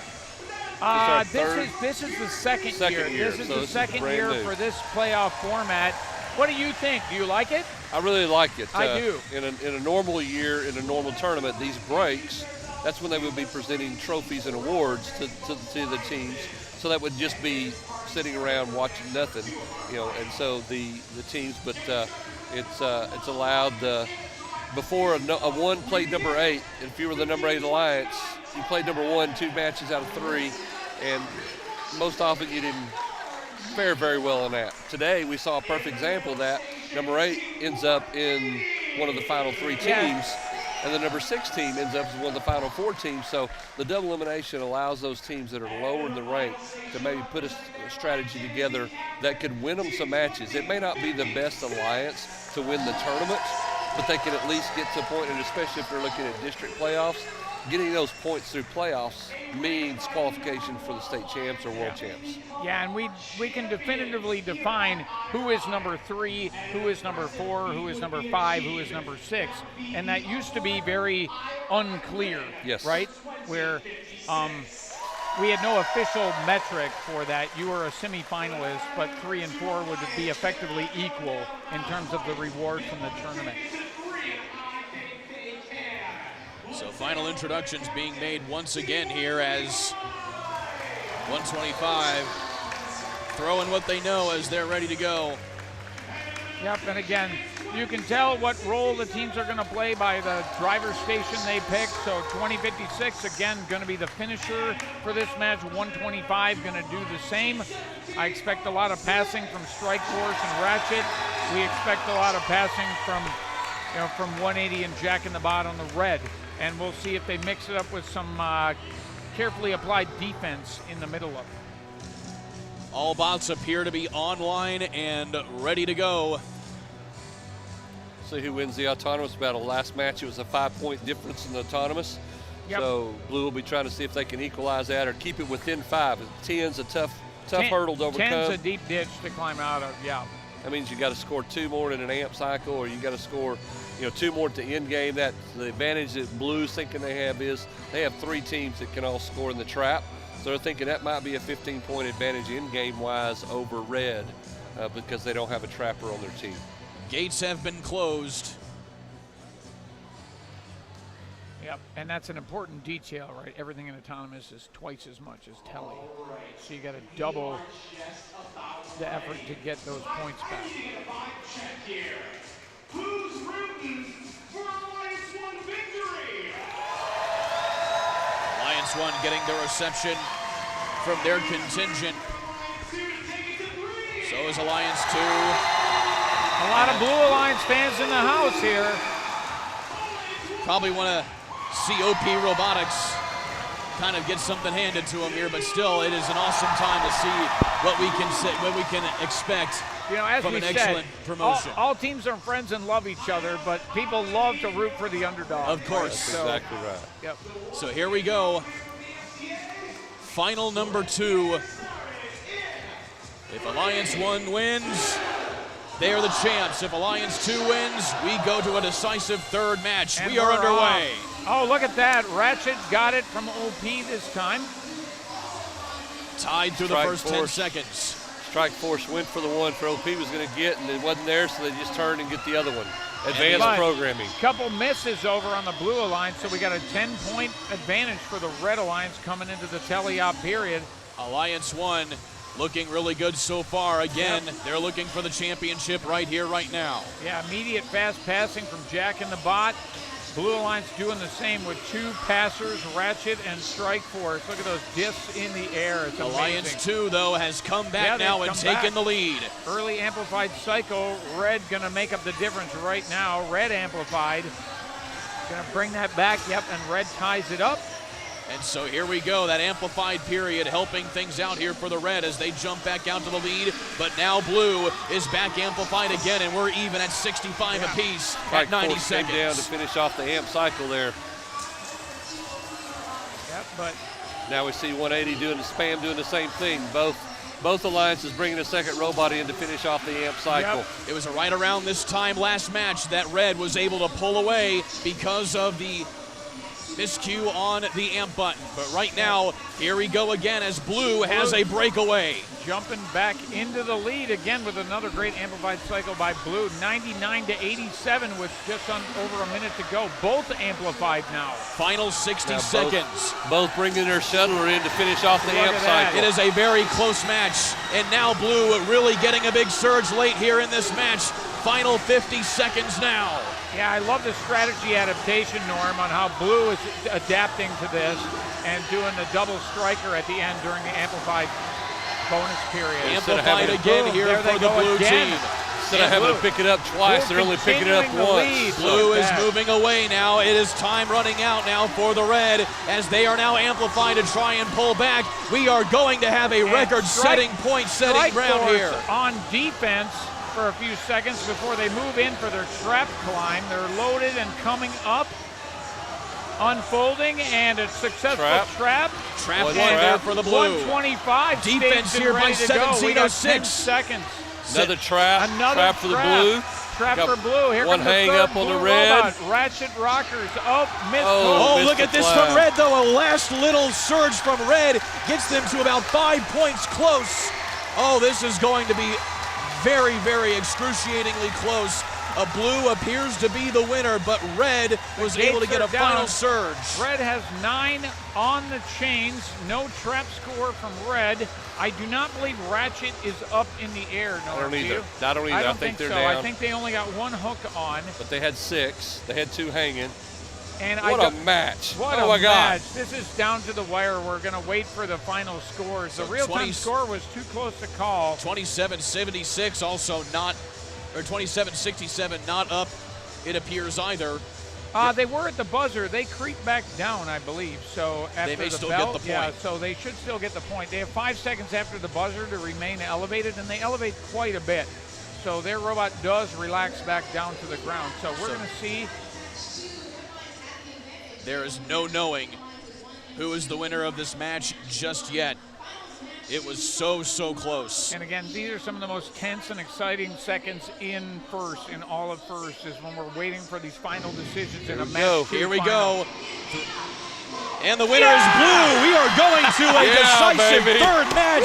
160-147. Look at that. What a match there by the Alliance number 2. And they come in the clutch. We're going to a third match here, ladies and gentlemen. Yeah, still anybody's game. They showed how to do it. I really love the strategy adaptation of Strike Force there and the way that they were doing the passing on the Blue Alliance, changing it up, coming in, finishing it off very fast without the net needing a handoff to 125 during those amplification cycles, and it just got them the edge they needed to eke out the lead. And again, the traps at the end making a big difference, right? Yes. A little bit of advantage on the speaker points, but a big advantage on the stage. And some may be wondering here, they had 2056 was undefeated for the regular season. However, they did have a few matches lost afterwards. They were 67-3 coming into the tournament, but that is a rare loss. That's their first loss of the tournament here today for 2056. Yeah, I believe that's true. Although I thought they lost one in qualifying yesterday. Honestly, I can't remember. I can't remember here. Yep. So you're basically looking at 1,000 pounds flying around the field, 450 pounds on each team of electronics and programming driven by a bunch of high school kids. Nothing more exciting to see a match like that there and then send it into a third match in the finals here. Yeah, for sure. I always tell people a robot, FRC robot, fully equipped with bumpers and battery is about the same weight as a washing machine, and it's about the same footprint. So this is like, 6 high-performance washing machines flying around the field and crashing into each other. So just the kinetic energy of these things and the amount of, it's really quite impressive. It's really quite impressive. To answer the question about 2056, they actually lost their very first match of the tournament this weekend. Yeah, I thought I remembered that yesterday morning. And so that was a big one for them as well. But they had since rattled off 12 straight wins, and now this is their second loss of the tournament overall. Of the IRI tournament, yeah. So they're regrouping. You can see they're talking about strategy in the corner there with Jack and the bot. and they're going to probably make some adjustments to how they play match 3. They've been able to sort of cruise on the same strategy through the whole playoffs, and now they're probably going to have to make a small adjustment. Exactly. And so the entire red contingent staying out here as we take a look at this whole match again, and it was neck and neck all the way around, and a good autonomous start here for the blue.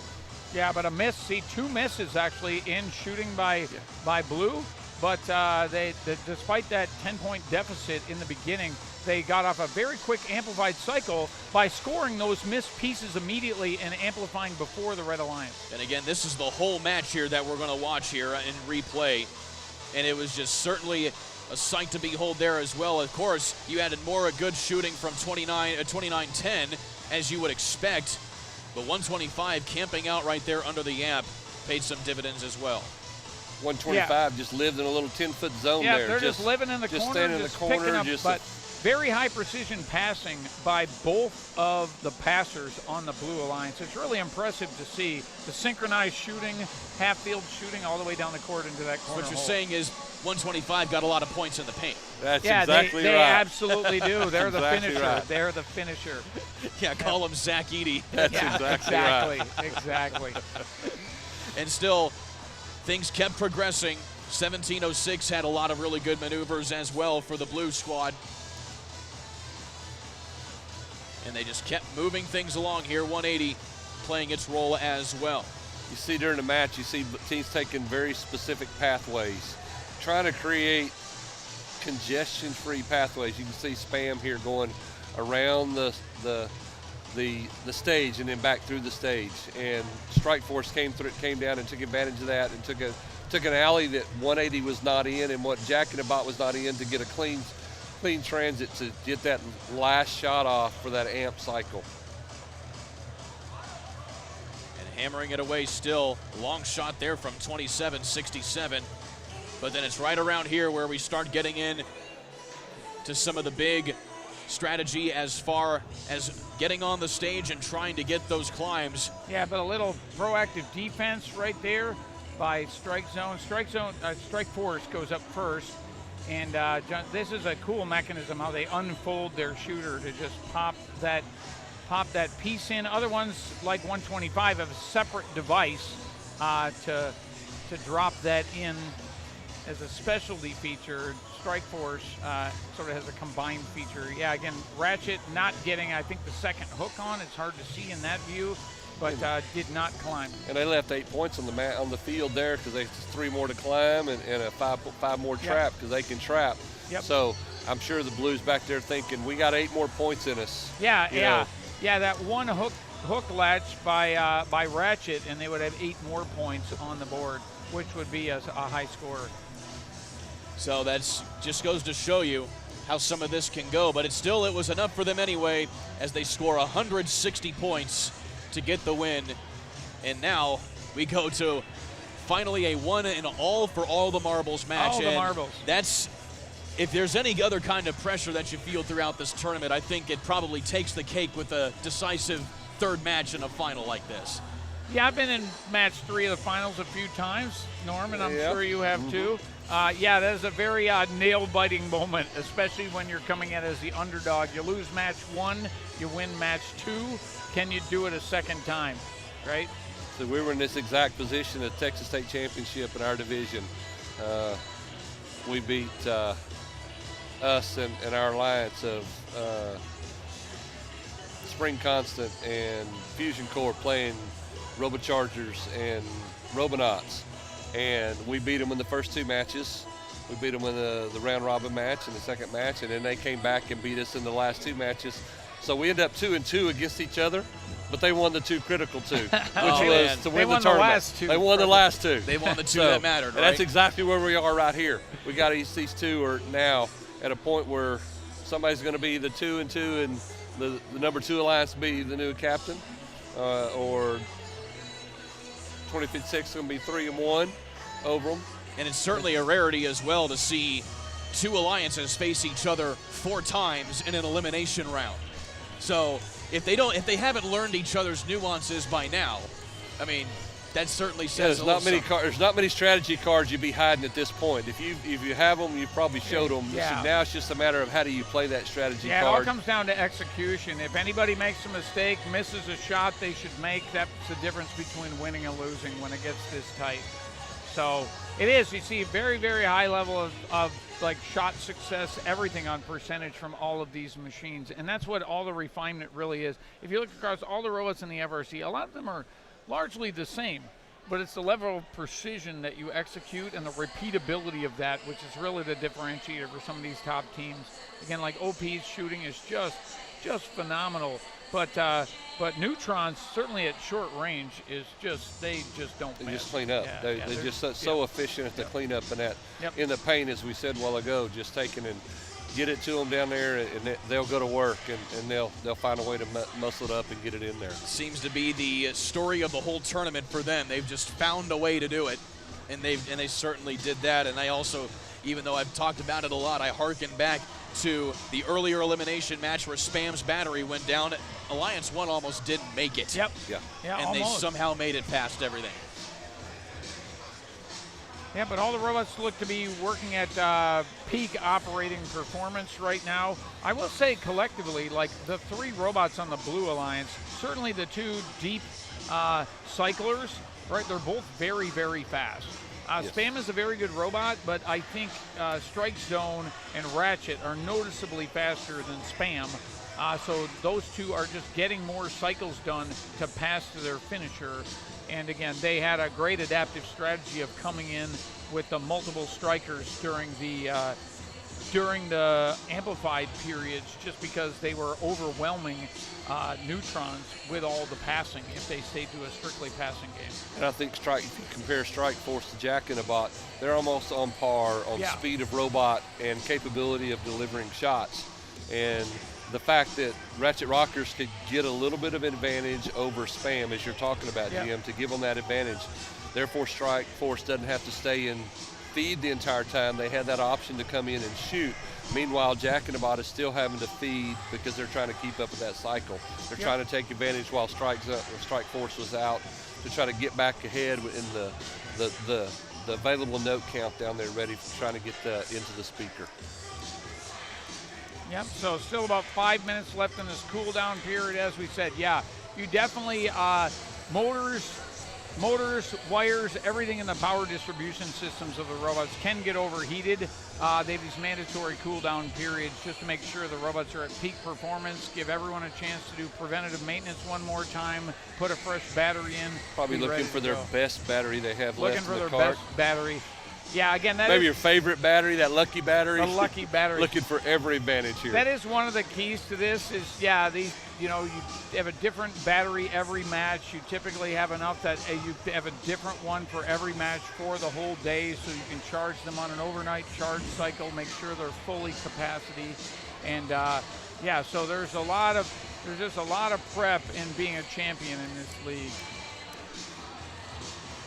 Jack and the Bot doing a belly check there. They got the robot up on its side, checking up underneath.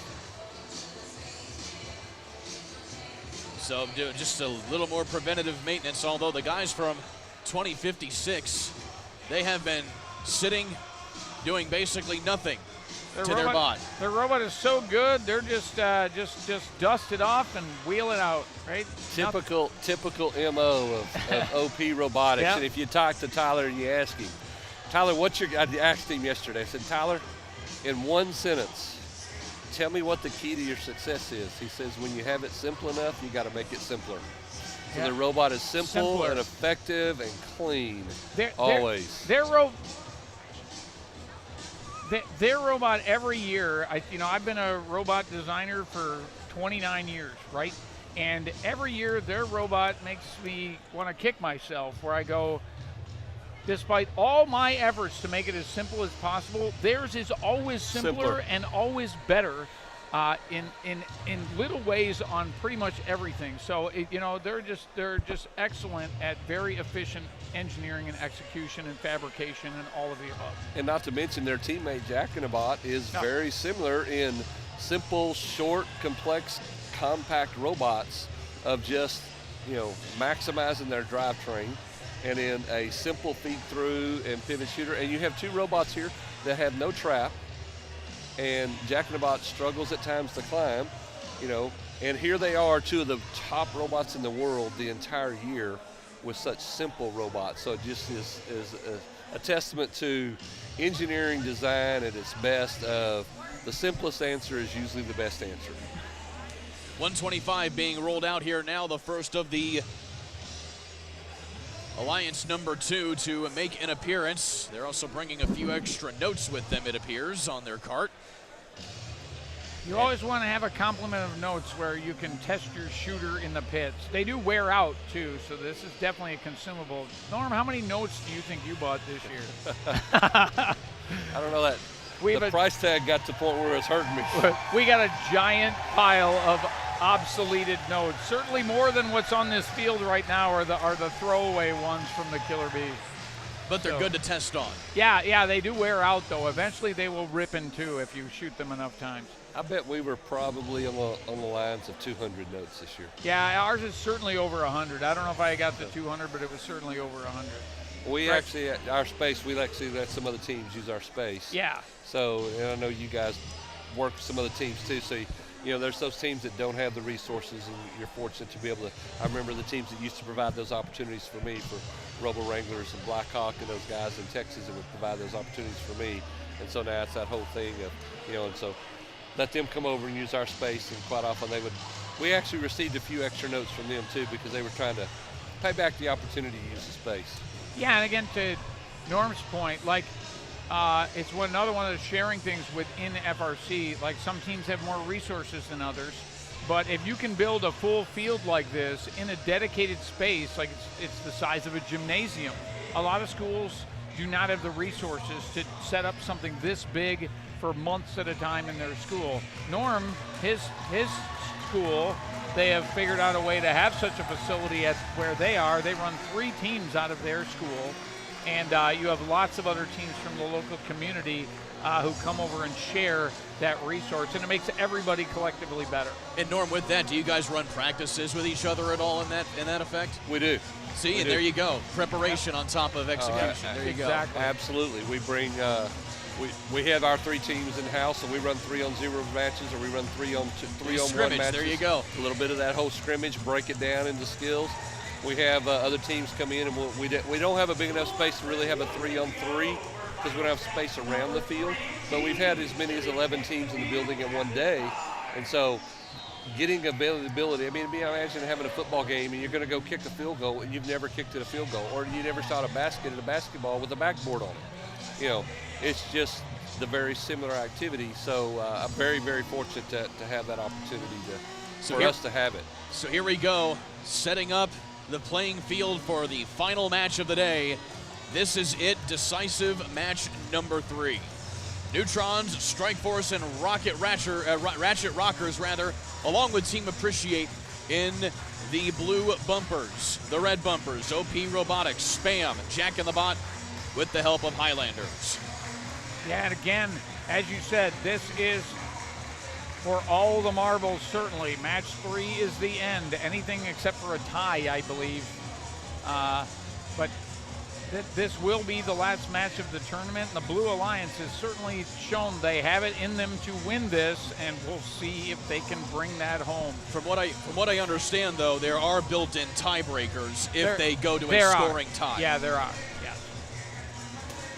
But this here would not be, the only way it would be a tie is if the final score were a tie. Whoever wins this match is going to be the winner of the tournament. Yes, that's correct. Regardless. Yeah. And to the victor go the golden grilled corn. Golden grilled corn. That's right. And made only in Indiana. And the glass trophy. And the glass trophy, that's right. Yeah, at the IRI, they make a different trophy every year. In the first regular season, the trophies are standardized. But here at the IRI, they make a new unique trophy each year. Some other unique things about IRIs, each of our teams had to bring a backpack of supplies for a second grader. So those to give back to the community, and then they had an auction of items that the teams donate, and they have a silent auction and people bid on it. And so all the proceeds from those items go to charities here in the area. So it's not like just the tournament only. It's absolutely impacting the greater neighborhood as well. There we go. Very good. Spam huddling around their robot one last time. Hopefully not for bad reasons. We always call this the robot campfire. Hope you don't have a fire accident, though. No, I've seen, despite all the electrical components on the robots, I've seen very few actual fires in 29 years of robotics. If you see the FTA walking over with marshmallows, you might want to worry. Maybe they're ready to have a little marshmallow roast and some s'mores there. Jerry's out there hanging around, making sure all's right for Jerry Budd from Andy Mark. Say this is how it was last time, where 180 had some issues. Not saying there's any issues right now, but yeah, Jerry Budd, the gentleman with the FTA shirt with the cowboy hat, just making sure everything is good. But the Spam team still hasn't risen and scattered yet. So still some final checks going through there on that Spam bot, who has definitely had some fits here this evening.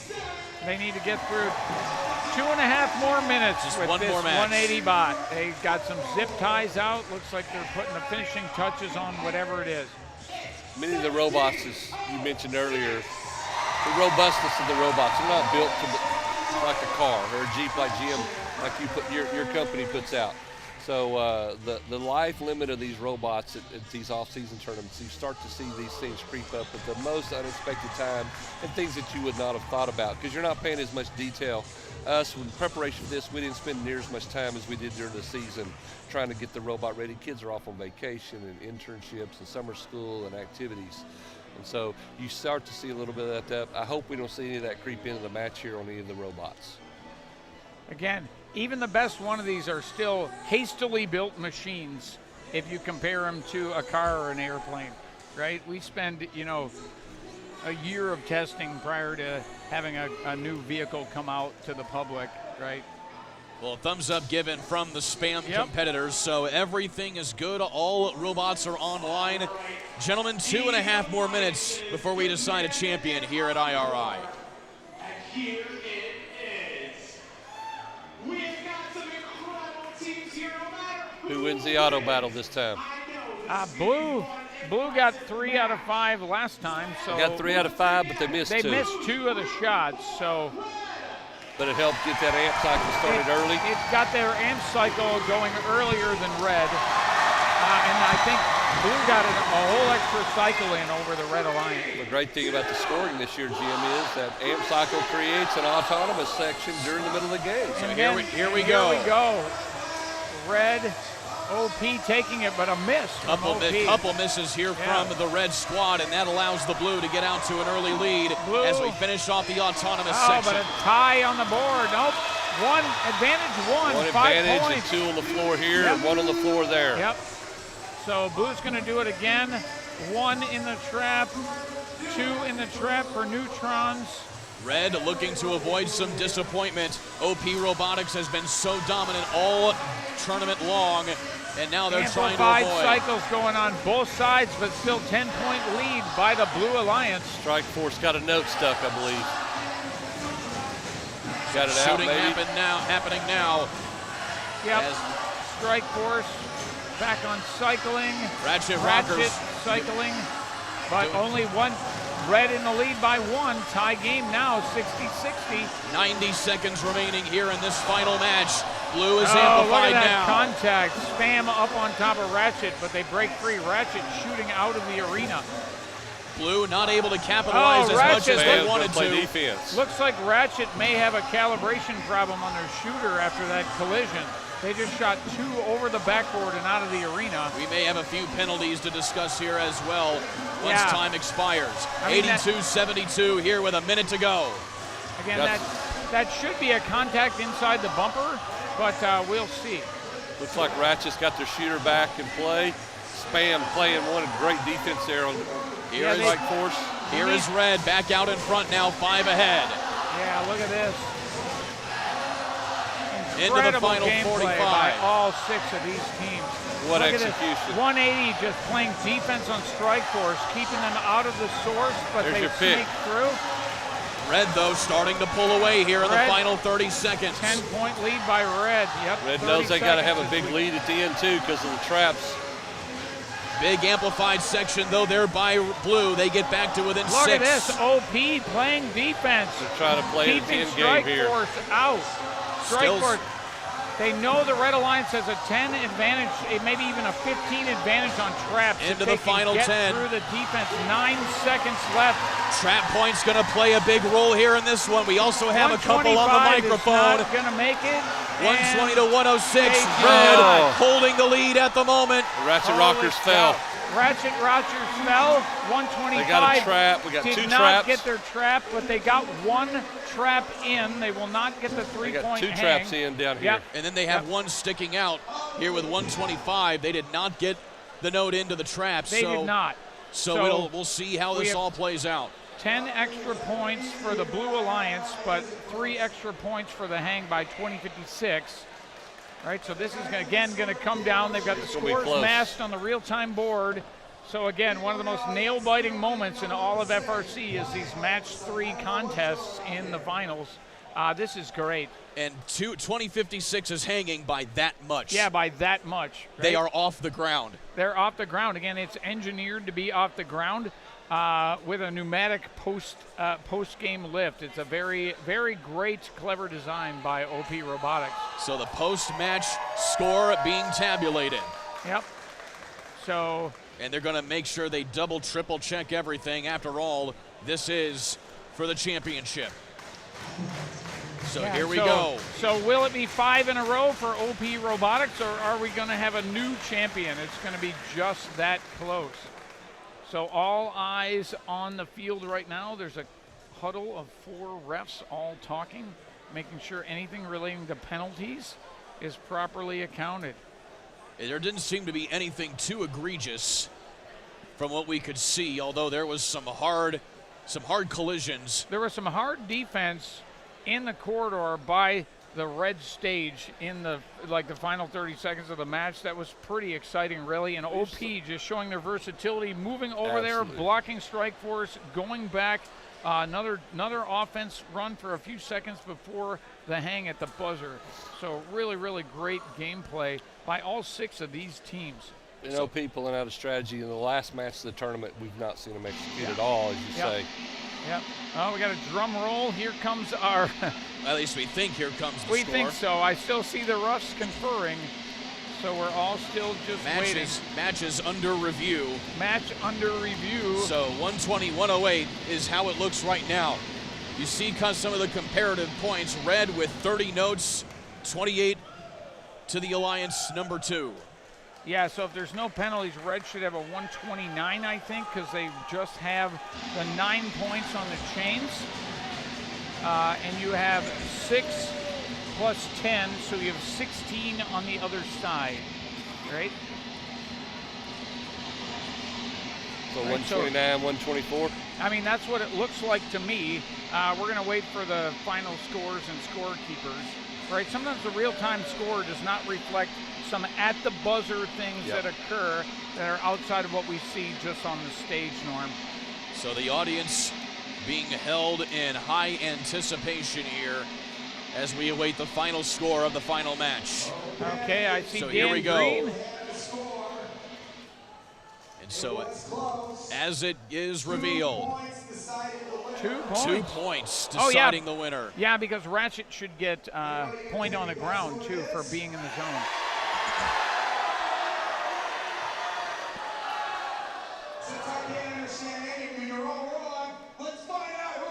So here we go. And the Red wins it. It is another IRI championship for OP Robotics, along with Jack in the Bot, Spam, and the Highlanders. What an effort by this crew here today. That is now 8 IRI championships for OP Robotics. And 2 for Jack in the Bot, I believe, correct? Yep. Yep. And give a first one for Spam and the Highlanders as well. Yeah, and kudos out to the Blue Alliance. They kept that tight to the end. Just 2 points separating victory from these two alliances in the third match of this incredibly competitive tournament. So this was very, very exciting. As normal. As per normal Nothing here, what you, always. Exactly what you expect when you come to no RI. less at the IRI.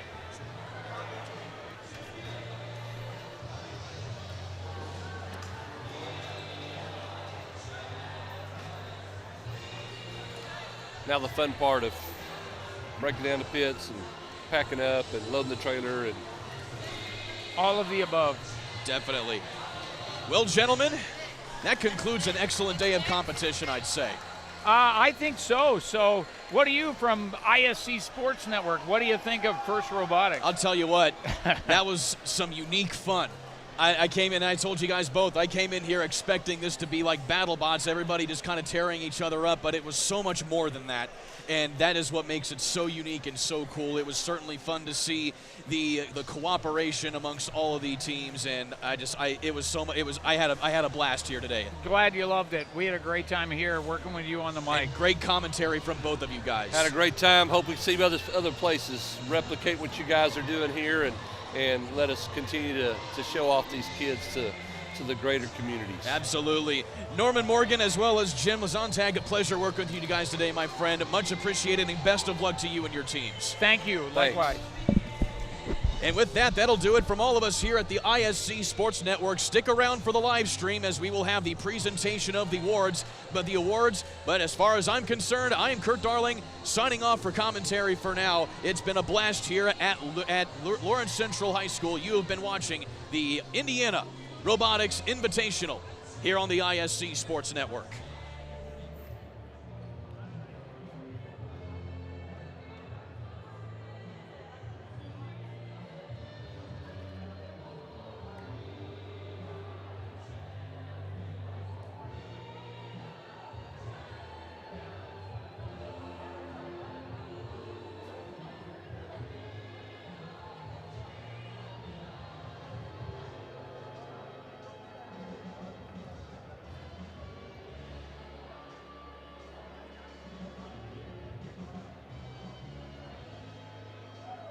So once again, we have got some fabulous trophies for our winning and finalist alliances.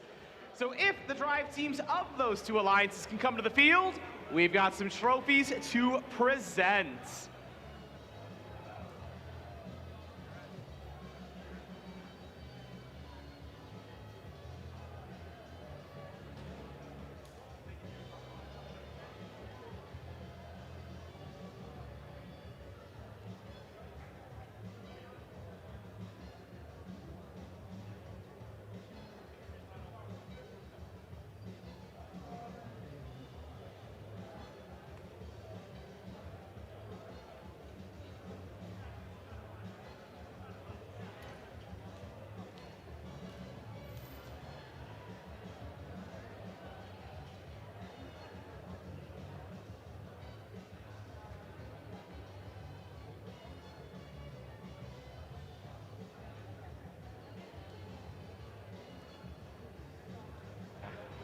All right, everyone. We want to begin by quickly taking an opportunity to recognize our finalist alliance. They played incredibly and put up some amazing matches. So we have got some finalist trophies to award. Chris and Jeff are going to help with that. And drive teams for our finalist alliance, you can come on over, grab your awards, grab your trophies. And let's hear it for 2767 Strike Force. Congratulations.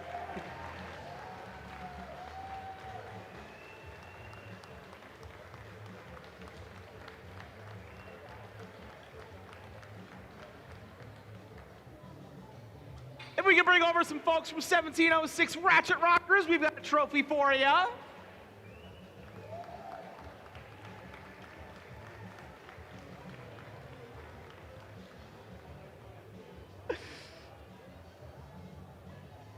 There we go. There you are. Congratulations. That's for you.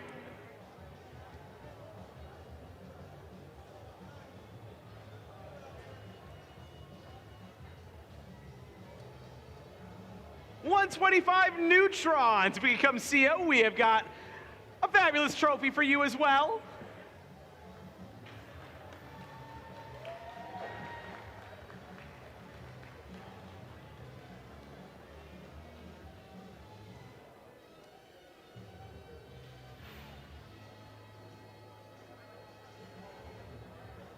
And 2468 Team Appreciate, final member of our finalist alliance.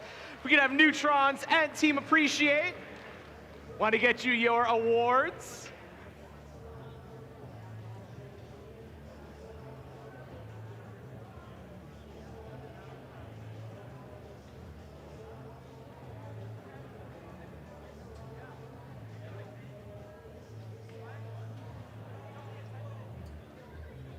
Next, we'll recognize our 2024 IRI winning alliance, starting with the captain, Team 2056. Come on over.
Next up, we'll recognize 2910. Bring that drive team out here.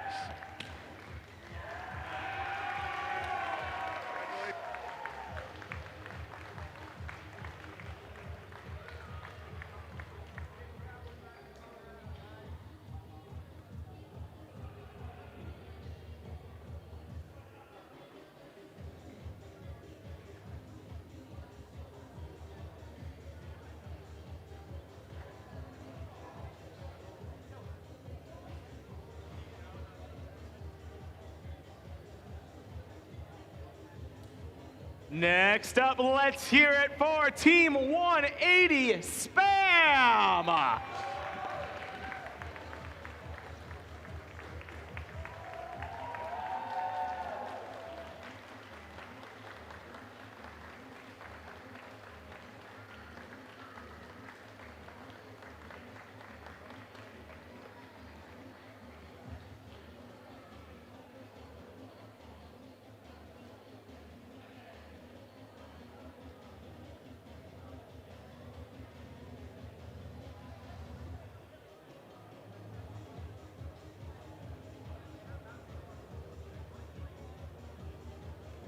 finally, we'll recognize the 4th member of the #1 Alliance, Team 4499, the Highlanders.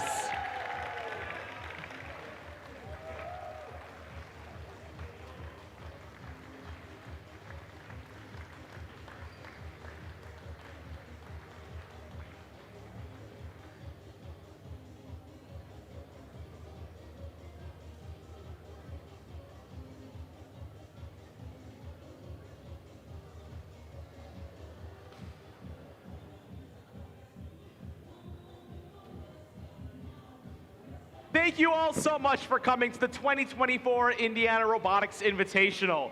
We hope you had a fantastic time and had as much fun playing robots as we did hosting you all. Get home safe, and we'll see you next year for the 26th Indiana Robotics Invitational. Till then, have a wonderful night, everyone.